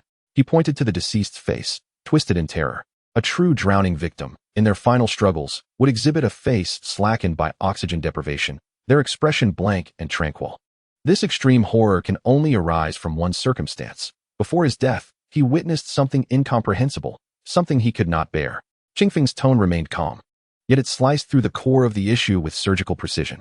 Thus, the correct sequence of death should be: he first saw something, was scared to death, and only after his death did seawater flood into his body. For the first time, the old chief's pupils constricted sharply. He had spent a lifetime as a police officer, never before considering the problem from this angle. Who are you? Just a passing detective with a mild obsession for illogical stories, Qingfeng replied, his gaze falling upon the corpse's tightly clenched right hand. He extended 2 fingers, effortlessly prying open the now rigid fist. Nestled within the palm was a small emblem, woven from some shell and seaweed, resembling an eye. The emblem's surface seemed to still retain a faint, otherworldly energy fluctuation. A knowing smile crept across Qingfeng's lips. It appears the playwright has left us a clue. He held the emblem up to the light, examining it as though it were not an ominous object, but rather an intriguing piece of art. Found it. The first typo. Chapter 62. The Illogical Library. The former police chief gazed at the peculiar eye insignia in Qingfeng's hand, his complexion turning a ghastly white, lips trembling. Yet he could utter not a single word, his eyes filled with a terror deeper than that of encountering a corpse. It was evident that the chief recognized this object. Qingfeng tossed the insignia playfully between his fingers, his tone as casual as if discussing the weather. That was the emblem of the Eye of the Deep Sea. The old chief struggled to force out a few words, his voice barely above a whisper, akin to the buzz of a mosquito, identifying it as a longband cult. It was said they worshipped something that slumbered beneath the ocean. Dispose of it quickly. That thing is ominous. Oh, a cult? Qingfeng's interest piqued further. They must possess their own scriptures and doctrines. Typically, where would one best uncover the internal information of an organization? He seemed to be testing the other. Musing aloud, the police archives? No, there would only be official, superficial records there. Most likely, his gaze drifted towards the towering Gothic clock tower at the city's center. The municipal library, a place that harbored the city's entire history and secrets. Ignoring the terrified admonitions of the officers behind him, Qingfeng took Holian's hand and strolled towards the library, as if he had merely completed a simple crossword puzzle. The Insport Municipal Library was a structure eroded by the passage of time and moisture. Massive stone columns were riddled with cracks and moss, stained glass long shattered, leaving only dark, hollow window frames resembling empty eye sockets. Pushing open the heavy oak door, a gust of air infused with the scent of decaying paper and a pungent mold wafted over him. The interior of the library appeared even more bizarre than its exterior. The spatial perception was distorted, with towering bookshelves leaning at angles that defied the principles of perspective, intertwining to form a vast and chaotic labyrinth. Chandeliers hung from the ceiling. Flickering ominously, the light could scarcely illuminate the distant shadows, casting only wavering patches of light at their feet. Master, it seems the bookshelves are moving, Holian whispered. She was not mistaken. Those shelves were indeed shifting, albeit at a speed imperceptible to the naked eye, altering their positions and angles ever so slowly. The entire library resembled a colossal, living organism, continuously writhing and digesting. A simple non-Euclidean spatial structure, accompanied by randomly changing variables, Qingfeng remarked, akin to a teacher assessing a student's work. A commendable idea, yet executed with excessive coarseness, riddled with logical fallacies. It would easily disorient anyone who entered. But for those who could see the map, it would hold no significance. He did not seek stairs or conventional paths, but led Holian directly into the shadow of a nearby bookshelf. With just one step, their figures abruptly vanished into the darkness, reappearing moments later in the library's topmost level, a dusty area designated for forbidden tomes and unique volumes. Here, the sense of chaos intensified. The air was thick with a low, murmuring sound, as if emanating from countless individuals whispering in delirium. Qingfeng's objective was clear. He strode directly to a bookshelf heavily bound with iron chains, bound in black leather. On it rested a solitary book. The cover was crafted from the skin of an unknown creature, devoid of any title, save for an eye pattern imprinted in blood, identical to that of the insignia. As Qing Feng approached, the entire book began to tremble violently, the chains rattling ominously. A wave of malicious, frenzied, and chaotic energy erupted from the tome, potent enough to render even a stalwart elite hunter into a fool in an instant. Honglian, frightened by this aura, hid behind Qing Feng, yet he remained unfazed, extending his hand to gently caress the cover of the book. Silence. He uttered a single word. The frenzied will, as if a beast had its throat constricted, instantly subdued. The book became exceedingly docile. Even the chains binding it snapped with a resounding crack as they lost their strength. Qing Feng picked up the book and casually flipped through its pages. The text was neither in any known language nor comprised of coherent sentences, but rather a mass of twisted lines and bizarre symbols that pulsed and transformed like living text. Anyone attempting to decipher it would be overwhelmed by the torrent of insanity contained within. So this is it. Qing Feng read through the entire volume in mere seconds. He closed the book, a look of understanding crossing his face. The core premise of the script had finally become clear.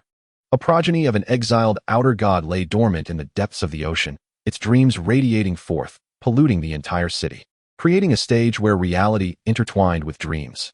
The cultists worshipped this dream, striving through sacrifice to awaken the old dream fully, dragging the entire world into its frenzied nightmare. As for the site of the sacrificial ritual, his gaze pierced through the library's walls, resting upon the long-abandoned, solitary lighthouse standing on the cliffs by the sea. There, precisely. The book of the outer god in his hands had ceased its writhing. The mad text on the pages rearranged itself, transforming into a clear map. The destination marked by a lighthouse glowing with red light. This book had been formatted by Qing Feng, inscribed with new programming. Chapter 63. I am the rule on the cliffs outside Insport City. The ancient lighthouse stood like a solitary sentinel, resisting the unceasing sea winds beneath the dim sky. Waves crashed against the rocks below, producing a dull, rhythmic roar reminiscent of a great beast's breath.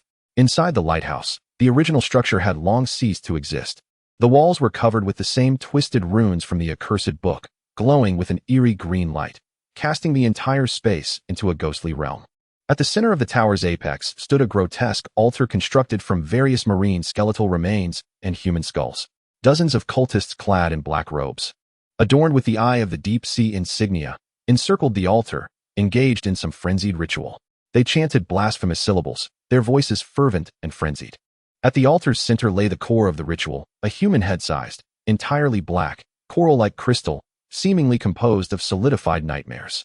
This crystal resonated with the dreams of the outer god progeny, amplifying its power and distorting the reality of Insport. Great Kraken of dreams, partake of this final offering. Awaken from your slumber. Restore the world to your eternal illusion. The high priest raised a ritual knife fashioned from shark vertebrae, his demeanor madly ecstatic as he howled.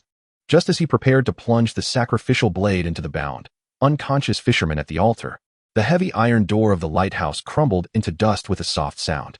Qing Feng, leading Honglian, strolled in as if merely visiting a tourist attraction rather than intruding upon a cult's lair. My apologies for the interruption, he smiled, surveying the surroundings.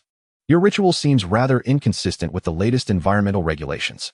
Moreover, the background music is dreadfully monotonous.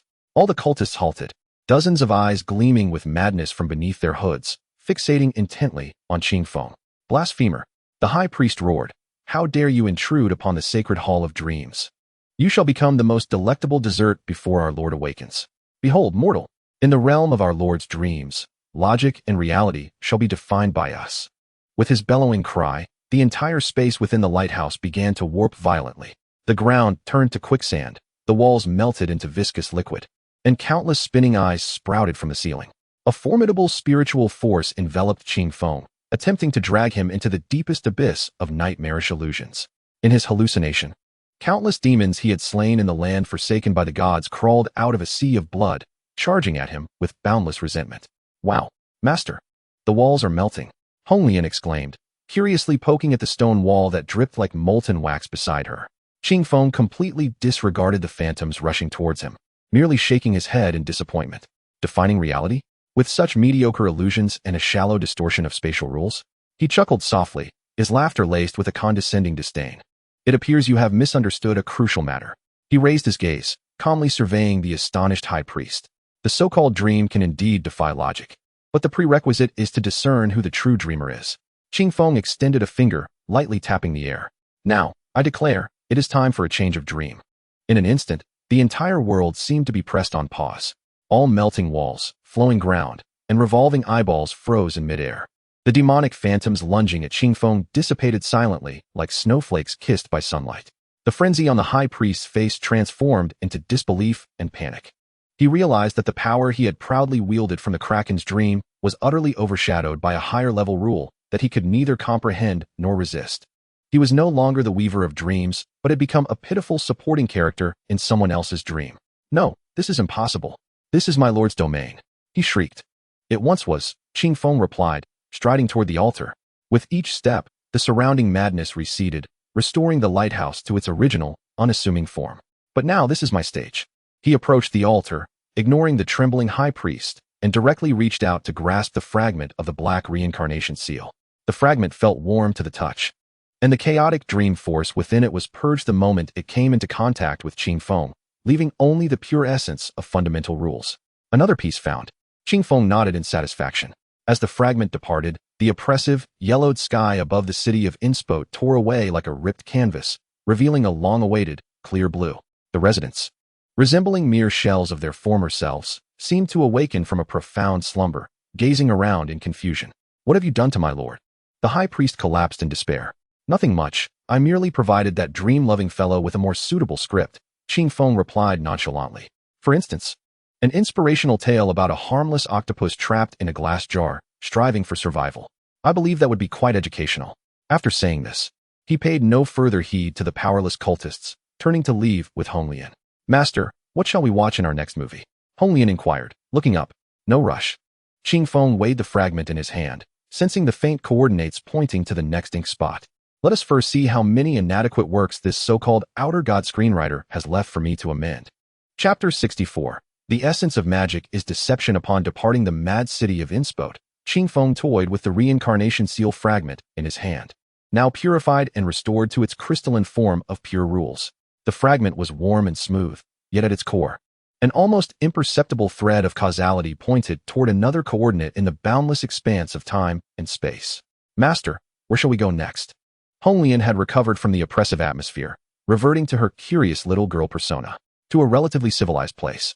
Qingfeng felt the guiding thread. The next ink spot was intriguing, as it had not incited chaos or madness, but rather adhered to a miracle in a wondrous manner.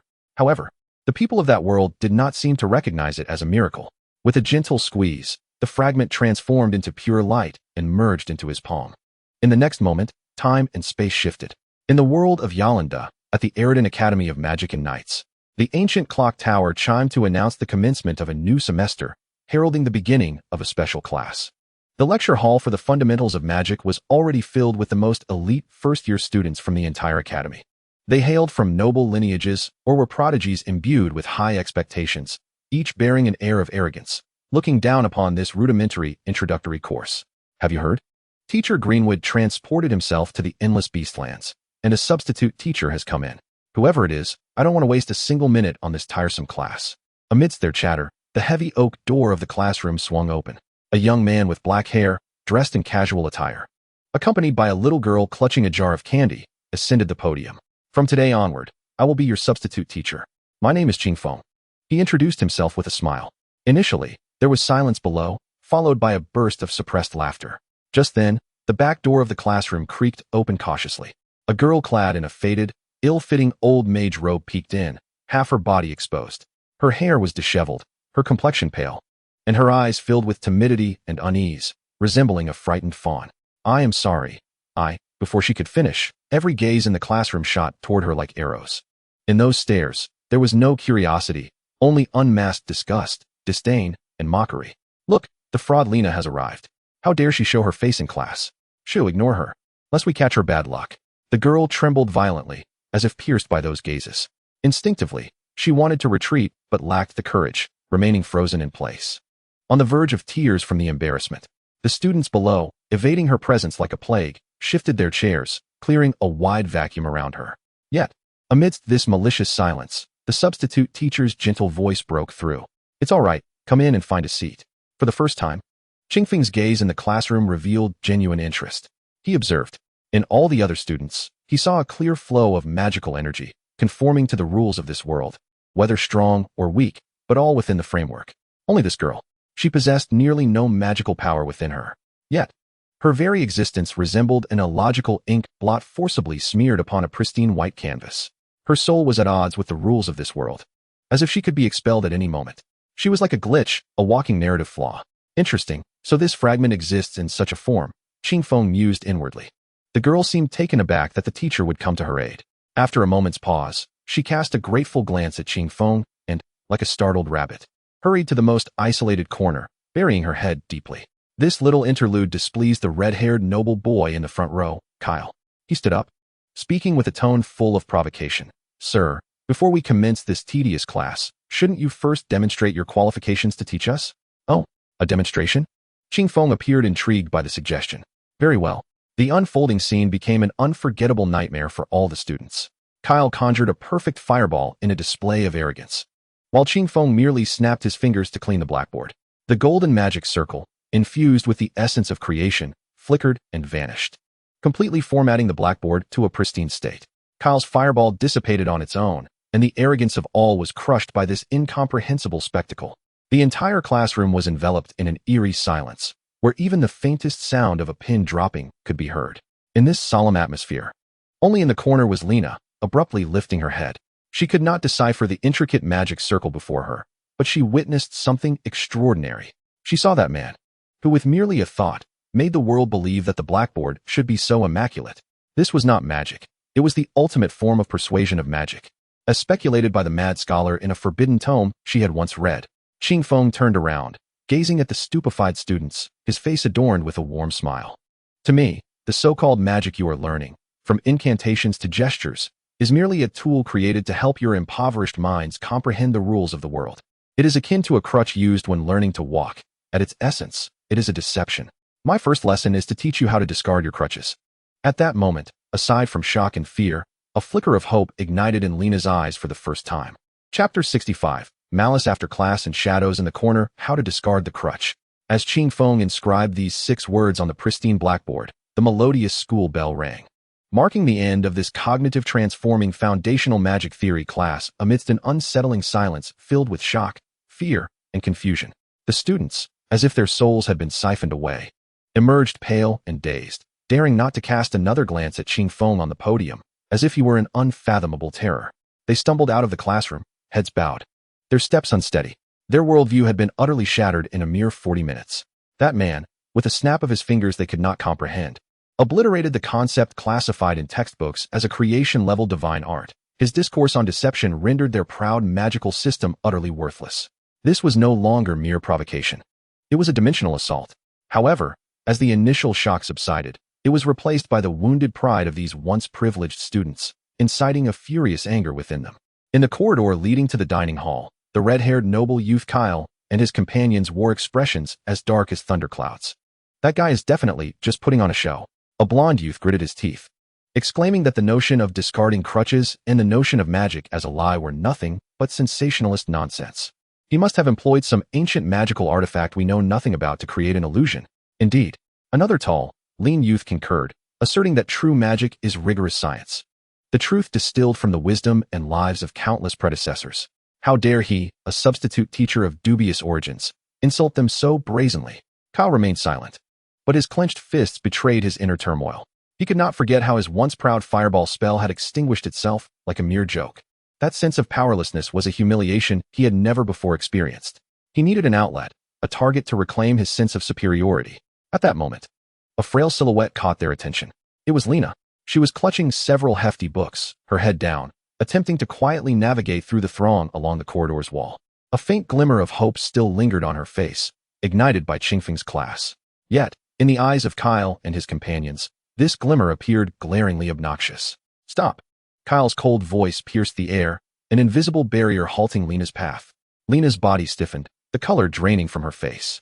She looked up to find Kyle and his companions wearing that familiar, cat-and-mouse expression of mockery. The flicker of hope that had just ignited within her was instantly extinguished by the icy waters of fear. Enjoying class, are we, Miss Deceiver? Kyle crossed his arms, looking down at her with a tone filled with biting sarcasm. It seems that the new teacher appreciates your peculiar ways. Lena clutched her books tightly, her knuckles whitening from the pressure. She bit her lip, remaining silent, hoping to bypass them. What? No words. The blonde youth stepped forward, deliberately obstructing her path. Don't think a change of teachers will absolve you. A fraud who relies on forbidden tools for attention will always be a fraud. The stench on you is just like that pretentious substitute teacher. It's repugnant. I haven't. Lena finally summoned the courage to defend herself, her voice barely above a whisper. Haven't? Kyle laughed exaggeratedly, as if he had heard the grandest joke. Then how do you explain your instant rainbow shield in Lady Elra's class? Don't tell us it was conjured by you, a so-called genius with inferior magical ratings. The students passing by halted, intrigued by the spectacle they had long grown accustomed to. Their gazes held no sympathy, only a cold detachment and schadenfreude. Just as Lena was engulfed in humiliation, teetering on the brink of tears, the tall, lean youth suddenly stumbled, seemingly losing his balance and inadvertently colliding with her. With a crash, the precious books Lena had held so dear scattered across the ground. One book, open to her painstakingly crafted notes, was marred by a dirty footprint. Oh, my apologies, the tall youth offered insincerely, erupting into uproarious laughter with his companions. Who told you to walk without looking? Kyle sneered, casting a disdainful glance at Lena, who knelt on the ground, struggling to gather her books, trembling with humiliation. In that moment, the frustration that had festered within him seemed to find a slight release. Remember this, Lena Shui-Nuo, he bent down, whispering coldly in her ear, in Iridan, you shall forever remain a worm wallowing in the mud. Do not dare to hope for a rise, for I shall personally ensure you are trodden back down. With that, he stood tall, leading his entourage away amidst a chorus of laughter. The corridor bustled with students, yet none offered a helping hand. Alone, Lena crouched on the cold ground, silently collecting her soiled books. As she picked up the notebook marked by footprints, the tears she had been holding back finally fell silently, staining the dirty mark and creating a small, blurred puddle. Why? Why must the world treat her this way? She merely wished to learn, to understand what was happening within her. What had she done wrong? The tide of memory swept her uncontrollably back to that fateful winter day, beset by a storm, which altered the course of her life forever. Everything began that day. Chapter 66. The Miracle of Haishi Town. The Divine and the Original Sin of an 8-year-old Girl. The tale unfolds in the northern realm of the Yalanda Kingdom, in a remote mining village known as Haishi Town. This is a corner of the world forgotten by time. The perpetual gray dust of the mines casts the sky in a suffocating leaden hue. The air is perpetually thick with the acrid scent of cold dust, mingling with the metallic tang and the stench of inferior ale. The houses here are constructed from crude black stone, the streets are a mire, and the inhabitants, much like their surroundings, are resilient, coarse, and starkly pragmatic. In Haishi Town, the standard by which a person's worth is measured is simple and brutal: strength. Either one possesses the robust physique to wield a pickaxe or the magical talent to conjure fireballs. Those lacking both are deemed worthless. Lena Shui-Nuo grew up in such an environment. Her father was an ordinary miner, delving deep into the inky darkness each day, exchanging his life for the sustenance of his family. Her mother earned a meager income mending the tattered clothes of the miners.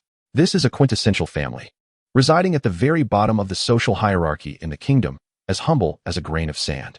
Yet, their love for Lena remains their sole treasure. However, this affection cannot alter Lena's standing among her peers. She was born frail, unable to run swiftly or leap high. Even worse, she exhibited no signs of magical talent. While other children effortlessly ignited bonfires with fire spells and washed dishes with water manipulation, Lena could not even make a feather float. She became the subject of mockery. Labeled as Mute Lena or Wooden Lena, lacking friends, she spent most of her time quietly seated in a corner, observing the world with her excessively clear eyes. She watched the wind caress the leaves, the raindrops create ripples upon the ground, and the sparks fly as the blacksmith hammered iron. Everything seemed to form a wondrous tapestry woven from countless invisible threads. The turning point arrived during the winter of her 8th year. That year, the snowfall was particularly heavy, with feathery flakes blocking the roads and rendering the already precarious mine even more perilous. Finally, on a frigid afternoon when water turned to ice, disaster struck. The town's oldest number 7 mine experienced an unprecedented collapse. The shrill sound of alarms shattered the tranquility of the town, tearing apart the hearts of dozens of families. Lena's father was among the miners trapped inside. The entire Haishi town was engulfed in panic and despair. Men frantically dug with rudimentary tools, but their efforts were futile against the 100-meter-high, colossal rocks that had fallen. The town's only novice mage, having exhausted all his magical energy, managed only to dislodge a few surface stones before collapsing in defeat. Time ticked by, the air in the depths grew thinner, and hope dwindled. Outside the mine, the cries of women, the shouts of children, and the desperate curses of men melded into a mournful dirge of doom. Just when everyone believed all would be lost, a true champion appeared as if sent from the heavens, a high-ranking earth mage from the kingdom, passing through on his way to report to the fortress in the north. Arrived, dressed in magnificent robes, he bore a solemn expression, and the powerful waves of magic emanating from him instilled awe in all present. His appearance was like a beacon, illuminating the despair that enveloped them. "Stand back," the Archmage commanded, standing before the collapsed mine. He took a deep breath and began to chant an ancient, intricate incantation. The earth beneath him hummed, and everyone felt a tremendous force gathering before their astonished gazes. A colossal hand made entirely of rock and soil emerged slowly from the depths of the collapsed mine. It resembled a towering giant, striving to support the precariously shifting layers above, forcing open a passage of life.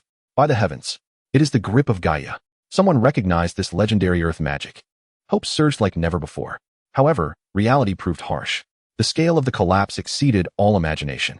As the grip of Gaia rose halfway, it began to crack under uneven pressure, and fragments of stone tumbled down. Beads of sweat formed on the Archmage's forehead, and his complexion paled. He had exerted all his strength. "I can't," he said with great difficulty, his voice filled with reluctance and regret. "The geological structure is too complex. My magic cannot penetrate to the critical point. I cannot create a second effective support." This statement fell like ice water, chilling everyone to the bone. The flickering flame of hope was extinguished in an instant. Amidst this chaos and despair, Lena, who had been fixated on the Archmage's spellcasting, experienced an extraordinary transformation. An irresistible impulse surged within her petite frame, one she had never felt before. Though she could not comprehend the profound incantations or the intricate magic circles, she perceived the crumbling grip of Gaia not as magic, but as a remarkably clear and harmonious architectural blueprint, albeit one with a fatal flaw. She could vividly see how the invisible lines of energy in the air were woven and distorted, ultimately forming that giant hand. She even discerned which parts of the blueprint were weakest and where additional support beams were necessary. This realization was not a product of thought, but an instinct, an intuitive understanding as natural as breathing. "I can too," she murmured unconsciously, her small mouth forming the words. In the midst of sorrow, despair, or complete oblivion to her presence, this 8-year-old girl, deemed a mute, reached out her little hand. She did not chant, make gestures, or even summon the meager magic within her. Instead, she relied on the refined and perfected blueprint in her mind, mimicking and replicating it. She directed a pure, untainted thought of support towards the critical weak point she had identified. The ground trembled with unprecedented intensity. Beside the first grip of Gaia, which was on the verge of total collapse, another hand, slightly smaller, yet astonishingly solid and perfect, rose from the earth with unbelievable speed. It executed no superfluous movements. Its position, angle of elevation, and timing of force were executed with utmost precision. It resembled the most experienced architect, steadfastly identifying the core support point of the entire collapsed structure and securely holding the immense weight of the rock layers. The two hands formed a stable triangular structure, creating a precious lifeline wide enough for the miners to escape. At that moment, the entire world fell silent. Everyone stood in stunned disbelief, unable to comprehend the scene unfolding before them. The kingdom's Archmage widened his eyes, his mouth agape as if he could fit an egg inside. He stared intently at the newly emerged hand, his expressions shifting from shock to confusion and ultimately to an unfathomable fear. For he understood better than anyone that the magic just witnessed was of a structural perfection far beyond his cognitive grasp. And the creator of this miracle was the frail little girl he had just dismissed. Yet, miracles come at a price. The moment the second hand solidified and stabilized, Lena's body collapsed like a plant suddenly deprived of all moisture, falling backward. Blood uncontrollably seeped from her nostrils, ears, and the corners of her eyes, staining her pale face with a ghastly red hue. That day, Lena saved her father and dozens of families in a way no one could fathom. But from that day forth, her original sin was born. Chapter 67, From Monster to Fraud. The Academy's judgment. The cheers of the rescued miners echoed throughout Haishi Town for a long time. Lena's father, the man who had thought himself doomed in the mine, cradled his unconscious daughter, whose orifices bled, tears mingling with the grime of the mines on his weathered face. He was uncertain whether to give thanks to the divine or to fear his own daughter. The once mighty Kingdom Archmage, after the initial shock and fear subsided, rendered a life-altering judgment upon Lena. Standing by her bedside, he addressed the gathered townsfolk and Lena's anxious parents with an authoritative tone, declaring his diagnosis. This child, her reservoir of magic has been completely depleted, and her spiritual essence has suffered permanent damage. The astonishing scene witnessed earlier was not a gift, but rather an exceedingly rare phenomenon of magical atavism. More accurately, it was a curse. He paused, observing the awe and fear etched upon the faces of the onlookers, and continued his explanation. Her soul appears to reflect and mimic the formidable magic it encounters, akin to a mirror. However, this imitation comes at the cost of consuming her own vitality and mental strength. It is reminiscent of an untrained child wielding a colossal axe. Each act of imitation propels her closer to the abyss of death. This is not a miracle. It is sorcery, a curse that will drain her life away. The word curse struck like a heavy stone upon the hearts of Lena's parents, resonating with the entire populace of Haishi Town. Overnight, Lena transformed from a hero into a cursed monster. The gazes of the neighbors shifted, filled with pity and alienation. Children were sternly warned by their parents to keep their distance from the girl possessed by demons. The already reclusive Lena was thrust into an invisible cage constructed of fear and ignorance. Perhaps out of a sense of guilt, or perhaps due to the curiosity of a high-ranking mage regarding the unknown phenomenon, the Grand Mage left behind a letter of recommendation before departing. He suggested sending Lena to the Iridan Academy of Magic and Knights, allowing the scholars there to study this rare case. For Lena's parents, this letter represented a lifeline. They sold all their valuables to gather enough funds for the journey to the capital, sending their daughter, filled with trepidation and hope, onto the carriage destined for fate. Lena believed she was bound for a sanctuary of knowledge, where the most erudite mentors would unravel the mysteries surrounding her and cure her affliction. However, upon arriving at the grand, temple-like entrance of Iridan Academy, wearing faded, tattered clothes and carrying a worn suitcase, she realized how utterly out of place she truly was. Her arrival went unacknowledged. A stoic junior assistant led her into a cold office rather than the new student registration area. There, she met Madame Alof, the very mentor who would become the source of her nightmares. Madame Alof scrutinized the letter of recommendation, her brow furrowing deeper with each word. Her gaze towards Lena was not that of a teacher observing a student, but rather that of a scientist examining a peculiar specimen sent from a remote region, rife with unknown pathogens. Magical atavism? Vitality depletion? Madame Alof set the letter down, tapping the desk with her meticulously manicured fingertips, her tone icy, an intriguing assertion. Very well. Lena Xuen Nuo, since it is a recommendation from Master Glenwood, the Academy will provisionally accept you as a preparatory student. However, your primary obligation is to cooperate with the Academy's research team on special magical phenomena, undergoing regular physical and mental examinations. Your status as a student is secondary. The research takes precedence. In that moment, Lena's heart sank. The true judgment would be revealed during the magical aptitude test, in which all new students participated. The testing hall was solemn and grand, with a massive crystal orb known as the Tear of the Stars positioned at its center, designed to sense magical energy. The new students approached one by one, placing their hands upon the crystal orb. When Kyer Lian stepped forward, his handsome face radiated confidence. The moment his palm touched the orb, it erupted into a brilliant crimson light akin to the sun, a beam shooting skyward and casting two resplendent characters upon the hall's ceiling. A chorus of gasps and applause filled the air. Subsequently, noble offspring and prodigious youths each elicited varying responses from the crystal orb, with the lowest rating being average. Finally, it was Lena's turn. As she emerged from the shadows, all eyes converged upon her. Her anxiety, her tattered attire, and her demeanor starkly contrasted with her surroundings, rendering her as a misplaced country girl. Taking a deep breath, she trembled and pressed her somewhat rough little hands against the cold surface of the crystal orb. 1 second, 2 seconds, 3 seconds. There was no response from the massive orb. Just as the overseeing instructor prepared to announce the outcome, an almost imperceptible flicker of white light, resembling dust, emanated from within the orb, before it fell silent once more. Two dim, mocking characters emerged upon the ceiling, labeled inferior. After a brief silence, the hall erupted into a cacophony of unabashed laughter, echoing like a tidal wave. Ha ha, inferior. I have never seen an inferior rating before. How did she get in here? Has the Academy's threshold become so low? A magic failure, here to become a janitor? The derision pierced Lena like a multitude of poisoned needles. Standing at the testing platform, her face turned ashen, teetering on the brink of collapse. She yearned for a crack in the ground to swallow her whole. From that day forth, inferior, failure, and the country bumpkin from the mining village became the inescapable labels affixed to her. She was completely isolated, with no one willing to converse with her or partner with her. She became the lowest tier of the Academy's social hierarchy, subject to bullying and ridicule. Yet, she did not surrender.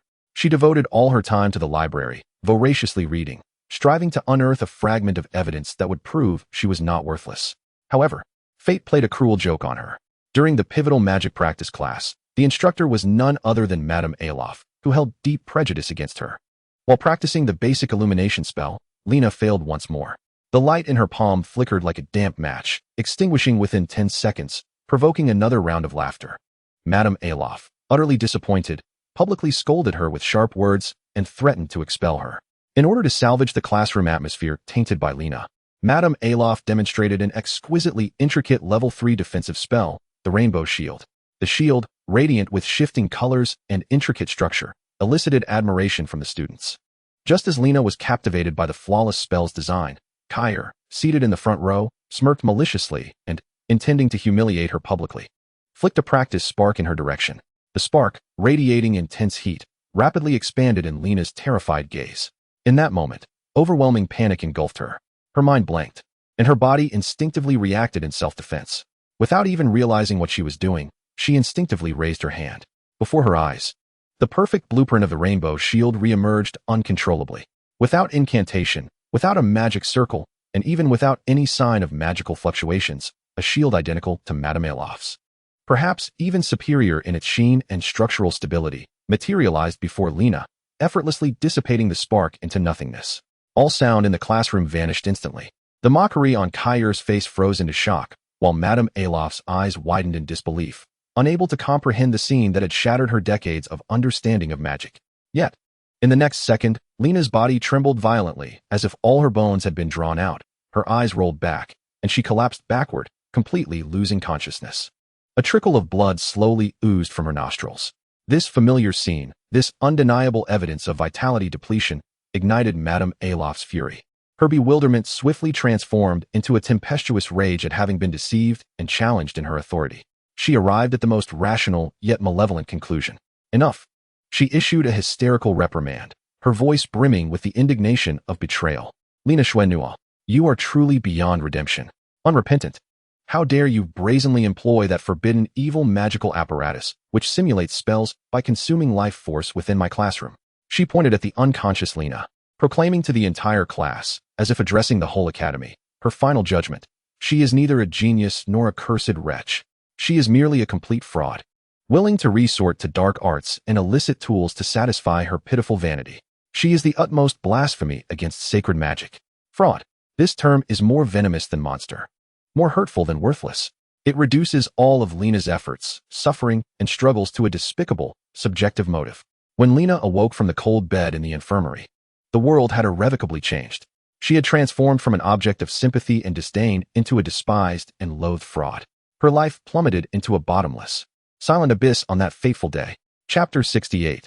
The Glimmer in the Abyss. The forbidden manuscript. When Lena regained consciousness from her stupor, she was greeted not by concerned inquiries, but by the lifeless white ceiling of the infirmary and the thick, inescapable scent of disinfectant in the air. Her head throbbed as if it might split, and her body felt so weak that even lifting a finger was an arduous task. This was a familiar aftereffect she experienced each time she replicated magic. However, this time, what chilled her more than her physical frailty was the oppressive silence surrounding her.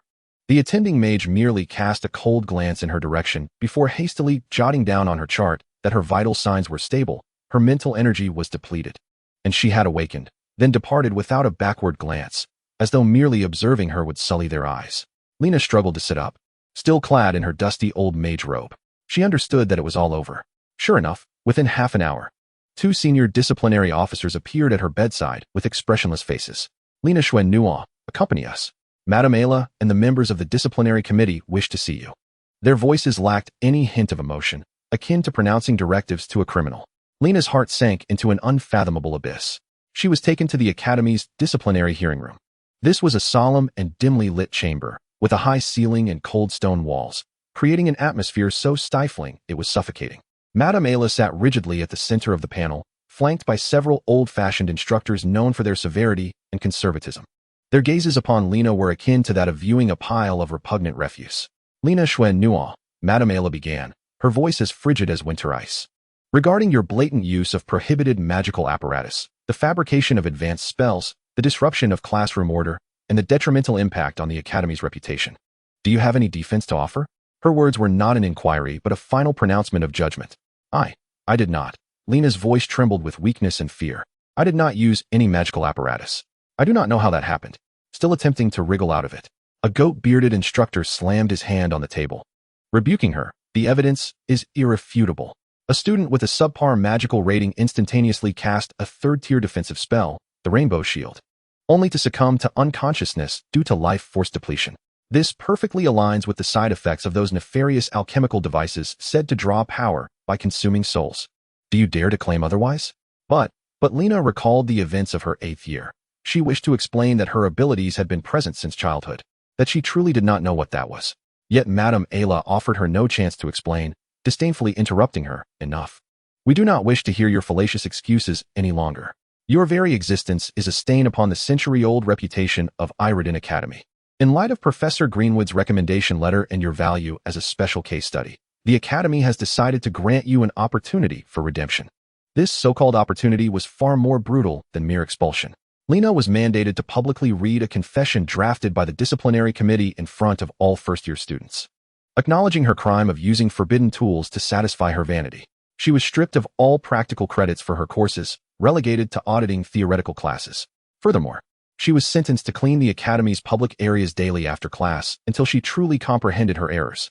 This was a public, protracted, and seemingly endless humiliation. When Lena returned to her dormitory like a soulless automaton, she discovered that her small bed had been stripped bare. Her belongings, including her tattered clothes and books, were unceremoniously piled in the corridor outside her door like refuse.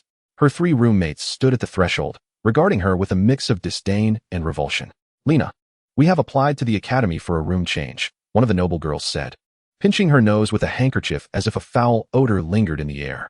We cannot reside in the same room with a morally corrupt fraud. Lena remained silent, merely crouching down to gather her meager possessions. From that day forth, her world transformed into shades of gray. In the dining hall, whenever she sat down, surrounding tables would instantly empty. In the corridors, people avoided her as if she were a plague, openly pointing and whispering. Look, there is the fraud Lena. I heard she secretly uses that wicked apparatus every night, rendering herself half dead. She is truly mad, risking her life for the sake of notoriety. What tormented her most was each evening, when her fellow students engaged in meditation, practiced magic, or joyfully socialized, she was compelled to be alone, broom and bucket in hand, cleaning the grand lecture halls and expansive courtyards. She could hear the instructors elucidating profound magical concepts through the bright windows. She could see groups of students merrily honing their spells on the lawns, igniting bursts of dazzling light. Yet she could only find companionship in the cold stone steps, the filthy dust, and the unending darkness. Countless nights, she contemplated surrendering. Perhaps if she died, the suffering would cease. However, the instinct for survival and a flicker of unwillingness deep within her heart kept her persevering time and again. Her only refuge remained the library. She devoted all her time to the most secluded, dust-laden corner, filled with obscure ancient texts and historical tomes. Only there could she momentarily escape the ever-present malice. She was like a drowning person, desperately seeking a lifeline in the ocean of knowledge. She yearned to discover even a single sentence that could elucidate the happenings in her life. She sought to prove that she was neither a monster nor a fraud. Just as her spirit teetered on the brink of collapse, on a night nearly consumed by despair, her fingertips inadvertently brushed against a tattered manuscript wedged at the bottom of a bookshelf, its cover long lost. The pages were yellowed and brittle, as if they would crumble at a mere touch. The scrawled handwriting within was haphazard and frenzied, chronicling the speculations of an unknown scholar, denounced as a heretic by the mainstream magical community regarding the very essence of magic. Lena inexplicably turned its pages. Most of the content was incomprehensible, absurd ramblings. Yet one particular statement struck her like a lightning bolt, cleaving through the endless night and piercing her already numbed heart. The world believes that magic is the mastery of elemental forces. Wrong. Utterly mistaken.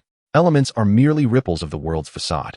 The true essence of magic lies in conversing with the very rules themselves. It is the act of persuading, or even deceiving, this realm with one's will, compelling it to accept occurrences that ought not to transpire. Spells, arrays, and materials are not the wellspring of power. Rather, they are clumsy instruments crafted by us mortals to convince the world of our fabrications. Should there come a day when someone can fathom the rules themselves, then every utterance, every action, and every thought of theirs would constitute the most supreme form of magic. The words lies and deceive the world lingered in Lena's mind. echoing in her thoughts. Her heart raced uncontrollably, as if those words were a key. Though it did not immediately unlock the shackles upon her, it allowed her, for the first time, to glimpse the shape of the keyhole. Wasn't her ability merely the rewriting of the most exquisite lies?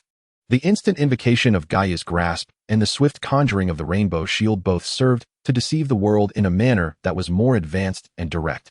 The reason for her overexertion and subsequent fainting was not due to the use of dark sorcery, but rather because her body and will were still too feeble to bear the cost of uttering such a grand deception. Despite the lingering pain and confusion at that moment, a faint glimmer of light pierced through her world, which had been consumed by darkness and despair. She no longer perceived herself as a complete monster or a fraud. She might simply be a premature liar who had strayed from her path. She carefully concealed that tattered journal against her chest, as if cradling the most precious treasure in the world. This flicker of light became her sole support through countless days and nights of bullying and humiliation. Until today, when that enigmatic substitute teacher, with an air of nonchalance, proclaimed that the essence of magic is a lie and demonstrated how to discard the crutch. Lena realized that the glimmer she had discovered had finally encountered the sun. Chapter 69. A name illuminated the atmosphere in the classroom during the Magic Fundamentals Theory class the following day was even more peculiar than the previous day. The students no longer exhibited the overt disdain and arrogance they had on the first day, yet there was no trace of respect or thirst for knowledge either. Their faces wore a complex expression, a mixture of fear, resistance, and indignation. They seemed like individuals forced to sit beside a ticking time bomb, eager to flee, yet too apprehensive to act. Kair sat in the center of the front row, his countenance dark, his gaze akin to that of an enraged lion, fixated on the podium. The torment he had inflicted on Li Na after class yesterday had momentarily restored a sense of superiority. Yet the humiliation from Qing Feng's lesson pierced deep within him, leaving him sleepless through the night. He had come today to find a flaw, to prove that man was merely a charlatan seeking attention. Meanwhile, Li Na arrived at the classroom earlier than usual, choosing her inconspicuous corner once again. With her head lowered, she shrank into the shadows, as if that would render her invisible to the world. However, unlike before, her downcast eyes no longer reflected a stagnant despair, but rather a complex light, imbued with extreme tension and faint hope. The worn journal was tightly pressed against her, its warmth offering her solace in that moment. The bell rang for class, and Qing Feng appeared as leisurely as ever, accompanied by the Red Lotus cradling a jar of candy, stepping onto the podium right on time. He surveyed the array of expressions among the elite students below, a gentle smile gracing his lips. It seemed that yesterday's lesson had left a profound impression on them. He spoke, his voice soft yet clear, resonating in every ear. However, theory alone is insufficient. Magic, after all, is an art of practice.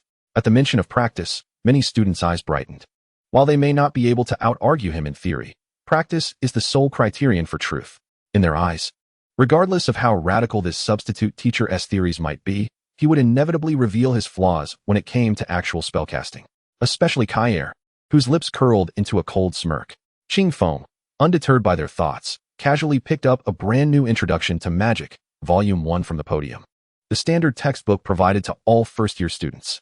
He flipped to the first page, pointing at the most fundamental and simplest spell model, the fire spark technique. Let us begin with this, Qing Feng stated. This will be your first spell to master, correct? The textbook claims it to be the perfect introductory spell, with a simple structure, low magical consumption, and high stability. Surely, your instructor has taught you this as well.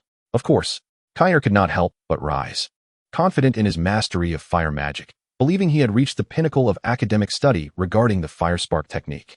With his head held high, he proudly declared, the fire spark technique is the foundation of all fire spells. Its spell structure has been optimized over thousands of years, with each runic node's arrangement embodying the supreme wisdom of ancient magicians, truly a paragon of perfection. Perfection? Qing Feng chuckled, a hint of unmasked mockery in his smile.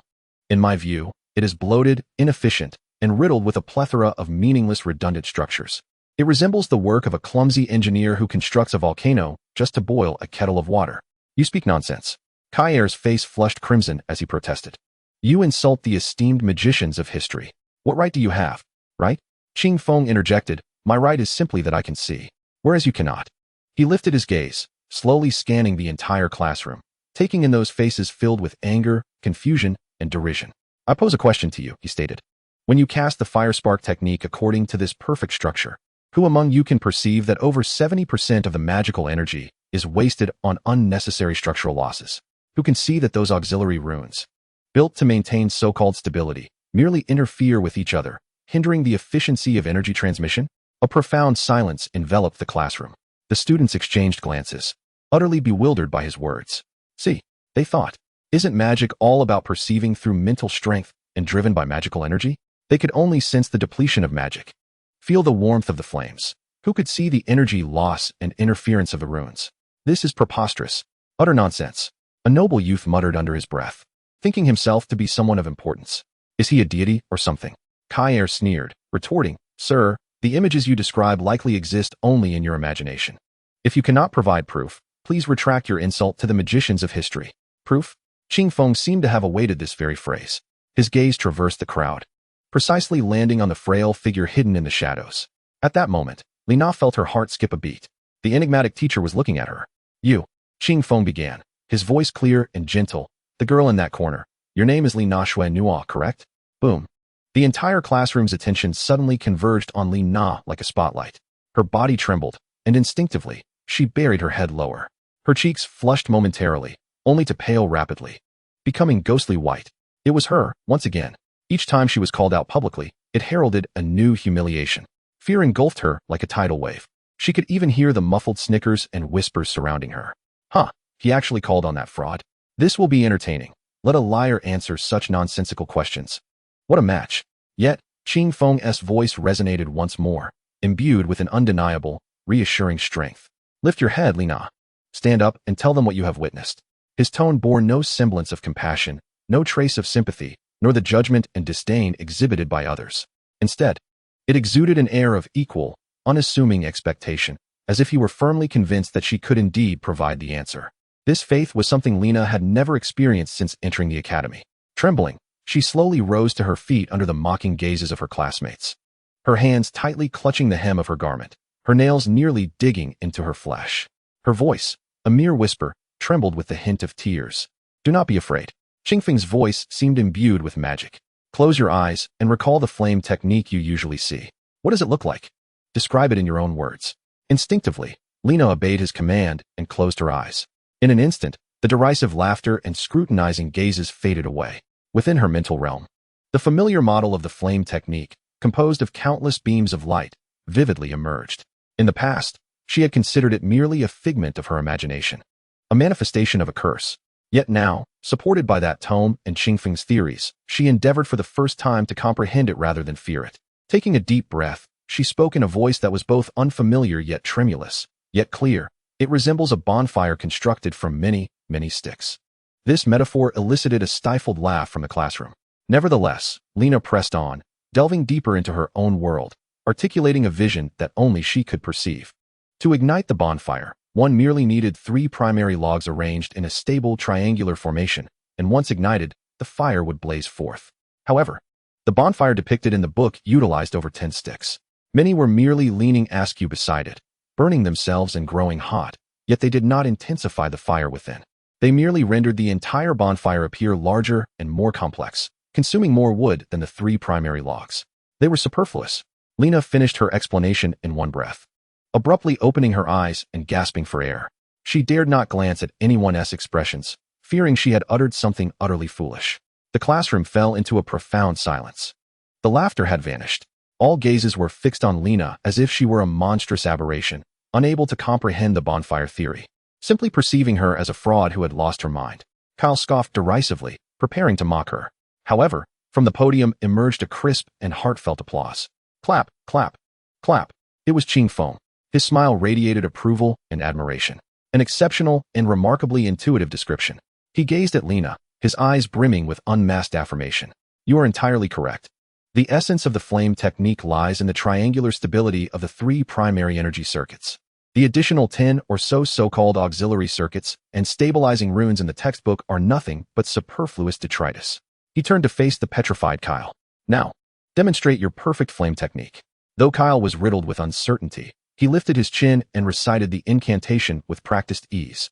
A fireball, the size of a fist and radiating brilliance, appeared in his palm. Do you see? This is the standard. He taunted Qing Feng. Yet, Qing Feng did not even glance at him. He merely snapped his fingers at the air beside him. No incantation, no gestures, and not even a flicker of magical energy. A grain-sized, nearly invisible white spark materialized at his fingertip. The spark seemed inconspicuous, yet the air surrounding it distorted at a visible pace. An indescribable heat, potent enough to melt steel, radiated instantly. The perfect flame in Kyle's hand flickered uncontrollably, dwindled, and ultimately extinguished with a soft puff, as if surrendering or perhaps trembling in fear. Kyle stood, dumbfounded and helpless. Do you see? Qingfeng flicked the white spark away, and it dissipated into the air. This is a fire ignited with merely 3 logs. The classroom remained enveloped in silence. If yesterday's lesson had shattered their preconceptions, today's lesson pulverized everything they had once held in pride beneath their feet. Amidst this shock and silence, Lena stared blankly at her own hands, chilled by anxiety. Had she been right? What she witnessed was not an illusion, nor a curse. But reality? Was it a truth closer to the essence of existence than any textbook or any instructor's teaching? A previously unfelt, immense warmth surged from the depths of her heart, obliterating the dam constructed from years of self-doubt, fear, and despair. Tears cascaded down her cheeks uncontrollably once more. But this time, it was not from humiliation or pain. It was because, after 18 years of plummeting into the abyss, someone finally told her, "You are not unwell. What you see is the genuine world." Chapter 70. The sun and dust time seemed to stand still. The classroom was so quiet that one could hear the frantic beating of each person's heart. Although the grain-sized white spark had extinguished, the terrifying heat that had distorted light and instantaneously dismantled Kyle's perfect flame lingered, etched like a brand deep within each student's soul. Their once proud knowledge system, the magical faith they had built since childhood, was utterly reduced to dust in that moment. Kyle stood frozen, his palms still tinged with the residual magical energy from the extinguished flame, yet he felt nothing. All his thoughts were engulfed in a tempest of humiliation, fear, and extreme bewilderment. He had lost. The perfect foundation he revered crumbled before the mere spark conjured by that man, rendering it as fragile as a jest. This was far more unbearable than a direct defeat. It negated everything he believed in, from his talent to his efforts, and even the entire noble magical heritage he relied upon. And the catalyst for this was none other than Lena, the individual he had long regarded as a fraud and inferior student who had ignited this upheaval with a frenzied theory of bonfires. The humiliation swiftly morphed into an uncontrollable rage, yet he dared not unleash it upon the inscrutable figure at the podium. Thus, all his resentment and hatred found a perfect outlet. He whirled around, casting a murderous glare at Lena, who stood in the corner. It was her. She must have colluded with this substitute teacher, using this cryptic ploy to humiliate everyone. Once this notion took root, it spread like wild grass, consuming all his rationality. The few sycophants behind him quickly grasped his intent, directing malevolent glances at Lena. However, at that moment, Lena was entirely oblivious to the daggers of disdain aimed at her. She simply stood there, allowing warm tears to trail down her cheeks. She was not unwell. What she witnessed was authentic. This brief yet profound statement illuminated her 18 years of endless darkness, filled with despair and self-doubt. The lines and diagrams that had emerged in her mind were not curses or illusions, but truths closer to the essence of the world than the rigid runes in textbooks. She was neither a monster nor a fraud. She had merely seen the sun ahead of others, while they were still content with the glow of candles. This monumental shift in perception unleashed a torrent of grievances, pain, fear, and solitude that had accumulated over a decade, pouring forth in a flood of tears. Yet this time, the tears were sweet, hot, brimming with the joy of rebirth. Well, today's practical lesson comes to an end. Qingfeng's voice resonated blandly, shattering the profound silence of the classroom. He cast a glance at the bewildered students below, then at the girl in the corner, lost in her own world, sobbing uncontrollably. A barely perceptible smile curling at the corners of his mouth. Clutching a jar of candies, he led Honglian out of the classroom like an ordinary teacher just finishing work, leaving behind a room full of dazed prodigies. The melodious chime of the bell rang out, heralding the official conclusion of the lesson. The students, as if their bones had been drawn out, rose unsteadily, silently making their way outside. There was no discussion, no debate. It was a numbing experience following the shattering of their worldview. Lena finally emerged from the overwhelming wave of emotion. She wiped her tears away, feeling as if the entire world had transformed. The air was fresh, the sunlight warm, and even the patterns on the desks and chairs seemed to whisper of some wondrous order. She cautiously retrieved her tattered notebook from her bosom, gently tracing her fingertips over the deceptive words inscribed upon it. In the past, she had merely regarded it as a lifeline. Now, she understood it to be a map leading to a new world. She cherished the notebook, carefully stowing it away, and began to gather her belongings. Her movements were slow, yet infused with an unprecedented gravity. She needed to return. She must immediately reassess everything she had witnessed. As she was the last to exit the classroom, the corridor lay deserted. The afternoon sunlight streamed through the lofty arched windows, casting dappled shadows upon the floor. Lena inhaled deeply, her heart brimming with an unfamiliar courage and hope. However, as she turned a corner, several figures loomed before her, like a wall, blocking her path. It was Kyle and his entourage. The flame that had just ignited in Lena's heart was instantly doused by the cold, unabashed malice etched on their faces. "Miss Fraud, you certainly stole the show in class today," Kyle said, arms crossed, looking down on her with a tone sharper than ever.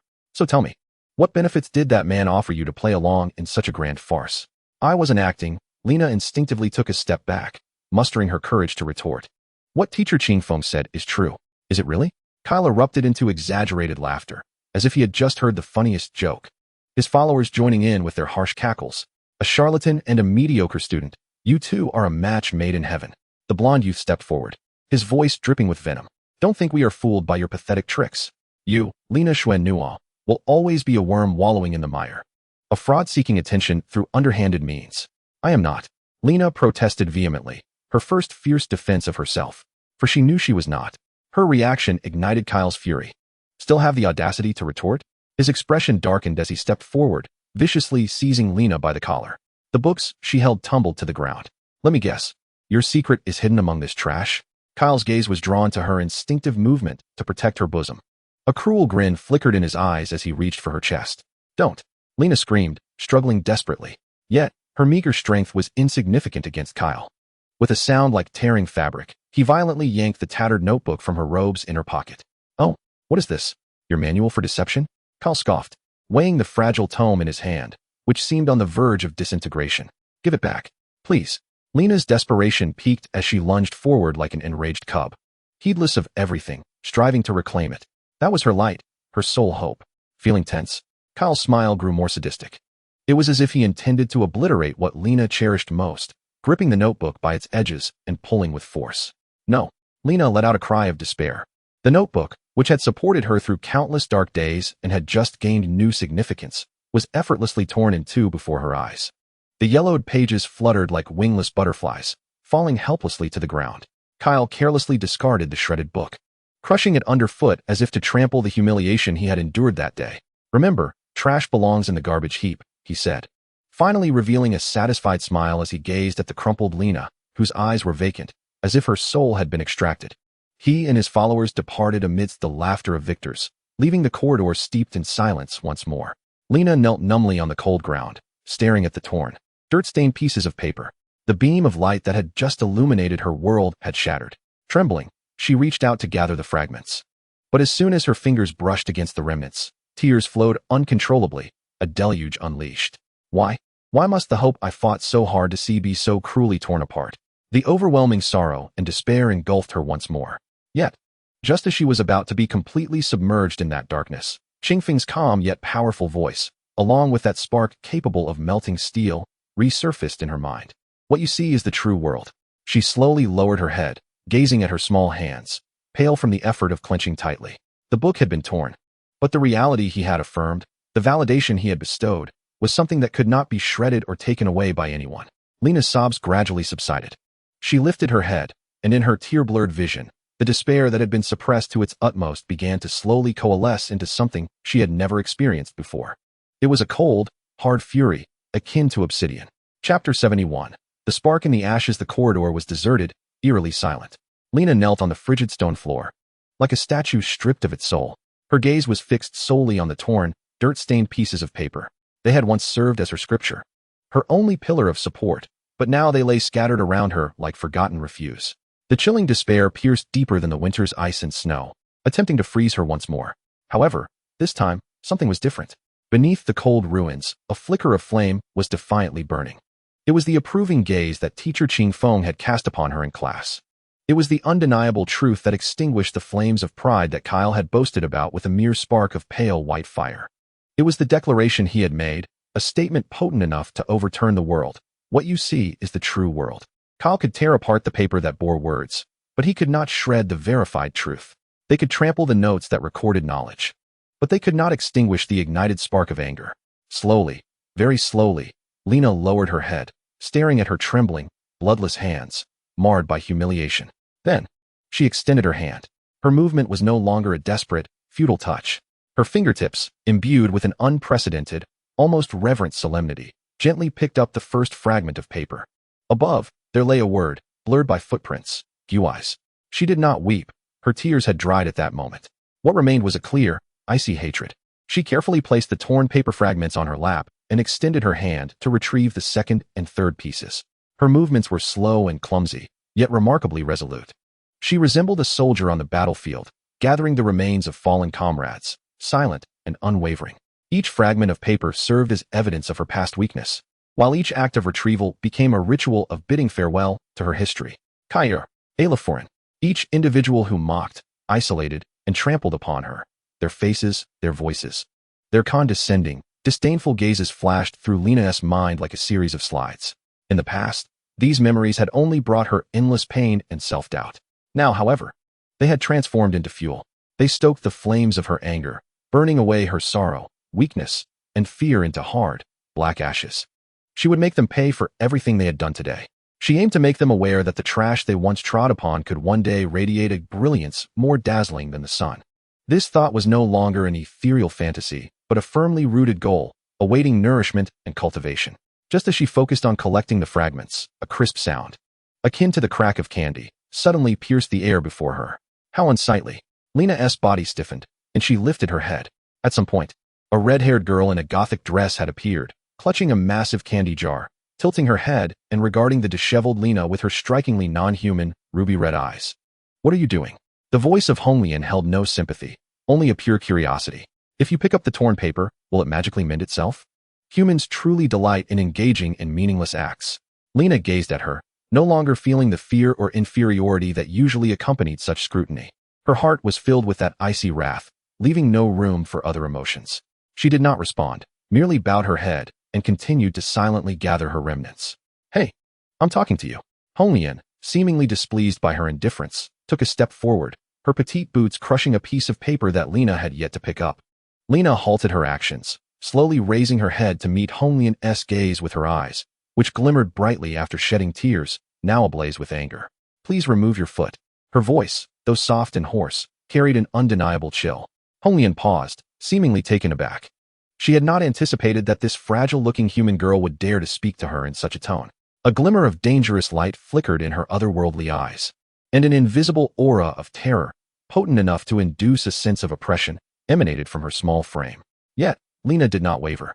She remained calm and resolute, locking eyes with Honglian, devoid of fear, only reflecting the pure emptiness and determination forged from her past.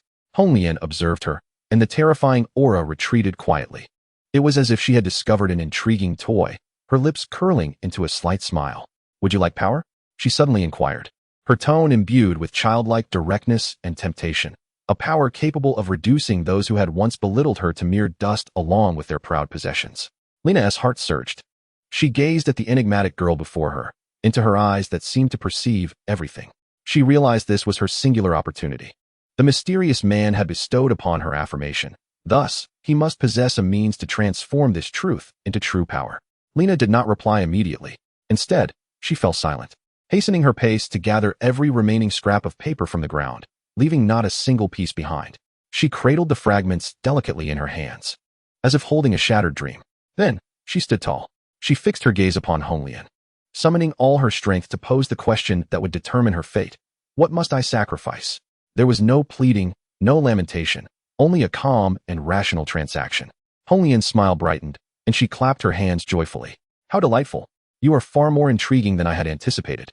She turned, her skirts sweeping gracefully. "My master has proclaimed that knowledge itself is priceless. He can teach you. But how much you learn and how far you progress hinges solely on the steadfastness of your own will. Follow me." Honglian, clutching the candy jar, strode ahead down the corridor. Lena watched her retreating figure, then glanced down at the fragments in her palm. She inhaled deeply, clutching them tightly to her chest. Then, she took a step forward, without the slightest hesitation, following closely behind. The afternoon sunlight streamed through the windows, elongating their shadows, one petite, yet mysterious, the other frail, yet resolute. Their footsteps echoed through the empty corridor, akin to a prelude to a symphony titled Revenge.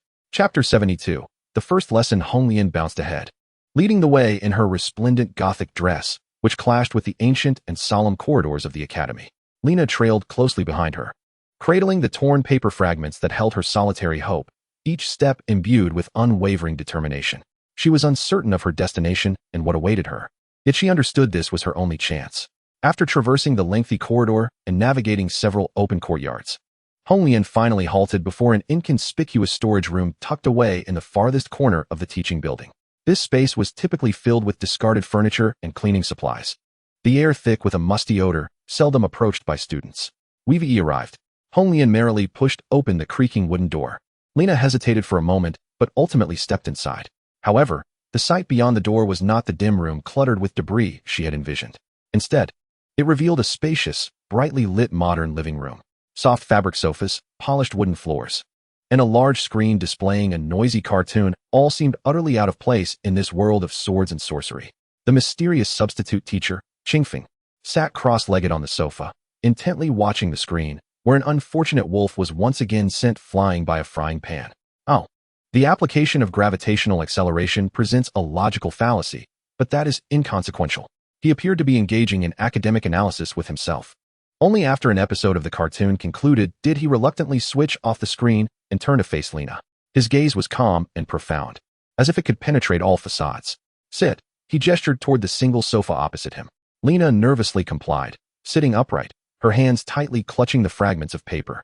What do you wish to obtain from me? Qingfeng asked, cutting directly to the point. Lena inhaled deeply, her eyes, once entwined with anger and hope, now daringly met Qingfeng's gaze for the first time. She yearned for strength, the kind potent enough to exact revenge upon those who had trampled her dignity. Revenge? A curious expression flickered across Qingfeng's face, a commendable long-term ambition. However, any grand objective must commence with the most fundamental first step. He gestured toward the scraps of paper clutched in Lena's arms. Therefore, your first lesson is to restore it. Lena was taken aback. Restore it? Indeed. Qingfeng nodded, his tone as matter of fact, as if instructing her to clean the table. In your own way, utilizing the perspective of the world as you perceive it, mend it back to its original state. Only when you have accomplished this will your first lesson be deemed satisfactory. With that, he disregarded Lena, returning to the television to watch the next episode of the cartoon. Lena stared blankly at the fragments in her arms. These were the roots of her anguish, yet they also symbolized her hope. Now, however, they had become her initial examination. She carefully spread the pieces across the coffee table, the large and small fragments, sullied by filthy footprints. Taking a deep breath, she closed her eyes. She began to attempt restoration. She recalled the sensation of replicating the grip of Gaia at the age of 8. Concentrating her entire mental energy, she endeavored to command the edges of the torn paper, urging them to reconnect. Yet this time, nothing transpired. The fragments lay silently, seemingly mocking her incompetence. Moreover, as she forcibly propelled her mental energy, a familiar, tearing pain surged from the depths of her mind.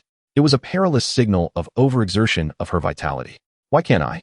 Lena's complexion paled, beads of cold sweat forming on her forehead. Reluctantly, she tried once more, but the outcome remained unchanged. Each forceful attempt brought with it heightened agony and deeper despair.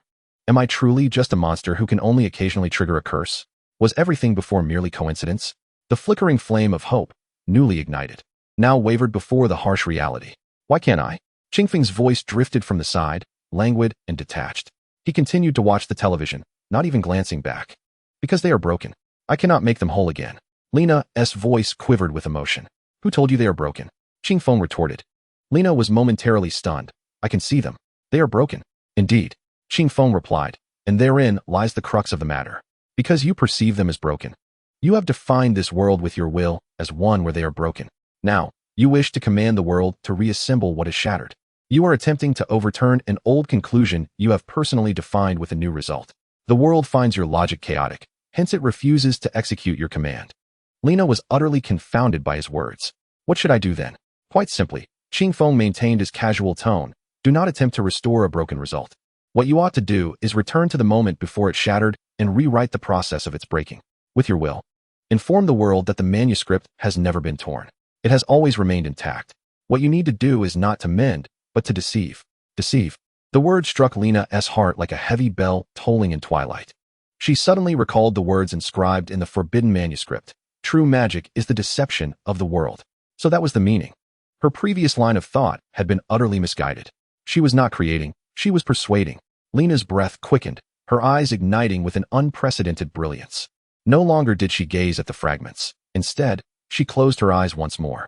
This time, what materialized in her mind was not the broken pieces but the manuscript. Whole and untouched, resting in her embrace. She recalled its weight, its texture, the yellowed edges of its pages, and the hasty yet powerful script inscribed upon them. She invested all her will to believe, to envision, to construct a reality in which it had never been shattered. This was a task 100-fold more challenging than her previous attempts at forceful mental exertion. It was a pure exercise of willpower. Her body began to tremble slightly, sweat dampening her forehead. Just as she neared the brink of collapse, the still heap of paper fragments on the coffee table underwent a miraculous transformation. Two of the smallest pieces, their edges perfectly aligned, began to emit a nearly imperceptible glow.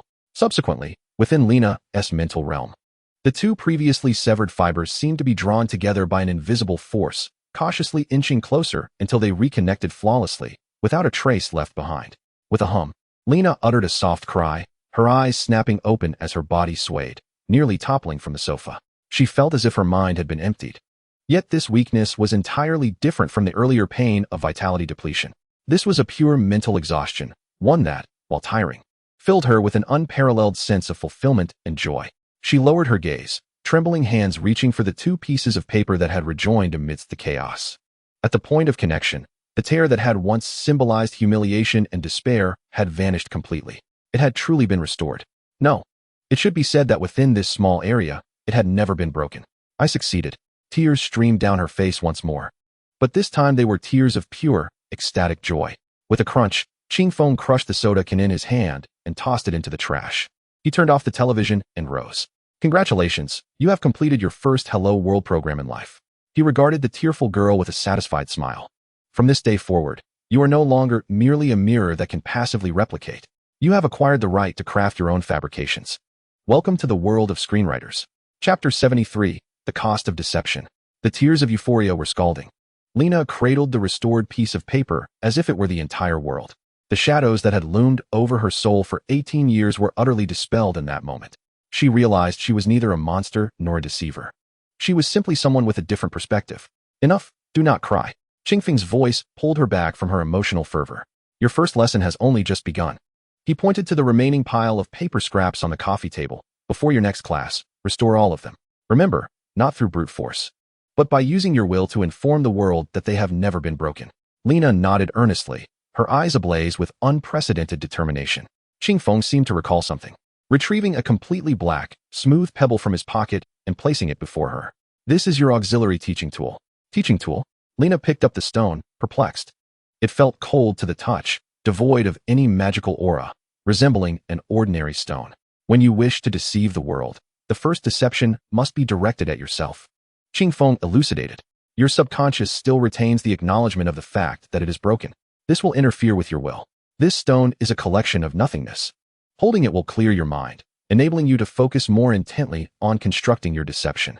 Lena grasped the stone, a peculiar, absolute tranquility enveloping her, calming her chaotic thoughts. Very well, today's lesson ends here. You may choose to remain here for practice or return, Qingfeng remarked, before turning on the television and leisurely watching his animated series. As if everything else was of no concern to him, Lena did not leave. She understood that this was her sole opportunity. Taking a deep breath, she grasped the black stone tightly and closed her eyes once more. She immersed herself entirely in the monumental task of restoring the tattered manuscript. However, this time, she truly experienced the toll of deceiving the world. Each time she successfully fused two torn pieces of paper, an indescribable wave of exhaustion washed over her, akin to having her very soul drained. It was not merely the pain of depleted magical energy, but a profound sense of fatigue, as if her will had been utterly extracted.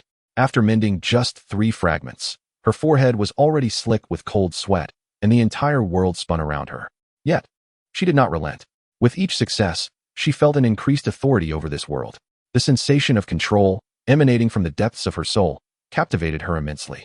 While Lena tirelessly dedicated herself to her studies, a tempest was silently brewing on the other side of the academy, aimed squarely at Qingfeng. Kyle, seething with rage after the public humiliation in class, could not bear the thought of his magical faith being trampled by an enigmatic substitute teacher. Unable to confront Qingfeng directly, he unleashed his wrath upon his accomplice, Lina. That deceitful Lina must have colluded with the new teacher. They deceived us all with some malevolent illusion. That teacher, of unknown origin, spews nonsensical rhetoric and is utterly unworthy to teach at Erding. He is desecrating the sacred art of magic. Utilizing his noble status and influence, Kyle fervently spread rumors among the students. These tales swiftly reached Madame Ella's ears. This mentor, already prejudiced against Qingfeng and Lina, found her simmering anger, kindled by being disregarded in class, completely ignited upon hearing these embellished testimonies. She perceived this not merely as provocation, but as an outright declaration of war against her and the entire traditional educational system of the academy. She had to take action. Consequently, a petition, bearing her signature, demanding a public teaching evaluation of the substitute teacher Qingfeng, was formally submitted to the Academy's disciplinary committee. A trial was imminent. Chapter 74. The calm before the storm. With the aid of the calming stone, Lina's progress was remarkable. From initially exhausting herself to repair a single fragment, she had progressed to restoring an entire torn page with sheer willpower. The tattered manuscript, symbolizing her humiliation and hope, was gradually regaining its former appearance under her careful touch. With each completed page, she felt her willpower, once drained, reborn in a more solid and resilient form. Her understanding of deceiving the world deepened profoundly. It was an unprecedented sensation of rapid growth that entranced her, allowing her to forget everything beyond her undertaking. Unbeknownst to her, while she immersed herself in her craft, the entire academy was in an uproar due to her and her new teacher. The petition for a public teaching evaluation was approved. This news rippled through the first-year students like a stone thrown into a tranquil pond. In the annals of Erding Academy's history, public teaching evaluations are a severe scrutiny. They signify that a mentor's teaching capabilities, theoretical knowledge, and personal character will be publicly questioned and assessed by a jury composed of the Academy's most esteemed professors and members of the disciplinary committee. Should the evaluation fail, the mentor would not only be immediately dismissed, but would also find their name inscribed on the Academy's blacklist, forever barred from any legitimate magical educational institution. How splendid. Finally, someone is set to take down that charlatan. I am eager to see how his fabrications will hold up before the most erudite Master Graham. And that fraud, Lina, as the sole beneficiary, she too shall be publicly exposed. The majority of students harbored a sense of schadenfreude, eagerly anticipating the arrival of this trial. They desperately sought an authoritative victory to mend their shattered worldviews. Naturally, this news reached Qingfeng as well through the Academy's announcements. At that moment, he was comfortably seated in his modern living room, watching an old cartoon titled Tom and Jerry with Honglian. A notification letter composed of magical runes materialized before him. Qingfeng glanced at its contents, his face displaying an exceedingly strange expression. Master, what's wrong? Honglian mumbled through a mouthful of chips. Nothing. Qingfeng casually crumpled the sternly worded notification into a glowing sphere and tossed it into the trash. A group of ants wants to convene a meeting to discuss why the sky is blue. They even invited me as a subject of their discussion. Honglian did not grasp the context, but seeing Qingfeng seemingly unconcerned, she resumed her joyful viewing of the cartoon. Qingfeng's gaze returned to the screen, but he whimsically snapped his fingers towards the window. In an instant, the serene azure sky above Erding Academy transformed into a bizarre, resplendent purple hue without warning. All the students and mentors within the academy noticed this extraordinary phenomenon, stepping out of their classrooms to gaze upwards in bewilderment. Good heavens! What sort of magic is this? Is it some form of large-scale illusion? What astonishing magical fluctuations! However, the purple sky lasted less than 3 seconds before reverting to its original blue, as if the entire episode had merely been a collective mirage. In the storage room, Qingfeng withdrew his finger and shook his head. You see, they don't even realize that the color of the sky can change with my mood. Meanwhile, Lina had finally heard about the incident from her classmates, who spoke with malice. Her heart was suddenly gripped by overwhelming fear and guilt. It was all her fault. If it were not for her, teacher Qingfeng would not be targeted by the academy. He was the only one who recognized her and taught her. She could not allow him to be expelled because of her. This thought rendered her unable to continue her practice in peace. Clutching the manuscript she had nearly restored, she dashed out of her dormitory, relying on the vague memories of the route Honglian had shown her to sprint toward the hidden storage room. Bang! She flung the door open and, voice trembling with emotion, called out to the figure still lounging on the sofa. Teacher Qingfeng, you must leave. They are coming for you. It's all my fault. Qingfeng slowly turned his head, not looking at Lina's face filled with urgency and panic, but instead pointing at the manuscript she was holding. and calmly inquired, "Have you finished your assignment?" Chapter 75. The Day of Judgment. Have you finished your assignment? This seemingly trivial question doused all of Lena's anxiety and fear like a bucket of ice water. She stared blankly at Qing Feng, gazing into his eyes, which seemed calm enough to reflect the entire universe, and for a moment, she found herself at a loss for words. "It's just a public evaluation. No need to make a fuss." Qing Feng's tone remained casual. "For me, it's merely a larger classroom, allowing more people to attend a practical lesson. But there are no buts." Qing Feng interrupted her. "Rather than worrying about such trivial matters, you should focus on completing your work. Remember, what you will face is not a trial. It is merely a stage for you to present your first deception to the world." Lena's heart was struck heavily by this statement. Indeed, what was she so afraid of? That man was an entity capable of formatting the very rules of the world. The rigid structures of the academy held little significance in his eyes. As his sole disciple, if she lacked even this modicum of courage, what hope did she have for revenge or for pinning her own fabrications? An unprecedented resolve surged from the depths of her being. "I understand now, master." She bowed deeply to Qing Feng, then turned, returning to her own corner, dedicating all her focus to the final restoration work. 3 days later, the day of public teaching evaluation arrived as scheduled. The grand lecture hall of Erding Academy, capable of accommodating over 1,000 people, was filled to capacity. All first-year students attended, eager to witness the spectacle. In the front rows sat esteemed professors and mentors from various disciplines, their expressions grave and their gazes keen. At the center of the judgment seat sat 3 venerable elders, highly respected within the academy and wielding significant academic authority. Leading them was Master Graham, renowned as a walking encyclopedia of magic. Madame Alof and Kyle occupied the seats closest to the judgment bench, their faces adorned with unapologetic smirks of anticipated victory. As Qing Feng, clad in his casual attire, led the candy jar-wielding Hong Lian onto the stage at a leisurely pace, the entire lecture hall erupted into a wave of suppressed commotion and laughter. He surveyed the so-called elites and authorities below him, a warm smile gracing his face. The evaluation commenced in earnest.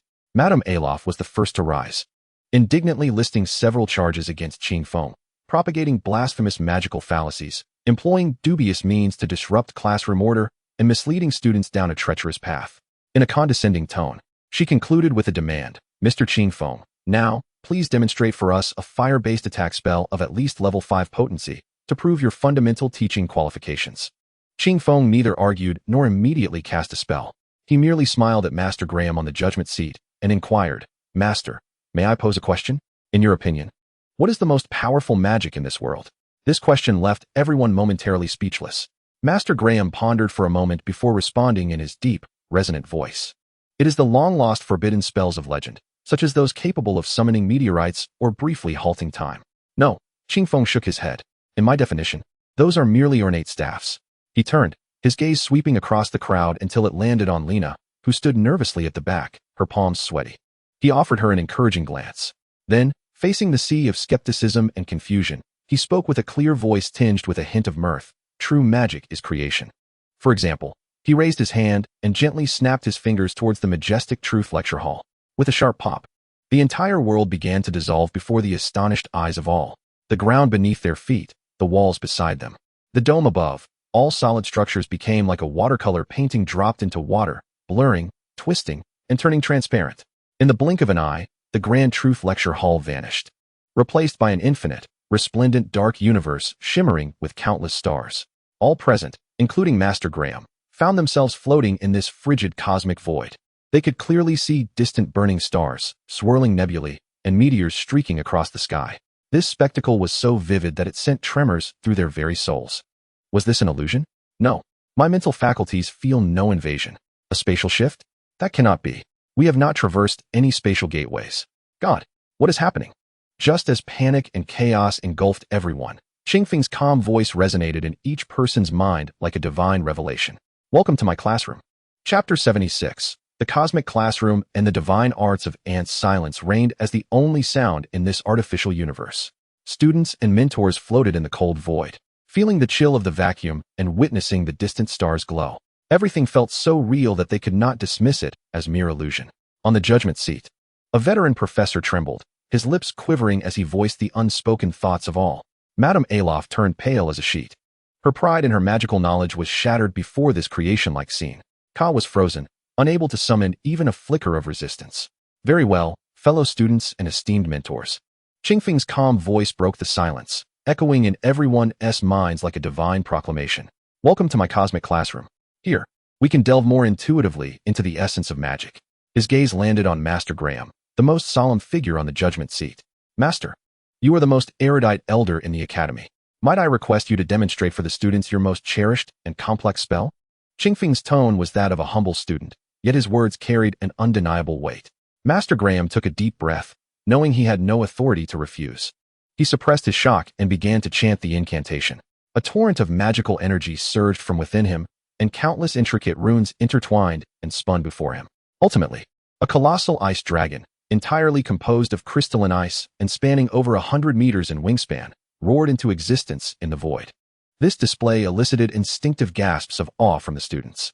Such a feat could only be mastered by a legendary 7th-level archmage.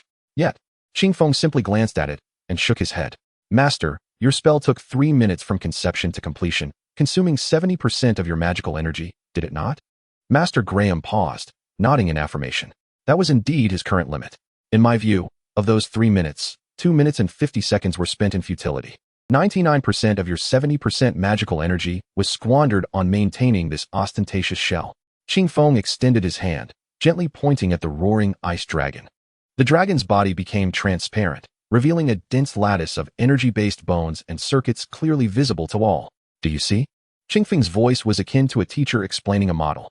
To make this dragon appear as such, you utilized over 10,000 rune nodes to construct its exterior. However, 90% of those nodes interfered with each other, causing immense energy dissipation. He then pointed to the dragon's core. Furthermore, to balance this dissipation, you constructed an additional 3,000 stabilizing runes, exacerbating the energy wastage. You are akin to a clumsy architect, digging 100 larger holes to patch a single leak. In the corner, Lena's eyes widened in astonishment. She saw it. She beheld a blueprint 1,000,000,000 times more intricate than the Gaia's grip she had seen at the age of 8. Every flaw pointed out by Qingfeng perfectly aligned with the errors instinctively surfacing in her mind. But what should be done? Master Jelahang had completely cast aside all semblance of dignity at this moment. He resembled an eager student, humbly seeking knowledge. It was quite simple. Qingfeng offered a faint smile. Disregard its appearance. Forget those foolish incantations and magical arrays. What you desire is merely a frost dragon of immense destructive power, is it not? Thus, all you need do is convey to this world that you wish for such a result. As he spoke, he casually snapped his fingers toward an expanse of empty void. Snap! There were no incantations, no magical formations, not even a hint of magical energy fluctuation. A frost dragon, even larger and more solid than Master Jelahang's, materialized from thin air. It was no longer a hollow shell of ice. Each scale appeared to be forged from the very laws of absolute zero, radiating a terrifying chill capable of freezing time and space itself. It simply hovered silently in the air. The pressure emanating from its life force caused Jelahang's dragon to let out a mournful cry before disintegrating into a flurry of ice particles. Behold, this is true magic, Qingfeng remarked. Upon completing this feat, he snapped his fingers once more. Snap! The magnificent cosmic starry sky receded like a tide. The cold lecture hall and familiar desks and chairs reappeared. Everyone found themselves seated in their places, as if the cosmic journey that had lasted several minutes was merely a vividly realistic dream. Yet they knew it was no dream. Very well, today's lesson concludes here. Qingfeng brushed off non-existent chalk dust from his hands, still wearing that warm smile. By the way, to assess the student's grasp of the material, I shall arrange a special graduation assessment 3 days hence.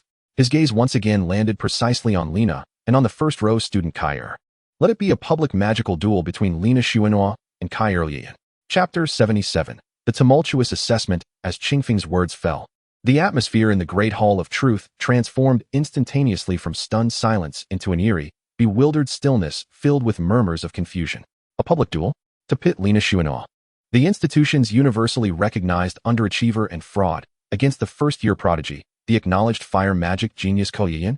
This is not an assessment. This is a public execution. All students' gazes darted back and forth between Lena and Kair, their expressions rife with schadenfreude, disdain, and anticipation for the spectacle. Lena's complexion turned ashen. The flicker of hope that had ignited within her moments ago was doused with a bucket of ice water, leaving her trembling. Duel Kair? How could she possibly? Kair, after an initial moment of shock, felt a wave of morbid, ecstatic rage wash over him. He had been seeking an opportunity to retaliate against the dual humiliation he had suffered in class that day. Now, this chance had seemingly presented itself on a silver platter. Before the entire academy, he would unleash the most magnificent and powerful magic to utterly crush that fraud who had brought him such disgrace. She would learn that there exists an insurmountable chasm between genius and garbage. I accept. Kyer nearly shouted, his voice trembling with excitement. I accept this assessment. And you, Lena? Qingfeng's gaze, tinged with amusement, fell upon the girl who appeared ready to shrink beneath the desk. Lena's lips quivered. She wished to refuse, to flee. But upon meeting Qingfeng's calm and profound eyes, his words echoed in her mind. What you see is the true world. Indeed, if what she perceived was reality, then Kyer's teachings were mere hollow lies. Did she truly have no chance at all? A faint, defiant spark ignited within her fear-ridden heart. Very well. It seems you have agreed.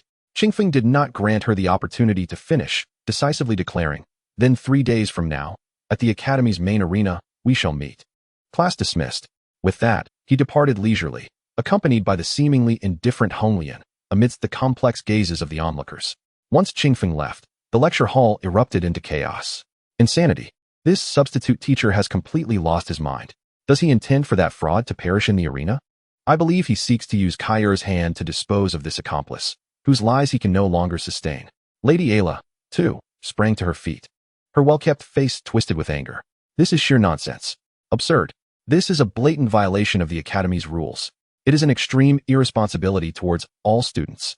She rebuked the surrounding instructors. I must report this to the dean immediately. This absurd assessment must be stopped. She hurried from the hall, only to be halted at the doorway by an elder. It was Master Jelahang. The man who had just experienced a collapse and reconstruction of his worldview now bore no anger, only an unprecedented seriousness and anticipation akin to that of a pilgrim. Ayla, you do not understand. He shook his head, his voice hoarse. This may not be an assessment, nor a trial. This could be a ceremony marking the transition between two eras, and we are fortunate to be among the first witnesses. Chapter 78. The calm before the storm news of the fraud Lena's upcoming public duel with the genius Kyer in 3 days spread like wildfire across Irradiating Academy within mere hours. It became the sole topic of conversation among all students after class. Betting had even commenced, with Lena's odds reaching an almost insulting level. No one believed this would be a contest with suspense. Everyone awaited the spectacle of how the girl who had drawn attention through lies and luck would be incinerated by the genius's wrath. At the center of this storm, the two participants embarked on their starkly contrasting preparations. Kyer, seizing the moment, utilized his family's connections to access the Liayan Library, a sanctuary reserved solely for core members. Here lay the powerful fire magic amassed by his family over centuries, not available to the public. He aimed to discover the most powerful and visually stunning spell to redeem himself and wash away all humiliation. He would demonstrate to everyone what true, orthodox, noble magic truly is. Meanwhile, Lena, after grappling with her initial fear and uncertainty, ultimately mustered her courage and, guided by vague memories, located the cluttered storeroom hidden in the corner. As she creaked open the squeaky wooden door, Qingfeng was seated cross-legged on the sofa, engrossed in the screen displaying a cat that could never catch a mouse. Teacher, Lena's voice was barely a whisper. Ah, you have come. Qingfeng turned off the television. Facing her, how goes the restoration of your book of lies? Lena hastily produced the nearly repaired journal from her bosom, showing it off as if it bore no signs of damage. Excellent. Qingfeng nodded. It seems your resolve has developed a foundation. However, it is still insufficient. Teacher, what must I do? Lena asked nervously. I cannot possibly defeat Kyer in 3 days. His fireball who said you must defeat his fireball? Qingfeng countered. Your assessment is to overcome Kyer, not to vanquish a specific spell of his. Lena was taken aback, not understanding the distinction. Remember this, Lena. Qingfeng rose and approached her, taking a piece of candy from the coffee table and placing it in her palm. You and he do not tread the same path. He is learning to wield a crutch more adeptly, while you are learning to walk. A normal individual would not concern themselves with the type of wood employed in a crutch held by a limping person. Your task is not to engage in a contest of whose magic is more resplendent or potent. Instead, you must, through your own means and understanding of the rules, render all of his crutches utterly futile. Qingfeng's words struck Lena's consciousness like a bolt of lightning. Go ahead. Qingfeng gestured towards the corner. For the next 3 days, you shall practice here. Only when you can convince this piece of candy that it is a stone will your preparations be deemed satisfactory. Convincing candy it is a stone? What sort of practice is this? Confounded, Lena obediently approached the corner, grasping the candy tightly and closing her eyes. She began to endeavor to deceive the candy with her will. This process proved 100-fold more arduous than mending the ledger, for she not only had to persuade the world but also the candy itself, with its obstinate self-perception. Time slipped away unnoticed in this bewildering preparation. 3 days later, the grand arena of Iridan Academy was packed to capacity, thronged with spectators. Students, mentors, and even nobles from the royal court had gathered in the VIP section to witness this farcical spectacle. At the center of the arena stood Kale, resplendent in his crimson battle robe, wielding a staff embedded with fiery crystals, poised like a sovereign ready to receive adoration. Opposite him, from the shadows leading to the contestants' lounge, a frail figure emerged, clad in a faded, tattered robe and bearing an anxious countenance. Lina Xuannuo made her entrance. The deafening cacophony of mockery and derision instantly engulfed the arena, crashing over Lina like an invisible tidal wave, nearly suffocating her. She lowered her gaze, unable to meet anyone's eyes, fixating instead on her well-worn boots. Her hands clutched the hem of her robe tightly, knuckles blanching. Look, that fraud actually dares to show up. Is she paralyzed with fear, standing there like a statue? Lord Kale will teach her the meaning of true despair. These venomous words pierced through the clamor, resonating clearly in her ears. Lina trembled uncontrollably, her legs quaking beneath her. Just then, Qingfeng's calm voice echoed in her mind. Does a normal person care about the gossip of a swarm of ants? Lina's body jolted. Indeed, her mentor was correct. If what I perceive is reality, then their beliefs are merely fabrications. Why should I fear a crowd ensnared in deception? Drawing a deep breath, she dispelled the chill that had gripped her heart with a flicker of faint yet resolute strength. Slowly, she lifted her head, finally gazing ahead. Her sight transcended the malevolent faces, landing upon her radiant opponent, whose cruel and confident smile suggested that Lina was already a prey awaiting slaughter. He could barely muster a greeting. Let the duel commence. With the referee's command, Kale sprang into action.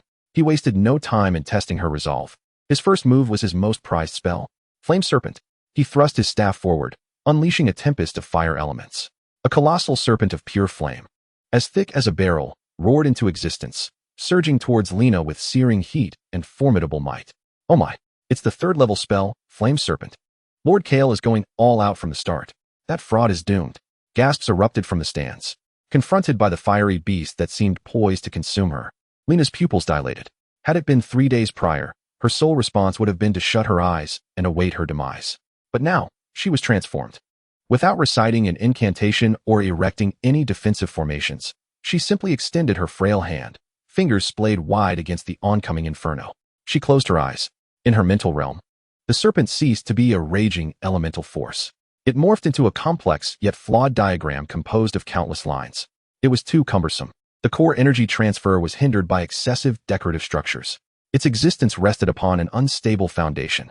These insights were not mere thoughts, but instincts. Akin to a mathematician instantly recognizing an error in an equation, Lina did not attempt to conjure a shield for defense. That would have been clumsy.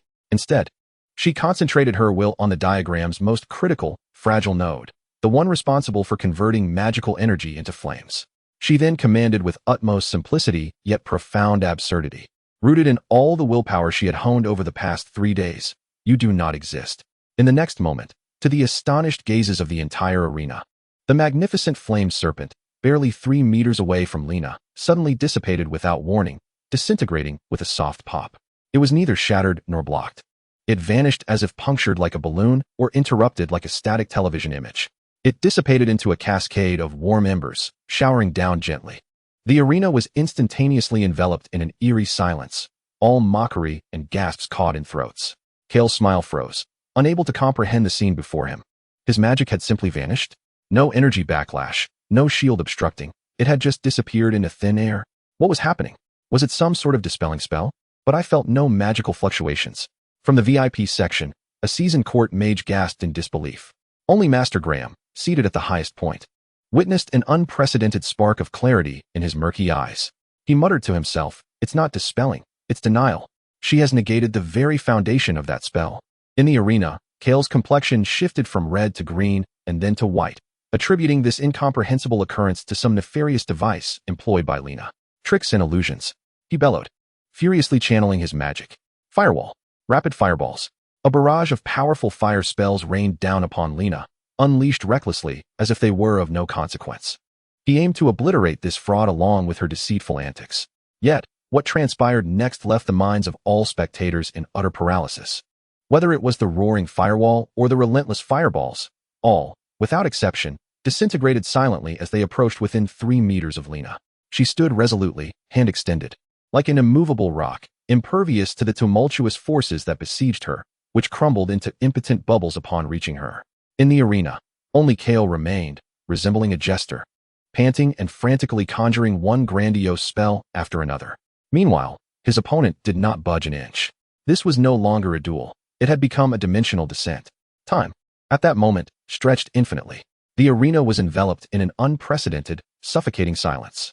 Only the heavy breaths of Kyle, exhausted from depleting his magical energy, echoed across the vast expanse. His face was a canvas of humiliation, fury, and a deeper, more profound fear. 70% of his magical power had been exhausted. He had cast every fire spell he knew, ranging from the first to the 3rd tier. Yet, the outcome remained unchanged. All his assaults dissipated before the girl like phantoms. He felt akin to a knight wielding a sword, futilely cleaving at a ghost that did not exist. Every ounce of his strength struck only emptiness. This sense of impotence was 1,000 times more agonizing than a direct defeat. Why? Why was this happening? He stared blankly at his hands, now scalding from casting spells. For the first time, he began to doubt the magic he had always held steadfastly. Meanwhile, Lena gradually emerged from the wondrous perspective she had experienced, returning to her senses. Gazing at the nearly broken prodigy before her, she felt no joy in victory, only an unprecedented tranquility. She understood, she was truly different from them. They were learning how to articulate lies more fluently and melodiously, while she had stood on the side of truth from the very beginning. Now, it was time for the world to glimpse a fragment of that truth. Lena lowered her outstretched hand and took a step forward. This was her first movement since entering the arena. She walked slowly towards Kyle, each step seeming to tread upon the hearts of all present. What was she about to do? In the stands, someone nervously swallowed. Stop. Don't come any closer. Kyle felt a surge of panic as he saw Lena approach. He roared in a voice that trembled with anger, squeezing the last remnants of magical energy from within. He was determined to unleash the most potent single-target spell he could master, the 4th-tier spell, Breath of the Flame Dragon. Crimson flames coalesced before him into the shape of a dragon's head, radiating a heat far more terrifying than any spell he had cast before. This was his final trump card, his last shred of dignity. However, Lena's footsteps did not falter. She merely gazed at the forming dragon's head and gently shook her head, as if observing a willful child who had erred. Such a waste, she whispered. Then, she raised her hand and made a simple gesture towards the dragon's head, one she had learned from teacher Qingfeng. She snapped her fingers. The crisp sound reverberated throughout the silent arena. This time, Kyle's spell did not vanish. Instead, it underwent a bizarre and terrifying transformation. The dragon's head, forged from pure flame, instantaneously lost all its heat and light. The scarlet hue faded into a lifeless ash gray. It retained its form, but was no longer composed of flames. Rather, it had become a heap of cold, lifeless ashes. The ash dragon's head lingered in the air for a moment before, with a rustle in the breeze. It scattered down, blanketing the ground before Kyle in a thin layer. With her will alone, Lena had imparted a new truth to that spell. You have burned out completely. Kyle stared vacantly at the ash strewn upon the ground. It represented his final magical power, his last pride, his ultimate struggle. Now, it had transformed into a pile of meaningless refuse. With a thud, his knees buckled, and he knelt upon the earth. The staff in his hand slipped from his grasp, producing a sharp sound as it fell. His spirit had shattered entirely. Lena approached him, halting in her tracks. She looked down at the man who had tormented and humiliated her countless times. His face was devoid of any semblance of life or clarity. In Lena's eyes, there was no delight in revenge, nor elation in victory. Only a serene, almost pitying indifference. She uttered not a word, silently passing by him as she made her way towards the arena's exit. Behind her lay thousands of spectators, ensnared in a stupor, amidst an expanse of profound silence. Before today, she was a fraud. After today, she would be a miracle. Chapter 81. The cost, and the dawn. The clamor above the arena finally dissipated.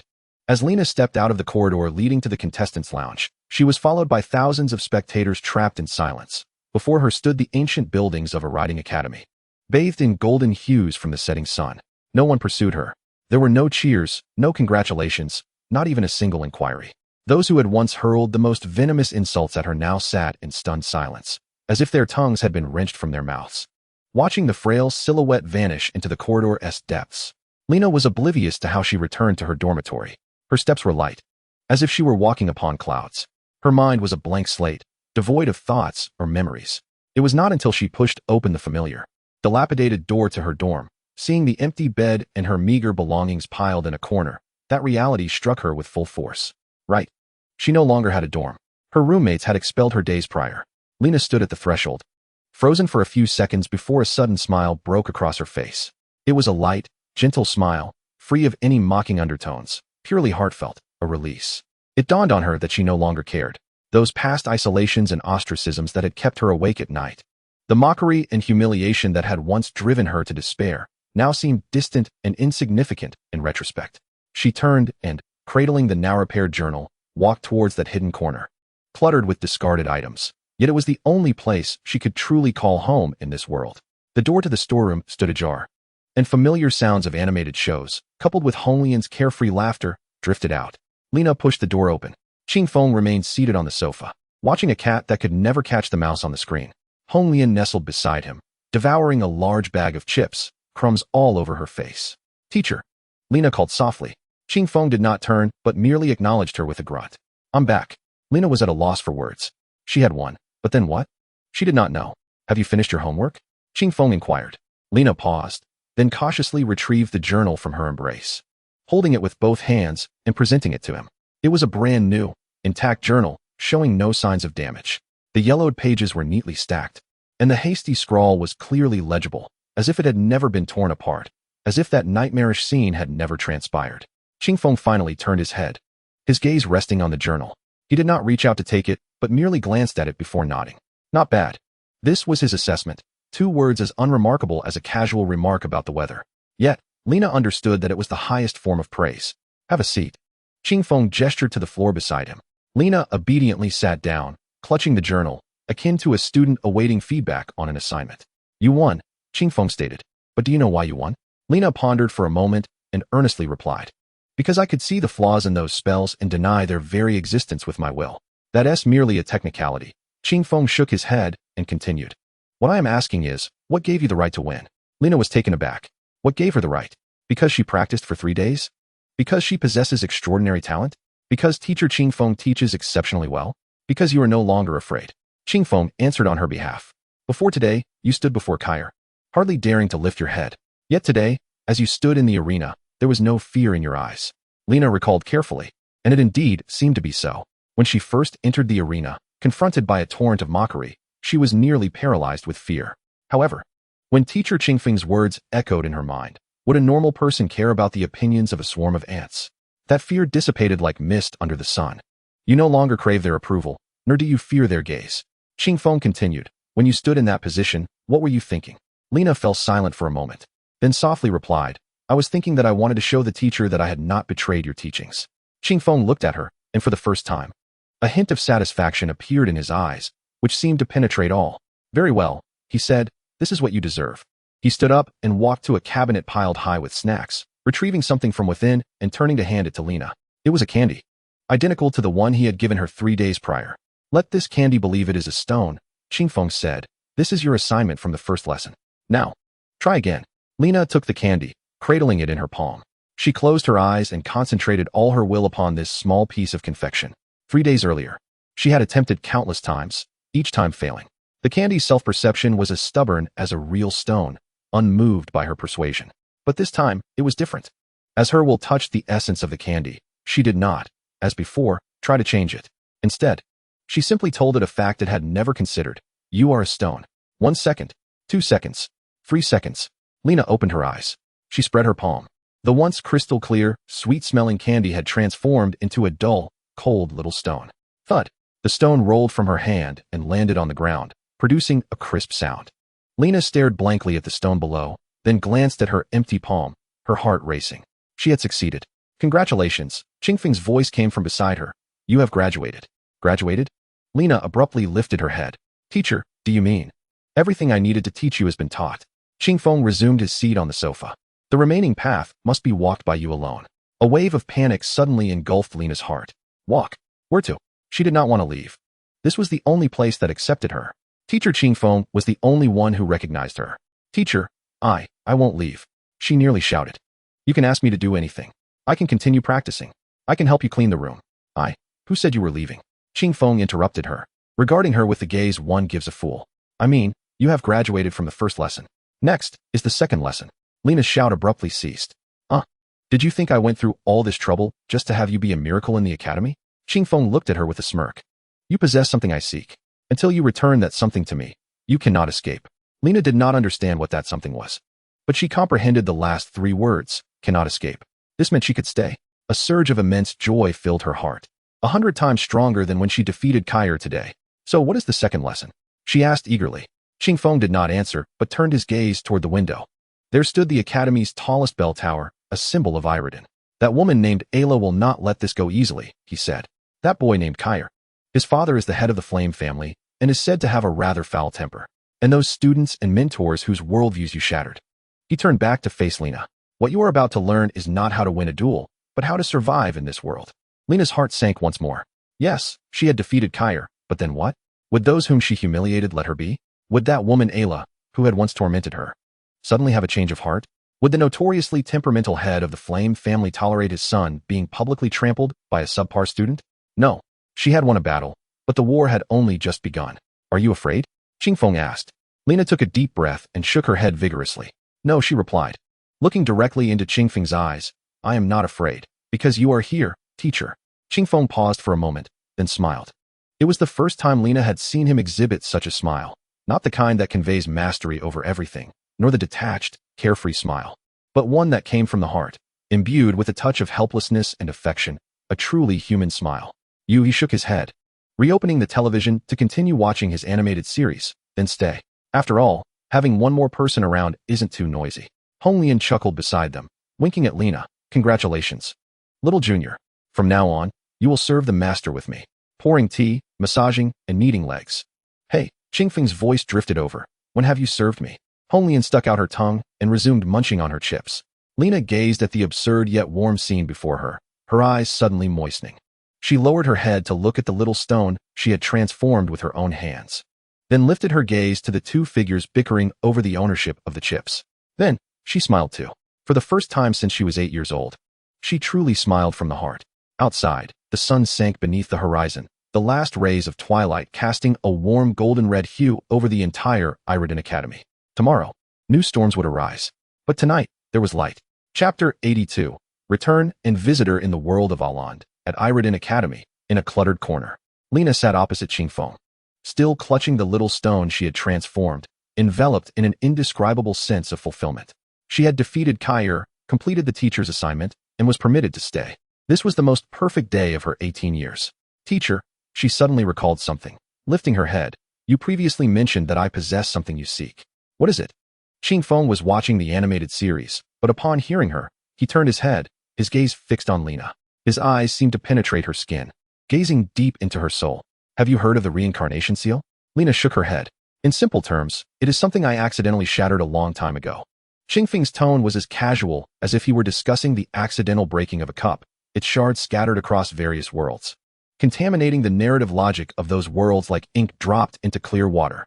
He paused, adding, the reason you can see those lines and replicate others' magic is that a fragment happened to fall upon you. Lena was taken aback. She had always thought her talent was a curse, a disease, some inexplicable monstrous trait. So it was an ink stain? Then, do you want to take it back? She asked cautiously.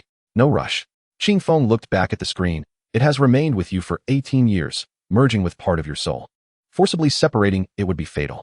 Lena's heart tightened suddenly. However, do not worry.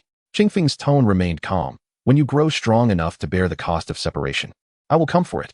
Until then, it serves as my tuition stored with you. Tuition. The word made Lena's nose tingle. She finally comprehended that teacher Qing Feng's willingness to instruct her was not born of sympathy or pity, but rather because she possessed something of his essence.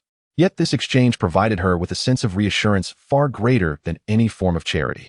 Teacher, she mustered the courage to inquire. How many fragments like this are there in total? Qing Feng paused for a moment, as if counting the splashes of ink he had spilled. There are 36 principal pieces, he stated, while the remainder, akin to fine dust, is scattered across the corners of various worlds and can be disregarded. 36. Lena silently took note of this number in her mind. Then, how many have you found? 3. Qing Feng extended 3 fingers, one belonging to a boy named Shiyan, which has already been retrieved, another from the asylum in Yinsabo, which has also been dealt with. The third, he gestured toward Lena, is you. Lena inhaled deeply, suddenly realizing the magnitude of what this man before her was undertaking, traversing through different worlds, seeking lost fragments, and mending tainted stories. Astonishingly, she was privileged to be the temporary custodian of one such fragment. Teacher, she began to declare her determination, but abruptly, a blinding red light erupted from her embrace, without warning. It was the Jingxin stone. The once pitch-black stone now radiated a frantic, flickering red light, resembling an activated alarm. Qingfeng's attention was drawn to it. He beckoned with his hand, and the stone flew from Lena's arms into his palm. For the first time, his brow furrowed slightly. What is it, teacher? Lena asked anxiously. There is a guest arriving from the earth, Qingfeng replied, his tone tinged with a hint of resignation. And it is a guest who has taken quite a while to arrive. He rose, stretching lazily. It seems my vacation must come to an early end. Hong Lian lifted her head from a pile of potato chips, her mouth stuffed full. Master, are we leaving? Has that old man called Woody finally arrived? Woody. This was the first time Lena had heard that term, yet she sensed it referred to a formidable individual. Teacher, are you departing? Panic laced her voice. She had only just found a place that accepted her, a semblance of home, and now it was about to vanish once more. What? Unwilling to part? Qingfeng regarded her with a seemingly amused gaze. Lena bit her lip and nodded vigorously. Qingfeng observed her, and for the first time, a subtle softness flickered in his eternally calm eyes. Lena, yes. In the days to come, you must walk your own path, he said, his tone unusually earnest. You have triumphed over Kair, but this is merely the beginning. Lady Ilafu will not rest easy, and Kair's father, the master of the Flame family, may come knocking at any moment. Those in the academy whose worldviews you have shattered will either revere you or harbor a deep-seated hatred. Lena's complexion paled slightly. Yet she did not waver. She simply clenched her fists tightly. Are you afraid? Yes, Lena answered truthfully, but I will not flee. Qingfeng nodded, seemingly satisfied with her response. He retrieved an object from within his robe and handed it to her. It was a small, entirely black metallic cube, identical to the one he had given Ayla. This is my business card, Qingfeng stated. Should you encounter a truly insurmountable problem, you may use it to contact me. Lena accepted it with both hands, cradling it delicately. The cube felt icy to the touch, as if it could freeze all distractions. But remember, Qingfeng's voice carried a note of warning. My services are quite costly. If you seek me merely because of petty matters such as being ridiculed by classmates or harassed by mentors, the price may leave you regretting it for a lifetime. Lena nodded solemnly. And that journal, he gestured toward the tattered book in her arms, continue to read it. There are still many lessons to be gleaned. As for the Jingxin stone, he snapped his fingers, and the stone, which had been glowing red, instantly returned to its original inky blackness. I shall leave it with you. It will serve as a reminder that when it shines again, it will signal the day I return for you. Lena pressed the stone and the cube tightly to her chest, feeling as if she had suddenly acquired the most precious treasure in the world. Teacher, she attempted to express her gratitude, wanting to say countless things, but when the words reached her lips, nothing emerged. Qingfeng seemed to see through her thoughts and merely waved his hand. Enough, do not look so forlorn. I am not leaving for good. He turned and walked toward the door leading outside. Hong Lian, clutching her potato chip can, hopped eagerly behind him. As she passed Lena, she paused, leaned in, and whispered, Little junior sister, practice well. When we meet next, if you still can only deny and not create, Master will laugh at you. With that, she winked at Lena and swiftly followed Qingfeng. The decrepit wooden door slowly closed behind them. Lena stood rooted to the spot, gazing at the door for a long while. Eventually, she lowered her head to examine the black cube and the stone in her hands. I will, she murmured, as if making a promise to the one who had departed, and also vowing to herself. I will surely do it. The rift in time and space gradually sealed behind Qingfeng and Hong Lian. The familiar cosmic void, the well-known nebulous sofa, and the endless darkness surrounded them. Master, who is that Woody? Hong Lian asked curiously. It seems you are not eager to meet him? Qingfeng reclined on the sofa, gazing at the rapidly approaching familiar azure planet. It's not that I am unwilling to meet him, he replied languidly, but rather that I have waited so long that I nearly forgot such a person existed. Waited for so long. Hong Lian tilted her head. How long? From chapter 17 to chapter 82, Qingfeng said quietly. Hong Lian blinked, utterly baffled. In any case, Qingfeng rose, brushing the chip crumbs off his clothing. Since he has waited so long to arrive, we should extend him some hospitality. What kind of hospitality? Hong Lian inquired excitedly. Qingfeng pondered for a moment, a familiar, somewhat unsettling smile creeping across his lips. Let him wait a little longer. With that, he snapped his fingers. The speed of the nebulous sofa abruptly slowed, akin to a car transitioning from high-speed driving to sightseeing mode. Hong Lian watched the blue planet in their view that stubbornly refused to grow larger, then glanced at her master, whose expression seemed to convey, "I am doing this intentionally," and couldn't help but giggle. "Master, you are truly mischievous. This is called reciprocity." They drifted leisurely through the cosmos on their sofa, heading toward Earth. Below them, in Donghua City, the headquarters of the Hunter Association, an elderly man clad in a traditional robe, exuding a presence as steady as a mountain, sat in the office of the former president, savoring his tea. "President Li, when will that Mr. Ling arrive?" The elder set down his teacup, his tone calm, yet imbued with an undeniable authority. President Li wiped the sweat from his forehead, wearing a forced smile. "Mr. Guan, we have already notified him. He should be arriving soon." "Soon?" The elder raised an eyebrow slightly, his gaze seemingly penetrating the roof to the endless starry sky. "Yet I sense that his speed appears to be diminishing." President Li's heart raced at the thought. What on earth is that esteemed individual playing at? Chapter 83, Woody. In Donghua City, at the headquarters of the Hunter Association, the atmosphere in President Li Jinghua's office was thick with tension despite the fragrant tea wafting through the air. The elder seated in the guest chair had already finished his third cup. He set down the teacup and lifted his gaze to the window, his eyes calm as they seemed to penetrate the clouds, reaching up to the heavens above. "Li Huizhong," the elder slowly spoke, his voice soft yet imbued with an indescribable sense of oppression. "Where is Mr. Ling now?" The former president wiped his brow, where no sweat existed, and smiled nervously. "Guan Lao, I have already dispatched someone to urge him. He should be arriving shortly." "Shortly?" The elder raised an eyebrow. "It has been a quarter of an hour since you first mentioned shortly." The former president felt a pang of despair. What could he do? He, too, was in a state of hopelessness. He understood the temperament of that individual better than anyone else. It mattered not if one was a member of the 12 seats of the world. Even if you were a deity incarnate, if he chose not to come, there was nothing you could do. But he dared not voice this thought. "Guan Lao, you are aware that Mr. Ling has a rather unique disposition." The former president carefully articulated. "He operates at his own pace." Pace. The elder mulled over the word, a knowing smile creeping onto his face. "Are you implying he is deliberately making me wait?" The former president could neither nod nor shake his head. However, the elder showed no signs of anger. Instead, he picked up his fourth cup of tea and savored a sip. "Interesting," he remarked. "Over the years, few have made Guan Shangyue wait. To have made me wait this long without realizing I was waiting, he is the first." No sooner had he spoken than the office door was pushed open from the outside. "Apologies for the delay," a languid voice announced.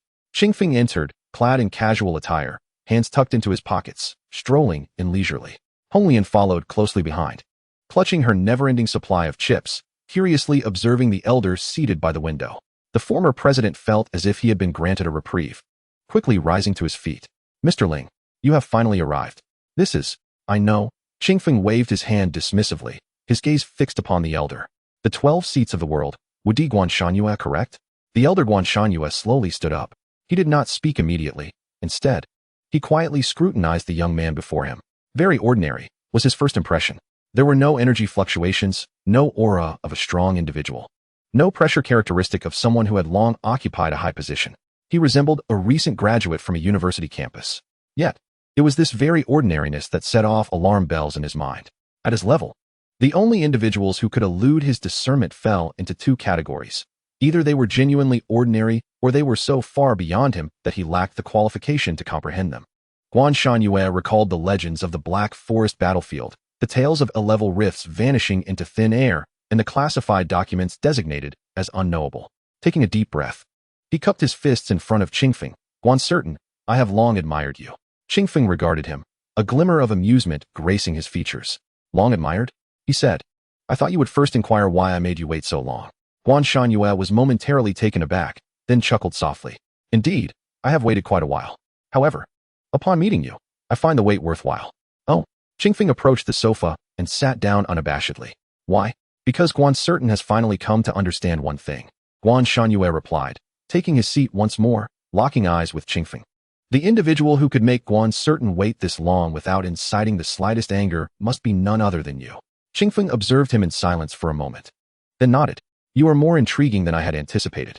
He snapped his fingers, and a complete tea set appeared on the coffee table, steam wafting from the teapot. "Please, have a seat, Guan Lao. Since you've waited so long, let's have a proper conversation." Guan Shanyue's pupils contracted slightly. He sensed that, in that brief moment, there had been no energy fluctuations, no spatial distortions. The tea set had simply materialized as if it belonged there from the start. Is this the power of a rule-level being? He thought, suppressing his astonishment. He sat back down, lifted the tea that Qingfeng had poured, and took a gentle sip. Excellent tea, he remarked. Tea is inconsequential. Qingfeng leaned back on the sofa. What matters is that you came to find me. What do you wish to discuss? Guan Shangyue set down his teacup, paused for a moment, then spoke. Guan Certain represents the 12 seats of the world and seeks to inquire about one matter. Ask. Who exactly are you? Qingfeng regarded him, his eyes tranquil as a still pond. Are you certain you wish to know? Guan Shangyue met his gaze without flinching. I have lived nearly 2 centuries, witnessing countless inexplicable events. Yet your existence is the most unfathomable of them all. Thus, I desire to know. Qingfeng fell silent for a moment, then smiled. You are quite intriguing, he said. More so than that old man from the Majia, who only sends companies, or the head of the Lei family, whom I paralyzed with a mere finger. He lifted his teacup, gently blowing on it. I can tell you, but you must understand, some answers, once known, cannot be unlearned. Guan Shanyue's heart raced. He realized this was the final opportunity offered to him by his counterpart. If he chose to listen, he would likely confront a truth capable of overturning 2 centuries of his understanding. Yet, if he chose not to listen, his visit today would be utterly meaningless. Taking a deep breath, he spoke slowly. Having lived 200 years, I have seen and experienced much.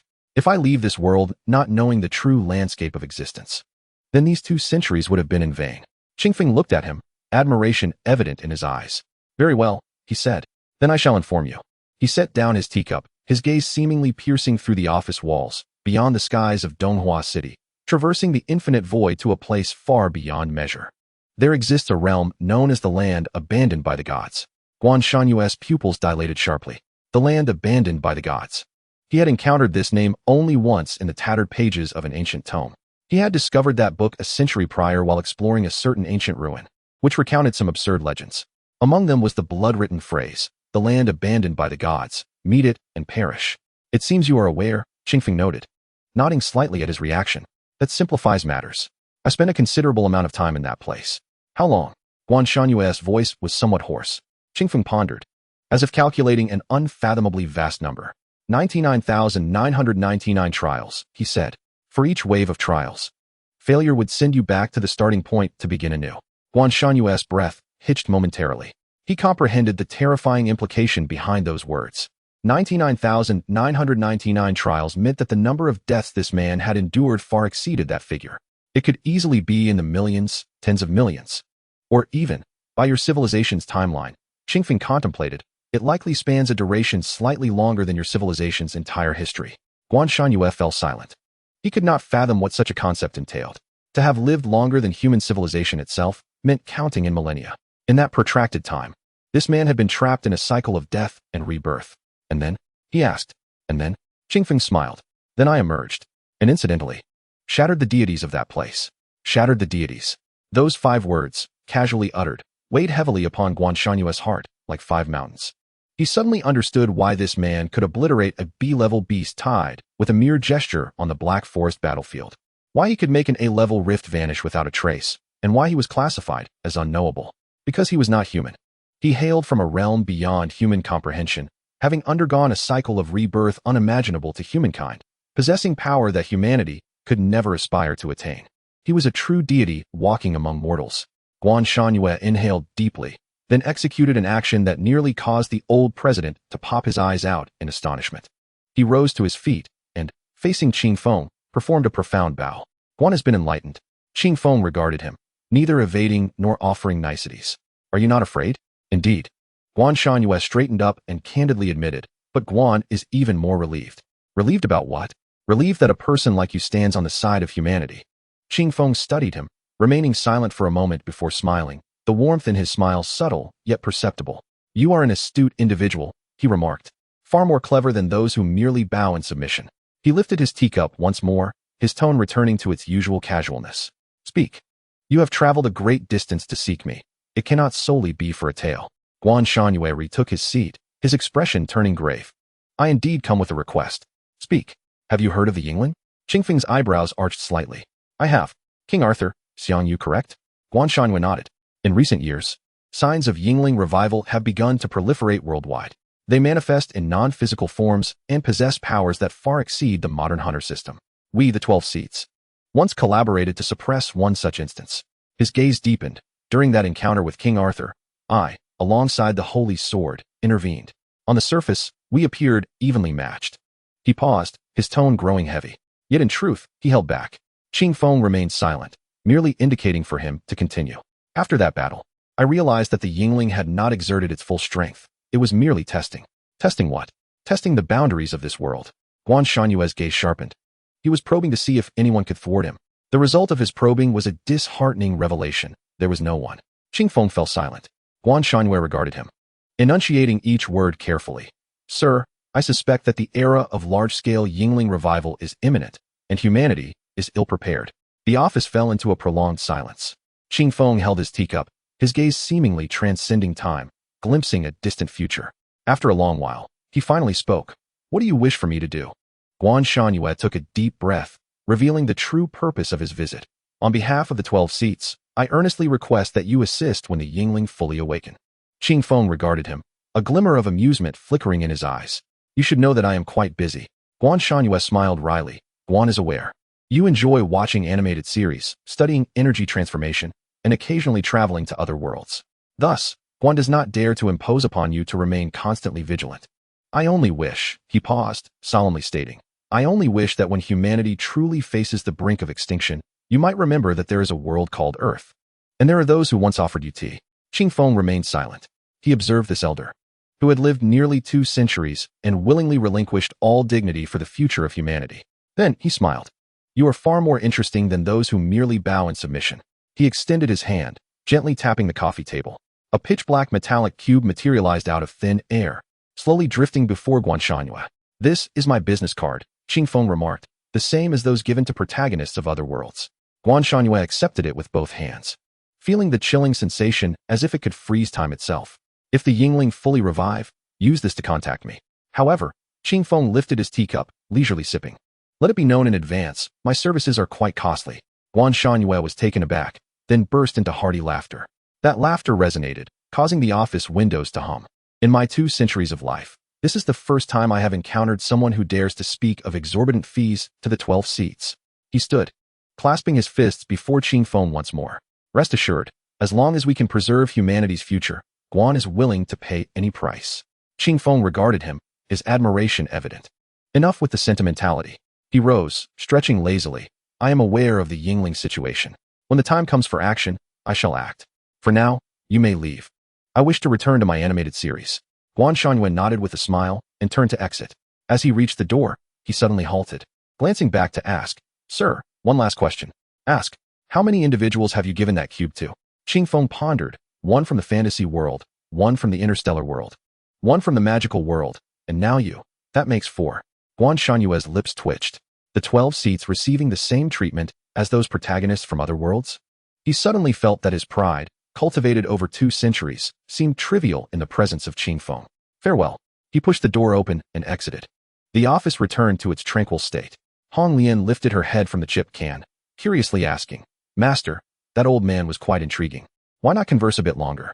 Qing Feng settled back onto the sofa, switching on the television to find his animated series. Because if we continued, he would eventually inquire whether his cube is of the same make as those given to others. And if it is, it matters not. Qing Feng observed the screen where a cat eternally chasing a mouse played out, a slight smile gracing his lips. But allowing him to discover it himself is far more entertaining than me stating it outright.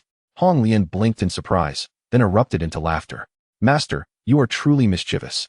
This is merely adding spice to life. Outside, the sun set, painting the entirety of Donghua City in warm hues of gold and red.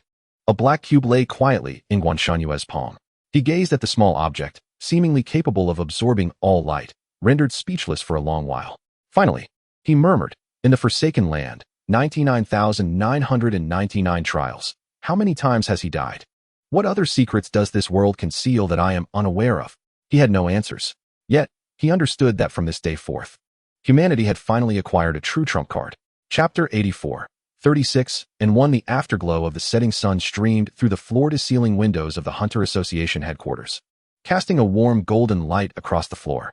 Qing Feng and Hong Lian did not hasten to depart.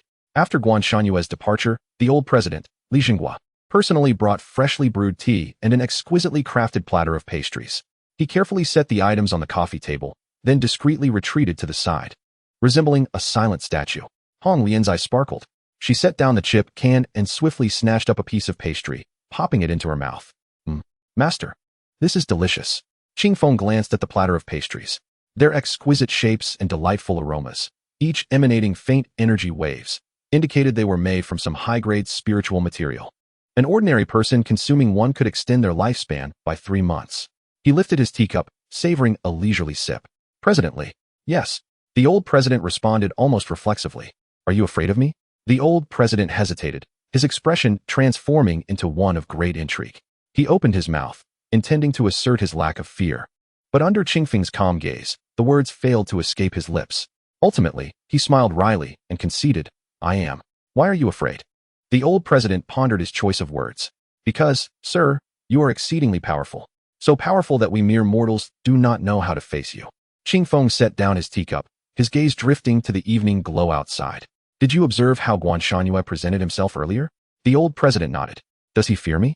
The old president reflected for a moment before shaking his head. Elder Guan appears not to fear you. He respects you, but does not fear. Why is that? This question stumped the old president. Qingfeng answered for him. Because he has lived nearly 2 centuries and has witnessed far too much. He understood that certain existences are not to be feared, but rather revered. He turned his head to gaze at the old president. How old are you this year? 97. Then you have another 100 years to live. Qingfeng's tone was as nonchalant as if he were commenting on the pleasant weather. When you reach his age, you will comprehend this truth. The old president was momentarily taken aback. He had never contemplated such distant matters. All right, enough standing. Sit down and let us converse, Qingfeng gestured, inviting him to take a seat. The old president, flabbergasted, cautiously settled on the opposite sofa, daring to perch on only half of it. Grandpa, doesn't it tire you to sit like that? Hong Lian giggled from the side. The old president chuckled awkwardly, hesitant to move. Qingfeng paid him no further mind and continued speaking. That old man inquired about a question earlier. What question? Hong Lian asked, her mouth full of snacks. He asked me how many people have received that cube. Hong Lian blinked curiously. What did you say? I said 4. Qingfeng's lips curled slightly. 1 from Xuanhua Dalu, 1 from the interstellar battlefield, 1 from the magical realm, and himself, totaling 4. Hong Lian tilted her head. Isn't that incorrect? Indeed, Qingfeng raised his teacup. The issue lies in his assumption that these 4 individuals are afforded the same treatment. Hong Lian paused, then burst into laughter. Master, you are too mischievous. Isn't that so? Qingfeng did not respond, leisurely sipping his tea. The old president listened, bewildered, yet wisely refrained from asking questions. After a moment of silence, Qingfeng suddenly spoke, presidently. Yes. How much do you know about Yingling? The old president's heart skipped a beat. This question was not easy to answer. He pondered before saying, regarding Yingling, the guild archives contain records. They are historical figures of great might, resurrected in some form after death. What about their strength? It is said to be exceptionally formidable. The old president's tone grew serious, as the archives documented several occurrences involving Yingling. The incident with King Arthur was one in which Guanzhong and the Holy Sword intervened. On the surface, it appeared to be a stalemate, but internal reports indicated. He paused. What did they say? They mentioned that the Yingling did not engage seriously at all. Qingfeng nodded, remaining silent. The old president mustered his courage to ask, Sir, do you think the likelihood of a large-scale resurrection of Yingling is significant? Qingfeng glanced at him, his gaze reminiscent of a teacher observing a student who inquires whether it will rain tomorrow. Whether it is significant or not is inconsequential, he replied. What matters is if it truly occurs. Are you prepared? The old president fell silent. Were humanity and its preparations adequate? The answer was evident. Enough pondering, Qingfeng stood, stretching lazily. What is destined to come will arrive. Your task is to ensure that when it does, you do not present an unsightly appearance. He walked to the window, observing the city bathed in the crimson glow of the setting sun. By the way, presidently. Yes. How are those members of the Dawn Squad faring now? The old president hesitated briefly before responding. Sir, Su Mu and the others are still undergoing special training. It is said they are making rapid progress and are close to breaking through to level 60. Level 60? Qingfeng raised an eyebrow. That level of advancement is hardly sufficient. The old president was puzzled by the mention of an octopus, but understood the implication of not enough. What does the sir mean? Nothing significant. Qingfeng turned to say. Tell Su Mu that once her special training concludes, she should come see me. I have something to inquire. Understood. Qingfeng approached Hong Lian, gently ruffling her hair. Let us go home. Hong Lian quickly stuffed the last morsel of snack into her mouth, clutching her can of chips, bouncing along in pursuit. As they reached the door, Qing Feng suddenly halted and turned to glance back at the old president. President Li. Yes, you performed admirably today. The old president was taken aback. By the time he processed the compliment and intended to express his gratitude, the doorway was already devoid of their presence. He stood there, lost in thought, a surge of indescribable emotions welling within him. To receive praise from such an unfathomable entity, could this be considered his greatest honor in life? Inside the villa, the familiar living room, the well-known sofa, and the nostalgic sound effects of animated films filled the air. Hong Lian nestled on the sofa, holding her seemingly endless can of chips, fixated on the screen where a cat perpetually failed to catch a mouse.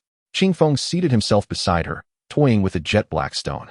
This stone was a fragment of the reincarnation seal retrieved from Yinsabo, now purified into a crystalline essence of pure order. He closed his eyes, using his consciousness to sense the 36 ethereal threads of causality. One was in Xuanhua Dalu, already reclaimed. One was in Yinsabo, already retrieved. One was in the Arandal world, still residing with Lina. One was in a place he had yet to visit. 32 more lay scattered in uncharted corners. Master, Hong Lian's voice suddenly broke the silence. Will that little junior sister, named Lina, truly live until you recover the fragments? Qing Feng opened his eyes, looking at Hong Lian. Rarely was she without a snack, and her large eyes were filled with earnestness. Are you concerned about her? Yes, Hong Lian nodded. She is too weak. Many in that academy wish to bully her. What if she is harmed in our absence? Qing Feng pondered for a moment before smiling. You exhibit quite the elder sister demeanor. Hong Lian pouted. I am an elder sister. Though she is taller than me, I have known the master longer. Qing Feng refrained from contesting this and merely reached out to tousle her hair. Worry not, he reassured her. She is far stronger than you realize. Furthermore, he paused, his gaze seemingly penetrating the endless fabric of time and space, landing in that distant magical realm. If she were truly to perish, I would know. Hong Lian blinked. How would you know? Qing Feng opened his palm, revealing the jet-black stone resting quietly within. Because this fragment is connected to a part of her soul. The moment she dies, the fragment will return to me. Hong Lian stared at the stone for a long while before asking, Master, would you be saddened? This question momentarily caught Qing Feng off guard. Sadness. He had survived in the land forsaken by gods for so long, enduring countless deaths, long having forgotten the feeling of sorrow. However, he recalled the focused gaze of Lina as she repaired the journal, remembered her cautious tone when she asked, Can I stay? And her parting words. Because the master is here. Perhaps, he murmured softly. Hong Lian looked at him and suddenly smiled. Master, you have changed. Changed how? You used to never say perhaps. Hong Lian tilted her head. You would say no and then tap my head. Qing Feng decided to remain silent on that matter and redirected his gaze to the television. On the screen, the cat had once again been outsmarted by the mouse. Hong Lian leaned closer, whispering, Master, I actually think you have become better. Better? Yes, Hong Lian nodded earnestly. You used to be like a stone. Now, you are like a luminous stone. Qing Feng remained silent for a long while. Then, he extended his hand and gently flicked Hong Lian's forehead. Ouch! Focus on the television. Hong Lian cradled her forehead, retreating into the sofa with a pout. Yet, the corners of her mouth secretly lifted. Outside the window, night descended, and the stars twinkled. The 36 threads of causality flickered in the boundless void. 3 fragments had been recovered, 1 was still developing, and 32 awaited discovery. In a distant magical realm, a frail girl sat in a dim storeroom, flipping through the pages of a tattered journal by the faint glow of a candle. Beside her lay a jet-black stone, emanating a soft and warm radiance. Chapter 85. The Ladder, Part 1. In the endless void, the nebulous sofa drifted leisurely. Hong Lian, cradling her seemingly endless canister of potato chips, gazed curiously at the approaching realm ahead. It was a land shrouded in mist, where countless sword lights danced across the horizon and flocks of celestial cranes soared gracefully by. Occasionally, a cultivator would glide through the air on their sword, their garments billowing elegantly. Master, this world is so enchanting, Hong Lian exclaimed, her eyes gleaming with wonder. Qing Feng leaned back on the sofa, his gaze piercing through the clouds, resting upon the center of that land, where a grand assembly was underway. Tianyan Continent. The Ascension Conference held once every millennium, he said leisurely, where the prodigies of various sects gather to vie for the few coveted spots for ascension. Hong Lian tilted her head. What is ascension? It's like, Qing Feng pondered, thinking it to be a journey to a better place, but then paused. A slight smile gracing his lips. Never mind, let us observe first. The Xingyun sofa descended quietly, merging with the mist. On the Tianyan continent, at the ascension platform, thousands of cultivators from 36 sects gathered.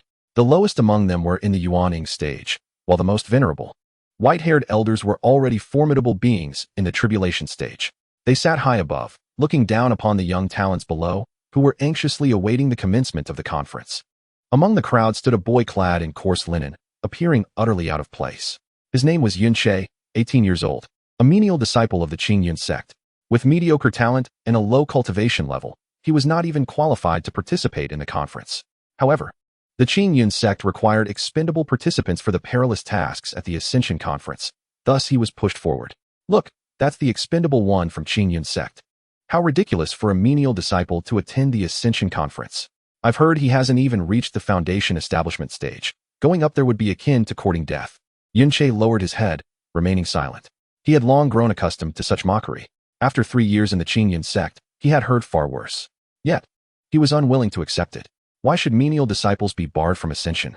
Why should poor talent be a reason to resign to fate? He raised his head, glancing at the radiant talents on the high platform, a flicker of determination igniting in his eyes. At that moment, a languid voice reached his ears. What are they fighting over? Yun-che turned abruptly to see a youth in peculiar attire standing beside him, accompanied by a little girl with horned braids, stuffing something unknown into her mouth. Who are you? Yun-che asked warily. How could a stranger wander in during the conference? Just passing by, the youth, Qing Feng, replied casually. I asked you a question, you haven't answered yet. Yun-che was momentarily taken aback, then forced a bitter smile. What are they fighting over? Of course, it's for the ascension spots. Ascension? Qing Feng looked at the young talents brimming with vigor, then glanced at the imposing figures of the tribulation stage cultivators seated further back. Finally, his gaze shifted to the void above, where something seemed to be watching everything unfold. He shook his head. A ticket to the slaughterhouse. What is there to fight over? Yun-che was taken aback. A slaughterhouse. He opened his mouth to inquire further. But Qing Feng had already vanished into the crowd, as if he had never been there. The Ascension Conference commenced officially. The first trial was the Ladder of Heaven. Participants were required to ascend the 999 steps of the ladder, with the pressure doubling with each step. Only those who reached 300 steps would be deemed qualified. Yun-che stood before the ladder, his legs trembling. The surrounding talents soared upward effortlessly, reaching 100. Then 200 steps with ease. Yet, as he stepped onto the 10th step, it felt as though a mountain had settled upon his shoulders. Step down, expendable. Don't embarrass yourself. Laughter erupted from all directions. Yun-che gritted his teeth, trudging upward step by step. 11th step, 12th step, 13th step. His knees quaked, blood seeping from the corners of his mouth. 18th step, 19th step, 20th step. Bang. He could no longer withstand the immense pressure and was flung backward, crashing heavily to the ground. The crowd erupted into even louder ridicule. Yun-che lay still on the ground, his eyes stinging, yet he held back the tears. At that moment, the languid voice returned. 20th step. Not bad. Yun-che looked up to see Qing Feng squatting before him, holding a piece of candy. Do you want to try again? Yun-che was stunned. Try again? He murmured, but I have already been eliminated. Who says so? Qing Feng popped the candy into his mouth. Rules are made by people, and what is made can be changed. He stood up, brushed off non-existent dust from his hands, and patted Yun-che's shoulder. A warm current surged through Yun-che's shoulder, instantly healing the internal injuries inflicted by the latter, even sweeping away his fatigue. He stared at Qing Feng in shock, wanting to say something, but found that the latter had already walked toward a nearby stall selling spiritual fruits, haggling with the vendor. You have only the time of an incense stick, Qing Feng said without looking back. After that, the ladder will close. Yun-che clenched his teeth and stood up. The surrounding talents, seeing him return to the foot of the ladder, laughed even louder. Back again. Don't you have enough shame? Menials are menials, never learning their lesson. Let him climb and see how far he can go. Ignoring them, Yun-che took a deep breath, lifted his foot, and stepped onto the first step. 11th step, 12th step, 13th step. The pressure remained heavy, but his body seemed to endure it better than before. It was not that the pressure had lessened, but rather, he had grown a little stronger. 20th step, 25th step, 30th step. The laughter gradually diminished. 40th step, 50th step, 60th step. Some began to take notice. This menial disciple was climbing far more steadily than the first attempt. 70th step, 80th step, 90 steps. Yun-che's breath grew labored, sweat flowing down his cheeks. Yet his pace did not falter. 100 steps. The qualifying line, still 200 steps short. He stood on the 100th step, glancing back down. Those who had mocked him were now silent, staring intently at him. He gritted his teeth and continued upward. 110 steps. 120 steps. 130 steps. With each step, the pressure intensified. His legs began to tremble, and his back was slightly bent under the weight. 150 steps. Enough. Step down. You've surpassed many already. Someone shouted. Yunche ignored them. He gazed up at the seemingly endless ladder, recalling every day of the past 3 years, rising before dawn to clean the sect, being summoned by senior brothers and sisters, and hiding under the covers at night to secretly cultivate that tattered foundational technique. He no longer wished to live that way. 160 steps. 170 steps. 180 steps. His knees trembled, blood seeping from the corners of his mouth once more. 190 steps. 200 steps. Uffed. He spat out a mouthful of blood, his body swaying dangerously. Step down. You'll die? Another voice called out. Yunche knelt on the 200th step, gasping for breath. He raised his head to look up. 300 steps still loomed ahead, a daunting 100 steps away. At his current state, it seemed impossible. But then, the languid voice echoed in his ear once more. When you were at the 20th step, you thought it was impossible. Yunche was stunned. He turned to look down at the stall selling spiritual fruits. Qingfeng stood with his back to him, focused on selecting fruits, as if the previous words had merely been a figment of his imagination. Yunche gritted his teeth and stood up. 210 steps. 220 steps. 230 steps. His consciousness began to blur, moving upward purely on instinct. 250 steps. 260 steps. 270 steps. Bang. He collapsed once more, blood seeping from all 7 orifices. Enough. Truly enough. As he gazed upward at the remaining 30 steps, he recalled the words spoken by that young man. Rules are determined by humans, and what is established by humans can be altered. If rules can be changed, then why must 300 steps define the threshold of qualification? Why are the servant disciples denied the opportunity to ascend? Gritting his teeth, he summoned every ounce of strength and rose to his feet. 280 steps. 290 steps. He let out a roar, expending his last vestige of energy to set foot upon the 300th step. The threshold of qualification had been reached. Yunche stood atop the 300 steps, his body swaying precariously. He glanced back at those who had once mocked him, now rendered speechless, their mouths agape. He smiled. Then, darkness enveloped him, and he collapsed straight down. Chapter 87. The Celestial Ladder, Part 2. Upon awakening, Yunche found himself reclining on a soft couch within an unfamiliar room, adorned simply yet elegantly. The melodious chirping of birds wafted in from the window, while sunlight poured through the panes, casting mottled shadows upon the floor. Awake? A cool, melodic voice resonated. Yunche bolted upright, spotting a woman in a moon-white robe seated at a nearby tea table, leisurely preparing tea. Her demeanor was as serene as the moon, her beauty striking, yet she emanated an air of aloofness that kept others at bay. Who are you? Yunche inquired warily. The woman raised her eyes to meet his gaze. Tianji Yuhua. Yunche was taken aback. The master of Tianji, the legendary figure said to have lived for 3,000 years? What could she possibly be doing here? You fainted on the celestial ladder, and I brought you back. Yuhua stated nonchalantly, as if discussing an inconsequential matter. You climbed to the 300th step and qualified. 300 steps. Yunche recalled the events of the previous day. Had he truly succeeded?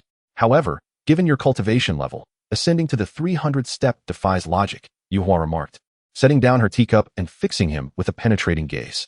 Someone assisted you, did they not? Yunche's heart tightened. He remembered that peculiar young man, the candy, and the reassuring pat on his shoulder. He hesitated, unsure whether to divulge this information. Yuhua studied him in silence for a moment, then rose and approached the window. If you choose not to speak, I shall not press you, she said, her back turned to him. But let me remind you, in this Tianyan continent, there is no such thing as a free lunch. If someone helps you, there will surely be a price to pay. Yunche remained silent. Tomorrow, there will be the second round. Thou heart, questioning heart, Yuhua continued. Rest well. The extent of your progress lies within your own hands. With that, she exited the room, leaving Yunche alone, lost in thought on the couch. The following day, at the Ascension platform, the second round of Tao Heart. Questioning Heart was conducted within the illusion array. Participants were required to enter the array and confront their inner demons.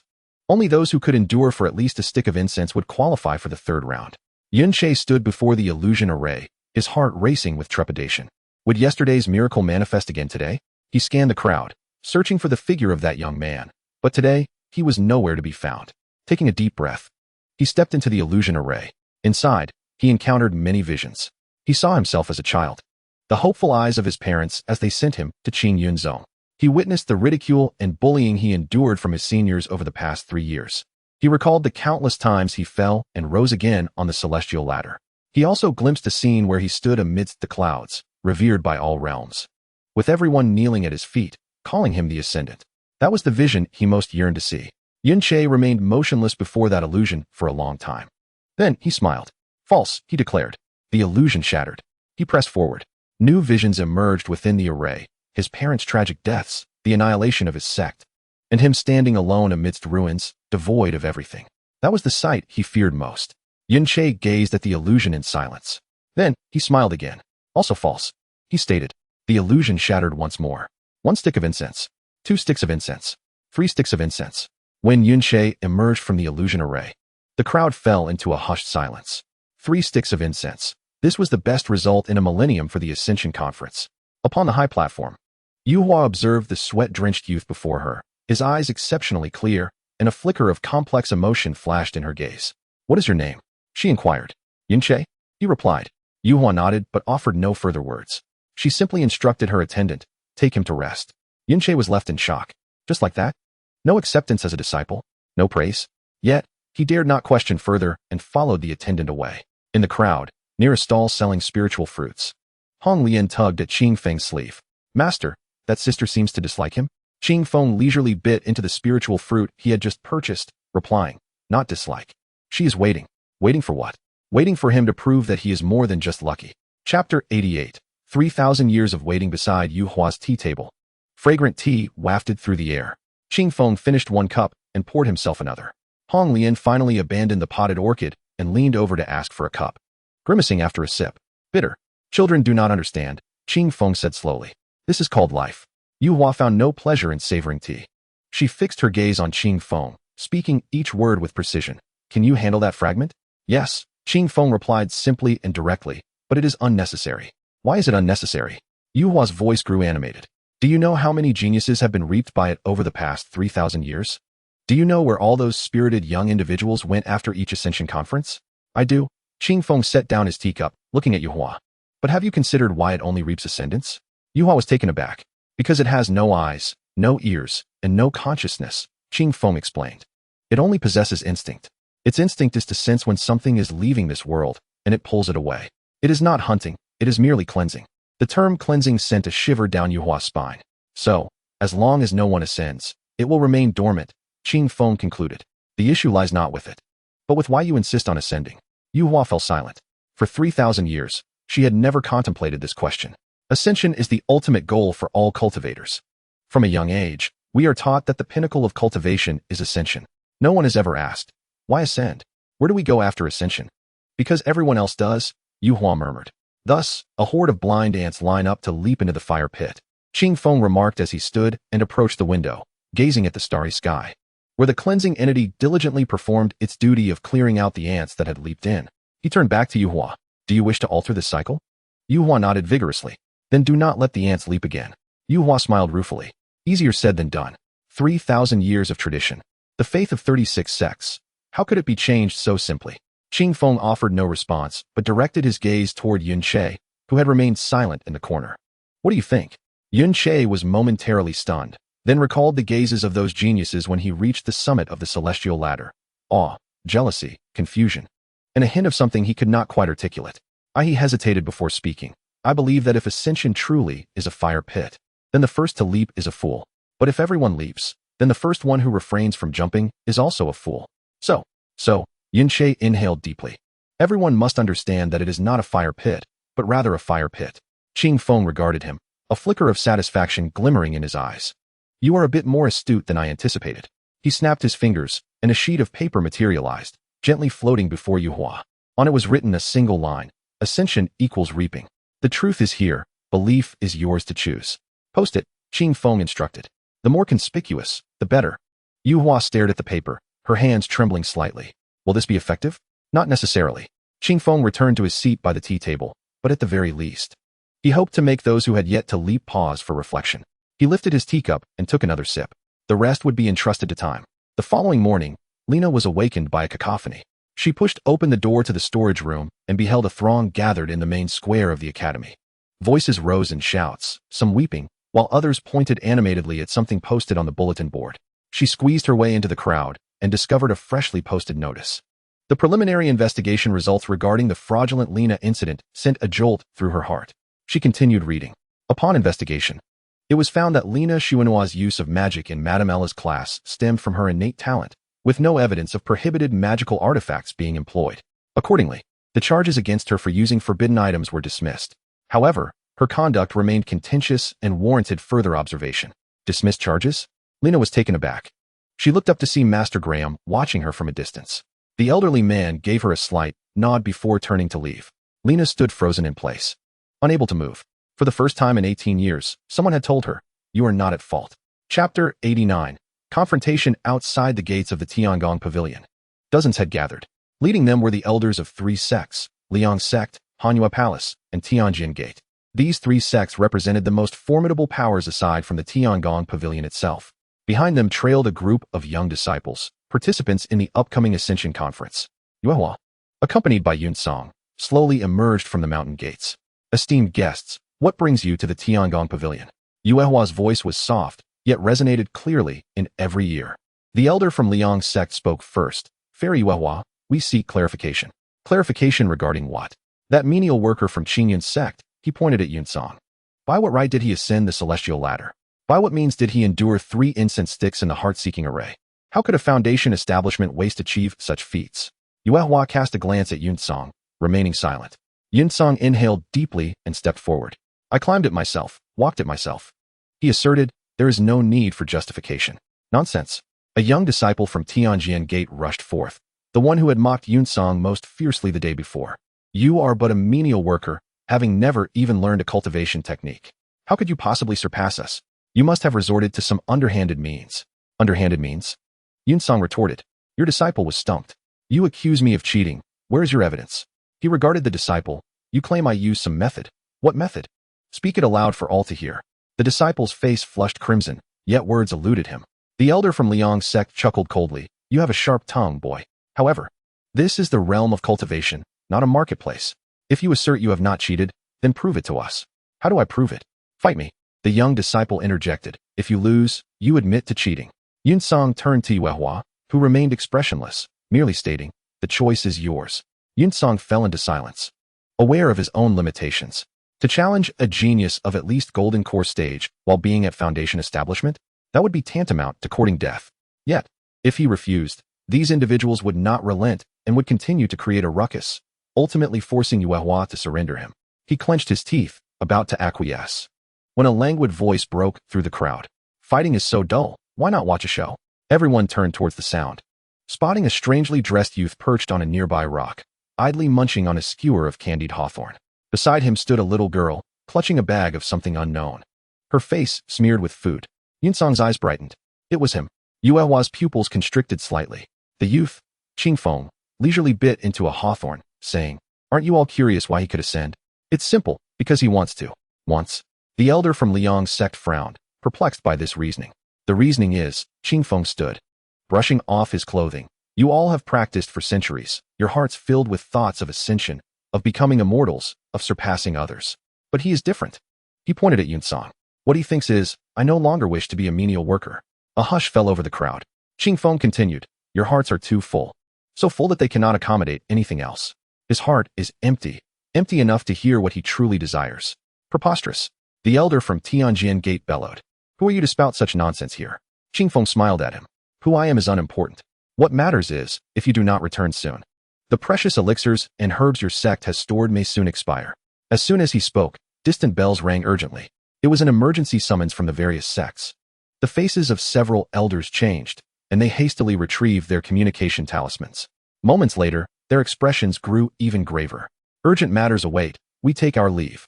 The group hurriedly departed, leaving only Yuehua, Yun Song, and Qingfeng. Yuehua regarded Qingfeng and slowly inquired, was it you? Indeed, Qingfeng replied nonchalantly. I merely introduced a few pesky mice into their storerooms. If they neglect to address it, it will indeed spoil. Yuehua remained silent for a moment before posing the question that had lingered for 3,000 years. 3,000 years ago, was that person related to you? Qingfeng met her gaze, the corners of his mouth curving upward. You shall have to guess. Chapter 90. The spectators outside the Tiangong Pavilion. A multitude stood in a dense assembly. At the forefront were 3 individuals, Liang Sect's leader, Lin Qianshan, Xianbing Valley's master, Bing Wuhan, and Wanjian Sect's grand elder, Jian Wuxing. Behind them trailed their respective elders and disciples, all exuding a fierce presence. Lien Qianshan was a robust, middle-aged man with a ruddy complexion. His voice booming like thunder. Fairy Yuehua, we respect the Tiangong Pavilion's transcendent nature, but you cannot shield a mere menial worker to this extent. Bing Wuhan, a frigid woman, spoke with an equally icy tone. In the 3,000-year history of the Ascension Conference, there has never been a case of a menial disciple reaching the summit. This child must have some issue. Jian Wuxing, a man of few words, simply stated, bring him out for a confrontation. Inside, Yuehua set her teacup down and turned to Yunsong. Are you afraid? Yunsong's clenched fist trembled slightly, yet he shook his head. Yuehua smiled gently. Then let us see what unfolds. She rose and walked slowly towards the exit. Yunsong took a deep breath and followed her. As the gates opened, the clamor outside fell to a hush. Every gaze fixed upon Yunsong, the boy clad in coarse garments, lacking even a proper magical artifact. Lien Qianshan scrutinized him, a scoff escaping his lips. This? Foundation establishment? Ascending the celestial ladder? Yunsong remained silent. Bing Wuhan's eyes pierced like ice blades. The heart-seeking question, breaking records? Do you take us for fools? Yunsong continued to hold his tongue. Jian Wuxing stepped forward, a sharp sword intent pressing upon Yunsong. Speak. Who is aiding you? Yunsong felt the oppressive force rendering him breathless, his complexion pale, yet he gritted his teeth, refusing to yield. Yuehua positioned herself in front of him, instantly dissipating the sword intent. Jian Wuxing, her tone remained flat. To resort to violence at the gates of my Tiangong Pavilion seems rather inappropriate, does it not? Jian Wuxing retracted his sword intent, coldly replying, Yuehua, I am not here to cause trouble. I merely wish to understand how this Foundation establishment menial could ascend the celestial ladder. By what means? Yuehua queried, locking eyes with him. Would you like to know? I would. Very well, then I shall tell you. Yuehua paused. I do not know. The crowd was taken aback. However, I do know one thing. Yuehua's gaze swept over all present. The rules of the Ascension Conference were jointly established by the 36 sects of the Tianyin continent. To ascend the celestial ladder and answer the heart-seeking question, 2 rounds of results are valid for qualification into the 3rd round. He did not cheat, nor did he violate any regulations. By what right do you question him? Lien Qianshan sneered. By what right? By the fact that he is a Foundation establishment. By the fact that he is a menial worker. Is that not sufficient? Insufficient. Yuehua softly stated that the Tianji Pavilion had conducted an inspection and found no traces of cheating on him. If you doubt this, you may verify it yourselves. The crowd exchanged glances. Bing Wuhan coldly remarked that if there was no cheating, it was even more alarming. A Foundation stage cultivator who could ascend the celestial ladder and break the Wonkong record, such a person, if not a genius, could only be a monster. She did not finish her sentence, yet everyone understood her implication. If not a genius, then a demon. Jian Wuxing solemnly declared that regardless of the circumstances, he must participate in the 3rd round, where true skills would be revealed in battle. Indeed, Lai Qianshan exclaimed loudly, let him take part in the 3rd round. We shall witness for ourselves what he is truly capable of. Yuehua paused for a moment, about to speak when a languid voice emerged from outside the crowd. What is the commotion? Why are so many people blocking the entrance? Everyone turned to look. Outside the throng stood a young man clad in an oddly styled garment of unknown material. Beside him was a little girl, around 7 or 8 years old, with her hair styled in pigtails, wearing a red belly band, and holding a skewer of candied hawthorn, licking it with delight. Lai Qianshan frowned and asked, Who are you? The young man disregarded him and walked in, the crowd instinctively parting to grant him passage, not out of intent, but inexplicably. He halted before Yuehua, glanced at her, then at Yunche behind her. Are you the master of Tianji Pavilion? He inquired. Yuehua fixed her gaze upon him, her pupils slightly constricting. 3,000 years ago, a man who called himself Wu had also appeared so suddenly. Who are you? She asked, her tone remaining calm, yet Yunche could detect a hint of tremor. The young man pondered briefly before responding, just a spectator. Hong Lian, beside him, chimed in, and one who enjoys candied hawthorn. Afterward, she looked up at Yuehua, her eyes sparkling. Sister, do you have any candied hawthorn? Mine is almost finished. Yuehua was momentarily taken aback. Hong Lian waved her skewer, which only had 2 pieces left. Her expression, one of grievance. Lai Qianshan, growing impatient, snapped. Where did this wild child come from? Get lost. He reached out to shove the young man aside, but his hand halted midair, immobilized. The young man glanced at him as if he were merely a stone by the roadside. You are the master of Liang's sect? He asked. Lai Qianshan attempted to speak, only to find he could not even part his lips. You were the loudest outside just now, the young man noted. He then turned to Bing Wuhan and Jian Wuxing, his gaze sweeping over them. Are you two here to confront me as well? Bing Wuhan's expression changed, and she instinctively took a step back. Jian Wuxing's hand rested on the hilt of his sword, yet he found he could not draw it. The young man chuckled lightly. Do not be anxious. I am merely here to observe. He glanced at Yuehua. Please, continue as if I do not exist. Having said that, he moved to lean against an ancient pine tree, sitting down. Hong Lian skipped over, gazing up at the pine cones, her eyes gleaming once more. Can we eat this? No. Oh. Though a bit disappointed, Hong Lian obediently sat beside him, continuing to savor her candied hawthorn. The scene fell into a deep silence. Lai Qianshan remained with his hand outstretched, frozen in place. The elders and disciples behind him attempted to step forward, but found their feet seemingly nailed to the ground. Bing Wuhan took a deep breath, looking at Yuehua, her voice dry. Fairy Yuehua, what is this? Yuehua did not respond. She simply gazed at the young man by the tree, her heart racing as if she were not a cultivator who had lived for 3,000 years. Is it him? The aura was identical to that of the man from 3,000 years ago. That aura was not merely powerful, but indifferent, completely unconcerned, treating everything as trivial. It was akin to someone observing a battle between ants. Regardless of how fierce the ants might be, he merely watched, occasionally chuckling. The young man raised his head, locking eyes with her. 3,000 years ago, someone told you a particular phrase, did they not? Yuehua trembled slightly. Ascending is not the end, but the beginning. The young man echoed. Yet, that beginning may not lead to the destination you desire. He smiled faintly. That person was me. Yuehua's breath hitched. 3,000 years.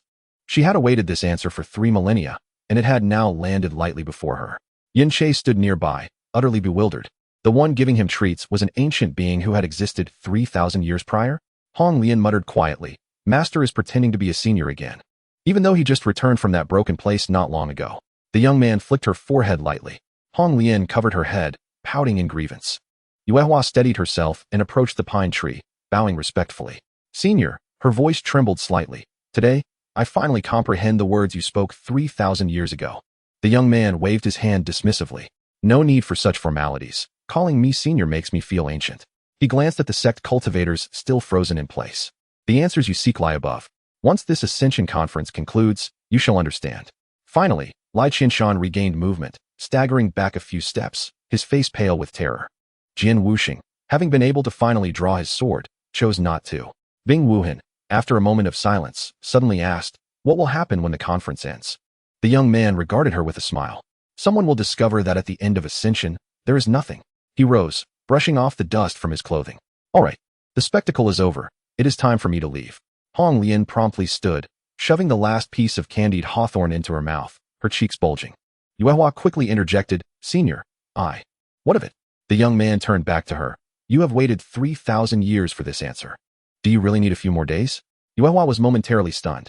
The young man then turned his gaze to Yun Che, his eyes lingering on him for a fleeting moment. There was something indescribable in that gaze, as if he were observing a person or the beginning of a story. Kid, he remarked, climbing to the top of the celestial ladder and breaking the Wunkong record is quite impressive. Yin Che opened his mouth, unsure of what to say. The young man had already turned away, leading Hong Lian down the mountain path. After a few steps, he suddenly halted and called back without looking. Yuehua, keep an eye on him for these few days. Before the Ascension Conference concludes, do not let him leave Tianji Pavilion. Yuehua bowed deeply, understood. When she and Yun Che raised their heads, the two figures had already vanished, just as abruptly and imperceptibly as they had appeared. Lai Qianshan, Bing Wuhan, and Jian Wuxing stood rooted in place, exchanging glances. The young man had not uttered a single harsh word to them, nor made a single move. Yet their backs were thoroughly drenched in sweat. Beneath the pine tree, Yuehua stood quietly, gazing at the empty mountain path. 3,000 years. She had finally waited long enough. Meanwhile, Yun Che stood behind her, looking in the same direction, his mind occupied with the earlier statement.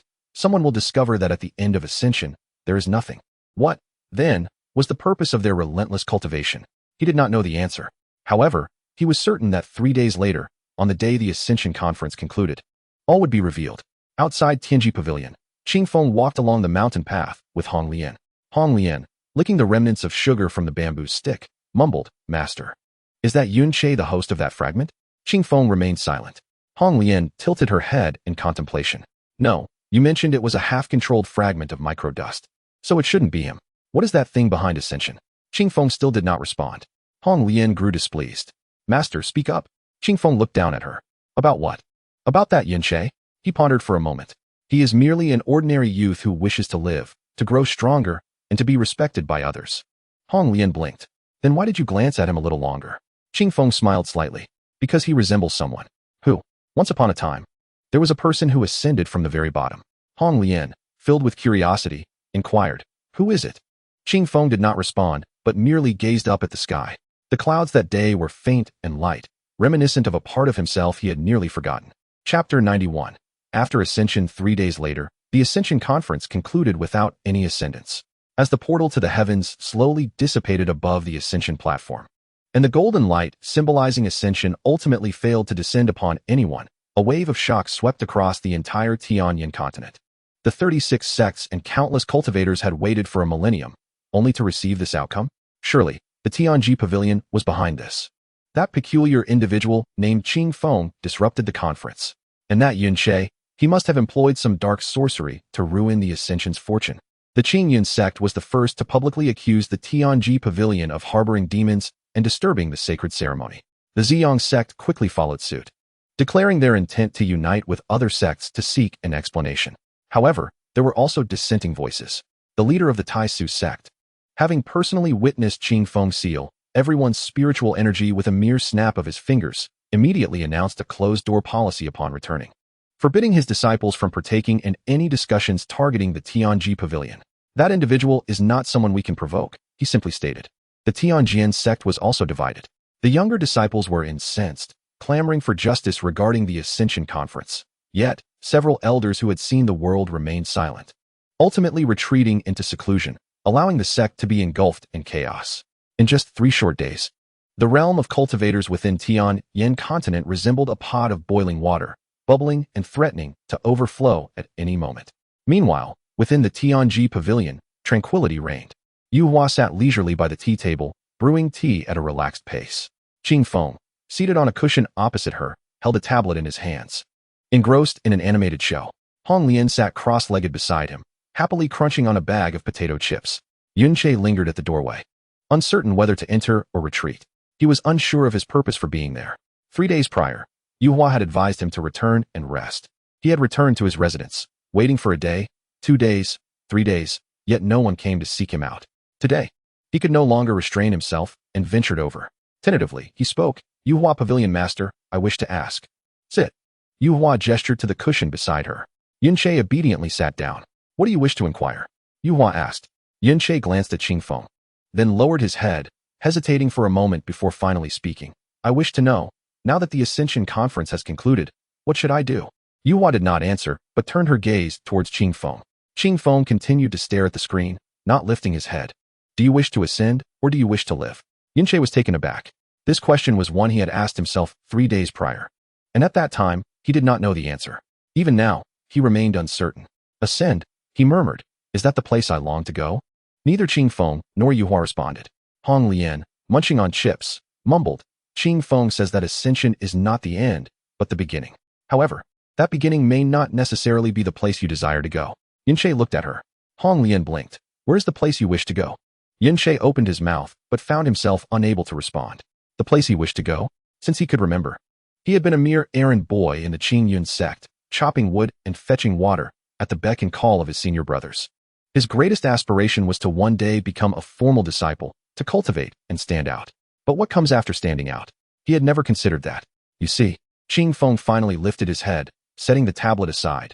You do not even know where you wish to go, yet you are eager to ascend. What will you do up there? Become cannon fodder? Yunche fell silent. Then what about you?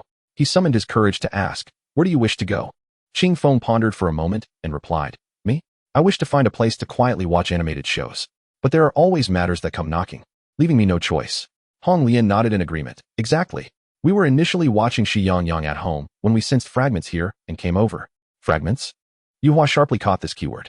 Qing Feng glanced at her, but remained silent. Recognizing his reluctance to elaborate, Yu Hua shifted the conversation. 3,000 years ago, that individual, you, told me that ascension is a trap. Yet, I have searched countless texts and still cannot uncover the truth. Can you tell me now? After ascension, what truly awaits? Qing Feng remained silent for a while before speaking. Have you ever seen a water tank? Yu Hua was taken aback. What? A water tank, Qing Feng reiterated. One filled with water. One day, a leaf floats upon the surface. The leaf believes it is destined for a larger world. But what happens? He paused, looking at Yu Hua. It merely drifts to another corner, and is scooped up by a large hand, tossed into another tank. Yuhua's pupils constricted slightly. The ascenders are like that leaf, Qing Feng explained. They believe they have reached the upper realm, but in reality, they have merely transitioned from one cage to another. The distinction lies in the fact that the master of this new cage enjoys consuming the newcomers. Consume? Yunchei's complexion turned pale. Or rather, devour, Qing Feng clarified. That entity was originally just a fragment, a minuscule fragment. Yet it possesses an instinct to devour energy. Ascenders, filled with spiritual energy, become a welcome delivery right at its doorstep. Yuhua's hands trembled slightly. For 3,000 years, countless prodigies and cultivators had tirelessly trained, all to become that leaf. All for the purpose of being consumed. What then? Yunchei's voice quaked. If we do not ascend, will we be safe? Qing Feng regarded him with a calm gaze. Do you think it can only devour ascenders? Yunchei froze. That fragment is growing, Qing Feng continued. It can only consume ascenders now because the ascension pathway is the only place it can touch this world. However, once it grows a bit more, it will be able to reach out directly.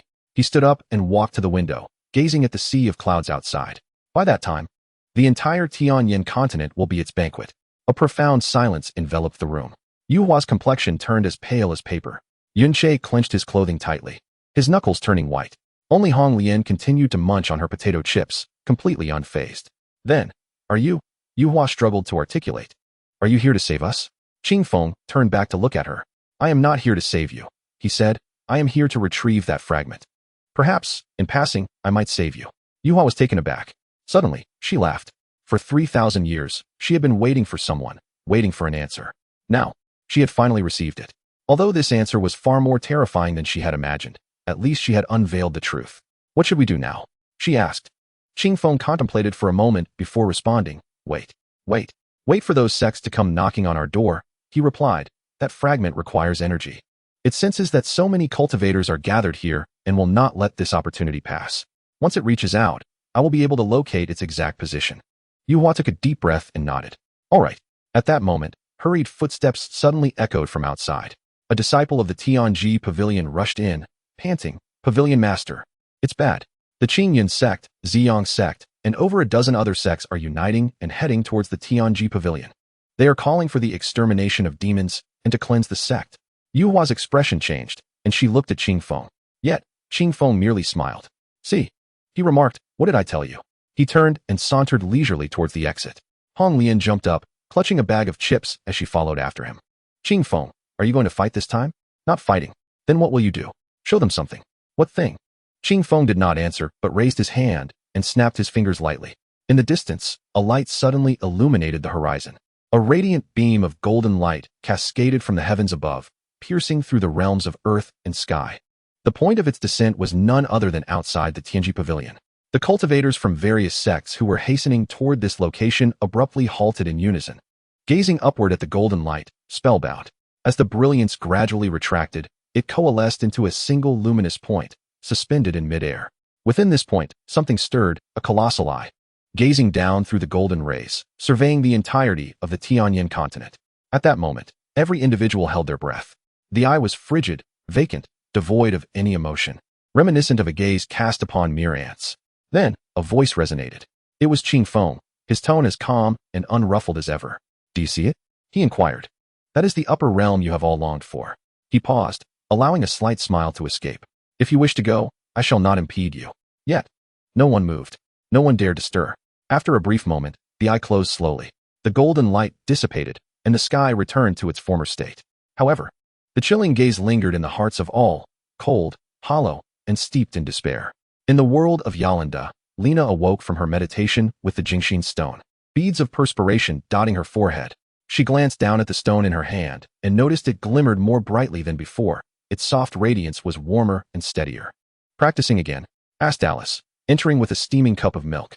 Lena accepted the milk and nodded. That Mr. Qing Feng, Alice said as she settled beside her. Does this method he taught you truly prove effective? Lena fell silent for a moment before replying, I do not know. But after each practice, I feel as if I draw closer to something. What is that something? Lena shook her head, unable to articulate her thoughts. Observing her, Alice suddenly laughed. Then continue practicing. She encouraged. After all, you have time. Lena nodded and took a sip of her milk. Outside the window, the sun of Yalanda slowly descended, casting golden rays that illuminated her Jingxin stone, enveloping it in a warm hue. Chapter 92. Shadows of War at the Taisu sect. The leader, Xianjinzi, stood at the highest point of the grand hall, gazing in silence toward the direction where the golden light had vanished. Behind him, his eldest disciple cautiously approached. Sect leader. Other sects have sent word, inquiring when we shall mobilize. Mobilize? Xianjinzi interrupted, his voice hoarse. Mobilize for what? To fight whom? The disciple was momentarily taken aback. Xianjinzi turned to look at his most favored disciple, his eyes filled with exhaustion. Did you see that? The disciple nodded, recalling the piercing golden light and the cold, hollow eye that the entire Tianyan continent had witnessed. Then tell me, Xianjinzi pressed, what was that? The disciple opened his mouth, but could not respond. That was the upper realm, Xianjinzi declared, or at least a portion of it. It is the destination we have devoted our lives to pursuing. The place we dream of ascending to. He paused, a bitter smile crossing his lips. But consider that eye. Is that the gaze of one who regards their kin? The disciple fell silent. That is the gaze of one who regards prey, or rather, of one who looks upon ants. Relay the order. Xianjinzi inhaled deeply. From this day forth, the Taisu sect shall seal its gates for a century. No disciple shall venture outside or partake in any actions against the Tianji Pavilion. But sect leader, the disciple hesitated, the other sects. Let them go, Xianjinzi interjected. If they seek death, we shall not hinder them. But the Taisu sect shall not participate. Having spoken, he turned and walked toward the rear hall. Upon reaching the door, he paused, speaking without looking back. Remember what you saw today. Remember that eye. If you are still alive 100 years from now, you will be grateful for my decision made today. At the Qingyun sect, the atmosphere was starkly different. In the council hall, a dozen elders were embroiled in a cacophony of argument. It was an illusion, surely. It was a trick devised by the Tianji Pavilion's malefactors. Indeed, the Ascension Conference has remained unchanged for a millennium. How could such a phenomenon suddenly appear? That individual named Qing Feng must be involved. The sect leader, Yun Xiaodian, sat at the head of the table, his expression impassive as he absorbed the tumult. He was at the peak of the tribulation stage, having narrowly lost to the champion of the Ascension Conference 3 centuries prior, forever regretting the opportunity that slipped through his fingers. If only he had been stronger, if only he had exerted more effort, he would have ascended long ago. Now, someone was telling him that ascension was a trap, that the upper realm was a prison, and that ascenders were merely prey being devoured. He could not believe it. He would not believe it. If that were true, what then of his 3-century-long obsession? What of his 3 centuries of regret? Was the goal he had pursued with all his might merely a jest? Enough, he declared, and the hall fell silent instantly. Yun Xiaodian rose, his gaze sweeping over the assembly. Relay the order. Assemble all capable disciples. 3 days hence, we shall march upon the Tianji Pavilion. An elder hesitated, sect leader. That eye, it is a fabrication. Yun Xiaodian asserted firmly. The Tianji Pavilion has employed illusions to protect that servant. Once we breach the pavilion and capture that malefactor, the truth shall be revealed. But, there are no buts. Yun Xiaodian glared at the elder, his eyes icy. Are you afraid? The elder lowered his head, silenced. Yun Xiaodian approached the window, gazing toward the Tianji Pavilion. 3 centuries, he murmured. I have waited 3 centuries for an answer. Now someone wishes to tell me that answer is false. A cold laugh escaped his lips. Then I shall reclaim it with my own hands. At the Ziyang sect, the atmosphere was even more fervent. The sect leader, Lai Yangzi, known for his fiery temperament, paced back and forth in the grand hall, cursing vehemently. The Tianji Pavilion. They have gone too far. That old witch, Yuehua, has lived for 3,000 years and still craves to sabotage our ascension. Those below echoed their agreement. The sect leader is right. We must demand an explanation. If the Tianji Pavilion does not surrender that malefactor, we shall raze it to the ground. Lai Yangzi halted, waving his hand decisively. Very well. Relay the order. The entire sect shall prepare for battle. In 3 days, we shall rendezvous with the Qingyun sect and march against the Tianji Pavilion. Just then, a timid young disciple spoke up. Sect leader, is that eye truly false? An immediate hush fell over the grand hall as all eyes turned toward him. Lai Yangzi's expression shifted, and he strode over, delivering a sharp slap to the disciple's face. Fool, he berated. You allow a mere eye to frighten you so? How can you call yourself a disciple of the Ziyang sect? The disciple covered his face, silenced. Yet within Lai Yangzi's heart, doubt began to creep in. What if that eye were real? No, it was impossible. He shook his head, casting the thought aside. It had to be false. It must be. At the Tianji Pavilion, Yuehua stood by the window, gazing into the distance.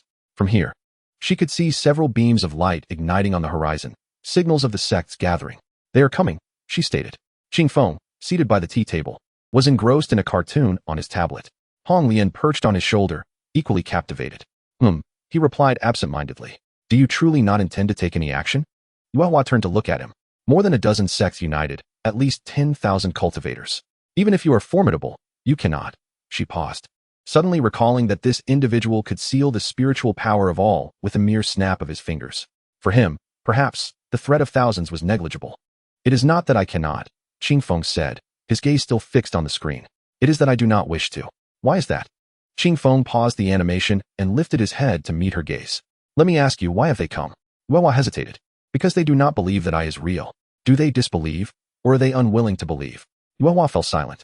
They have cultivated for centuries, even thousands of years, solely for the purpose of ascending.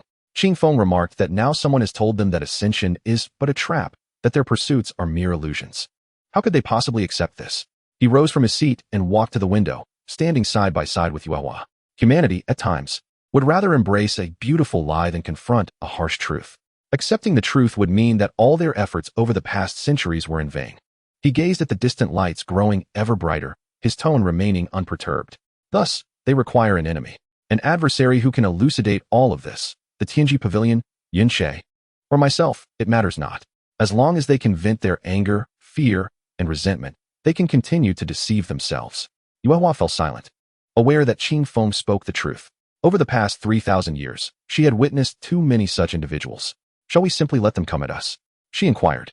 Qingfeng pondered for a moment before replying. Let us see what transpires when they arrive.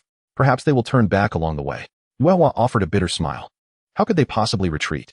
They have backed themselves into a corner, with no option but to move forward.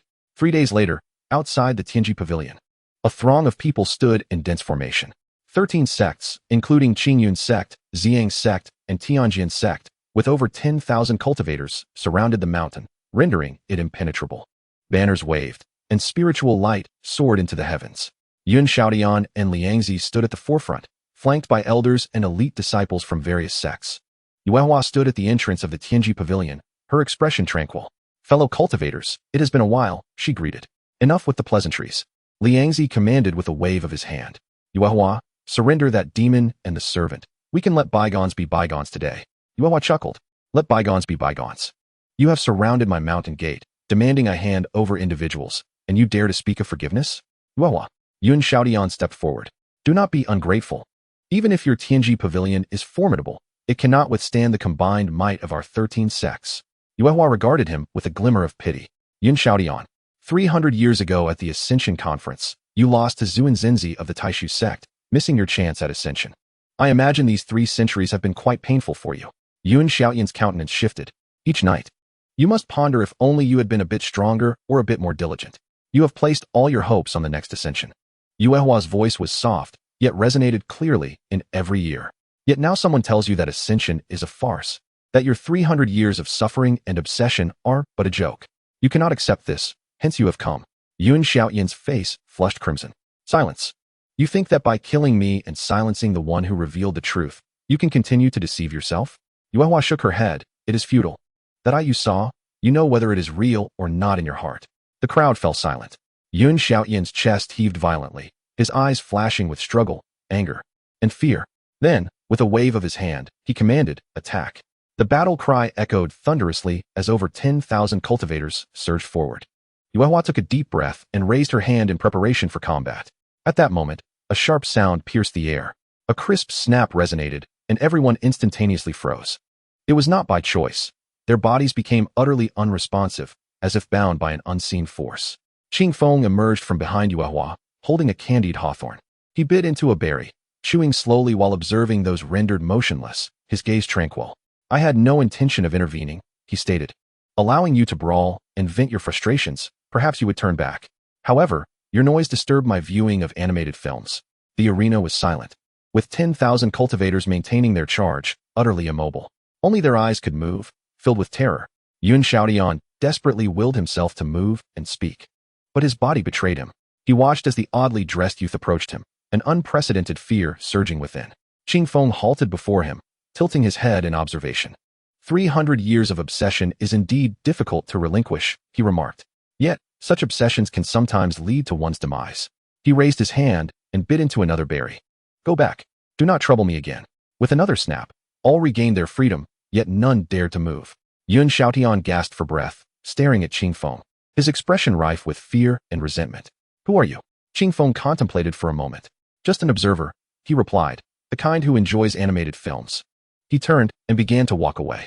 Upon reaching the door, he paused without looking back and added, by the way, that fragment should be stirring soon. Rather than wasting time here, you would do well to consider how to preserve your lives. With that, he pushed the door open and entered, leaving the multitude of cultivators standing in place, exchanging bewildered glances. In the Alund world, Lena awakened from her meditation, noticing the light of the tranquility stone had brightened once more. This time, it seemed as though something was flowing within the glow.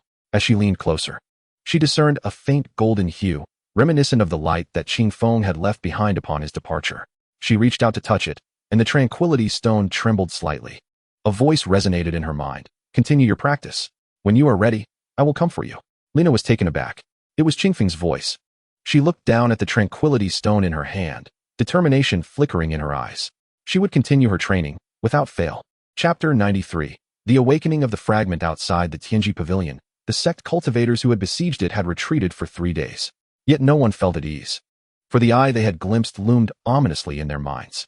Qingfeng had warned that the fragment would soon act, and while Yuehua was uncertain how soon that would be, she stood by the window each day, gazing at the sky. On the 4th day, change arrived. Initially, only subtle anomalies were detected. Some noticed a slowing in the absorption of spiritual energy during their cultivation. It was not a mere trickle, but rather as if something were contesting with them for the energy. Then the sky transformed. The once azure firmament began to be tinged with a faint golden hue as of noon, gradually deepening. The gold was so delicate that one could easily overlook it. Yet Yuehua noticed. Standing atop the Tianji Pavilion, she gazed at the golden layer, cold sweat forming in her palms. For the first time in 3,000 years, she felt an unsettling anxiety. Qingfeng, she turned, discovering he had appeared behind her without her noticing. Yes, it is awakening, Qingfeng replied, his tone as calm as ever. Faster than I anticipated. It seems these cultivators' spiritual energy is more enticing than I imagined. Honglian poked her head out from behind Qingfeng, a lollipop in her mouth, and asked indistinctly, enticing? Can it be eaten? Not for you, Qingfeng replied, but for that entity, it is a buffet. Half an hour later, a rift tore open in the horizon. Initially, the fissure was no wider than a strand of hair, yet within mere moments, it expanded into a gaping maw. A grotesque wound stretching across the sky. Golden light poured from the chasm. However, this time, the radiance was no longer cold and hollow. It bore a greedy, ravenous quality, akin to a starving beast that had at last caught the scent of blood. What is that? The sky is splitting. The Ascension Gate. No, this is not how the Ascension Gate appears. Cultivators across the entire Tianyan continent lifted their gazes to the rift, an inexplicable dread swelling within them. In the next instant, something emerged from the fissure. Black tendrils, countless in number, slithered out like a multitude of venomous serpents, extending down towards the earth. The first to be touched by the tendrils was the Qingyan sect. Yun Xiaotian stood in the martial arts arena of his sect, watching as the tendrils descended from the sky, his pupils constricting. Defend. Activate the protective formation. It was too late. As the tentacles descended, they effortlessly pierced through the newly activated protective barrier, akin to penetrating a mere sheet of paper. Subsequently, they ensnared the disciples, who were unable to emit even a cry of despair before being dragged towards the fissure. Yun Xiaotian watched in horror as his most cherished disciple was whisked away, vanishing into the rift. No, he shot upwards, summoning his life-bound treasure to cleave at a tentacle. The sword light descended, yet the tentacle remained unyielding, splitting to send forth another towards him. Yun Xiaotian frantically retreated, but the tentacle's speed was astonishing, reaching him in the blink of an eye. Just as he believed his demise was imminent, the tentacle abruptly halted, mere inches from his face. Then, that tentacle slowly retracted, not just one, but all tentacles froze as if a pause button had been pressed. Panting heavily, Yun Xiaotian gazed in the direction where the tentacles had stopped, towards the Tianji Pavilion. There stood a figure, gradually retracting a hand that had snapped its fingers. Atop the Tianji Pavilion, Yuehua observed Qingfeng, her lips trembling. Did you intervene? Qingfeng nodded, stating, if I hadn't acted, it would have gorged itself, making it difficult to collect. His gaze remained serene as he looked at the immobilized tentacles. Honglian, come here. Honglian sprang forth, clutching a handful of sunflower seeds. Bring that little one over here. Qingfeng gestured toward the base of the mountain, where Yunche stood at the entrance of the Tianji Pavilion, staring in awe at the scene. All right. Honglian tore through the fabric of space, stepping out, and in an instant, reappeared beside Yunche, seizing his collar and returning to the summit. Yun Che was still processing what had transpired when he found himself next to Qing Feng. Senior? Qing Feng did not turn to him, merely gazing skyward. What are we looking at? Look at what lies ahead of you. Qing Feng raised his hand and snapped his fingers once more. With a crack, the immobilized tentacles instantly shattered into countless fragments, dissipating into black smoke. Yet, this was not the end. An enraged hiss emanated from the fissure, a sound piercing to the ears, reminiscent of metal scraping against glass. Intertwined with the anguished cries of many, the rift began to widen, revealing a golden eye peering through, the same eye that had appeared 3 days prior. However, this time, it was no longer indifferent. It brimmed with fury, greed, and hunger. It fixated on Qing Feng, or rather, on the fragments of the reincarnation mark within him. You have taken what belongs to me, Qing Feng stated, his tone as nonchalant as discussing the weather. Return it to me. The golden eye blinked. That was the essence of the fragments, a twisted, irregular golden orb, its surface adorned with countless swirling patterns, each pulsating as if alive. It hovered above the Tianji pavilion, casting a shadow over half the sky. Yuehua's hands trembled, and Yun Che's legs weakened. Only Honglian continued to munch on her sunflower seeds, commenting, "Wow, what a massive egg yolk." Qing Feng regarded her with a resigned shake of his head before lifting his gaze to the golden radiance. This large. It would be quite troublesome to consume. He paused. However, it is manageable. He extended his hand, not for another snap, but merely reached out, grasping the air. The colossal golden light, as if seized by an invisible hand, began to struggle violently, twisting and contorting. The cacophony of its screams was deafening, causing the entire Tianji pavilion to tremble. Yet, Qing Feng's hand remained steadfast and unmoving. "Do not resist," he commanded. "You are merely a fragment of my being.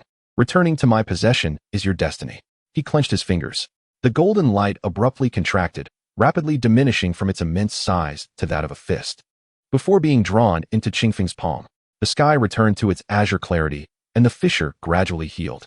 All fell into tranquility as if nothing had ever occurred. Yuehua stared at Qing Feng, her lips moving yet unable to utter a word. Yun Che collapsed to the ground, gasping for breath. Only Honglian clapped the seed shells from her hands and rushed to tug at Qing Feng's clothing. "Qing Feng, is it over?" "It is. Can we go home now?" Qing Feng looked down at her, rare amusement in his smile. "Just a moment longer." He turned to Yuehua. "The fragments are collected. The Tianyin continent is safe. That entity shall not return." Yuehua inhaled deeply, striving to calm herself. "What about ascension? Will there still be ascensions in the future?" Qing Feng pondered briefly. "The pathway for ascension remains, but it is vacant. Those who ascend henceforth will reach the true upper realm, not a trap." He paused. "Of course, if one wishes to ascend, they must fly there on their own. I shall not be responsible for those who fall midway due to lack of ability." Yuehua was taken aback for a moment before she smiled, a gentle and radiant expression. "Thank you." Qing Feng nodded and prepared to depart. Just then, Yun Che suddenly rushed forward, kneeling with a thud. "Senior." Qing Feng halted, not turning around. Yun Che bowed deeply, his forehead striking the ground. "Senior, I wish to follow you."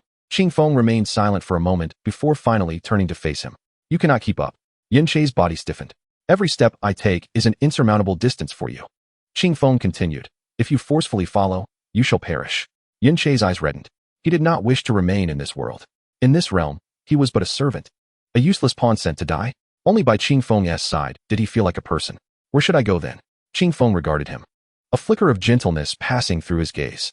He then turned to Yuehua. "Do you need someone?" Yuehua was momentarily taken aback before she smiled again, warm and bright. "I need someone to serve tea." Yun Che raised his head, staring blankly at Yuehua. She nodded at him. "Though the Tianji pavilion is modest, it is sufficient for a lifetime. If you wish to cultivate, I shall teach you. If you aspire to ascend, you must strive independently. When you truly possess the ability to ascend," she paused, glancing at Qing Feng. "Perhaps, you may even meet him again." Yun Che's eyes reddened once more, this time with a different hue. He bowed deeply, this time to Yuehua. "Disciple Yun Che, I pay my respects to my esteemed teacher." Qing Feng, accompanied by Honglian, stood amidst the void, gazing towards the Tianji pavilion. Honglian clung to his leg, her small face tilted up in inquiry. "Qing Feng, will that young man cultivate earnestly?" "He should." "Then will he ascend in the future?" "I do not know." "Will you meet him again?" Qing Feng remained silent for a moment. "If he truly ascends, perhaps." "Satisfied." Honglian nodded before suddenly remembering something. "By the way, Qing Feng, where shall we go next?" Qing Feng gazed into the distance, his eyes piercing through the world. "Earth. Some old friends deserve a visit." He raised his hand, tearing open a door. Hong Lian hopped along to follow. All right, let us go home and watch cartoons. The two vanished through the portal. The void returned to serenity, and in the distance, the lights of the Tianji pavilion glimmered quietly in the night. In the world of Yolanda, Lena's chapter, Lena awakened from her meditation, the calming stone in her hand slightly warm to the touch. She looked down at it, noticing that the golden radiance was more vibrant than before, and within that light, something appeared to be flowing. She closed her eyes, attempting to sense it. Then, she saw a vision. Qingfeng stood in the void, clasping a sphere of golden light. That light was identical to the one in the calming stone. It seemed he was collecting something. The image flickered and vanished. Lena opened her eyes, gasping for breath. She was uncertain of what had transpired. Yet she understood that she had drawn one step closer to that person. Grasping the tranquil stone tightly, a resolute glimmer flashed in her eyes. She would continue her practice. One day, she would confront him directly. Chapter 94. Gathering fragments above the Tianji pavilion, the golden light had completely dissipated. The cultivators across the entire Tianyan continent beheld the overwhelming golden orb that was effortlessly grasped by the young man in peculiar attire, as if he were merely popping a bubble, and drew it into himself. Silence enveloped the scene. No one dared utter a word. Those who had just moments ago felt fortunate to have escaped the grasp of the tentacles now felt a chilling dread creeping down their spines. Who exactly was that young man? Atop the Tianji pavilion, Yuehua gazed at Qingfeng, her lips moving slightly before she finally uttered two words. Thank you. Qingfeng waved his hand dismissively, stating, no need. It was merely my belonging, a simple task. He looked down at his palm, where a faint golden pattern was gradually fading away. With this piece, the fragments of the reincarnation seal had been reclaimed by more than half. Only one piece remained. Yuehua followed his gaze, but refrained from asking further questions. She understood that some matters were beyond her purview. Yunche remained kneeling on the ground, his forehead pressed to the earth, refusing to rise. Qingfeng regarded him, and, unusually, offered a bit more. Get up. Kneeling serves no purpose. Yunche lifted his head. His eyes still red, but his expression had calmed considerably. Senior, I will remember. I will train diligently, and one day what? Qingfeng interrupted. One day you will ascend, and come find me. Yunche was momentarily stunned. Qingfeng continued, his tone neutral. Ascension is not the end, it is merely the beginning. However, that beginning is infinitely far from me. Yunche's body trembled slightly. I am not trying to discourage you, Qingfeng said. I am merely stating the facts. What you can do is to walk your own path. As for whether we will meet again, he paused. It depends on fate. Yunche took a deep breath and bowed his head deeply. This time, it was not a plea but a farewell. Thank you for your guidance, senior. Qingfeng nodded and turned to leave. Suddenly, Yuehua spoke. Wait a moment. Qingfeng halted. Yuehua looked at him, hesitating for a moment before finally asking. 3,000 years ago. You came here. Back then, you said ascension was a trap. Now you say the ascension channel still exists, but it is empty on the other side. I wish to ask. She took a deep breath. Who are you truly? Qingfeng turned to face her. In the moonlight, his gaze was as tranquil as a still pond. I am called Qingfeng, he said, from a place known as the Shinqijidi. I spent 99,999 waves there, dying countless times, and then I emerged. He paused. As for the rest, perhaps you will discover it on the day you truly ascend. Yuehua fell silent. 99,999 waves? Dying countless times? She could scarcely fathom the concept. Yet, she understood that this person before her could not be measured by any ordinary standards. I understand, she said. Thank you for enlightening me. Qingfeng nodded, raising his hand to tear open the fabric of space. At that moment, Hong Lian tugged at his sleeve. Qingfeng, wait. Qingfeng looked down at her. What is it? Hong Lian pointed down the mountain. That young man seems to have something more to say. Qingfeng glanced in the direction she indicated. At the foot of the mountain, Yunche stood there, gazing upward without uttering a word. Qingfeng remained silent for a moment before letting out a gentle sigh. What a bother. He snapped his fingers. In an instant, Yunche found himself at the summit of the Tianji pavilion, standing before Qingfeng. He was taken aback for a moment and instinctively began to kneel again. Qingfeng raised his hand to support him. He could not kneel. Speak quickly, Qingfeng urged. I am in a rush to return and watch my animated series. Yunche took a deep breath, summoning his courage. Senior, I do not know if I will ever see you again in this lifetime. But I have a question that has been weighing on my heart for a long time. Ask, why did you help me? Qingfeng looked at him, silent. Yunche continued. I am merely a servant, of mediocre talent, possessing nothing. Why did you assist me in ascending the ladder to heaven? Why did you come to my aid? If it were not for you, I would have perished at the hands of those tentacles just now. His eyes welled up again. I do not understand. Why would someone like you care about the life or death of someone like me? Qingfeng fell silent for a moment before speaking. Have you ever watched an animated series? Yin Che was momentarily bewildered. An animated series? Like the kind where a small character, starting from nothing, gradually grows and ultimately defeats the great villain? Qing Feng elaborated. I rather enjoy watching those. Yin Che appeared confused. He did not know what an animated series was. Yet, he understood Qing Feng's next words. When I look at you, it is like witnessing the beginning of an animated series, Qing Feng explained. The protagonist, of mediocre talent, is bullied and pushed toward death. Then, he encounters a turning point. He paused. That turning point is me. However, whether you can transition from that turning point to the conclusion is entirely your own matter. I will not assist you in defeating the great villain, nor will I help you win the heroine's heart, or guide you to the pinnacle of life. He regarded Yin Che with a calm and serious expression. I can only offer you an opportunity. As for how you utilize this opportunity, that is up to you. Yin Che was taken aback. Then, his eyes brimmed with tears once more. But this time, it was not out of grievance or unwillingness, but rather gratitude. Thank you, Senior, he said, his voice thick with emotion. I will make good use of this opportunity. Qing Feng nodded. All right, return now. Your master is still waiting for you to serve tea. He cast a glance at Yuehua. Yuehua smiled and nodded. Yin Che bowed deeply and turned to leave. This time, his posture was much more upright than before. Once Yin Che had departed, Hong Lian tugged at Qing Feng's sleeve again. Qing Feng, what was the name of that animated series you mentioned? Qing Feng looked down at her. What animated series? The one about the small character gradually growing. Qing Feng pondered for a moment. There are many. Which one do you wish to see? Hong Lian tilted her head. Is there one with a female protagonist? Yes. Then let's watch that when we return. All right. Qing Feng raised his hand and tore open the space. Before departing, he glanced back at Yuehua. We shall meet again. Yuehua clasped her hands in salute. Until we meet again. Qing Feng and Hong Lian stepped through the portal and vanished from sight. Yuehua stood atop the Tianji Pavilion, gazing in the direction they had disappeared, remaining silent for a long time. 3,000 years had passed. She had finally awaited the answer. And at last, she had bid farewell to that person. She turned and looked down the mountain. There, Yin Che was steadily making his way back to the Tianji Pavilion. His steps slow but firm. A faint smile curled at the corners of Yuehua's lips. The Tianji Pavilion finally had a successor. In the void, Qing Feng walked the path home with Hong Lian. Hong Lian clutched a newly opened bag of chips, crunching away happily. Qing Feng, are we really going home to watch animated series next? And after we finish the animated series? Qing Feng was silent for a moment. Then we will go to Earth. Earth? Hong Lian blinked. What for? Qing Feng gazed ahead, his eyes piercing through the endless void. There are some old friends I should visit. Hong Lian tilted her head. Old friends? Who are they? Qing Feng did not answer. Yet, a subtle ripple of emotion flickered in his eyes. It was time to seek out that golden figure who preferred to stand at great heights. Yolanda World. Lena chapter. Lena opened her eyes. The tranquil stone in her hand had fully transformed into a golden hue. She was unsure of what had occurred. Yet she could sense that, in that fleeting moment, the essence within the Jingxin stone resonated with something from a distant realm. It was akin to two puzzle pieces finally fitting together. She lowered her gaze to the Jingxin stone and softly inquired, Is it you? The stone emitted a faint glow. As if in response, Li Na smiled, pressing the Jingxin stone to her chest and closing her eyes to continue her cultivation. One day, she would surely meet that person in the flesh. At the headquarters of the Earth Hunter Association, an urgent meeting was underway. Of the 12 seats, only 9 remained occupied.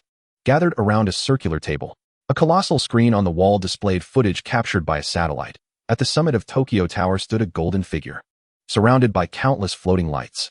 Gilgamesh. Someone spoke, their tone heavy, referring to the ancient heroic spirit from Sumerian mythology. According to records, his power far surpassed any spirit we had encountered before. How long has he been there? 3 hours. He hasn't left Tokyo Tower and hasn't made any moves. He just stands there as if waiting for something. Waiting for what? No one could provide an answer. Suddenly, in the footage, Gilgamesh raised his head to gaze at the sky, a faint smile curling at the corners of his lips. It's here, he murmured. A palpable tension gripped everyone before the screen. In the skies above Earth, a rift opened in the void. Qing Feng stepped through with Hong Lian, standing upon the clouds as he gazed at the distant golden figure atop Tokyo Tower, his expression tranquil. Qing Feng, is that the old friend you mentioned? Hong Lian blinked. Yes, he replied. He looks so radiant. He's always been this way. Qing Feng took a step forward, traversing half of Tokyo in a single stride.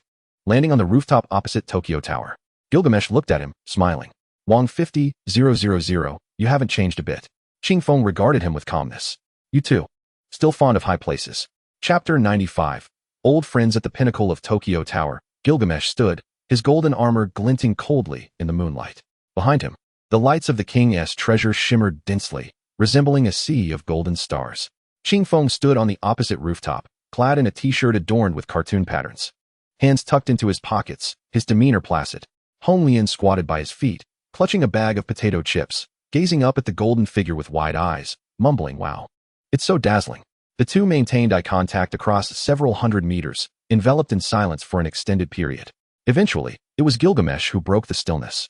"Wang 50,000, he said, his voice tinged with an indescribable emotion. "You haven't changed at all."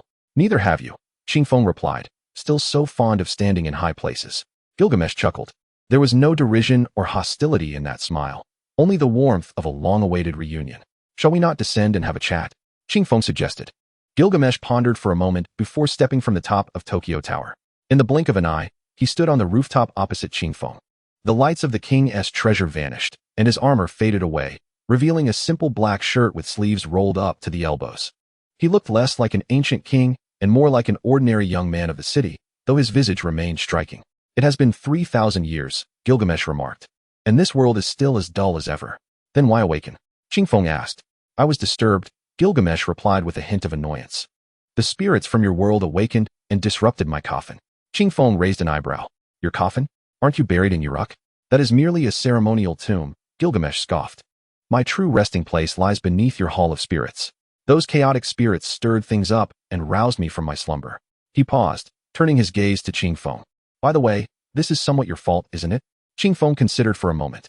"Half of it, perhaps. And the other half?" "The fragments," Qing Feng explained. "When I returned, the reincarnation seal shattered and scattered across various worlds. These fragments taint the logic of existence, leading to chaotic causality. The awakening of the spirits is part of that chaos." Gilgamesh remained silent for a while. "So, you are here to clean up the mess?" "Essentially. And what of these spirits?" Qing Feng glanced at him. "Haven't you already taken action?" Gilgamesh chuckled. "Those rascals think themselves invincible upon waking, running amok everywhere. I found it displeasing and casually subdued a few." He raised his hand, revealing several tiny lights in his palm. "That young lady, Arthur, has already been sent back to Britain. That brutish Xiang Yu is still wandering by the Wu River. As for the others..." He clenched his fingers, and the lights vanished. "Not worth mentioning." Hong Lian, who had been listening intently, suddenly asked Qing Feng in a whisper. "He is so powerful. Is he also a spirit?" Qing Feng nodded. "Yes, the pinnacle of spirits." "Pinnacle?" Hong Lian tilted her head, confused. "What does that mean?" "It means the very top." "Oh," she nodded, somewhat understanding, and then pulled out a potato chip from the bag, offering it to Gilgamesh. "Brother, would you like a chip?" Gilgamesh looked down at the chip, his brow furrowing slightly. "What is this?" "Potato chips. They're delicious." Gilgamesh glanced at Qing Feng. Qing Feng shrugged. "It's her offer. Take it." Gilgamesh hesitated for a moment, then extended his hand to accept the chip, placing it in his mouth. He chewed a few times. "Is it good?" Hong Lian watched eagerly. Gilgamesh paused before nodding. "Not bad." Delighted, Hong Lian immediately handed over the entire bag. "Here, all for you." Gilgamesh stared at the bag of chips, then at Hong Lian, his lips twitching slightly. "No need. You should eat it yourself." "All right." Hong Lian, not one to be polite, reclaimed the chips and continued munching happily. Gilgamesh turned his attention back to Qing Feng. "Is this little one you're doing?" Qing Feng nodded. 3 billion years ago. "Yes." Gilgamesh lapsed into silence for a moment. "Your influence remains as outrageous as ever." "It's manageable." The two fell into silence again. Moonlight bathed the rooftop, and in the distance, the myriad lights of Tokyo twinkled. Suddenly, Gilgamesh spoke. "After that, I challenged you 9 more times." Qing Feng remained silent. "Each time, I lost." Gilgamesh's tone was calm, as if recounting something unrelated to himself. "By the 9th time, I asked myself, should I continue?" He paused. "Then I came to a realization. Fighting a monster like you is pointless." "So you committed suicide?" Qing Feng inquired. "No," Gilgamesh shook his head. "I chose to sleep. I would awaken when this world became a little more interesting." He gazed at the distant city, his expression complex. "And what was the result? 3,000 years have passed, and humanity remains as tedious as ever, striving for power, engaging in mutual slaughter over trivial matters." He retracted his gaze and looked at Qing Feng. "Do you think I should have remained asleep?" Qing Feng contemplated. "As for whether you should awaken, I do not know. But since you have awakened, you ought to find something to occupy your time. Such as? For instance, keeping an eye on this world for me." Gilgamesh was taken aback. "You mean to say?" Qing Feng continued. "I am nearing the end of collecting the fragments. But before that, someone must attend to the spirits. You are the strongest among them, and the only one capable of keeping them in check. Are you commanding me?" I am imploring you. Gilgamesh remained silent for a lengthy spell. Then he smiled. This smile was different from before. It carried a hint of relief, a touch of self-mockery, and a degree of acknowledgement. Very well, he said. After all, idleness is also a form of boredom. He stood and walked to the edge of the rooftop, looking down upon the city. But I have a condition. Speak. Once you have collected your fragments, I wish to know one thing. Qingfeng fixed his gaze upon him. In the land abandoned by the gods, what exactly is it? Qingfeng fell silent. Honglian also paused her munching on potato chips, gazing up at him with her small face. Under the moonlight, Qingfeng's eyes turned profound. That place he had not mentioned for a long time. The place where he had endured 99,999 trials, dying countless times. The place he had created with his own hands, only to destroy it with those same hands. Once the fragments were gathered, he spoke. I will tell you. Gilgamesh nodded in agreement. It is settled. He stepped off the rooftop, golden armor reappearing, the glimmer of the king's treasures bursting forth behind him. Before this, I will take care of this world. Qingfeng nodded. Gilgamesh's figure transformed into a golden light, vanishing into the night sky. The rooftop returned to tranquility. Honglian tugged at Qingfeng's sleeve. Qingfeng, will he really help? He will, Qingfeng replied. He is a man of his word. That is impressive. Indeed. So who is stronger? Him or you? Qingfeng looked down at her. What do you think? Honglian tilted her head in thought. It should be you, Qingfeng. Because he couldn't defeat you. He chose to sleep. Qingfeng chuckled. That wasn't suicide, it was slumber. Close enough. Honglian waved her hand, then suddenly remembered something. Right? Qingfeng, where are we going next? Qingfeng gazed in the direction where Gilgamesh had disappeared, pausing for a moment. Home. To watch cartoons. Yay. Honglian cheered, bouncing with the potato chips. Qingfeng raised his hand, tearing through space, and they vanished through the door. At the Hunter Association headquarters, the emergency meeting screen displayed that Gilgamesh's figure had already vanished. Yet, no one dared to move. They had witnessed the previous scene clearly. The person named Qingfeng conversed with Gilgamesh as if they were old friends. In fact, Gilgamesh had even accepted the potato chips offered by the little girl. A voice hesitantly spoke up. Who exactly is this Qingfeng? No one could answer. Wu Di Guanxinyu sat in a corner, maintaining silence. He looked down at the business card in his hand, which bore merely a phone number and a name, Qingfeng. He suddenly recalled the day Qingfeng had handed him the card, saying, call this number if you need it.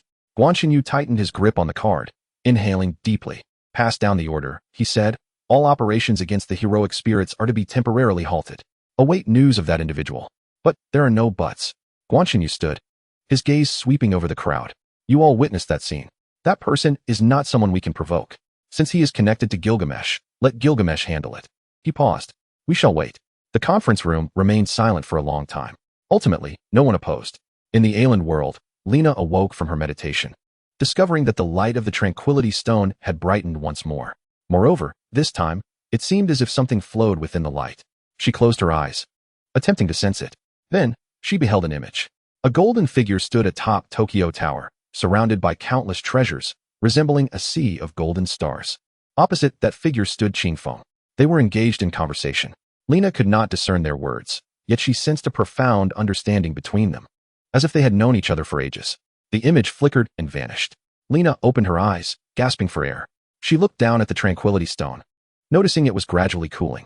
Yet, its glow was more stable than before. She grasped the Tranquility Stone tightly, whispering, one day, I too shall stand before you. Outside the window, the moon in Aland was round. The silver moonlight streamed in, casting a warm glow upon the Tranquility Stone in her hands. Chapter 96. The old matters on the rooftop opposite Tokyo Tower. Gilgamesh had departed, yet Qingfeng remained. He stood at the edge of the rooftop, gazing at the distant city lights, silent for a long time. Honglian squatted at his feet, having finished her potato chips, now licking the crumbs from her fingers. Qingfeng, what are you thinking about? She asked, looking up at him. I am pondering events from long ago, Qingfeng replied. Long ago? How long? Longer than you have lived. Honglian blinked. That indeed is quite a long time. Qingfeng did not respond. He gazed into the distance, his eyes penetrating the night, the city, and this world, landing on a far-off place. It was a location he had not thought of for a long time. Or rather, he had been thinking of it, but was reluctant to speak. Honglian, he suddenly said. Do you wish to know what the land abandoned by the gods is? Honglian tilted her head in contemplation. You once said it was a place of trials. That was a lie, Qingfeng replied, causing Honglian to be taken aback. Qingfeng turned around, leaning against the railing, gazing up at the moon. The land abandoned by the gods is not a place of trials. It is something I created. Honglian blinked. You created it? Yes. 99,999 waves of trials. Each wave of enemies is a form of impurity drawn into it. Impurity? The rules of the multiverse naturally produce a certain substance, Qing Feng explained. You may call it impurity or the residue of causality. If these impurities are not dealt with, they would infect the entire world like a virus, distorting causality and destroying logic. He paused. I created the land abandoned by the gods to draw those impurities in, then cleanse them wave after wave. 99,999 waves, each one a filtered manifestation of impurity. Holian's mouth fell open. Then what about you? What were you doing inside? Qing Feng remained silent for a moment. I am the one who cleanses. He looked down at his hands. They appeared no different from an ordinary person's, slender, clean, with neatly trimmed nails. Yet it was these very hands that had slain 99,999 waves of enemies. Each wave consisted of tens of thousands of existences. 99,999 waves, Holian whispered, her voice trembling. How long did that take? A long time, Qing Feng replied. So long that I can no longer recall. What he did not say was that it was not merely a matter of duration. Each trial wave, if failed, required a restart. And he had failed countless times. Each failure was a death. The number of deaths far exceeded 99,999. With each death, he had to rise again, begin anew, and face those enemies once more. 99,999 waves. Countless deaths. Countless new beginnings. Alone, he had spent who knows how many years in that void. Suddenly, Holian stood up, clutching his leg. Qing Feng, her voice muffled. You must have endured tremendous hardship. Qing Feng looked down at her, remaining silent for a while. Then he reached out, gently rubbing her head. It's all right. After all, you came along, didn't you? Holian buried her face in his leg, saying nothing, yet holding on tighter. Under the moonlight, the two stood quietly together.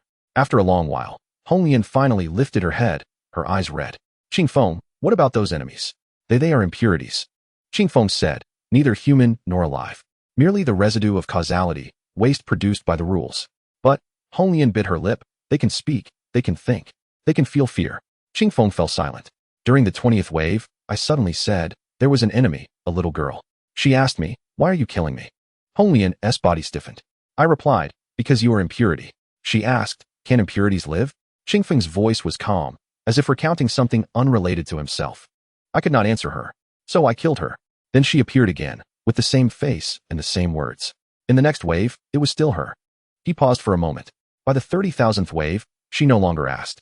She simply stood there, looking at me, her gaze devoid of anything. The red lotus around her eyes turned crimson. And then, later, during the 49,999th wave, I encountered Jill Games. Qing Feng remarked that he was immensely powerful. 1,000 times stronger than that little girl. He posed the same question to me. Why did you kill me? How did you respond? I said, because it is the rule. Jill Games laughed at that moment. Rule? Who established these rules? I did. Then why not change them? Qing Feng fell silent. Jill Games gazed at him, his eyes sharp. You established the rules, and you executed them clearly. But have you ever considered whether these rules are right? Qing Feng did not answer. In that battle, he emerged victorious, though it was a hard-won victory. It was not that Jill Games was too strong, but rather that for the first time, he doubted his own actions. Afterward, I pondered for a long time. Qing Feng said, and then I understood. Understood what? Those impurities are not enemies. They are victims. The Red Lotus was taken aback. The rules of the multiverse produce impurities, and it is not the impurities' fault. They merely exist, just as water evaporates and stones weather away. This is the natural order. The existence of impurities is also a natural law. He lifted his gaze to the moon. Yet I drew them in, wave after wave, killing them. I thought it was purification, but it was, in fact, a massacre. What then?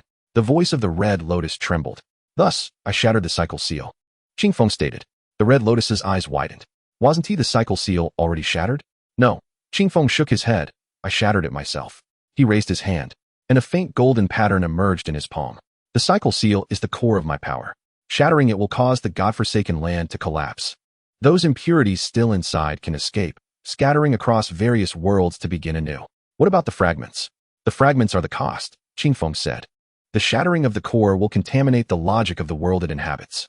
This is why there are the resurrection of heroic spirits and causal chaos. This is a consequence I must bear. He clenched his fist, and the golden pattern faded. Yet those impurities are worth it. The Red Lotus gazed at him, and tears finally fell. Qing Feng, do not cry, Qing Feng said, his tone still calm. It is all in the past now. The Red Lotus wiped her tears and nodded vigorously. Yes, it is all in the past. She sniffled and suddenly remembered something. What about that little girl? Did she escape as well? Qing Feng remained silent for a moment. She did escape. Where is she? I do not know, Qing Feng replied, but she should be living well in some world. The Red Lotus smiled. That is good. She hugged Qing Feng's leg again, pressing her face against him. Qing Feng, do not bear it alone anymore. Whatever happens, tell me. Although I may not be of much help, I can accompany you. Qing Feng looked down at her, a rare smile gracing his lips. All right. The moonlight flowed like water. In the distance, the city lights remained bright. On the rooftop, a person and a lotus stood quietly. After a long while, the Red Lotus suddenly yawned. Qing Feng, I am sleepy. Then let us return to sleep. All right. The Red Lotus rubbed her eyes. What about tomorrow? Tomorrow, we will seek the last fragment. Where's the last one? Qing Feng gazed into the distance, his eyes penetrating the void. In the godforsaken land. The Red Lotus was taken aback. The godforsaken land? Isn't it already empty? Qing Feng said. But the fragments are still there, indicating that someone has entered. He paused for a moment and suddenly laughed. Interesting. So it was you. The Red Lotus blinked. Who? Qing Feng did not answer. He raised his hand, tearing open the space, and stepped into the doorway with the Red Lotus. In the world of Yolanda, Lena's chapter, Lena awoke from meditation to find her face stained with tears.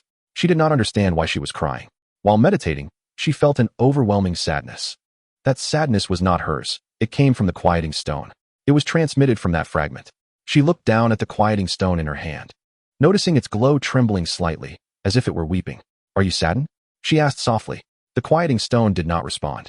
However, its glow gradually stabilized, becoming warmer than before. Lena pressed it against her chest and closed her eyes. No matter what you are sad about, it has passed, she said. Now, you have me. Outside the window, the moon was full. The silver light spilled in, enveloping her like a gentle garment. Chapter 97. The King's Choice 3 days later. Tokyo Tower. Jilgame still stood atop the tower, resembling a golden statue. For 3 days, he had not moved a single step. Yet the entire world knew he was there. During these 3 days, all heroic spirits attempting to cause trouble were subdued by a golden light. King Arthur was summoned back to Britain. Xiang Yu was persuaded to return to the Wu River, and the pharaohs of Egypt were informed they could not leave within 10 miles of the pyramids. There was no negotiation, no discourse. The king's treasures paved the way. Those who opposed were subdued. Global hunter organizations watched from the sidelines, none daring to act impulsively. They were uncertain of what this ancient king truly intended. At this moment, Jilgames had his eyes closed, seemingly waiting for something. Then he opened his eyes. They have arrived. A door tore open in the void, and Qing Feng stepped out with the Red Lotus, landing atop a nearby tower crane. Are you still standing? Qing Feng inquired. Did you not come as well? Jilgames countered. The two exchanged glances, remaining silent. The Red Lotus peeked out from behind Qing Feng, waving at Jilgames. Hello, brother. Are we having potato chips today? I brought a new flavor. The corner of Jilgames' mouth twitched slightly. No, thank you. Very well, the Red Lotus retreated, opening a packet for herself and crunching away. Jilgames turned his attention to Qing Feng. You promised that once the fragments were collected, you would reveal to me the truth of the godforsaken land. Indeed. Are we finished gathering? One piece remains, Qing Feng replied, the last fragment. Jilgames raised an eyebrow. Where? In the godforsaken land. Jilgames fell silent. That place has already collapsed, has it not? It is empty, yet still exists, Qing Feng stated. Someone has entered and taken the last fragment. Who? Qing Feng did not answer immediately. He looked at Jilgames, remaining silent for a moment. Do you remember I told you that in the godforsaken land, besides enemies, there are other existences? Jilgames pondered for a moment. Are you referring to that one who was always watching you? Precisely. Jilgames frowned. I always thought that was your hallucination. It is not, Qing Feng affirmed. He is called the Commentator. The Commentator? Jilgames' expression became peculiar. What a strange name. He calls himself the Commentator of Stories, Qing Feng explained. He finds my story utterly dull. Jilgames was taken aback. A story? Yes, Qing Feng continued. In his view, the godforsaken land is a narrative. 99,999 waves of trials are a poorly written tale repeated 99,999 times. His tone remained calm. Yet Jilgames detected an undercurrent of something different. He believes the ending where the hero defeats the dragon is too cliched.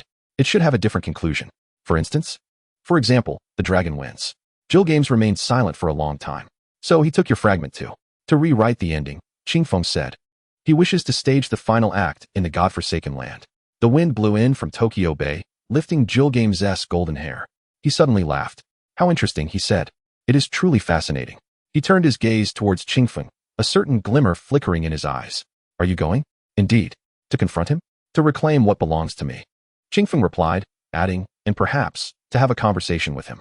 Gilgamesh rose, his golden armor shimmering in the sunlight. I shall accompany you. Qingfeng looked at him. What purpose do you serve? To observe, Gilgamesh stated. You claim he is a critic, thus I shall be the audience. Is it not entertaining to witness a critic being thwarted? Qingfeng fell silent for a moment. Very well, but under one condition. What is it? If I do not return, you shall safeguard this world. Gilgamesh was taken aback. He gazed at Qingfeng, and in those eyes, usually as tranquil as still water, flickered a seriousness he had never encountered before. Do you believe you might not return? Gilgamesh inquired. I do not, Qingfeng replied, but what if? Gilgamesh remained silent for a long while. Then he extended his hand. I promise you. Qingfeng grasped his hand.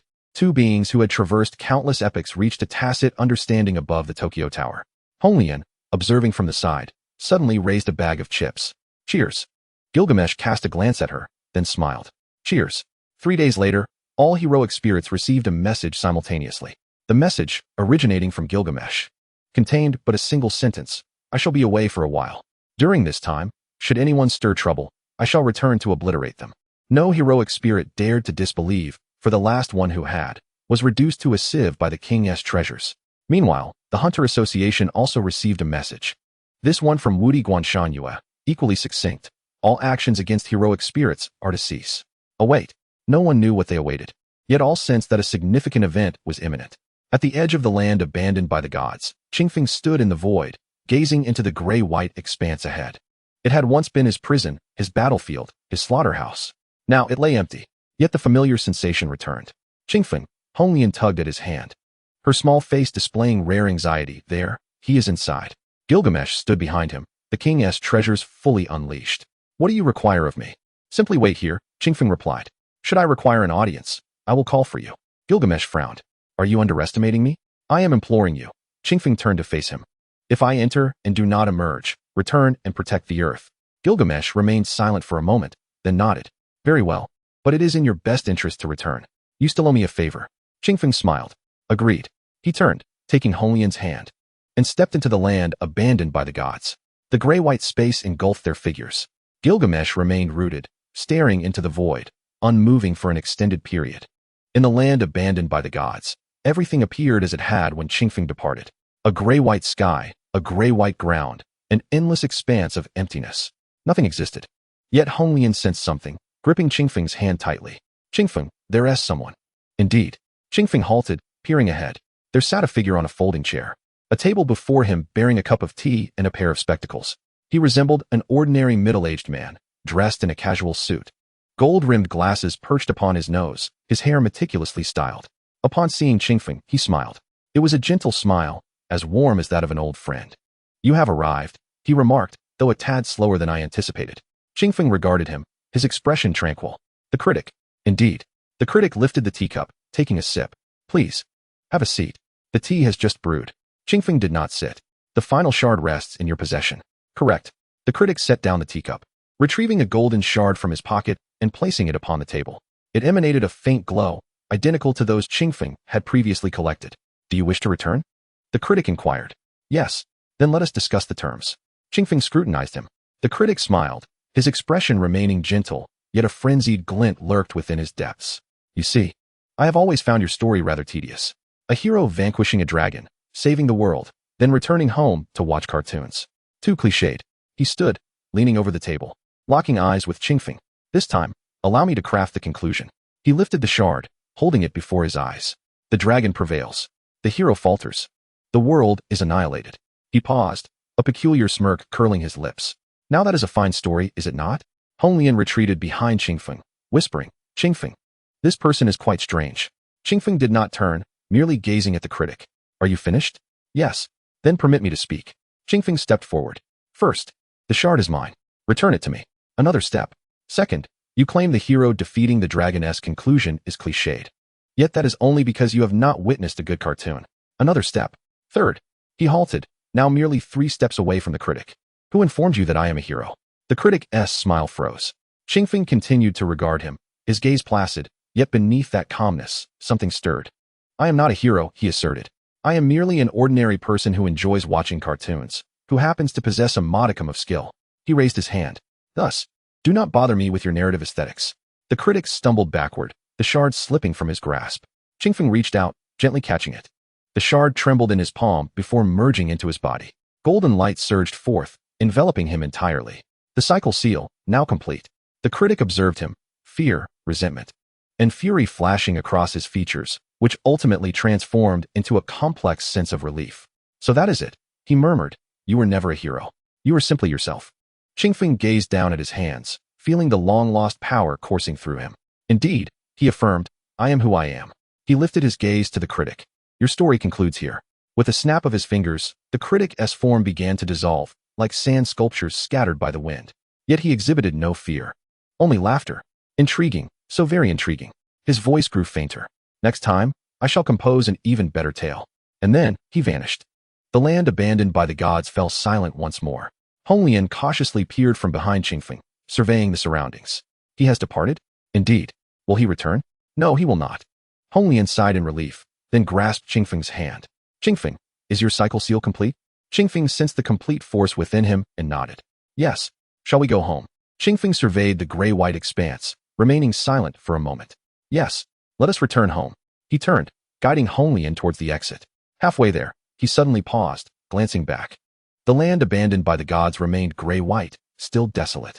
Yet something felt different. The impurities he had vanquished, the existences he had cleansed, the countless deaths and rebirths he had endured, all of it lay behind him. He averted his gaze, stepping through the door. Outside, Gilgamesh awaited him. Is it resolved? Indeed. And the critic? He has vanished. Gilgamesh nodded, refraining from further inquiry. What comes next? Qingfeng pondered for a moment, then broke into a smile. Home, to watch cartoons. Gilgamesh blinked in surprise, then chuckled. You truly have not changed in the slightest. Yalanda Shiji, Lena awakened from her meditation, realizing that the tranquility stone in her hand had completely transformed into transparency. The golden radiance within had vanished entirely. She paused for a moment, then suddenly comprehended the truth. The shard had been taken. That individual had succeeded. She gazed down at the clear stone, noting that although it no longer emitted light, it retained its warmth, reminiscent of the warmth left behind by that person. She pressed it against her chest and closed her eyes. Congratulations to you. Outside the window, the sunlight of Yalanda was just right. The golden beams streamed in, enveloping her in warmth. Chapter 98. Lena Xue Nua in the northern realm of Yalanda. Amidst the snowy expanse, Lena Xue Nua stood barefoot on the frozen lake, her eyes closed against the howling cold wind and swirling snowflakes. Yet she felt no chill, for the stone in her grasp was warm. 3 days prior, the golden glow within the tranquility stone had dissipated. She understood that the shard had been taken. However, she felt no sense of loss. The stone remained, still radiating a faint warmth, akin to the traces left by that person, reminding her that none of this was a mere dream. Are you still practicing? A voice called from the lakeshore. Lena opened her eyes to see a middle-aged woman clad in thick furs standing on the bank, a basket in her hands. It was Elise, the leader of the rebels, and one of the few friends she had in this world. Yes, Lena nodded, stepping back from the lake, leaving shallow footprints in the snow. Elise observed her frostbitten feet and frowned. Can't you wear shoes? I'm not cold, Lena replied. The stone keeps me warm. Elise sighed and handed her the basket. Eat something. You've been practicing all day. Lena accepted the basket, seated herself upon a stone, and opened the lid. Inside lay a piece of bread, a bowl of hot soup, and a small wedge of cheese. Simple fare, yet it was warm. She ate slowly, while Elise settled beside her. Have you sensed anything lately? Elise inquired. Lena pondered for a moment. The shard has been taken, but I feel my power remains. She raised her hand, and a faint light flickered at her fingertips. This light was not golden but transparent, akin to the winter sun. Moreover, it felt stronger than before. Elise regarded the glow at her fingertips in silence for a moment. What do you plan to do next? Lena did not respond immediately. Her gaze drifted toward the distant snow-capped mountains, the direction of the royal city of Yalanda, her home. Though she had not returned for a long time, she said, I wish to go back and see. Elise nodded. That is only right. And you? The rebellion is over. Elise stated calmly. The new king has ascended to the throne, promising reforms. Though not the complete transformation I had envisioned, at least there will be no more war. She paused, a bitter smile gracing her lips. Sometimes I wonder if my past convictions were indeed justified. Had I not instigated the uprising? Would those who perished still be alive? Lena regarded her in silence for a moment. Do you regret it? Elise contemplated for a long time. No, I do not regret it, she replied, but I would choose a different path. Lena nodded. She felt unqualified to judge Elise's choices. She merely understood that everyone must tread their own path. And she, at last, had discovered her own. Lena. A voice called from behind her. Lena's body stiffened. She recognized the voice, having only heard it in meditation. Calm and unhurried, as if discussing the weather. Slowly, she turned her head. A door opened in the lake's surface, and a youth in peculiar attire stepped through, holding a candied hawthorn stick. Accompanying him was a 7- or 8-year-old girl, with pigtails, clad in a red apron. Her cheeks stuffed full. Mr. Qingfeng? Lena stood, her voice trembling slightly. Yes, Qingfeng nodded. Long time no see. Honglian peeked out from behind Qingfeng, waving at Lena. Hello, sister. My name is Honglian. Lena looked at them, her eyes suddenly moistening. She had awaited this day for a long time. You have come, she said. I promised you. Qingfeng replied. Are you ready? Lena took a deep breath and nodded. I am ready. Yet she did not advance immediately. She looked down at the tranquility stone in her hands, the stone that no longer glimmered. Mr. Qingfeng, I wish to ask a question. Ask. What exactly is this shard? Qingfeng regarded her silently for a moment. Have you guessed? Lena nodded. It is not an ordinary shard. It possesses consciousness. Qingfeng remained silent. Lena continued, during meditation. I can feel it. It trembles when frightened and glows when happy. It is like a child. She lifted her gaze to meet Qingfeng's. What is it truly? Qingfeng remained silent for a long while before finally speaking. It is one of the core shards of the reincarnation seal. Lena was taken aback. The reincarnation seal is the essence of my power. When it shattered, the core shards broke into 3 pieces. One is in Xuanhua continent, one in Yinsabo Te. And the last, he glanced at the stone in Lena's hand, is within you. Alice, listening nearby, felt bewildered, yet sensed the gravity of the matter. What distinguishes core shards from ordinary shards? Lena asked. Ordinary shards merely corrupt the world's logic, leading to chaos and cause and effect, Qingfeng explained. But core shards. He paused. They generate consciousness. Lena's pupils constricted slightly. You mean it possesses its own thoughts? Not thoughts, Qingfeng clarified. It is instinct. It desires to live, to grow, to become whole. That is why it has fused so deeply with your soul. He looked at her, his gaze serene. It does not intend to harm you. It merely wishes to exist. Lena lowered her gaze to the stone in her hand, her eyes welling with tears. If it is taken away, will it die? Qingfeng remained silent for a moment. No. Lena looked up. It will return to the reincarnation seal, becoming part of me. It is not disappearing, it is going home. Lena's tears finally spilled over. She gazed down at the stone, whispering, Did you hear that? You are not disappearing. You are going home. The stone trembled slightly, as if in response. Lena smiled, tears cascading down her cheeks. All right, she said, I am ready. Qingfeng stepped before her, extending his hand. It will hurt a bit. Lena nodded and closed her eyes. Qingfeng's hand pressed gently against her chest. Golden light surged from within her, merging with the light in Qingfeng's palm. Lena emitted a soft cry, feeling something being drawn from the depths of her soul. It hurt, yet it was not a tearing pain, but rather a farewell. Akin to bidding adieu to a long-term tenant. The light gradually converged, ultimately coalescing into a golden orb, resting in Qingfeng's grasp. Lena collapsed to the ground, gasping for breath. Alice hurriedly supported her. Lena, are you all right? Lena shook her head, offering a weak smile. I am fine, just a bit tired. She looked down at the tranquility stone in her hands. It had completely transformed into an ordinary stone, no longer glowing, no longer warm. However, its surface bore a golden line, resembling a small scar, an indelible mark. Lena pressed it against her chest and closed her eyes. Thank you for being with me.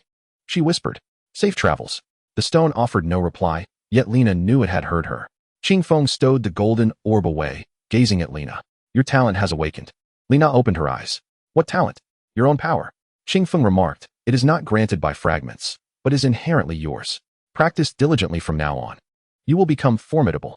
Lena was momentarily taken aback, then attempted to channel the energy within her. A faint glow emanated from her fingertips.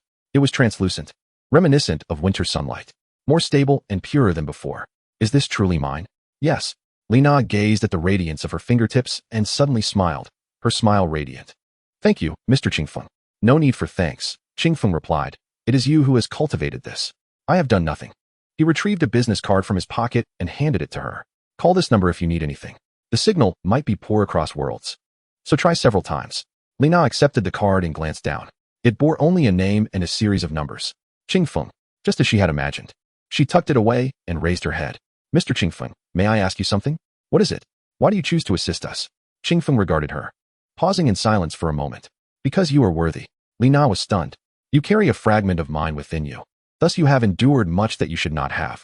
This is not your fault, but mine. He hesitated. Therefore, I owe you. Li Na shook her head. You owe me nothing. Were it not for the fragment, I would have perished long ago. It is what saved me. She looked down at the stillness stone in her hand. So, it is it that owes me. Qingfeng looked at her and suddenly chuckled. You are rather interesting. Li Na smiled in return. Naturally. Qingfeng turned to leave. Hong Lian tugged at his sleeve. Qingfeng, is sister not coming with us? Qingfeng glanced down at her. She has her own path. Hong Lian tilted her head in thought, then ran over, pulling a lollipop from her pocket and thrusting it into Li Na's hand. Sister, this is for you. It's delicious. Li Na looked down at the lollipop and smiled. Thank you, Hong Lian. Hong Lian waved her hand and skipped back to Qingfeng. Sister, goodbye? Li Na waved back. Farewell. Qingfeng raised his hand to tear open a rift in space and stepped through with Hong Lian. At the moment the door closed, Li Na suddenly called out, Mr. Qingfeng. Through the crack of the door, Qingfeng turned back. I will grow stronger, Li Na declared, strong enough to stand by your side. Qingfeng looked at her, silent for a moment, then smiled. Very well. I will await your arrival. The door closed. The space returned to tranquility. Li Na stood in the snowfield, clutching the lollipop and the business card, gazing in the direction where Qingfeng had vanished, smiling for a long time. Alice watched her from the side, letting out a sigh. You wouldn't possibly. No, Li Na interrupted. It is not that kind of affection. She paused. It is the desire to become as strong as he is. Alice looked at her and suddenly smiled. Then you must practice earnestly. Li Na nodded. Yes. She turned to face the distant snow-capped mountains, the direction of Yalan Royal City. Her home. She must return. Yet she knew she would not linger there for long. For this world is vast, and she yearns to explore it. 3 days later at Yalan Royal City, Li Na stood before the city gates, gazing at the familiar city. 3 years had passed. 3 years ago, she had departed from here, believing she would never return. Now, she was back. The gatekeeper halted her. Halt. Who goes there? Li Na said nothing, but raised her hand. A faint glow appeared at her fingertips. Translucent, like winter sunlight. The guard was taken aback. Then he noticed the emblem at Li Na's waist. It was the royal insignia. The insignia of the Xue Nua family. Your Highness. The guard knelt suddenly. Li Na regarded him, remaining silent for a moment. Rise, she said. I am not a princess. She walked through the gates, stepping onto the path home. Behind her, sunlight bathed the snow in a warm glow. The stillness stone in her hand. The golden patterns upon it glimmered slightly in the sunlight, as if smiling. Chapter 99, The Final Fragment. After retrieving the fragments from Li Na's body, Qingfeng did not immediately return to Earth. He stood in the void of the Yalan world, closing his eyes to sense the completeness of the cycle seal. 34 fragments had been restored, and the cycle seal regained much of its power, yet one fragment remained missing. The last piece. The most crucial piece. He opened his eyes, gazing into the depths of the void. Found it. Hong Lian lay on his back, resting her chin on his shoulder, yawning. Where is it? An old place. Hong Lian blinked, suddenly comprehending, her little face paling slightly. It couldn't possibly be, yes. Qingfeng raised his hand and tore open the space. Returning to the land of the Forsaken. Hong Lian said nothing, merely tightening her embrace around his neck. The land of the Forsaken was now utterly transformed since Qingfeng's departure. The gray-white sky bore cracks, resembling a mirror on the verge of shattering. The ground was riddled with collapsed pits, remnants of energy still visible in some places, scars left by 99,999 waves of trials. Qingfeng led the way, with Hong Lian following quietly behind. She disliked this place, not due to its dangers, but because every inch of the land remembered how many times Qingfeng had perished. It was not like this before. Qingfeng suddenly remarked. Hong Lian looked up. What was it like before? Nothing at all. Qingfeng replied. There was no sky, no earth, no enemies, just a blank expanse. Then I introduced impurities, and they began to take form, to battle. This space expanded, giving rise to the sky and the earth. He paused. It established rules. Hong Lian nodded, somewhat understanding, then inquired, where is the last fragment? Qingfeng halted, looking ahead. There stands a chair. An ordinary folding chair, as if bought from a camping supply store. A man sat upon it. A middle-aged man, dressed in casual attire. Sporting gold-rimmed glasses, holding a cup of tea. On the folding table before him lay a pair of glasses and a book. Upon seeing Qingfeng, he smiled. You have arrived. Qingfeng approached and stood before him. You were waiting for me. I have been waiting a long time. The middle-aged man placed his teacup down. Since the day you shattered the cycle seal, I have been waiting. You know. Hong Lian peeked from behind Qingfeng, whispering. Who is this person? A critic. Qingfeng said. A critic? What a curious title.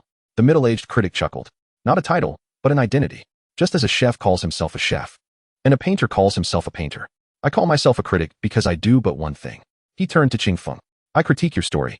Qing Feng remained silent. The critic rose, picking up the thick book from the table. The cover was worn, indicating it had been perused countless times. 99,999 waves of trials, 99,999 chapters. Each wave, I have documented. The hero faces the enemy. The hero defeats the enemy. The hero progresses to the next wave. Repeat, repeat, and repeat again. He flipped through the book, skimming the densely packed text. You have rewritten the same story 99,999 times. The hero defeats the evil dragon. The evil dragon appears. The hero vanquishes it. The evil dragon reappears. And the hero defeats it once more. Do you not tire of it? Qing Feng regarded him, his expression calm. So, therefore, let me write the final chapter. The critic closed the book and set it down on the table, retrieving a golden fragment from his pocket. The last fragment of the cycle seal. It glimmered softly in his palm, like a beating heart. The evil dragon won. The hero lost. The world was obliterated. The critic's voice was calm. Yet there was an almost fervent gleam in his eyes. This is what constitutes a good story. Tragedy is worthy of your 99,999 sacrifices. Hong Lian could no longer restrain herself and leapt out from behind Qing Feng. Are you out of your mind? Qing Feng has painstakingly gathered all the fragments. On what grounds do you refuse to return them to him? The critic looked down at her and smiled. Little one, you do not understand. A story requires conflict, tension, and unexpected twists. If the outcome is predetermined with the hero's victory, what significance does the tale hold? Whether it is interesting or not is determined by the audience. On what grounds do you presume to speak for others? Hong Lian crossed her arms, visibly incensed. The critic paused for a moment and then turned to Qing Feng. This little one understands better than you do. Qing Feng did not smile. He gazed at the fragments in the critic's hand, remaining silent for a long while. Finally, he spoke. You claim to have witnessed 99,999 waves in the Forsaken Land. Indeed, I recorded each wave. Do you know at which wave I began to feel weary? The critic fell silent for a moment. The first. Qing Feng continued, from the very first wave. I realized this was an endless cycle of repetition. Yet, I did not cease. Why? Because if I stopped, the impurities would escape, infiltrating your world and the lives of ordinary people. They are not malevolent dragons. They are merely things that ought not to exist. However, I cannot allow these non-entities to harm those who should exist. He paused. So, when you ask if I am tired, yes, every wave is tiresome. Yet, it must be done. The critic observed him, the fervor in his eyes gradually waning, replaced by a complex emotion. Do you know what your greatest flaw is? Qing Feng pressed on. You stand outside, observing the story within the book, and then declare that the conclusion is too cliched. But you never consider whether the characters within the book desire that novel conclusion. He took a step forward. What you deem a cliched ending is one that the characters have traded their lives for. They do not wish to die, to lose, or to witness the world's destruction. They merely wish to live, to find peace, and to sleep soundly after watching their beloved animated shows. He stepped forward again. On what grounds do you assert that tragedy is more appealing? The critic retreated a step, the fragments in his hand trembling slightly.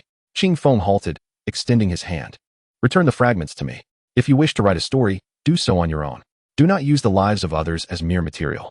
The critic regarded him in silence for a long time before he smiled.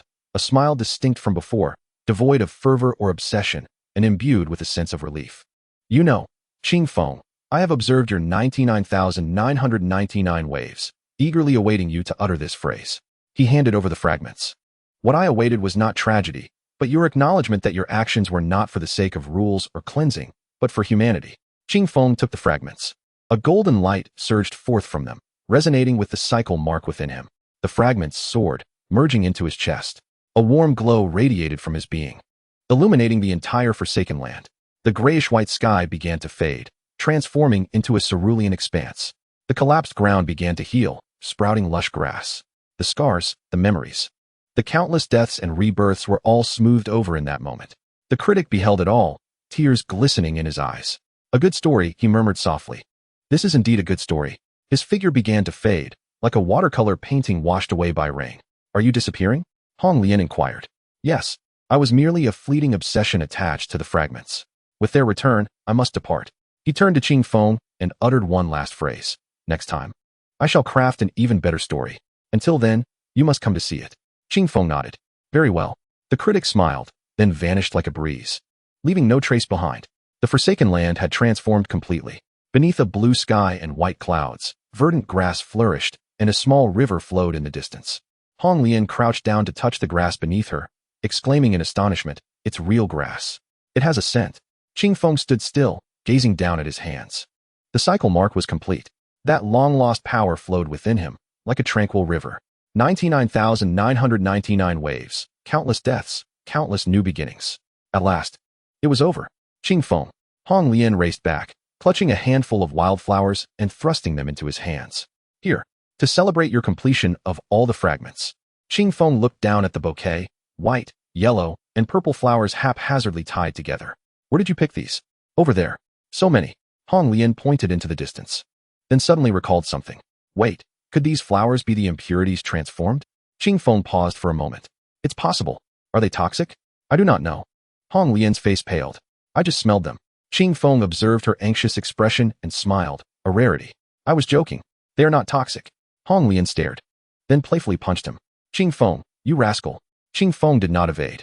He tucked the bouquet away and turned his gaze toward the exit. "Let us go. It is time to return home." "Okay." Hong Lian skipped along to keep pace with him, then turned back for one last glance. In the Forsaken Land, the sunlight was just right, and the grass was truly green. That place which had once confined Qing Feng for countless years had finally transformed into an ordinary world. She smiled and turned to run toward Qing Feng. "Qing Feng, what animated show shall we watch? What do you wish to see?" "I want to watch one with a female protagonist." "Very well. And after the animation? We shall discuss it then. Let us make a pinky promise." Hong Lian extended her pinky. Qing Feng looked down at her outstretched finger, paused for a moment, then extended his own pinky to link with hers. "Pinky promise." The two exited the Forsaken Land. Behind them, the sunlight bathed the new land in warmth and tranquility. 3 days later, on Earth, Qing Feng's apartment was filled with the sounds of a magical girl-themed animation.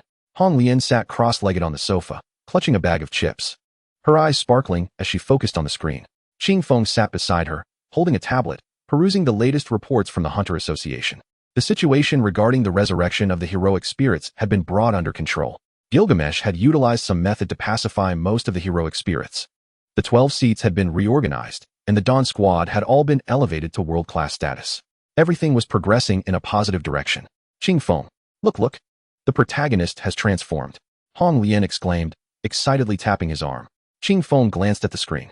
The magical girl was completing her transformation amidst a radiant glow, adorned in a red dress, with golden hair and a sparkling wand in hand.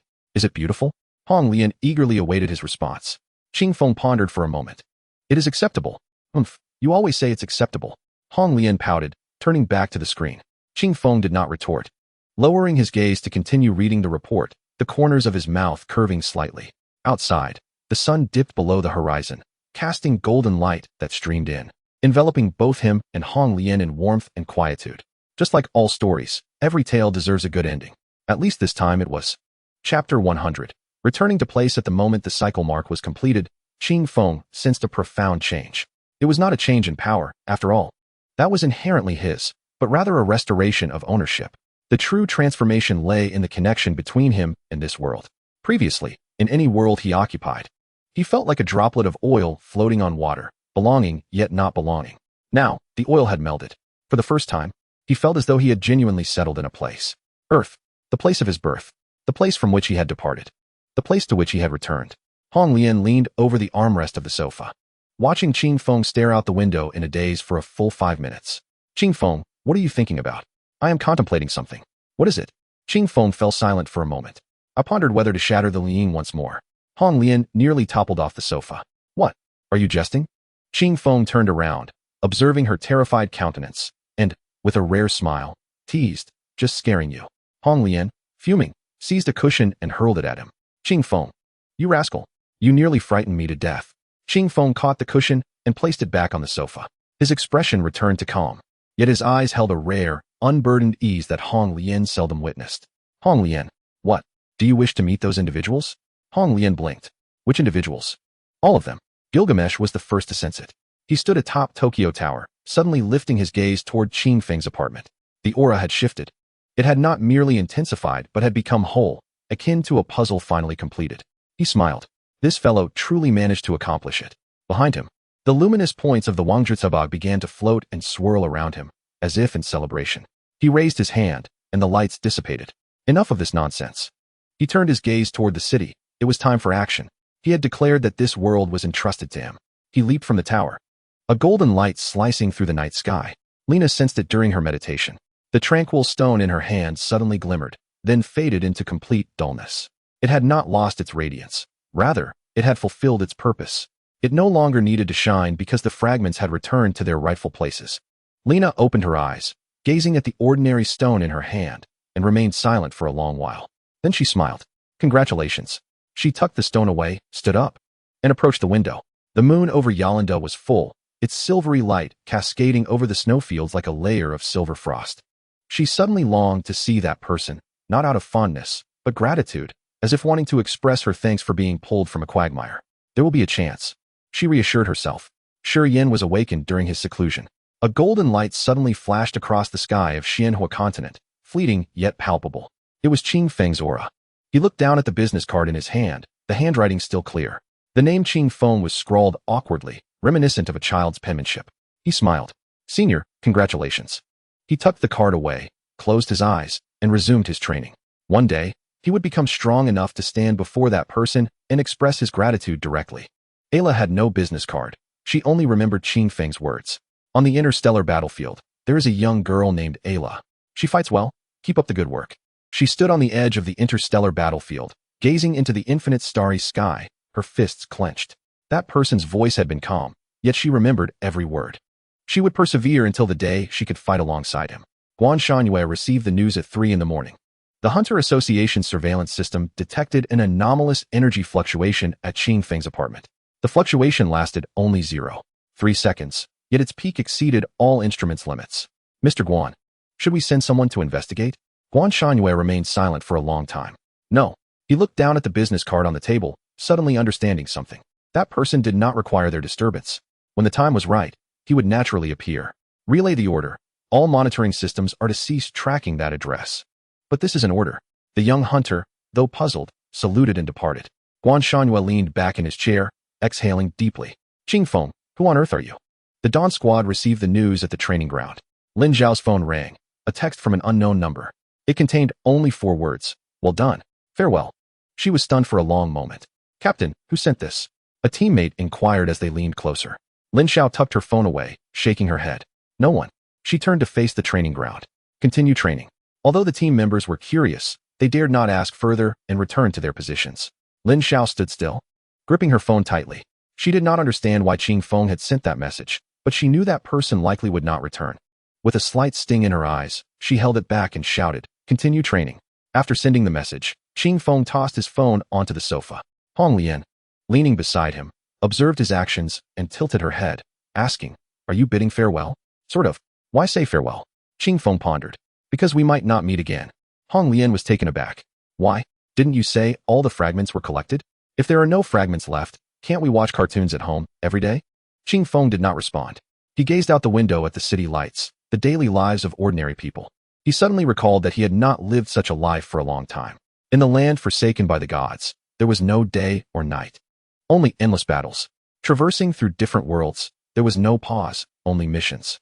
Now, the mission was complete. Hong Lian. Yes? Do you want to go to school? Hong Lian's eyes widened. Go to school? Yes. Like ordinary children, going to school, making friends, coming home to watch cartoons. Hong Lian's mouth dropped open, stunned for a long moment. But what about you?